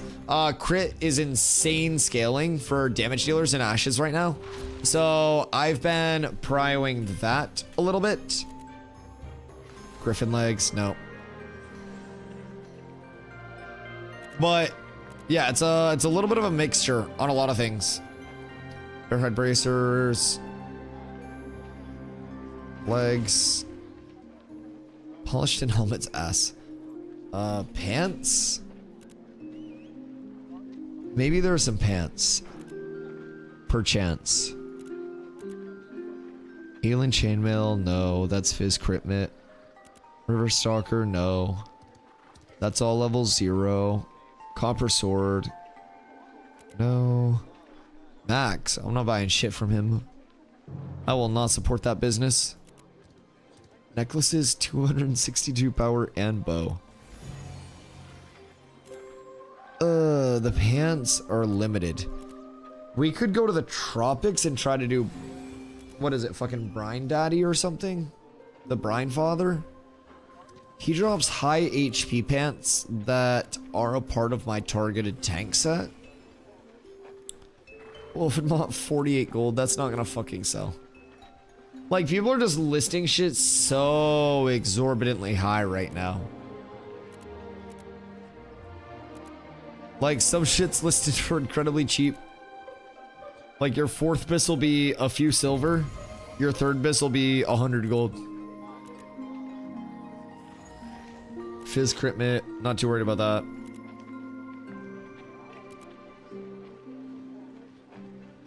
TM Zombie, can you stop using my chat to fucking snipe shit from me, please?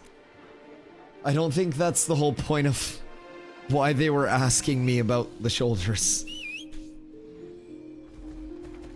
That's not the most ethical, like, form of doing things long term. Let's try to limit sniping things.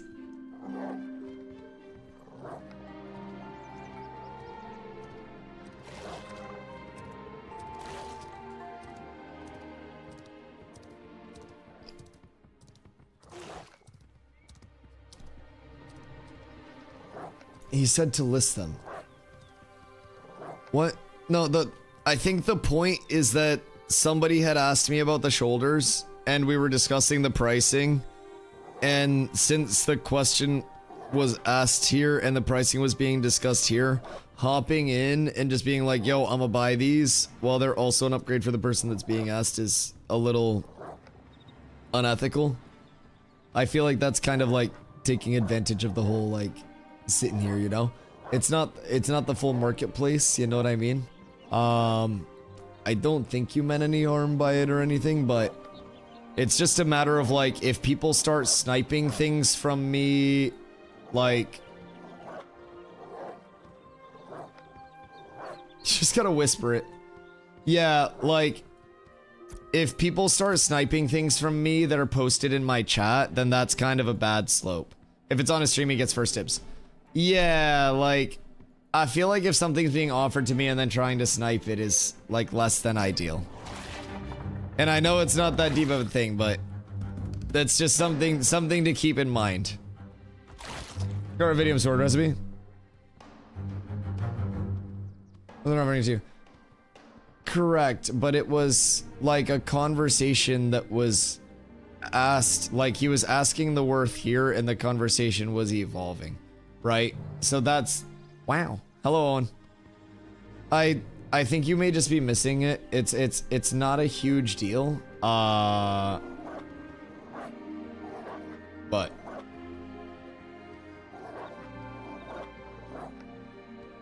what market you at? Wait, Misi? We're going up to Grave Peak right now. Wow, what's up? It's friggin' hecka deep. Spiro may look. Yeah. I just, like, I don't want to deal with people, like, sniping things in chat like that. Because it kind of happened earlier today, too, a little bit. So I'm just trying to, like, point it out. Because I don't want that to be, like, the place to be where someone comes in and asks a question, and then from asking a question, they just get kind of, like, bombarded with that, trying to figure out more about it. Stream snipe is gonna lurk. Yeah, but the thing is, I'm not gonna have my direct competition to gear out and stuff be people in my guild that are willing to build, like, bid me up on stuff, right? That's kind of the thought process. Like, the natural evolution of that is, oh, how much are these worth? Oh, they're worth about this much. If you're willing to sell them, I'd buy them off of you. And then if somebody else in the guild, in the chat, is like, oh my god, I'll buy them, I'll pay you more, like, that's not a good vibe, dog. That's not a good vibe. Like, I'll just have people start, like, DMing me that stuff if that's the case. I'll just be like, oh, you want a price estimate on something? DM me the item off stream, and then I'll tell you privately so I don't have to deal with it getting sniped. That's just kind of how it is. Here, offer you if you offered. Well, because I was still explaining the price. I was trying to explain the value of it, and then like after giving him the like context of what they were worth, I was going to offer compensation of like an appropriate value instead of being like, well, I'm a streamer, I'll give you 5 gold for them because they're worth 5 gold. I was kind of like trying to break that down. That's all. I know you didn't mean anything by it. I just don't want to start like same guild bidding wars in chat over stuff. Are there repair kits? Repair kits are going to be added. I don't think they were added in a recent patch yet. We got tempering kits, decon kits, excavation kits. I don't think they're added yet, but they will be added. Sends a note. He's been openly looking for that item all day. Yeah, I've been searching player markets for it literally the entire stream and lost out on one earlier today because of a snipe as well. So yeah, it's been rough, like, cause this is also kind of like the risk that you pay putting out information. Cause I could literally just tell people, oh, your best in slot is bear hide pauldrons, and then have everybody get bear hide pauldrons while I get the ashen haunt for cheap. But I try to like put the info out there, and it's a little bit of a catch-22. Because I feel nice putting the info out there, and then I always feel like shit when I miss out on items because of it.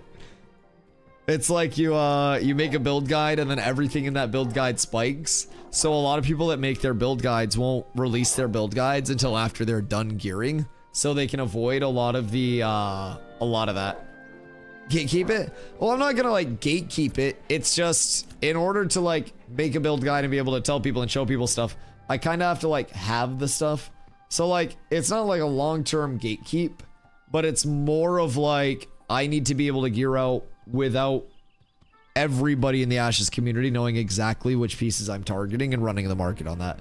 Because that makes it a little rough. Especially with decisive pieces where it's like, this is the only thing that's available right now for fizz power. So somebody's like, okay, I'm just gonna buy all these. I sell one for an exorbitant amount, I buy all the rest. It's tough. But we adapt. We overcome. Dusty shies away from hard mode. Hard mode econ's not my thing. You have to remember Dusty Poor was a term in New World, dog. You must remember. Like, it just... I'm not good at making money. In a way, the game needs more Biskier.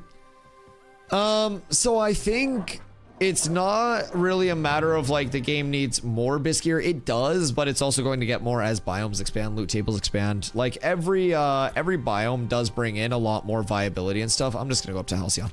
Every biome does bring in more to loot tables, more to gear accessibility, more to like best in slot and more options. Diminishing returns also change what people's best in slot pieces will be based on other pieces that they have. So you can't just like decisively stack up one thing in every slot and just call it good.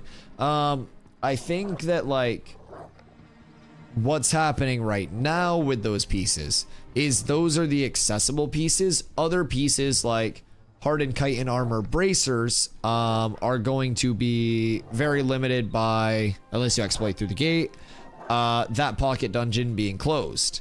So those bracers are unavailable despite being the best fizz scaling bracers. So you have other bracers which are being used by people and sold by people. Shoulders wise, Ashen Haunt shoulders are the 3rd highest fizz power scaling option. These are like 4th or 5th. I got these for 70 silver. People are trying to sell Ashen Haunt shoulders for upwards of 40 gold, and they're just not selling for that because the inflation per performance of temporary best in slot isn't worth it. So there's a reason that the Ashen Haunt shoulders that were up earlier today for 4.5 gold sold. Very good price. 10 to 15 gold, also probably a very good price, would sell quite quickly. 25, 35, 45 gold, I think the higher you go, the less chance you have of selling in any efficient way. I want steel bloom earrings. Why do you want steel bloom earrings? Steel bloom earring. Aren't those mint? Oh, they're power rating. Oh, that makes sense. I mixed up the earrings and the necklace. The ring, sorry. The ring is mitigation and evasion rating. No, mitigation and constitution. I was like, what the? So why do you want those? No, steel bloom earrings are nice. Yeah. Absolutely. Those are... So a cool little trick about those. And to look at codex. So with steel bloom earrings, you'll notice these are level 20. So dropped in POI, you do have the Citadel of the steel bloom drops. I don't necessarily know that these are going to drop from the sub 20 mobs that are there though. Personally. Because a lot of these things, same thing with like, let's go steel shield. Because this can drop from Ashen Haunts as well, right? What the fuck can drop from Ashen Haunts? It's in my table. Oh, Iron Ring. Some of these pieces will say that they drop from like the Ashen Flame guys, right? No, not Ashen Flame. It's Forsaken Blade over here. Forsaken Blade. But the Forsaken Blades are the ones that spawn in Steel Bloom. Right here, it's level. So you can only get these from level 20s. So if you go here and look at the clerics, everything on this codex map is going to be 18s, 18s, 16s, like Diddy range. So part of the reason we're up in Grave Peak is because there's a very few spawn, like a very, very finite amount of spawns that are level 20 that can actually support these drops. So it's part of the big benefit. So we're going to see how con it is once everybody gets here. Please make sure you get your Ember Spring before we get in. We're going to check how con that is, but the bone stuff does. Yeah, bone stuff drops in Steel Bloom, and a lot of that sub 20 stuff will still be in the actual mobs loot tables as well. But those 20 plus pieces, you actually have to come here to farm those. So, kind of intriguing. Even if name mobs aren't like the rotation that people are hitting, I do most definitely want to post up on some of the 20 plus mobs and try to see what we can get there. They're on Groundskeeper right now. They just have a small group though. Like we're pulling up with an entire raid. When does Alpha 2 Phase 3 end? So Phase 3 is going to start on August 4th and the end date is basically when it's done. So Phase 3 is going to bring the game from like an alpha state to a feature complete state. And the betas are meant to just be like final coats of paint, final coats of polish, and to really get everything ready to launch. The betas are going to be measured in weeks instead of like months to years. So Phase 3 is where you're going to see a ton of like long-term progress, biome expansions, system implementations, and essentially everything that's not in at this point will be in over the course of Phase 3. So, missing New World anytime I think about it. This is late, Ed. No, you're good. You're good. I put 7,000 plus hours in on New World and played it for a better part of the last 3 years. I came over to Ashes in late December, and the amount of like, I don't know, refreshed, right, that I feel coming over here instead of being in New World is immense. The current phase ends in August. Exactly. So basically, this is a 3-month stress test. So this started up on May 1st, and it's lasting until August 4th, where there will be a potential wipe. I think there will be. So a few of the core things that they're looking at adding will be implementing and testing dynamic gridding, which is a huge server side thing. Second starting area before August 4th, by the way. Second starting area in the anvils here. A full revamp of questing and first time user experience systems. Server worker and realm performance improvements. Transition to Unreal Engine 5.5, which brings us performance. Economy and stat balancing efforts, which we're in the middle of right now. And then on top of that, Pyrai, Renkai, and Nakua, 3 of the 4 remaining races. And the Summoner, which is the final primary archetype that we are waiting on. So that's all going to be in place before these P3 servers on August 4th.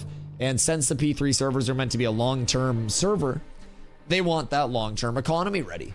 So that's very important to consider. And kind of like the start of this has been, you know, playing around all of these systems being ready to go.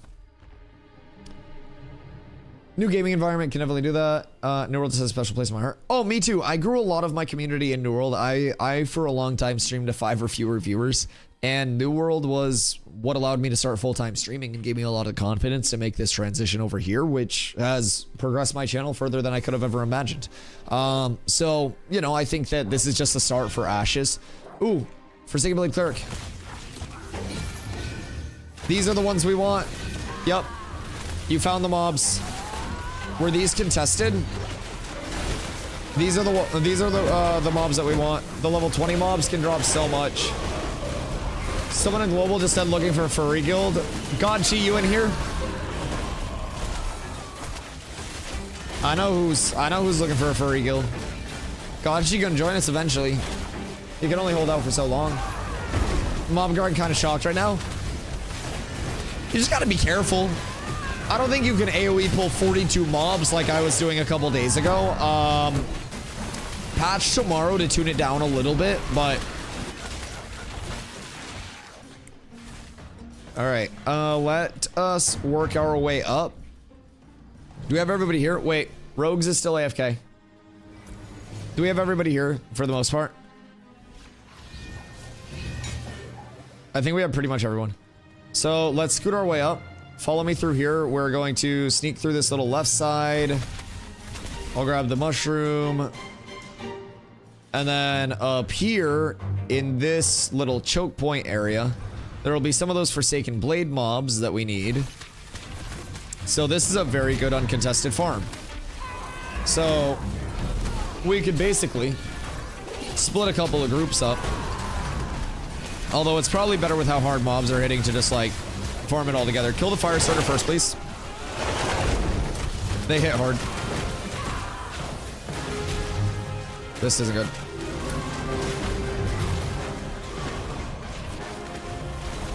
I'm so glad my movement's insane. That was scary. I'm dead. That's not good. We're fine. Everything's fine. Yo, Crack Baby, what up? Your Bennett is grinding for money worth it, or do you get a decent amount for just playing? In terms of making gold, there are a lot of different, like, gameplay loops that'll generate you gold. I would definitely say, I think the #1 consistent way is going to be through the artisan system, like your trade skills.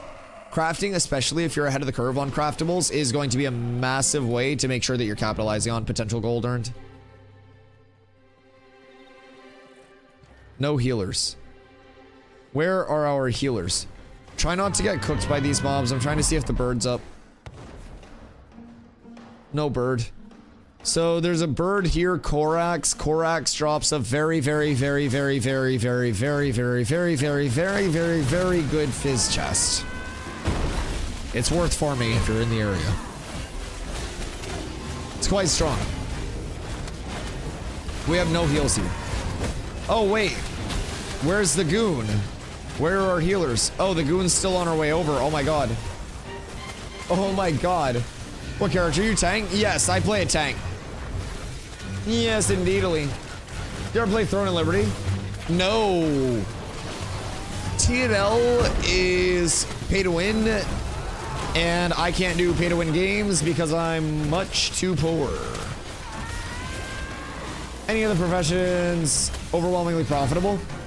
Personally, I think the people who make the easiest and most consistent money are going to be gatherers and refiners. Especially if you are getting like very well set up and established in the higher tier gathering loops, you can make a shitload of money.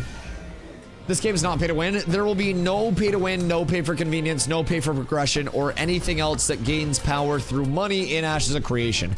There will be no box cost and no DLC cost. Long term with Ashes, it will just be a $15 a month sub to play the game. And keeping in mind all of that, there will be an in-game store. That in-game store is transmog only.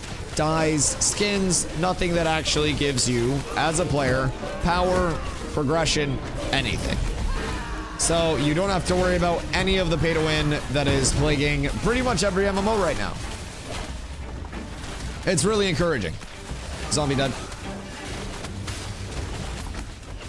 Shouldn't have tried to take my shoulders.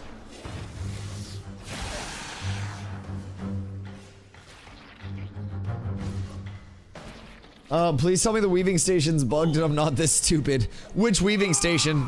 Selkrick, no!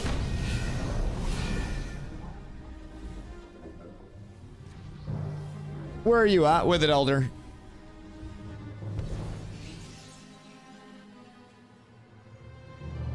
If you're in Lionhold and you're trying to do lifestyle skill progression there, you won't be able to gain XP there. That might be what was cooking you.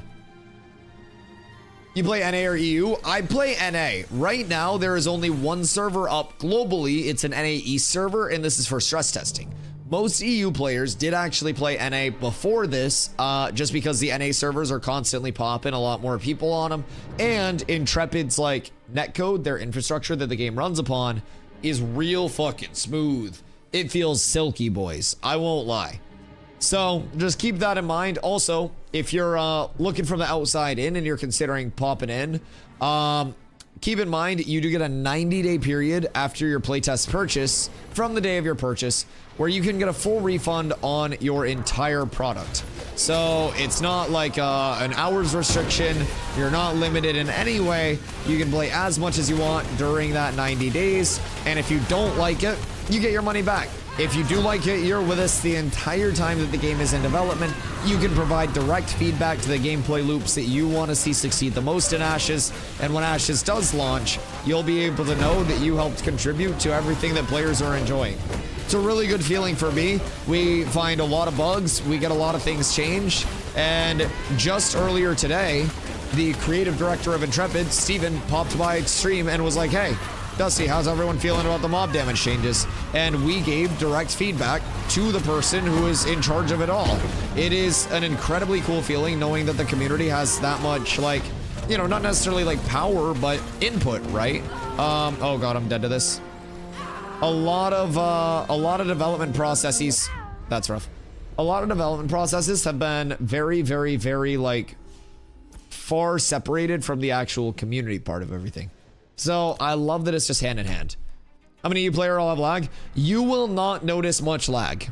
I'll be completely honest. You may be like, oh, there's a little bit of ping, but like you will not notice much lag playing from EU to NA. And by the time August 4th comes around, there will be EU servers opening back up. So if you do have any lag, it will only be for 3 months while you wait for the new servers. Then on August 4th, you'll have new servers on EU open up and you're balling. Kick Rogues, still get more XP. We'll return in about 20 minutes or less. Sounds good, Rogues. Let me know when you are all back and set up, and we'll get you back in. I'm going to move Dilfist into this group. All right. We need to unstuck to our healer. Yeah. Meet Carla out at the front, because she's going to be right here. I need to gear grind, but I can't be bothered right now. What do you need to target?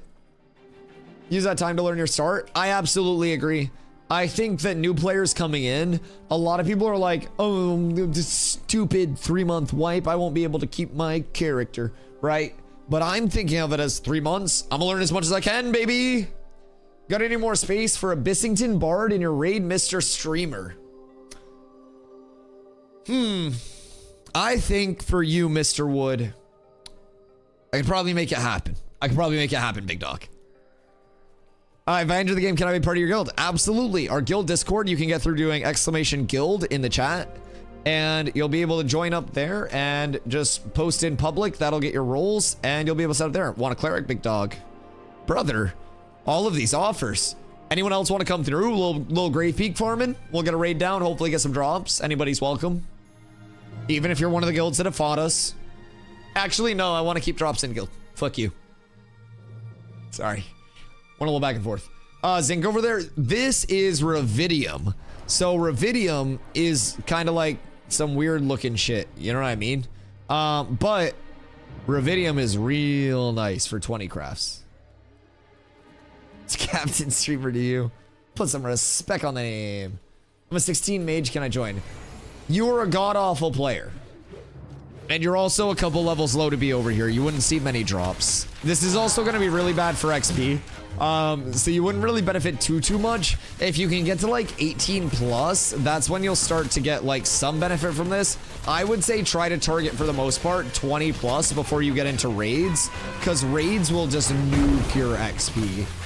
But as soon as you guys get 20 plus, keep in mind we do have leveling groups all the way throughout the leveling process right now. As soon as people do get 20 plus, oh, the raids will get larger. In a few days, we will be having many cats groups all shaping up. You just want the mana damage or the Woodley special? Wood, I think you're good to cook. I think Slacker's got him on the mana. What guild is this? I run Cats with Abs over here, so our main 2 guilds are going to be focused on a lot of PvP, and then we're going to have a lot of accessory guilds. We have hundreds of players, both competitive and casual minded, focusing on leveling, gathering, crafting, everything in between. So it's quite nice. Level 7 tangle, smash buttons, and hold aggro. Make sure you're in the guild Discord. Everybody is always looking through the guild Discord. Exclamation guild, if somebody can throw it in chat real quick. It is discord.gg/catswithabs. Who is this coming through? Droog coming through with the raid. Droog, thank you so much. I appreciate you. Much love, Raiders. Welcome in. My name's Dusty. I stream every single day starting at 2 p.m. EST. I've streamed now 670 something days in a row. 678 days in a row now. I do stream 10 plus hours a day of Ashes. My voice is finally recovering, so that's an awesome feeling. I can actually talk again. I've been a bit hoarse the last few days because I was literally streaming 100 plus hours a week. Not a week, but this week. So I'm always here. If you guys have any questions, please feel free to ask. I do have well over 800 hours at this point, and it's rapidly going up, boys. I have 2 focuses that are each 400 power, but gotta hit the big 20 to use. Oh my god.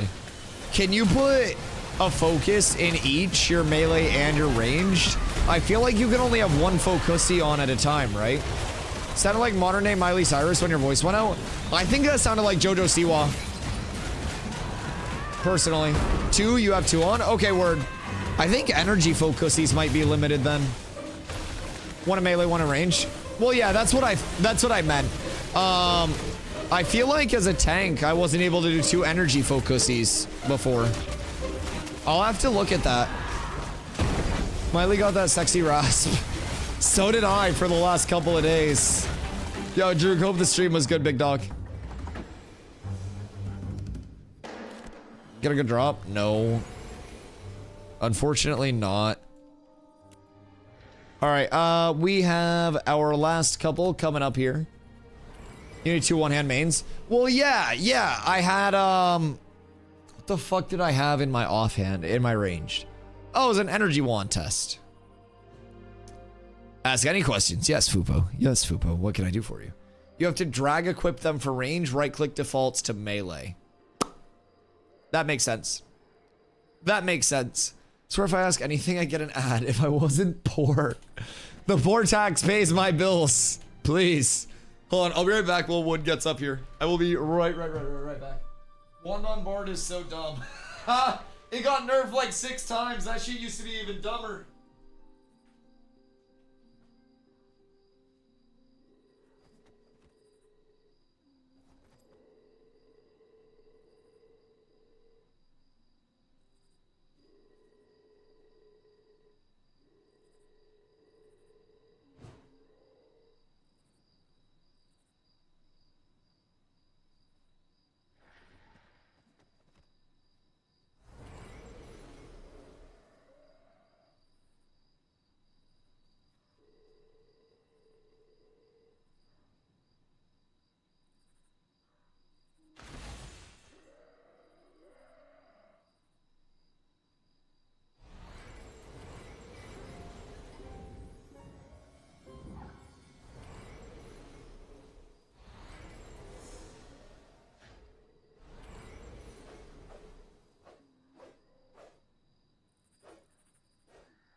Okay, we're back. I got some nutritious.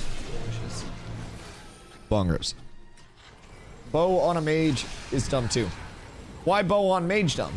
Is Grizzler's hide worth much? Let me codex that bit real quick.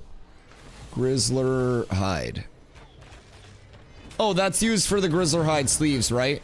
Grizzlerhide sleeves, when they're craftable, are a physical power bracer option. Those are going to be, I believe, your second highest physical power in the game behind armored chitin sleeves. So armored, hardened chitin armor, that. So those are another bracer. Are we waiting on anybody else, or are we good? I think we're all good to go. Last playthrough, it was Bow City, only weapon used.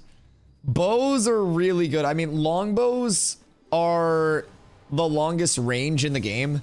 And even for melees, range is safety. Like, if I am a tank and I can sit back and be safe and throw out pluck damage, like chip damage, I can get debuffs out, I can get combos out, right? Finishers out, and I can get a little bit of an intro damage. Then initiate on that, it's just safer.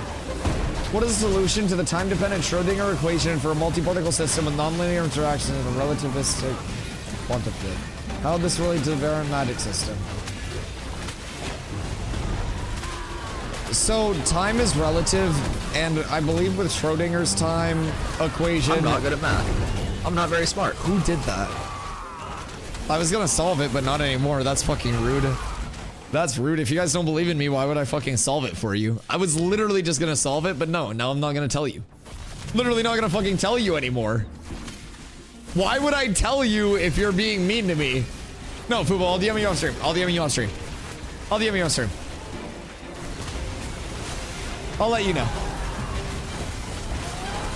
I hate you guys. It's a community built on fucking hatred. Please help me! You could be any way in the world, but you're choosing to be this way.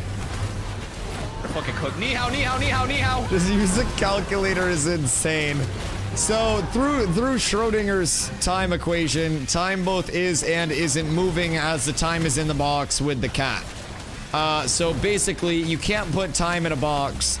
And how it relates to Vera's magic system is a lot of things in Vera think outside of that box, thus defying Schrödinger's time equation and proving that time is relative. In the game now, why did Firestaff get a 20% play on the easiest ability to use? Why are you freaking out? Why the fuck did I lose my grid? You're losing your monkey bucks for this. Everything sucks and nothing makes sense. You're never getting VIP. You have to sleep at night knowing that. I know I'm draining the monkey buck economy. Yo, Ash's econ team. I got some really cool ideas on how you can get gold out of the economy. Sound redeems. Joke's on you, you stream every day. I don't feel like that's a bad thing. Can we kill this bull real quick? And then we check for Burb, and then when Burb's up, we kill Burb. There are a lot of name mobs that we can move through, but we could also pull a lot of these Marauders, because we do have a good raid. Would you want me as VIP? I mean, I don't like, I don't care who's VIP. It's not like I don't not want anybody as VIP. I'm not like a VIP hater. If I was, I'd hand them out my damn self, or I'd like sell them or something. I bet there are a good amount of streamers that do sell their VIPs. Oh, Shock, you just rolled into that heavy slash, big dog. Rock him, sock him, and shock him, because he's rolling into everything tonight. How long are the redeem cooldowns? Just checking for a friend. Long enough for you to go fuck yourself and then come back a little later. I'm telling you don't want him as VIP, but... Well, no. I like anybody that grinds enough to get their VIP. I'm not VIPist at all. No. There will not be any framing of me in a hateful way. This will not be on live stream fails. Oh, no, sirree. No, sirree. Now, I will say, I have my favorites in chat. Everybody does. Every parent has their favorites. Am I going to tell you who my favorites are? Nope. I'm gonna let you think about it. Because there are many ways you can be my favorite. You can bring light to my life and my streams every day. You can bring a lot of money to my streams every day. But just because you bring money or a lot of light doesn't mean that you're instantly my favorite. A lot of things go into being on the Am I Dusty's favorite tier list. So it's just there are many things to keep in mind. It's not all about the monetization, but why does Dusty suck? Dusty might not appeal to everyone due to gameplay style, character choices, or personal preferences. Yeah, or if people just have bad decision-making skills. Exactly. Hey, yo, spaceship over on YouTube. What up, go? How you doing, my friend? Curly does not a favor. She's up there. She's up there. She contributes a lot. He paid the bot off. Oh, I designed the bot. Can you imagine if I designed the bot? Is there hotkey binding to swap weapons? And where the fuck do I find it? So down here, the UX will have like your guard, which is your force block, your dodge, your sprint, and then your like combo for your attack, and then your actual switch weapon. No, go fuck yourself. Play with one weapon, you fucking idiot. Maybe I'm just supposed to start roasting people and I can't answer questions. Fuck you, I guess. Play with one weapon. Rotten hell. Fucking idiot, stupid, dumb question. Yeah, so I rebound mine to Q, just in case you're wondering, but it's right down there, in like, I believe it was this general part of the screen. I was just, all right, no, dude, I've been crashing doing the weirdest shit. Anytime that I try to explain something to somebody and like use the game as a demo, I fucking crash. It's been rough. It's been rough. Can't roast me? Unroastable mountain? Brother, you're so bad at the game you had to make a 90+% evasion build just to play. Boom. Roasted. I'm gonna head out. Third time tonight? Yeah, I don't crash that much. But when I do, it's in very pivotal moments. So earlier today, we had, what was it? Was that the first fight with Fed? Where we wiped them and I wasn't there because I crashed going into the fight? I can't wait till arenas come out. Oh, dude. Dude. Like, if you think I'm fucking leaving arenas, no. I'm going to run arenas all day because arenas, it's numbers match. If I get the 3 best players I know and we're simply a better team, then we...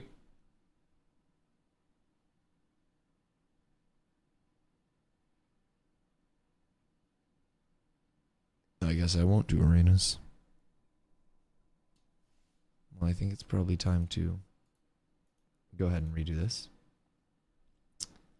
Do you still lose durability in arenas? We're not sure. Arenas are going to be instanced. So we're not sure all of what arenas are going to bring. If I try to restart it too soon, it gets finicky. I'm not good at math. I'm not very smart. Why are you guys mean to me? I don't know what I did to deserve this. Find a good Rogan while go undefeated. Yeah, like, I personally, I think my ideal arena comp, I think 8v8 arenas are going to be the most fun because 8v8 balance is what Ashes is intended for. So through that, I'm really looking forward to like 5s, 8s, like the larger group, but one group. And for that reason, or like, I don't know how to word this, but basically because of that, I want the larger numbers so we can have more supports in the group and feel the actual like cohesion of what Ash's combat is supposed to be, instead of just triple DPS, kill their support, kill the 2 remaining, ignore the tank. I want there to actually be like dynamic kind of like comps and a lot of different options. You run into an 8-person group that has 2 clerics, and you've got to go about it a different route by going at their bards first instead of the double cleric, because if you go at the double cleric, the one cleric's just going to heal the other cleric. So there's a lot more, I feel like, in that 8v8 and that 5v5 and that larger scale group stuff. That's going to bring a lot to it. If you made BIS group of 8, what are you taking? PvP wise, if it's numbers match arenas, 2 bards, 2 clerics, 1 tank, 3 pumpers. Pumper wise, I feel like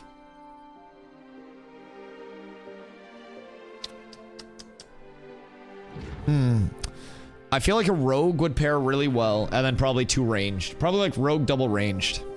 Because the rogue can jump in with me, I can peel and frontline. Kind of make all of that happen. Who's flagged up over here, what? The fuck?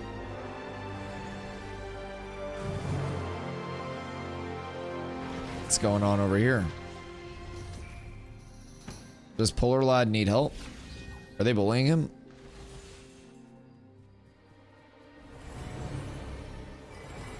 Kill this guy. They're bullying him, Polar.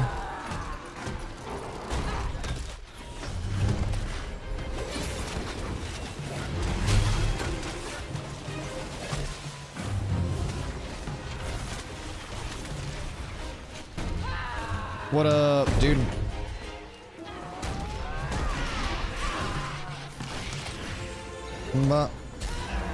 This is one of the EUs that actually knows how to play the game.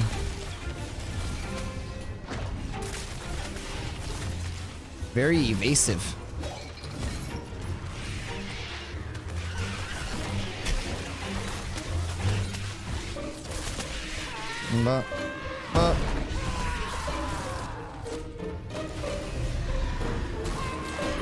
And you're tripped, and you're dead.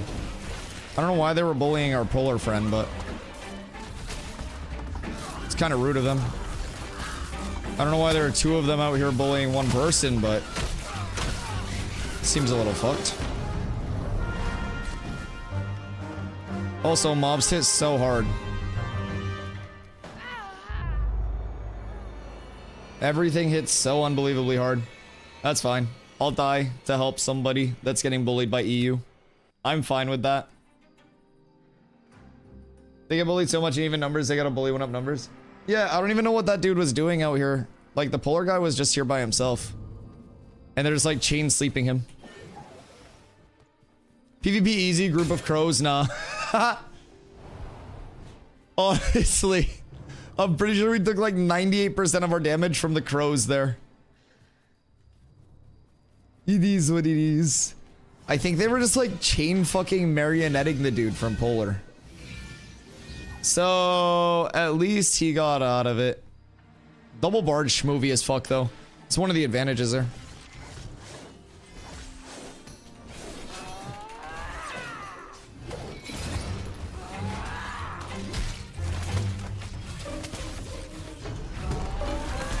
Bop, bop, bop. Bop. Bop, you're dead. Stop trying to hit my people. Please and thank you. Hi, EU player. Welcome to NA servers. Will you be respawning and joining us again? Perchance? I'll be here.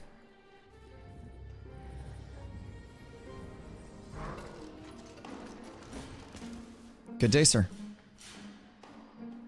Would you like to go again? I've got something beautiful for you.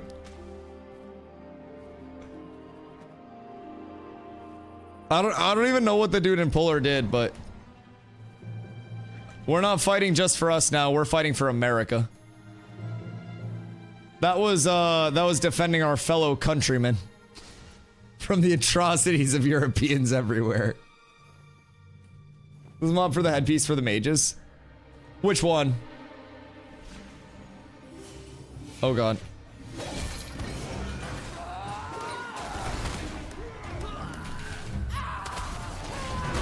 Brother.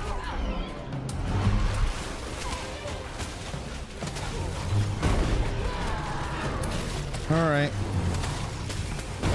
I have the fucking mobs on me too. This is so bad. The mobs are doing more damage than they are!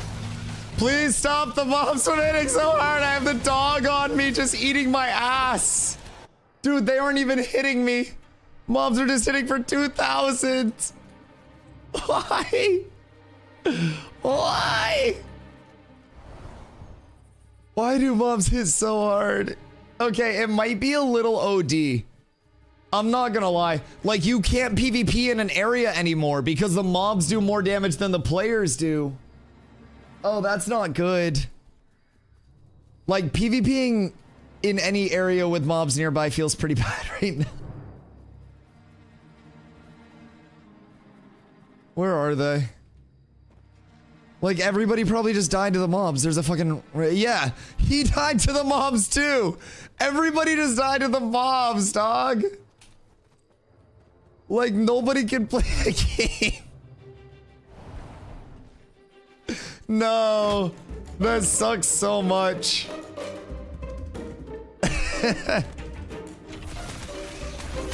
Got a dog on me hit for 800.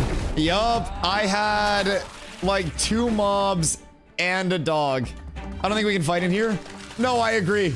I was actually just saying that, like, I have underestimated how much the mobs would be doing the second we flagged up for PvP and tried to defend America's honor, because like these are doing a lot of damage. I think we just reach a mutual truce. The first time we hit them was because they were bullying a fellow American. So that was more like it was more about sending a message for the country than, like, you know, sending a message to the guild or anything like that. So that was that wasn't just for us. That was for fucking America. So we're fine with that first one. That XP debt, that's a tax write-off.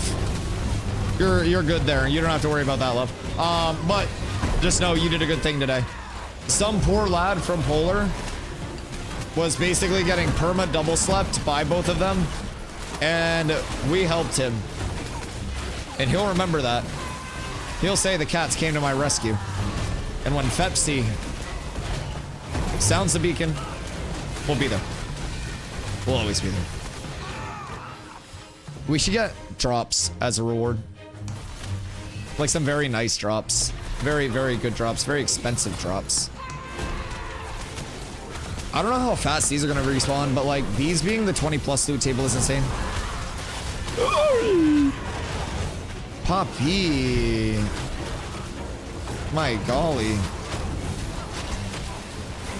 I have, thankfully, my indom up right now, but like, this shit's hitting hard, man. Like, it's relentless here. Marauders here, at least. He keeps going into the ground, I feel like. Griffin coming up behind me out of nowhere. Listen, Griffins traditionally stick to the sky in a lot of MMOs, but here the bastards are sneaky. They've evolved. They learned that all of the stealth of the sky can be taken to the ground, and it provides them even more advantage. Boop, boop, boop. Alright, let's go back up and see if Korax is there. Till I get more room, I'll no longer process common granite, too many greens. We'll just process a batch of greens then. Because greens will vendor for more as well. Like if you simply have... Ooh. My man just hit the digi-dash over there. That's what I meant. Yeah. So what I was doing with my lumber milling... Oh, Korax is up. Korax is up. This is the bird that we're looking for. Good luck on the fizz drop, everybody. This chest is probably going to be the best physical chest that you can get right now if it does drop. We just need Korax to not go into the side here. I've got to tank them away from the edge, or they're gonna bug in. Bruh, kill the fire sorter first, please. If we're able to. I just don't want that getting out of hand. I'm gonna try to get Korax on me. We're good. Western Large hurt the crude axe. Need to craft the next one. Craft your apprentice. Not the apprentice, but are you gonna try to go novice? What did we just flag from? Why did I kill all this flag? Yo, God Awful Player, thank you for the follow. I appreciate you. People take loot or what happened? Gonna try and at least make a rare one. Keep in mind the chat, when is the lumberjacking, like the apprentice axe supposed to become available in Jova? I know it's like before the weekend, but do we have progress on how that's going? Status report. Did we get the recipe? What are we looking at there? doesn't seem like we got a drop from it, unfortunately. Friday, I heard. Okay, that'd be nice. We can come down here, hit these clerics, and then just kind of like push through. Because there are other named mobs that are like on this route. That has a mob in the actual wall. Okay, yeah, that area has a bugged mob. They need like 1220 resources. Worm. But yeah, this is why we always tell people like gear farm raids are the worst thing to do if you need XP. Like gear farming should be reserved exclusively for like when you're good with it. This party is not XP, and if a higher level person is there, they'll reduce the XP gain from being in a low level area. So the XP like payout will be based on the individual contributor to the mobs. There are XP splits based on difference in group as well. I do believe both of those factors are still weighing in on it. They updated group splits a little while ago. But basically they have some anti-power leveling mechs in the game to kind of like accommodate for that. And who dat? Yo, God Awful coming with a hundo? Yo, thank you. What the fuck? I appreciate you so much, dog. God Awful, Behemoth. That's insane. $100. Hope to join your raids soon. Absolutely, brother. I appreciate you so much, dude. Thank you for that. Thank you. That genuinely means a ton, man. That is incredibly, incredibly generous of you. Thank you so much. That is, that's all going directly towards the fuck? That is all going towards the TwitchCon travel fees, the IRL backpack that we put together. So we do have a couple of trips coming up this year.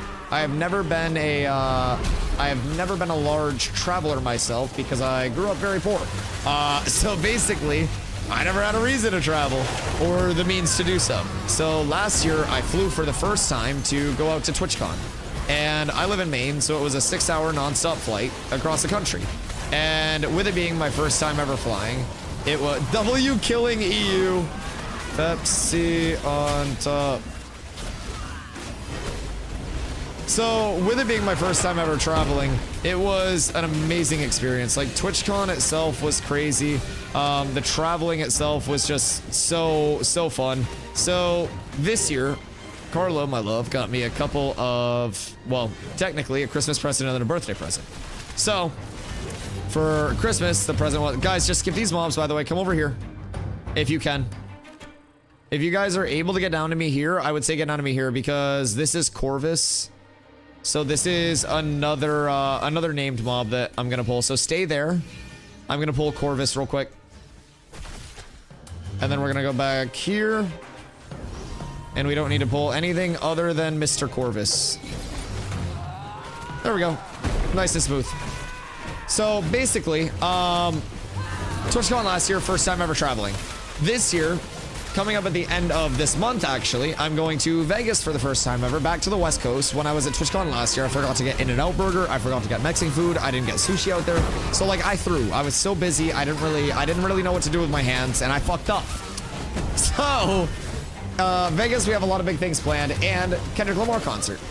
So that's very exciting. Then throughout June, we'll be doing 2 weeks in Iceland as a trip with Corla and her friend group, or Corla and her friend group. So basically, it is gonna be the most that I've ever traveled, and the IRL backpack is gonna be great for out there because while I'm out there for 2 weeks, my streak isn't gonna die. I'm gonna be streaming still every single day. And because of the actual like time difference, ooh, wowee, because of the time difference, we're gonna be finishing up all of our stuff right around 2 p.m. EST when I normally start stream. So we'll be some days doing hiking streams during the downtime days. So like Tuesday, Wednesdays. Basically, we'll be doing hiking streams, and during those hiking streams, you'll notice that. I mean, I yap about Ashes a lot anyways. Even on Tuesday, Wednesdays when the game's down, I've always been here talking about changes, looking at patches. So we'll basically be doing an Ashes podcast while we hike through Iceland. You guys will be able to come hang out on that journey because of the IRL backpack and Iceland's very generous Wi-Fi coverage. And like during the time that the game is up, Thursday, Friday, Saturday, Sunday, and Monday, we're gonna have a setup out there where I will be able to stream Ashes. So we're bringing like a laptop out. It won't be this setup, of course, but we're basically gonna have random Ashes scenes, streams each of the Thursday, Friday, Saturday, Sunday, Monday days with scenic ass backdrops from the campsites that we're staying at. We're going through like around the entire country. Carla has a whole loop planned out with a ton of cool shit. So you guys will get to be there for a lot of it. So it's gonna be cool. How much is the IRL backpack? I believe the total costs, Carla, how much was the IRL backpack total? We went like the budget efficiency route with a couple of things and also got a couple of things secondhand to save money because I'm a very frugal person. But I think, yeah, it was like 500 with what we had saved on it. But we've already far surpassed that goal. Like, there's a reason I tucked the dono goal far in the bottom corner. I don't really do well with asking people for money and stuff like that because I grew up poor. Like, I'm used to not having a ton. So it's never a thing where like I ever expect people to monetarily support the stream. And anytime someone does, it's just this huge bonus. So I'm always super grateful for all the support that we get. We already made enough through that dono goal to pay for the entire IRL backpack. And so now it's just into like TwitchCon, the travel fees for TwitchCon, the Airbnb fees, you know, the food and shit while I'm out there. So basically just trying to accommodate for as much of that. And if we do hit that, then obviously I'll be paying a good amount out of pocket as well for it because it's a bit pricey to get out there from Maine, but you can get me more food with it. We do have a lot of cool food plans. But god awful, please never feel obligated. There's never any obligation to support stream monetarily. Like, people showing up every day is more than I've had in a lot of my time streaming, man. So genuinely, the amount of support that everyone does already give, from lurking every day to a T1 or a primer or anything in between, man, it's insane. Except for that fuck your bit. So thank you for the biddy, dog. Yo, Bristle, how are you, brother? The evening's great, dude. The evening's great. It's always an amazing day over here. So we finally have some people that are up in the range of being able to do raids and shit like that. So we got a little bit of a gear farm going tonight. Some people have incurred a little bit of XP debt. There are also some mob changes that we're trying to get accommodated to, but it's a good time. When did the guild get going? I missed out. Yo, I ran by Ralos today too, and he was still ungilded. Are the police stars hitting hard? Yes. Yo, god awful with another $100 and Stomps with 4 more biddies. Yo, thank you both so much. God awful and Stomps, but mostly god awful. Stomps, also thank you for the 4 biddies. God awful, you genuinely did not have to do that, dude. Thank you. That means a fucking ton, man. Thank you so much. That is incredibly kind, incredibly generous, man. Thank you for supporting the channel, for being here, man. It genuinely means a ton. It genuinely does. Skipper! How you doing, brother? I hope you're having a great night. Yo, Stomps running it up with the biddies. Stomps up to 6 bits now, trying to outdo God Awful Player. And realistically, it's been 6 notifications now to 2. So, Stomps is technically winning. God Awful, thank you so much, man. That means a ton to me, dude. Thank you, thank you, thank you, thank you. We should bail. I'm not gonna lie. Everybody should come this way, and we should probably reset these. Because it's a little bit hairy. I think going up to that first area and hitting a couple of the humanoid mobs might be our best bet. And kind of like waiting on a Korak spawn. It seems like with some of the mobs, it gets a little bit hairy as we get into that, like, that latter half of it. So we should reset out the front, unstuck if you guys are safe. But roach out real quick. We'll go back to where those humanoids were. Hit a couple of those. And see if we can get some drops. Yo, Stomps, thank you for the biddies. Chandru, hope you're having a fantastic day. Thank you for the biddy as well. You're a legend. Yo, God awful, thank you so much, dude. Genuinely, from like the bottom of my heart. I never expected when I first started streaming to be streaming full time, and it genuinely blows my mind every day, like how supportive people are when I press go live and I hang out and I just kind of chill and play video games, man. It's genuinely changed my life, all of the support since coming over to Ashes, and it's just such a good feeling. We're losing people. See me in game, say hi. Listen, man, if you need a guild to play with, it's not a paid enter guild by any means, but any player, regardless of, you know, how experienced you are or anything like that, make sure you do exclamation guild, hop in. We've already got a multi-100 person community over here, and we grow every single day. So we've got our competitive minded players up at the top. We've got all of our casual players that are trying to figure out the game and explore on the way up as well. And man, it's a great feeling to see the entire community coming together. Where's the best place to go after getting your mount to get started on the grind? I would recommend hitting up Second Sword Outpost, and on the way out of Lionhold, if you did it there, make sure you stop up north and talk to Darlata. She's going to give you a quest that's called Safe Fast Sure to collect parcels. That's going to give you 3 pieces of green gear to start off. Then head over to Second Sword Outpost. That's going to be over to the west a little bit, and there will be quests inside Second Sword where you'll be able to get what are called surplus tokens, and those surplus tokens you can basically trade with a surplus vendor, and that'll be a way for you to get some initial gearing taken care of. How'd it go? You got 1 cleric left? Yeah. It seems like people are kind of chilling for the night. I'm gonna fill up my bags with some larch real quick and see if I can get any good rarity rolls on that. But yeah, I would say everybody hit a gathering loop on the way back to town, please, no matter what you're working on, whether it's lumberjacking, mining, herbalism. Like, make sure on the way back to town while you park, be aware of grabbing some stuff, getting your progression going. It's very soon that we're going to be hitting apprentice for our lumberjacking. So I need every single player that is capable hit Western Larch, and also, in addition to that, we also need copper fragments and basalt weapon molds. All of these in high rarity for all of our people who have level 10 plus lumberjacking as soon as that table goes down. This needs to be done by Friday, because Friday is when the race for Willow starts. Thursday night, we're going to log out in Jova. Friday, when servers are, well, when people awaken, I guess, or when the building is completed, we'll hopefully be able to just make our axes and get out there and start getting Willow. So that's going to be a huge thing. Are there any spots left in the main guild? Oh yeah, and we're prioing the people that are, like, you know, experienced and familiar. Looks like there are 9 spots left, and this one's going to be the big PvP emphasized guild. So I would definitely vouch you and Ralos in as, you know, very, very committed players, and both very good players. So I would definitely get you guys in. I don't know if Shock is still around to invite people. I'm not allowed to invite people, but make sure you do exclamation guild, both of you, before you can get your invite. Need to have your tickets in the Discord, because that's how we're doing, like, the communication through leadership and stuff, and monitoring, like, who's active, who's not for replacements. So just another, like, way of communicating. The guild Discord is where everything is too, leveling groups and everything there. So we have a ton of people there. So discord.gg/catswithabs if you're not there. Once you get there, post up in public for your perms, and then you'll get your perms, and then you're good. Ticket's been going. Beautiful, beautiful, beautiful. Okay, cool. If you have your ticket, I don't know if Carla's still in chat chilling, or if she went to go eat hot Cheetos out of stress. But if I get permission, I can invite you guys.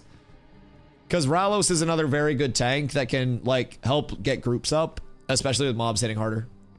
Just joined Axiom. Oh, Axiom's a bunch of great guys. Yeah. So basically, when I played New World, I was a part of, they were Axios over there with an S, but same leadership core. Lark, a good friend of mine, when I was over there. He's an amazing fucking human being. A lot of the Axiom people are just fucking pure, like, great people, dog. Genuinely. Great community to play with. They are awesome to be a part of. I also played New World with Envious for a little bit. DA's a shithead, but I love him. It's the biggest thing to remember about Envious is DA's a shithead, but we all love him. Envious is great too. I mean, everything that's said about every guild, like, they have their positives, they have their negatives, but I've been a part of both of those communities, in their New World iterations at least. But they were both very fun to be a part of, and, like, man, Axiom was such a homey vibe, you know what I mean? Really, really good people, really, really friendly people. DA's the worst. DA's such a shithead. I love DA. But when they were over in New World, they got in trouble multiple times because DA and Dot would go off on these, like, anime villain-esque global chat rants against other, like, you know, guild leads. And so one time I got a DM in game while I was just chilling, and they were like, when you're wondering why your company's getting permanently pushed, just know it's because your leadership wants to be an anime villain. And I was like, God fucking damn it. So it was fun. We got a lot of wars out of it. Envious is dope though. They have a lot of people that put in a ton of work infrastructurally, and I think a lot of people underestimate how like well developed and established some of these guilds are. A lot of them are such like informative and good communities to be a part of. A lot of them put in hundreds to thousands of hours in terms of testing specific loops, and in a very dedicated way. They put up weekly bug report excuse me, like weekly bug report compilations directly to the development team. Like, it's cool. It's cool.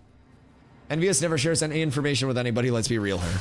Unless it's on their completely public-facing website where you can find the best 1 to 8 questing progression. All they do is exploit under the rocks and cap shit.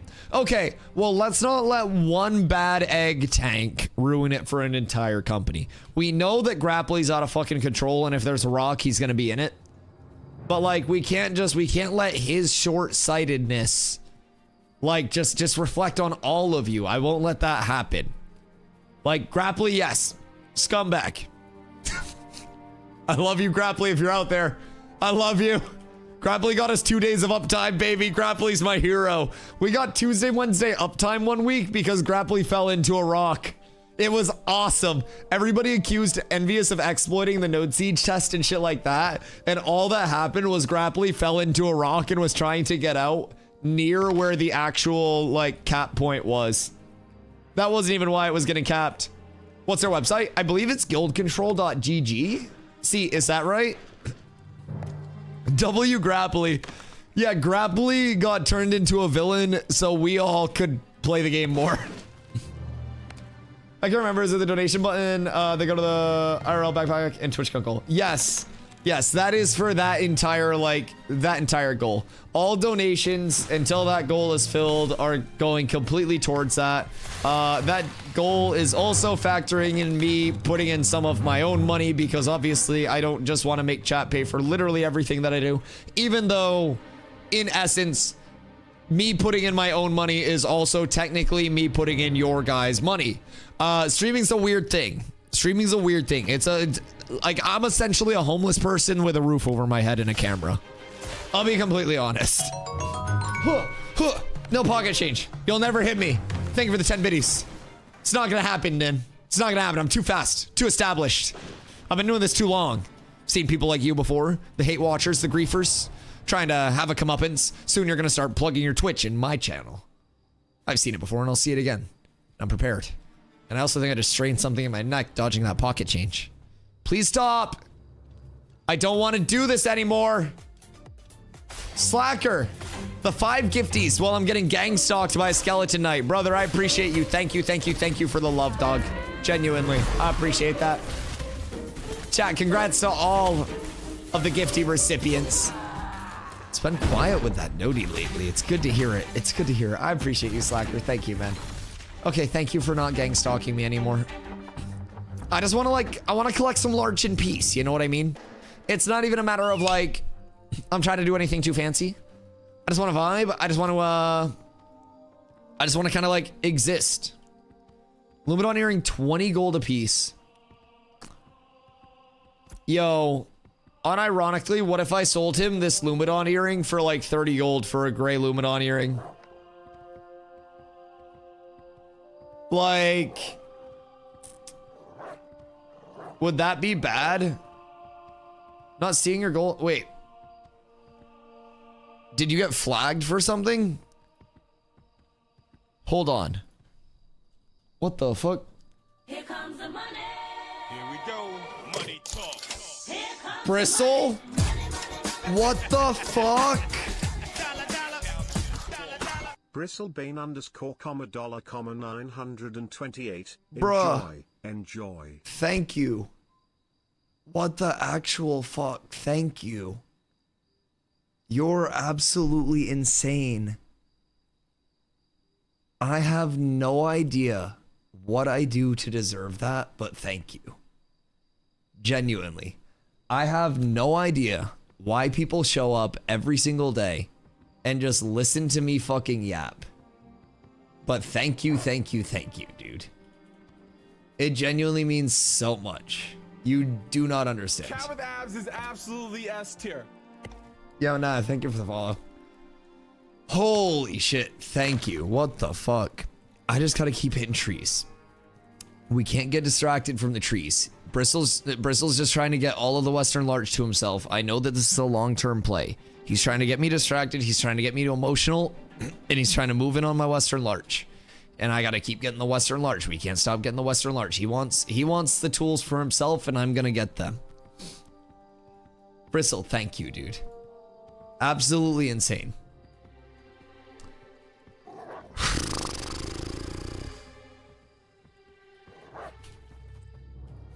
Like, that's unreal, man.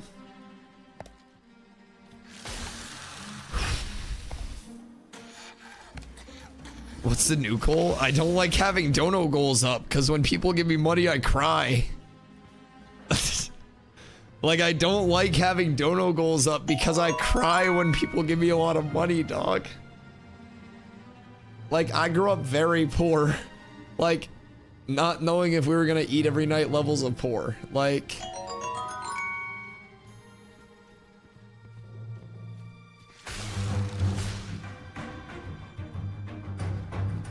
Like, it's insane, man. Thank you. Like, I don't like having dono goals up. I don't like asking for money. And, like, I don't... I don't know how streamers really do that. And it's surreal to me. I can still hit B-hops while I'm crying, though. It's so surreal to me, man. That so many people just choose to, like, show up and, like, be so generous with, like, with money, with time, with everything, dog. With literally everything. Like, it means the world to end. Even the people that, you know, aren't in a spot to support monetarily as much, like, time is something you never get back. People can make a lot of money and everyone has a lot of, you know, everyone's in a different monetary state. Some people have more money, some people have less money. But, like, genuinely, I never had a lot of money. Time's a huge thing for me as well. You never get that shit back. You guys could be anywhere in the world right now and you're here doing this. And so that already means the world to me. And people going out of their way to be this generous, man. Like, I'm never someone that's, I've never been someone that's had a lot in terms of, like, money. I mean, I always streamed to 5 viewers. I never expected streaming full time to even be a thing. And, like, it's just, it's insanely surreal to me, man. So thank you guys, genuinely. Buttery Lou, Shadry, thank you for the follows. I appreciate you guys so much. Stomps, thank you for more biddies. Skeptics, Chandru, thank you for the biddies as well. Like, genuinely, I thank every single follow, every single biddy, everything, because, like, it matters, man. So I don't know, I genuinely appreciate you guys a ton. Like, I really thought that when I switched to Ashes, I was going to be at risk of not streaming full time anymore. I built my community in New World, and it was a very scary thing to come over here. And the community has taken me in so much. When I first came over, I was at 35, 40 average viewers. And thank you for the follow. I just, like, something told me to just stick it out and trust in Ashes and just enjoy it. And I enjoyed it a lot. And I'm so thankful. The fuck, man? I'm trying to talk! Anyways, I'm so thankful that the Ashes community, like, takes me in as a content creator and just continues showing up, man. It genuinely, it does mean the world. And I think that this is the Ashes community. A lot of people from the outside looking in see this as, you know, a potentially super toxic game that's not welcoming, not new player friendly, not anything. And we're here to show that that's not the case. Like, the Ashes community is an incredibly positive community. Like, everybody here wants the game to succeed long term, and everybody here just wants more players to get it. So it's genuinely just unreal to me, man. Thank you guys so much for everything every day. But you guys are nuts. I don't understand what I even do to get people, like, to want to come back every day. But, like, for the past fucking 5 days, I've been losing my voice sounding like JoJo Siwa more and more every day, because I refuse to get off stream at my 10-hour cutoff. And, like, instead of 70 hours, I've streamed like 100 hours this week. It's fucking insane. It's insane. But thank you. Elder, thank you. Elder, come here with 50 spots. You guys are insane. You guys do not have to do this. You guys genuinely do not have to do this. Wish I could do more. Thank you. I just lost my job, but you deserve Dude. this. Well, Keep it I up, hope my everything's guy. good, Wish man. I could do more. I hope everything's just good. lost my job, but Part you of the deserve reason this. Keep it up, my that guy. I was able to start streaming full time was actually because I lost a job. So yo, Sidora coming with 10 gifties as well. Thank you guys. Genuinely thank you so fucking much. It's absolutely insane. It's absolutely insane. No, you're good, dude. It's okay. This whole community is built on positivity, man, and that is like, you know, the whole comm's here to support you. And this is an entire community that everyone's in, you know, hardships. Everybody's going through their own shit. And just know, you have an entire comm. People don't just root for me here, dog. We have a lot of people that have been going through a lot of shit lately.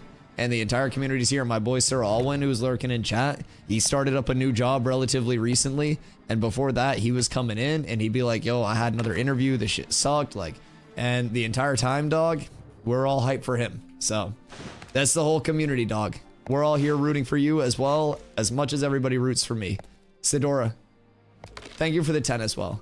Elder, thank you so much for the 50. Behemoth, why, dude? You guys are fucking insane. What do you mean, man? Like, what do you mean? Behemoth, $100. Him trying to see you cry some more. Him trying to see you cry some more. Dude, you guys are absolutely fucking ridiculous. Thank you, man. Thank you all. Like, I don't get it. I don't get it. I will never understand why so many people show up and choose to support me and just listen to me yap about ashes all day. But thank you guys, man. Like, 1,000 times. 1,000 times. Like, it is such a blessing to be in the spot that I'm in. And you guys can check Twitch Tracker. Twitch Tracker has an all-time, like, recap of how long I've streamed. I recently passed 11,000 hours all time, and we're creeping up on 12,000 hours. About 9,000 hours of that was spent streaming to 20 or fewer people. And so, like, you know, I always streamed with the intent to just have fun with it, and that's always been what I've done. And so, in a world where, you know, so many people have to create content that they're not proud of to try to be a full-time content creator, I'm so thankful that a community has chosen to, like, take me in and support me just being myself. It's a really good feeling, man. And I'm glad that there are still people who don't just want to go on Twitch and hear someone yapping about politics all day, because I'm not very good at that, but I can tell you pretty much anything about ashes. So I just, dude, I'm so grateful. This is something that every single day myself and a lot of people in my life are extremely grateful for too. So, but dude, just know, like, the reason that I was able to start streaming full time and what originally started, like, kicking off my channel growth, I got fired from a job. Like, and it wasn't even anything I did. I got really sick over Black Friday weekend. And I was working in sales at the time, and I had a cash deposit that I had to run over and drop over at the bank, and I got super sick directly after getting the cash deposit, so the cash deposit was late. As a result, it was a zero tolerance. I was fired. During that time, I was going through a lot. I started streaming like crazy, like absolute crazy.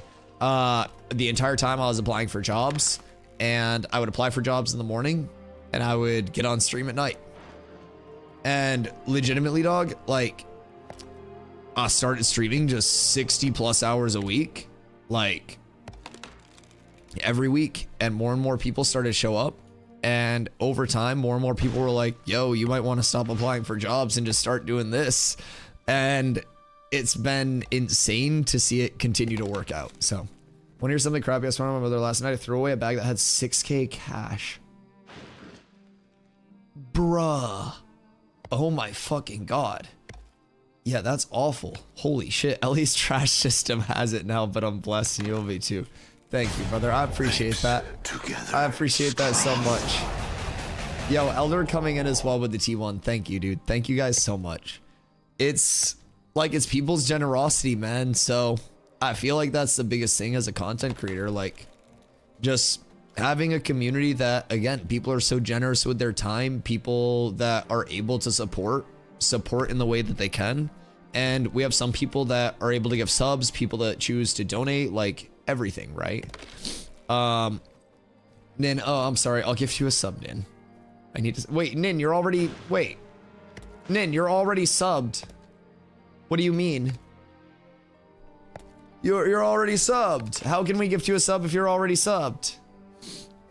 But, man, just the fact that, you know, people who do have what they have are willing to be generous and share that, man. Got awful with the team on as well, dude. Thank you. Thank you. It just, I don't know, it blows my mind, man. Forgot to sub. Listen, there'll be a time where people will come in. Yo, Celestial Venus. Jesus, thank you for the follow. There'll be times where people come in and they'll follow and they'll be like, bring it around town. There'll be times where people come in and they follow and they're like, yo, I'm so sorry. I haven't followed. I've been in here for literally 2 months. And I'm like, brother, I stream every day for 10 hours a day. Most people just go, oh, Dusty's live. It's past 2 p.m. So they just show up and I'm like, it still just blows my mind. So I just, dude, I appreciate everything. I appreciate everything. Like I said this before too, but as a streamer, it's like, it's not even just the monetary support from people. It's literally all of like Celestial Beans for the 2 months. Well, thank you. Thank you. It's like the time that everybody just spends coming through, people that are chatting, people that are making it like super easy for me as a content creator to actually like engage. Wood, I can probably pop over to Steel for a little bit. I don't know what Slacker's doing, but I can tank for you guys for a few. I might be a little out of the Steel Bloom like curve, but I've heard it's dangerous over there right now. But yeah, like just the level of support that people choose to give, from people that show up and hang out every single day for 10 hours plus every single stream, to the people, Randy Bandy, to the people who, you know, are in a spot where they're able to monetarily support the stream and they choose to. It's just insane to me. And, you know, there are so many content creators, there are so many people that are extremely deserving of this, and I just consider myself very lucky to have been in the right place at the right time, man. So I just thank you guys, genuinely. Literally just boot up a stream when I log in for work. Yeah, we have people, so I've always thought it was so crazy, because Carlo always tries to tell me like that I'm a big streamer now and that I'm an influencer and people care about you. And I'm like, no, that's like Shroud and Summit, stuff like that. And I walk in and like on my monitor, I will see people offline that are chatting, and it's so cool. It's such a cool thing. So just thank you guys, man, genuinely. Oh God. Got me full sun locked. Got Dusty on my second also to Marvel's Avengers, just watching him grind. I appreciate that, dude. Been yelled at work because I'm not working and watching Dusty. Man, and all of that stuff, like, you know, gifties, everything, just all of that means so much. It really does. Oh God. El Mago Velos. I'm so sorry if I said that wrong. Thank you for the follow. I appreciate you. Are you staying on? I'm probably not gonna have a voice tomorrow if I stay on much longer. But it's one of those streams where you don't really want to get off. Oh my God. Playing a rogue instead of a bard. Yeah, bro, allergies are made of crazy. Pollen count's super high right now. I have sometimes when opening the hardcore, just like, what the fuck is that yapping? This is why I'm so surprised that everybody shows up every day, man. Like, I literally just, I sit here and I always tell people, if you're ever bored, my challenge to you is click through my VODs and try to find at least 30 seconds where I'm in my chair and I don't say anything. And one thing that I always try to do is constantly be talking. So if it's somebody's first minute, first 10 seconds. Here we go. Money talk. What the fuck, man? Thank you.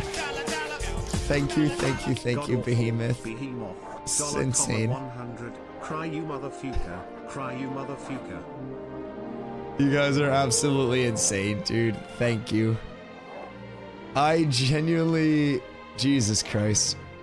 I genuinely do not know what I do to deserve all that. You guys are fucking nuts. You guys are nuts. Hosty, invite me to tank that group. X-Hoofs group. I'll come tank for a little bit. I'll make sure you guys are good. I just gotta drop stuff off in my storage real quick. Jesus Christ. Yo, Behemoth, thank you, dog. I appreciate you so fucking much. It's insane. Like, for perspective, chat, the amount of, like, donations that you guys have thrown at my face tonight alone is, like, on a normal month of stream, a significant portion of what I would make monthly on a stream. I'm not one of the streamers that's large enough to make like fucking 100k or even on pace for like 50k a year. So this is insane, man. This is just mind blowing. Like, I stream because I love what I do, and I never expected it to get big or anything like that, or even full time. And so it's nuts. Try your tears with $100 bills. Those $100 bills are being set aside, dude. You don't understand how strict I am with money to make streaming full-time a viable thing. Basically every Friday, my Shaw's app, which is my grocery store app, refreshes with new sales. So Friday, I go in, I see what's on sale this week, and basically I'll like grab everything on sale for my meal prep. And I don't buy new clothes. Like, I haven't grown since college. I'm 6'5", I'm good. I got this hoodie at TwitchCon last year and a backpack, but I don't really buy new shit.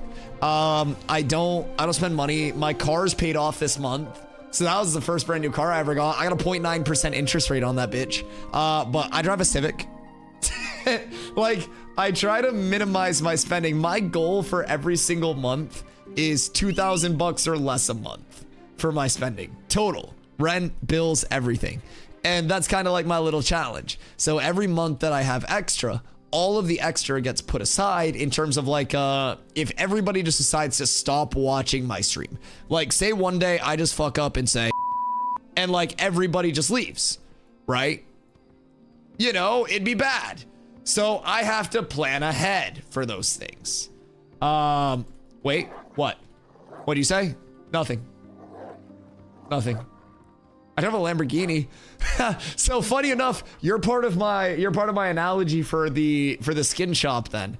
So I always talk about how, like, with the mounts in the shop, the analogy that I use is I could make my Honda Civic look exactly like a Lamborghini Urus, but when I get on the interstate, it's still gonna be a Honda Civic, and it's still gonna go 0 to 60 eventually. So as much as I'd love a Urus, I can't have a Urus, I can't afford a Urus. But basically, if you want to have a mock Urus in ashes, you can buy a cool mount from the store, put it over your shitty 135 or 140 mount, and it won't change the actual, like, you know, the stats of your mount won't change, the speed won't change, the health, but changes the visual. So, thank you. You're making my analogy possible by supporting Lamborghini. Oh, I bet that's so fun to drive. Oh, fuck. I'd be scared. Like, do you ever get close to a curb? Like, do you, like, parallel parking? Like, if you scratch a rim that's more than my car. Dusty has IRL job too? No, I'm very fortunate to be able to stream full time. Very fortunate. Yo, what up, Dagan? What's your question, brother? What's the fastest you've gone in a car? Are you a cop? It's a fucking cop question if I've ever heard one.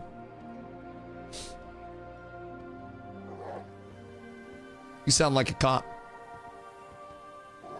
Chat, any cops in the chat, or am I good? It's homeless 8 years ago. I mean, living in a tent, bro, homeless. God damn, bro. Zine would love your story too. My boy Zine, I've kind of like taken him under my wing a little bit. But Zine too was going through all of that shit a few years ago, and he's come a long way too, dude. Zine's a great guy as well. Police officer here, and my heritage is Icelandic. Are you in Iceland still, or are you Icelandic but like moved elsewhere? So Behemoth, what was your, like, feel free to not overshare by any means. but like, what was your big story? Like, homeless to what? Did you find a business that you just succeeded really well in? Did you make a connection that just hit it off? Did you hit a crypto rug pull at a really good time? Kind of curious, because like, it's cool to see how, you know, a lot of different people go about their routes of life. Like, the concept of success for me is this: being able to hang out and be happy. For me, I never even conceptualized a world with like a lot of money. So it's always cool to just kind of like hear people's different routes. For a car, I've only gone 160. A bike, however, a very illegal 230. Why would you go faster on a bike than in a car? Like, motorcycles terrify me. Dusty speeds and texts on the highways. No, because I basically have a really poor person Tesla. So like, I can set my adaptive cruise control at like 78 and it'll basically slow down if vehicles are within a certain range of me and match their speed so I don't rear end them. Then I have, it's called like total correct lane assistance or something like that. Either way, it keeps me in between the two lanes for like 15 seconds at a time, and then it says steering required. Then I just have to wiggle my wheel a little bit. So like, it's cool. The car drives itself almost. It's like a couple more developments of like the Civic AI and we're good. I slam monsters and pray that I get brake checked. What the fuck? Yeah, pass on that. For the record, I've not gone over 240 and 140 in a car. Yeah, I don't know. I'm not like a super fast drivey person. I gotta speed, like I've gone over 100, but I'm not fucking out here like racing on public streets. I can't afford speeding tickets either. So like, I got a speeding ticket once on my way back from a Red Sox game. I was underneath the New Hampshire interstate sign that said Maine 3 miles or whatever. And basically I went to change a song while passing someone. And I went 86 in a 60, no, 84 in a 65. It's 19 or something like that. Trying to pass the person because the person in front of me was being a fucking dipshit. And there's a cop right there in the middle. He lit my shit up and I got a speeding ticket. And I was motherfucking pissed because I was still working at Applebee's at the time and I had to pick up another shift. And that meant that I couldn't play disc golf that day because I was playing disc golf a lot at that time. I remember vividly. I had to cancel a disc golf appointment with one of my friends. We'd play a couple rounds a day. I was furious. I found a job at a nightclub mopping floors, moved up, became a bartender, learned the ins and outs, started promoting, made nothing, got obsessed with digital marketing, went back in, started throwing big parties, used that money to partner with other club owners, and now I own my own. Just turned 33. That's fucking sick, man. I feel like so many success stories like that lean so heavily into like, once someone gains access to technology with the proper connections and the proper motivation, like, I think things like that, things like this, I've streamed 11,000 plus hours in my life. About 8,000 of those were to pretty much 0 viewers, right? So once you give somebody like the proper resources, the proper drive, and just that opportunity, it's cool to see that level of success come in from it. So dude, that's great. That's great. So you're out on the, are you out on the West Coast? I'm gonna be taking a couple trips this year. I don't travel much. San Diego last year was my first time ever flying for TwitchCon. In LA. Oh, word. That's dope as fuck. So I'll be out in Vegas at the end of this month for the Kendrick concert at Allegiant with Carla. And then San Diego for TwitchCon later in the year. So I don't know like what the whole vicinity is because the entire concept of California is like a myth to me being in Maine. We don't even have skyscrapers. So like, I don't really know how big California is, but brother, that'd be so cool.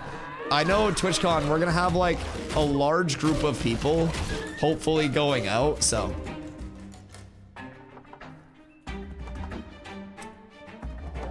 If you make it to LA, San Diego is an hour and a half away. Oh, that's not bad at all. That's not bad at all. Where's the vicinity of all of that to Vegas? This might be a really stupid question, but genuinely, like, I don't go out there. Like, TwitchCon was my first time flying last year. Vegas to LA is about 5 hours. By car? That's not bad though. How's like, another stupid question. How's traffic out there? Cause like Maine, our interstates are like 2 lanes and 2 lanes only. So like, we just kind of threw. But dude, I went out there and the roads were so big. The roads were so big. Like it was fucking crazy. LA or San Diego?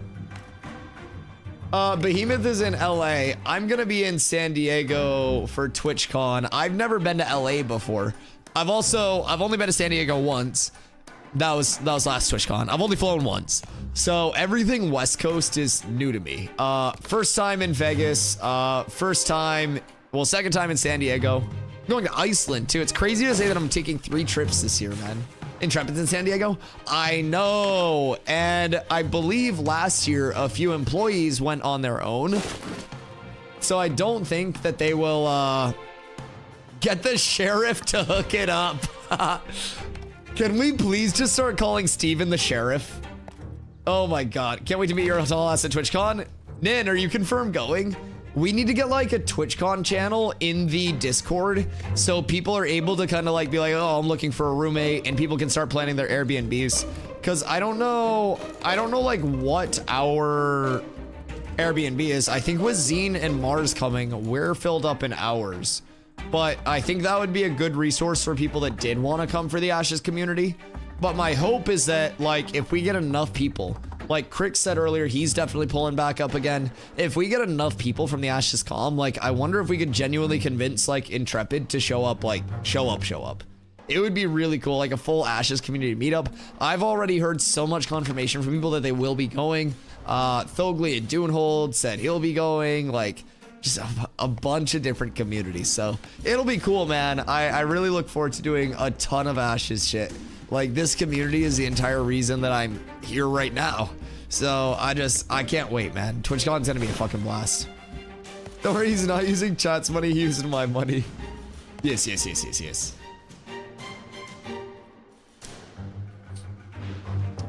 The West Coast is cool though. Yeah, I like the concept of Vegas, the concept of everything. It's nuts. You're gonna be the old one this year. You're also bald. How does that feel? That's like that's a double tap. I feel like you're the oldest, the baldest, and the shortest. You're basically a crotchety old man. You better work on your head spins. Wait, so genuine question, Stomps. If you were to do a head spin, being bald, but you turtle waxed your head before the head spins, would that help? Stomps breakdances, by the way. So I didn't know this prior to TwitchCon last year, and he was doing like fucking full death drops and like fucking boogity woogities and shit. I don't even know all the names of the moves, but he was hitting them. So yeah, I've been curious about that. He also at one point inspired like a pseudo like ego breakdance off. Like he was breakdancing and then some other guy that wasn't even on the dance floor who apparently also breakdanced like some fucking like like step up scene, like came out to the dance floor and he was also fucking just shaking and moving. Like it was something wild. And I was just sitting there like I had already spilled one of my friend's drinks because I don't really drink much. So I was basically in a spot where I had just stood up from being on my knees, taking a picture, pretending to give one of my friends head. You're gonna say, Dusty, that sounds really weird. It's not actually that weird. It's in the TwitchCon. It's in the TwitchCon kind of like archive here. This is that picture. This is Archie. This is me. I'm on my knees. So after standing up from this drink right here, this is a vodka cranberry. I slapped the fuck out of it. I'm gonna keep it a buck. I pimp slapped that vodka cran. So then I felt bad. Hostility? Yup. It was Hostility's vodka cran and it got his ass wet. Exactly. Yup. So yeah, that was the start of TwitchCon. This was me and Stomps. So me and who this year, chat? Me and who this year? This was me and Stomps. Stomps has the hat on because he's bald. And then this is one of the most random run-ins that I had. But that's me and Sum. after we spent like, I don't know, like fucking 20 minutes talking with each other just in the middle of the floor. You have some fic? Yeah. So with Sum, basically, my entire rest of my group went to a brunch that they all got accepted to. I wasn't a Twitch partner, and for whatever reason, didn't get accepted to the brunch. What a shocker. So, shout out Fourth Wall. So basically, once that brunch started, they invited a bunch of like other people to try to fill the numbers. I got invited after the fact. Didn't go. But basically, my group was getting ready to go over to that brunch, and they were like, Dusty, we will definitely be able to get you in. Like, we'll absolutely be able to get you in. Just come over with us. And I was like, nah, it's okay. Like, I'm gonna stay. I'm gonna hang out. Like, I'm gonna just check out the con a little bit more. And I wasn't like always the biggest like person-to-person like talker. I was very comfortable with like the wall that stream provided. But person-to-person, when I went to TwitchCon, I was actually pretty nervous. So basically, by the end of TwitchCon, I was way more comfortable talking with pretty much everybody. So I'm walking just like through the convention floor, like by myself, right? And this is day 3. So like I had been yapping a lot and literally like come out of my shell as like a fucking introvert, like literally changed how I communicate with people. So basically I'm walking and I see the hat and I'm like, I know that hat. And I'm like, I know that stature. And I kind of like poke my head around and I go, Sum? And he looks at me. And keep in mind, Sum's not the tallest lad. I'm very tall. And so he looks up and he's like, hey, what's up, dude? And Deadlock was a thing at the time. And I'd been playing a little bit of Deadlock. And so basically, I asked him about Deadlock. And because a lot of people were just kind of like going up to content creators and like asking for a picture and then like walking away. And I was like, I want to have a conversation with this dude. This is like one of the goats of Twitch. So basically, I asked him about Deadlock. And I was talking about Deadlock for like 5 minutes or so. And then he's like, well, what do you stream? And I was like, I was telling him about New World because I was playing New World at the time. And basically, like, he had played New World before. He knew what it was. But I was talking about the Twitch streak and like, you know, my days in a row. Like right now it's day 678 in a row. Back then, I think it was like 400 something. So like I was telling him about the streak. I was telling him about all of that. And he kept asking questions about my stream, which was crazy. Like he kept asking me like more and more and like staying engaged in the conversation, which was insane to me. So we're sitting there in the middle of the convention floor, just yapping back and forth. Like we're best friends that have known each other for a while. And so at a certain point, he's just like, oh, like you got like Twitter and stuff like that. And I'm like, oh, of course I do. So he pulls out his phone and he's like, oh, what's your Twitter? And he like takes my Twitter and then just hits me with a follow back on Twitter. And I was like, oh my fucking God. Terry talks a lot. Thank you for the follow. So basically, Bristle, I hope you have a great night, dude. Thank you so much. You are absolutely insane, dude. Thank you. So basically, he follows me back there and I tried not to bother him too much. Like I'm a big Summit fan, but I didn't want to be annoying. So one day I was streaming Ashes and chat was like, yo, Dusty, Summit's on his stream right now talking about Ashes. And I messaged him on Twitter and I'm like, yo, Sum, you gotta come check it out, dog. You gotta come check it out. I've been playing it 10 hours a day. I'm having a fucking blast. There's so much to do. And he responds like instantly, which I did not fucking expect. I did not think he was gonna read my DM at all. He responds instantly. And he's like, wait, you're having fun with it? And I go, yes. I was like, I promise you will have fun with this shit. And like, he ended up playing after. And so, I don't like TwitchCon last year was so crazy. The fact that I've had 2 interactions with Sum now is fucking nuts. And wouldn't have happened without TwitchCon. So, dude, I'm so excited for that. And I also know that there are a ton of people that are excited to just meet the Ashes community, you know? Like, it's not like we're absurdly large streamers or anything like that, but there are a lot of people that spend a ton of time in our channels, whether it's me, one of the other Ashes content creators. So I think there are a ton of people that are just like super amped to finally like meet the community. I mean, me as well. So it's cool, man. It's cool. For an alpha, Ashes is good fun, even in its alpha state. Oh, absolutely. I think the core gameplay loop of Ashes is part of what is, in my opinion, one of the most appealing things about Ashes. It's a very strong foundation, and I feel like with New World, they went the route of too much glitz and glamour too early, and not enough nitty gritty, right? And with that, New World did not have the foundation to support what they wanted to build in terms of a very ambitious title. So you try to build a skyscraper in a swamp and it sinks. It sunk. The infrastructure wasn't there. When I look at Ashes right now, everybody's like, not everybody, but people that come in with complaints, it's very frequently like, oh, this visual, that visual, like, looks slightly less than ideal, right? And I'm like, it's supposed to be that. Because this is not building to the top of the pyramid or the top of the skyscraper. This is building an extremely expansive base. This is the lowest functioning form of pretty much everything we interact with. A lot of things have received implementations, but pretty much everything is subject to change and will change throughout the remainder of development, right? Ooh, I did a commish out here. Huge. And blue poop. Dude, it's a blessed night. It's a blessed night. So yeah, like, I think personally, for me, what keeps me coming back daily, other than the community and the fact that this is my job, if I don't show up, I can't pay my bills. I do love what I do. But basically, like, the fun of the core gameplay loop, every single duck, every single day, being able to do so many different things, being able to have my own autonomous decision-making back in an MMO, takes me back to the feeling of when I first played WoW. As a kid, when I was 8, and feeling like that was the largest world that I had ever stepped foot into, right? And this is what this looks like. This is what this feels like to me. It feels like a world where I can group up with my friends. We go take our time. We invest our time. We go do something. If that doesn't work out, people are curmudgeony. If it works out great, everybody's happy.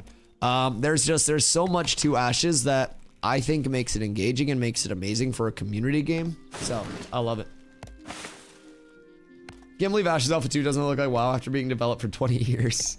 After being live for 20 years. Keep in mind, development went longer than the 20 it's been out. Yes, exactly. And one of the things that I always point out right now, we're in a heavy period of IP cope.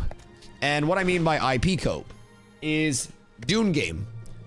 That shit was not ready. That shit does not look ready. They also originally advertised that as an MMO, and it's no longer an MMO. But a lot of people want to blindly say Dune is amazing because it's Dune.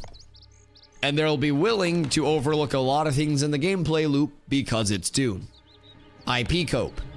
Dune pushed back its launch, and the entire Dune community is like, well, I'd rather push it back than have it go out unreleased. But the second Ashes extends something in an alpha, it's the end of the world. Path of Exile 2.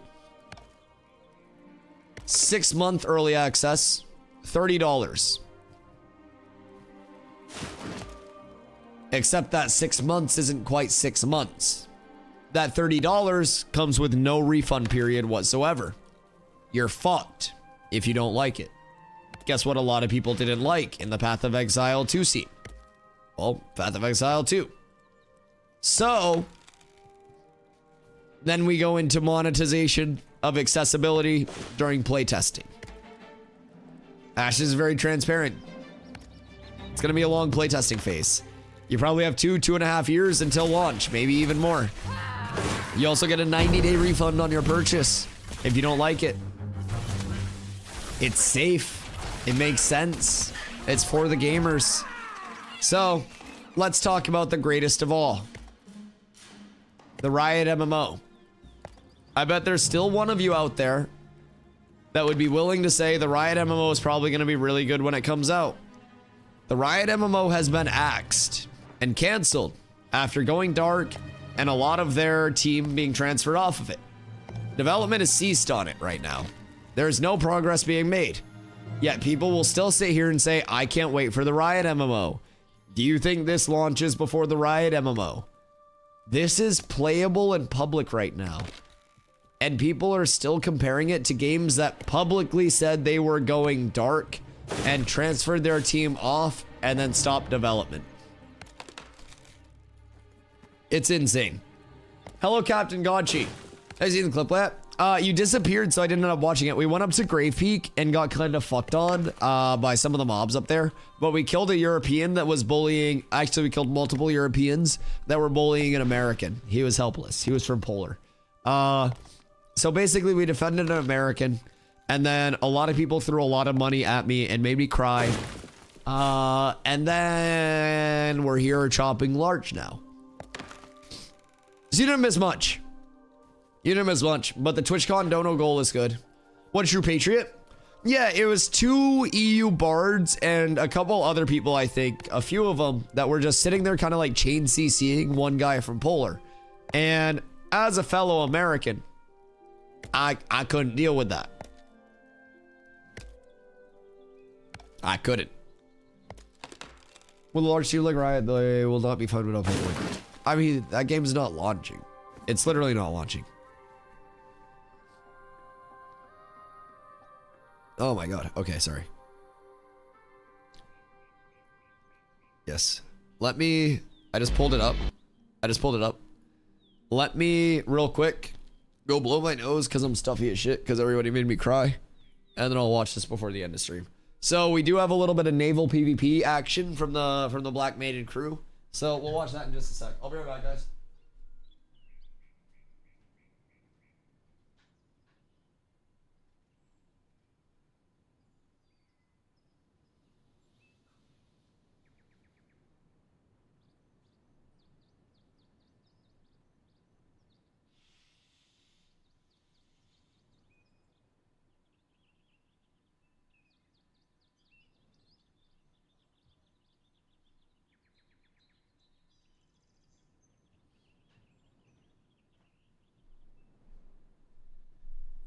Hoo-wee, chat. Hello, Ethan. I hope you're having a great night, brother. All right, chat. So this is from Godchi and the Black Maiden crew. I gotta turn my in-game sound off. All I'm saying is what an insane debut. I didn't think there would be that many, like... Hey, yo, Captain Godchi, thank you for the 2 months. I didn't think there would be that many people out on the seas at this point, but shit, let's give it a look. Slaughter them. Bugsy without his flyer. No, the poor Vans. Oh no. Who are these guys? Are these Axiom guys? I want to say that's Axiom, right?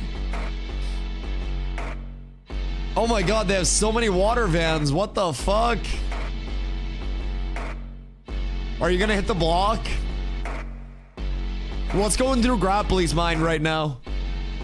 Like, what is he thinking? Oh, that's a lot of them. Oh, wait. Oh, is that all of Gen X?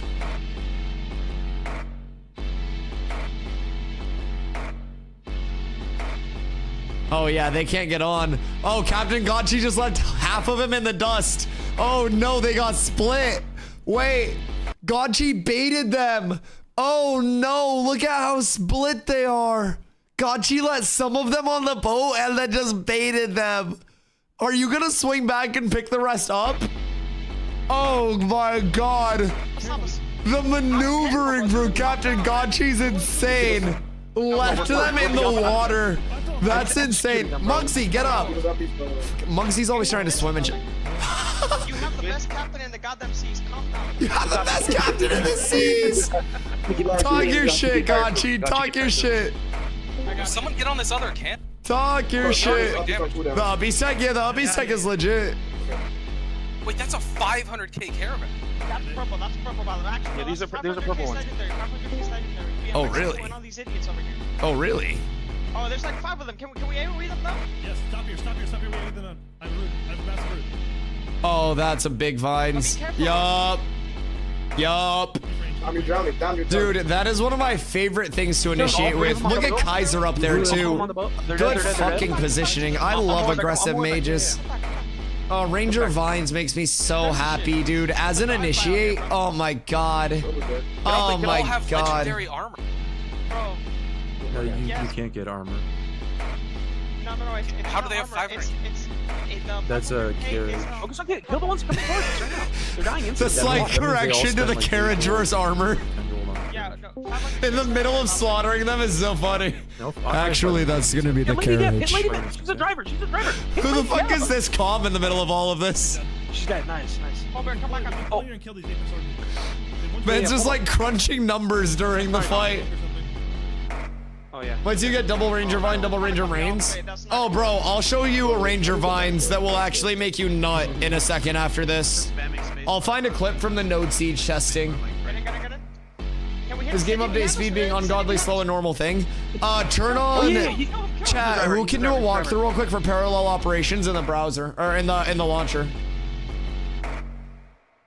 If you go into your launcher settings, it's called like parallel operations. I do believe it is. All right, that's a driver dead. That's a driver See dead. yours? Oh, did you guys hit a big initiate? We're coming. I got him. Yep, I'm down. When can I come in the push? Moon count. Yep. Moon is dead. Nice. Is it still the same van train? Let's go, Tim. I'm in. Oh, that's nice. Did that go off? Yeah. That's a nice catch. Oh my God, they're fucking focusing me. Just driving the entire boat up. Almost on the island. That's clean. We need to hit the seas with you guys and pillage. Godchi, I'm telling you, you say the word and I could get a raid of cats on the Black Maiden with you guys. He's dead. Nice. We could go fucking crazy. We could go pillage literally tomorrow. And I could have an entire group ready. It'd be nuts. But it's fine. It's fine. Guys, come over. Leave these boats. Go over to the main group. Oh no. Oh my God, yeah, all of them are there. Oh no. You can't clump up that much. You can't clump up that much. Fuck them up with the clearance, please. Melee. Oh, poor Meryl. You're tanky, but you're not that tanky. Tanks, get off. Oh god. These uppies are about to hit. Oh god. We're jumping to the boat now. Where's the anchor? I'm going in. I'm stopping the front. I'm gonna make a root dive, okay? There's no way. Ignore me. I can always sail away. They're too clumped. One shield assault ground pound right now, and I kill them all. They're all frozen already. No! Oh, the Kaiser into the root. Oh. Oh. Oh god. Oh, it's a massacre. Oh, you just can't clump that hard. Oh, you simply can't. Oh. Oh my god. Oh, if you clump that hard, you're gonna get cooked. Oh, that was beautiful. That was beautiful. Double ranger root, dude, it's so good. So back when node siege testing was a thing, for my new players, you might not have seen this, but this was pre-time to kill changes and everything. So basically, node sieges are going to be like the highest risk, highest reward gameplay mode that there is. So with that, there are very, very, very large, damn, there are a lot of clips in this bitch. There are a lot of very large initiate opportunities. So,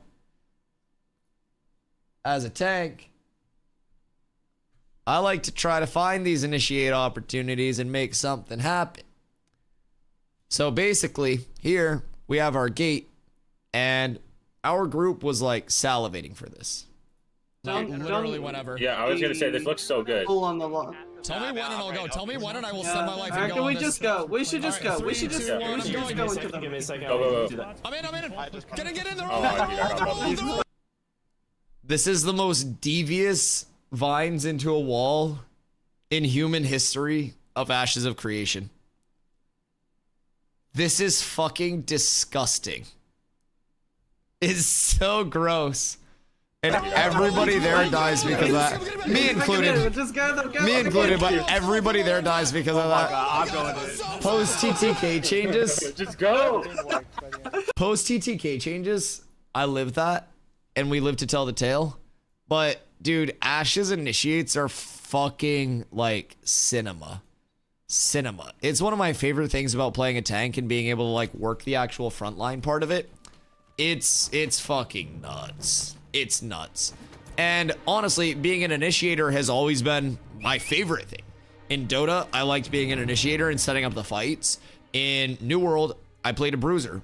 In like army versus army collapses, bruisers were starting those collapses by being that melee front line, throwing out our grav wells, clumping everything up, and really leading into that. So me, I had a reputation in New World for making insanely high risk, high reward plays and coming out alive.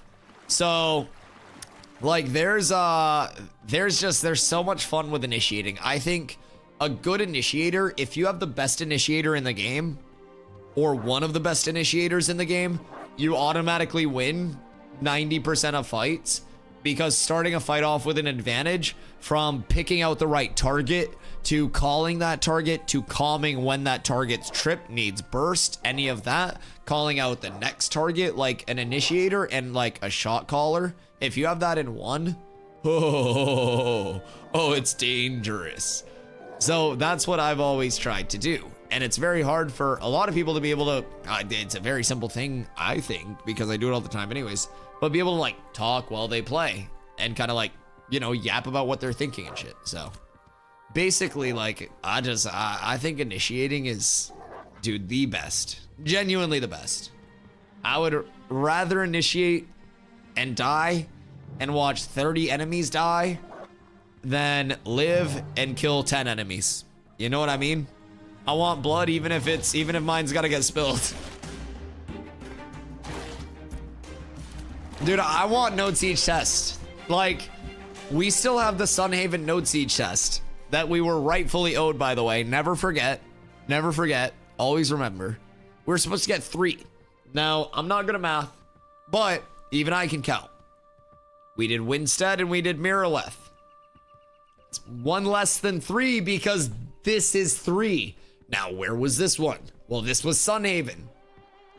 They said Sunhaven was being rescheduled. It's not good enough. I want it now. Think fast. You can't catch me, dude. You're so fucking slow. Unbelievably slow. I'm faster than the Nodi. I'm faster than the Nodi, dog. Yo, Behemoth, thank you so much for the support tonight, dog. I genuinely appreciate you. I genuinely appreciate you. Chat, stream goes live every single day, 2 p.m. EST. Make sure if it's your guys' first day here, you come through, show love another day. I literally stream 70, 80 hours a week every single week. So no days off, 678 in a row right now. And it's just going to keep climbing, baby. So Insane White from Alliance member I saw today. Also, hi. Hi. Oh, is this in the Hawk 2 dungeon? Sorry if I missed it, but they're spawning more T1 mats. Oh, don't be sorry at all. Yes, that was part of the update today that they threw in. Oh, is this EU lads?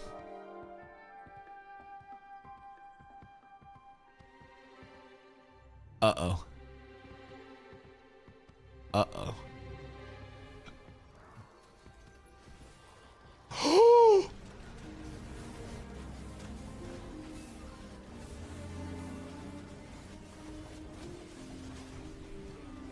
Oh my God.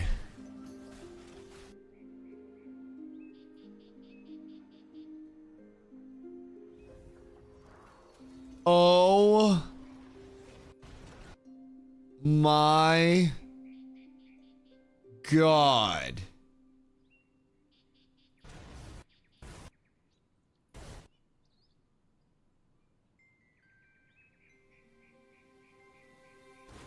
What do you mean?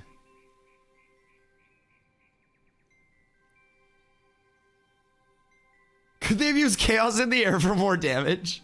I love you, Boyle. Nova Ordum, EBC, and Alpha. Yeah, I mean, so I feel like Nova's been having a rough go of it lately. They got cooked by cats a couple days ago. Granted, we also made Fed call in reinforcements today, and Fed refused to flag up when it was even numbers. After we wiped them once, they called in another group, killed us a group up. We called in another group, and they wouldn't flag up against us a second time. So maybe Cat's just on top. Now that you guys are gamers though, fuck. Bro, if I went in on that, I would be right here. I would have a wall right here so none of them can get out. And all of this would have got shield assault, ground pound, frontal tripped, and they all would have gone, oh, Dusty, please don't fuck me. And they would have been on the ground. They wouldn't have been able to do anything about it. Absolutely insane. What a fucking initiate. What a clip. What a fucking clip. That's crazy. Also, God GS, that's a banger debut. For that being in like fucking 5 days or something, like absolutely nuts.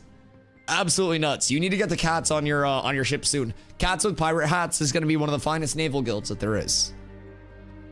The Fed's corruption bait. Yeah, I did lose a little bit of respect for them when all of them tried to call in their mounts and tried to corruption bait.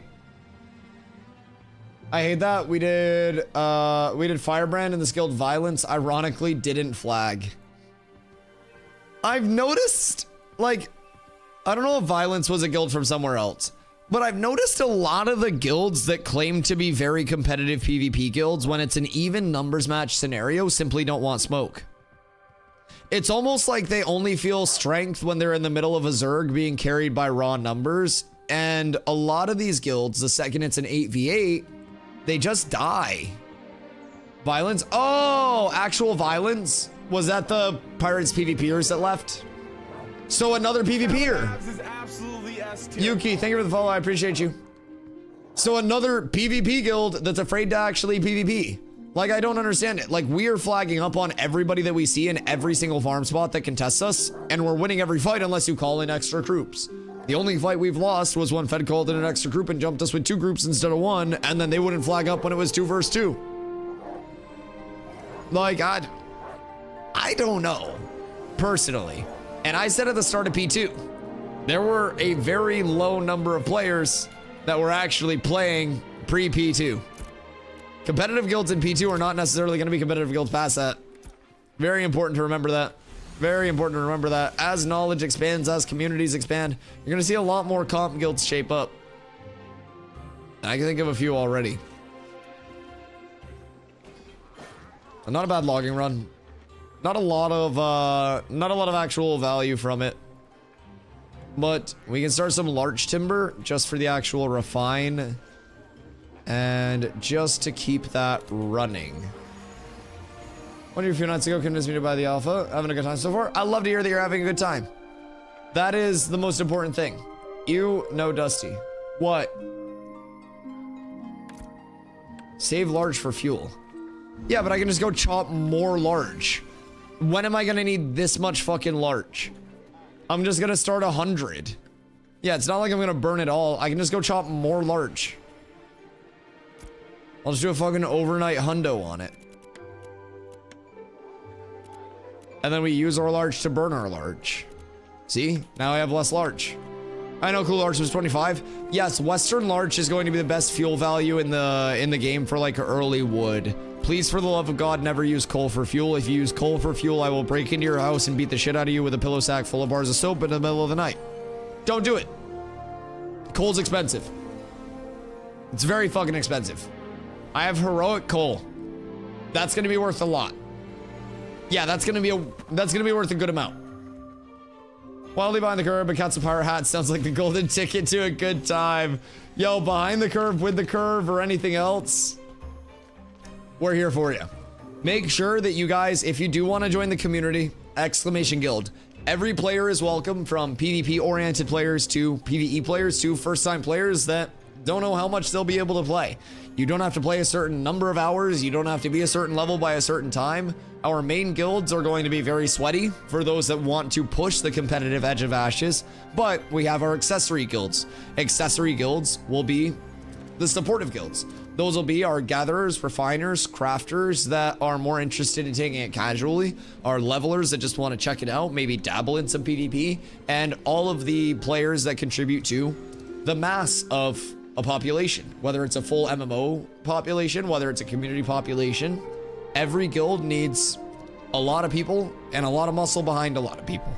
So, very important to keep in mind. But literally every type of player is welcome, and every type of player will always have a place to enjoy Ashes as long as we are here. And I don't really think we're going away anytime soon, chat. I don't think Ashes is going anywhere. I don't think this community is going anywhere. I think it's very much a situation where we're all here to stay. And it's because of you guys, man. It's genuinely because of you guys. So once again, like a million jillion times, like, thank you for all of the support. I love seeing more people streaming Ashes right now. That's very nice, especially this late. Trying to decide between Bard and Cleric. Any advice on the matter? Cleric is your pure healer.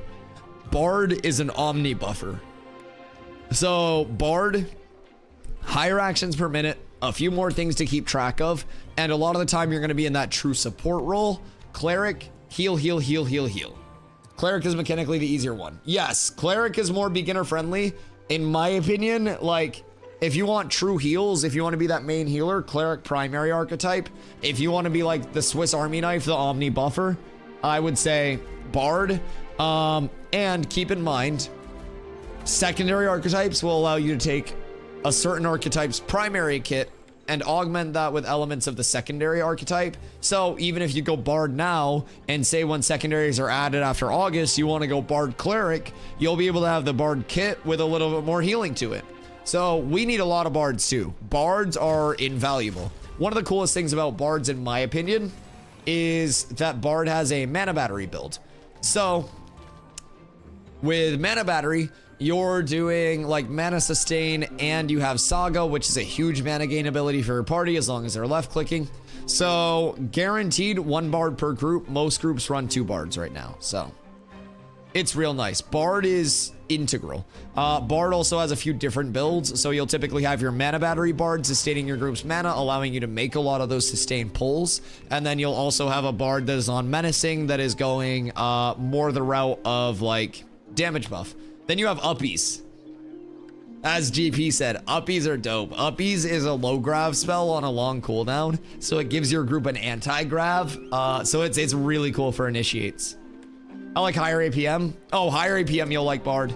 Bard has a pretty cool builder spender kind of like worked into it as well. It's not like a resource builder spender like I have with tank with courage, but Bard's builder spender is in resonant weapon stacks. So every time you cast an ability, you get 1 resonant weapon stack, and then on a finisher or a deadly finisher, finisher, extended finisher, you basically get rid of 3 resonant weapon stacks, and you do big burst because of that. So resonant weapon is a huge way to play around everything as a Bard. So while you're putting out those abilities, while you're putting out those combos, you're like, do I have enough stacks like to actually benefit from this res dump? I do. Okay, good. We hit the combo. So Bard's real fun. Think about this. We all go summoner sub for +1 member. We start our own raid. Yo, I think summoner secondary could unironically be the solo leveler's dream though. Like, not solo leveling the anime, but between summoner secondary and a system that's called combat pets, that's going to bring in any class having access to a pet, it's gonna be a lot. It'll help. Shit luck with the large tonight, nothing past rare. Same here. It's okay though. We keep compiling it. Fupo! I know that cat. Is there a weapon hierarchy, or am I just picking what I vibe with? So the weapon system is going to be very sandboxy. Every class has a melee and a ranged weapon, and every weapon has a physical and magical variant. So maces, physical, scepters, magical. Then you have spellbooks, magical, energy spellbooks, physical. So right now I'm a tank with my sword and board and my mace and a spellbook. So basically everything has that counter to it. My personal preference is for the range weapon, a longbow. It's got the longest range of any weapon, and it's also a very high fizz damage scaler. So different weapons will have a different scale of like hit harder per hit, but hit slower, and hit faster per hit, and hit faster. Very simply put, it's basically this scale of like fizz power rating versus attack speed. Certain weapons will be more fizz power skewed and less attack speed skewed. This has no attack speed on it. So personally, I would always opt towards a longbow for endgame, but my advice for early on is whatever you can get the best power out of. So if you find a longbow, like you start with a longbow that's level 0, that's super, super weak, and then you upgrade to, you know, a book like I did that has better damage on it, that's going to be worth it for leveling and you'll get more of a benefit. But like late game, there's Ash's Codex, which has an entire build planner. So you're able to kind of like put together builds and plan ahead of time. So this is a bow that I'll be targeting as, you know, one of my early late game bows. So we did a little bit of farming for that today and we'll probably do more tomorrow, but everything while you're leveling just tends to be like what you can get the most actual output out of. As a bard, I'm looking at the magical variants. Yes, indeed. Also, keep in mind with armor, light, medium, and heavy are not restrictions at all in Ashes. So basically, the difference between light, medium, and heavy is all armor. Light is all magic resist. Medium is a split between both. Now, you do get small set bonuses for having a certain number of those pieces on. So you'll notice heavy armor, I have 4 pieces. So I have that 3-piece set bonus, and that's a common set bonus because my worst pieces contributing are common.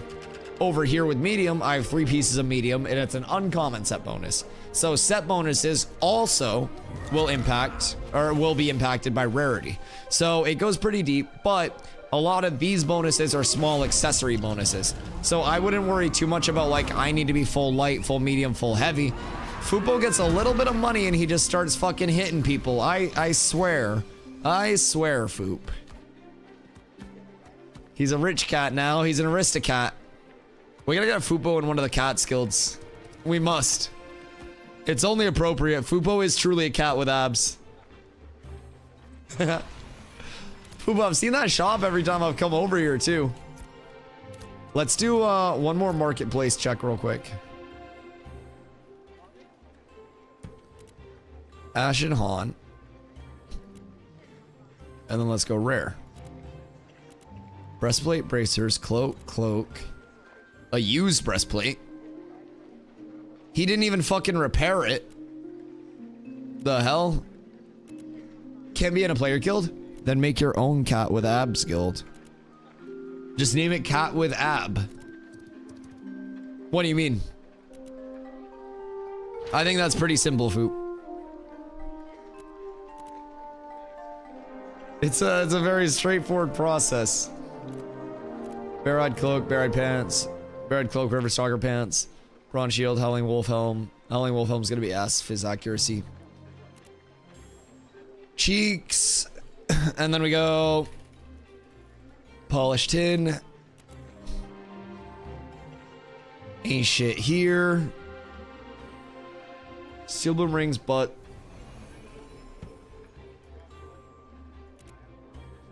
steel bloom neck.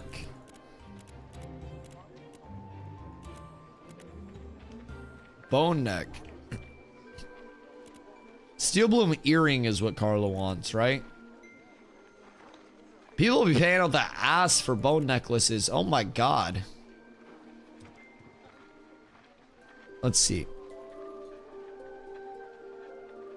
Did I already check bone earring?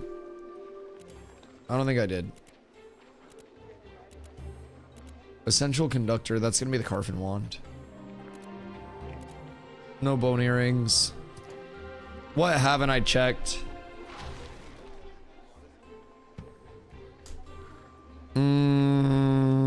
I feel like I've pretty much checked everything.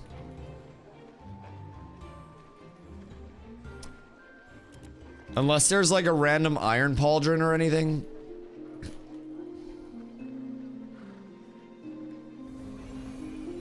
Oh?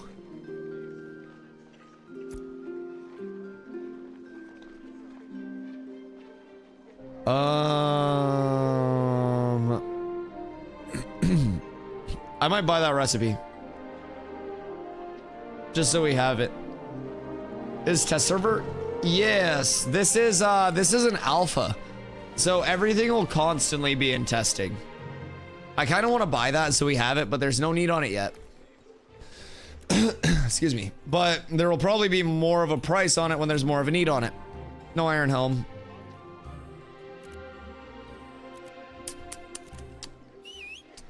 And a bronze helmet.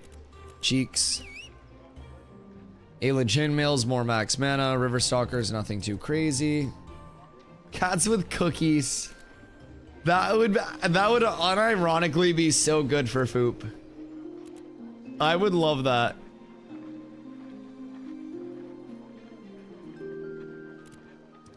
Rosarium guard stuff, maybe? Abs is absolutely S tier. Yo, Bold Mesh, thank you for the follow. I appreciate you. When's full release? Probably like 2.5 years. We are still a little ways out from that, but we're getting closer to it every single day. There is no set release date, so it's kind of like a when it's done type thing. But development is moving along very well. We're receiving a lot of updates very frequently. So while it still has a long way to go, I play 10 hours a day every single day, and I do new stuff daily. So I think it's in a really, really, really good spot, and it's only going to continue to get better.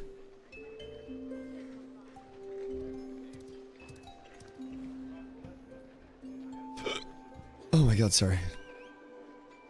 I had to hiccup. Boys. Playing Yap. Yeah, I mean, that's me. That's the loop. That's the gameplay loop. It's been just about 12 hours on stream. And if I keep going longer, I'm going to lose my voice. So, it is time, as Nin said. It's your least favorite time of the night. Resets in 12, yeah. Yeah, I'm not staying up for that. It's okay. People go do their world bosses. We don't have enough people on to compete for the world bosses. It's fine. So, I'm gonna go get some sleep. We're gonna send a raid over to Sewer. And Sewer is, I believe, gonna be on. Sewer's been chilling. Min, you're not hitting me. You're not hitting me at all. You never will. Boys, thank you for all the love, all the support today. It genuinely means the world. You guys have no idea. I just want to say thank you from the bottom of my heart for showing up every day, making all of this possible. It is because of you guys and the community that I'm able to do this full time every single day. So thank you, thank you, thank you 1,000 times for those that lurk, for those that show up, literally every single day, man. It is, it's a blessing. So thank you. I will be back again tomorrow at 2 p.m. EST. We'll have another banger day of Ashes, and we've got more gear farm. I'm not too worried about like the XP grind at this point. So probably just some big old gear farm tomorrow, trying to get some more pieces targeted and keep it rolling. So, boys, I will catch y'all tomorrow. Be looking to join you in a guild eventually. Exclamation guild, discord.gg/catswithabs. We've got room for literally everybody. Get in there. Be prepared. Boys, I love y'all. I'll see you tomorrow. Peace.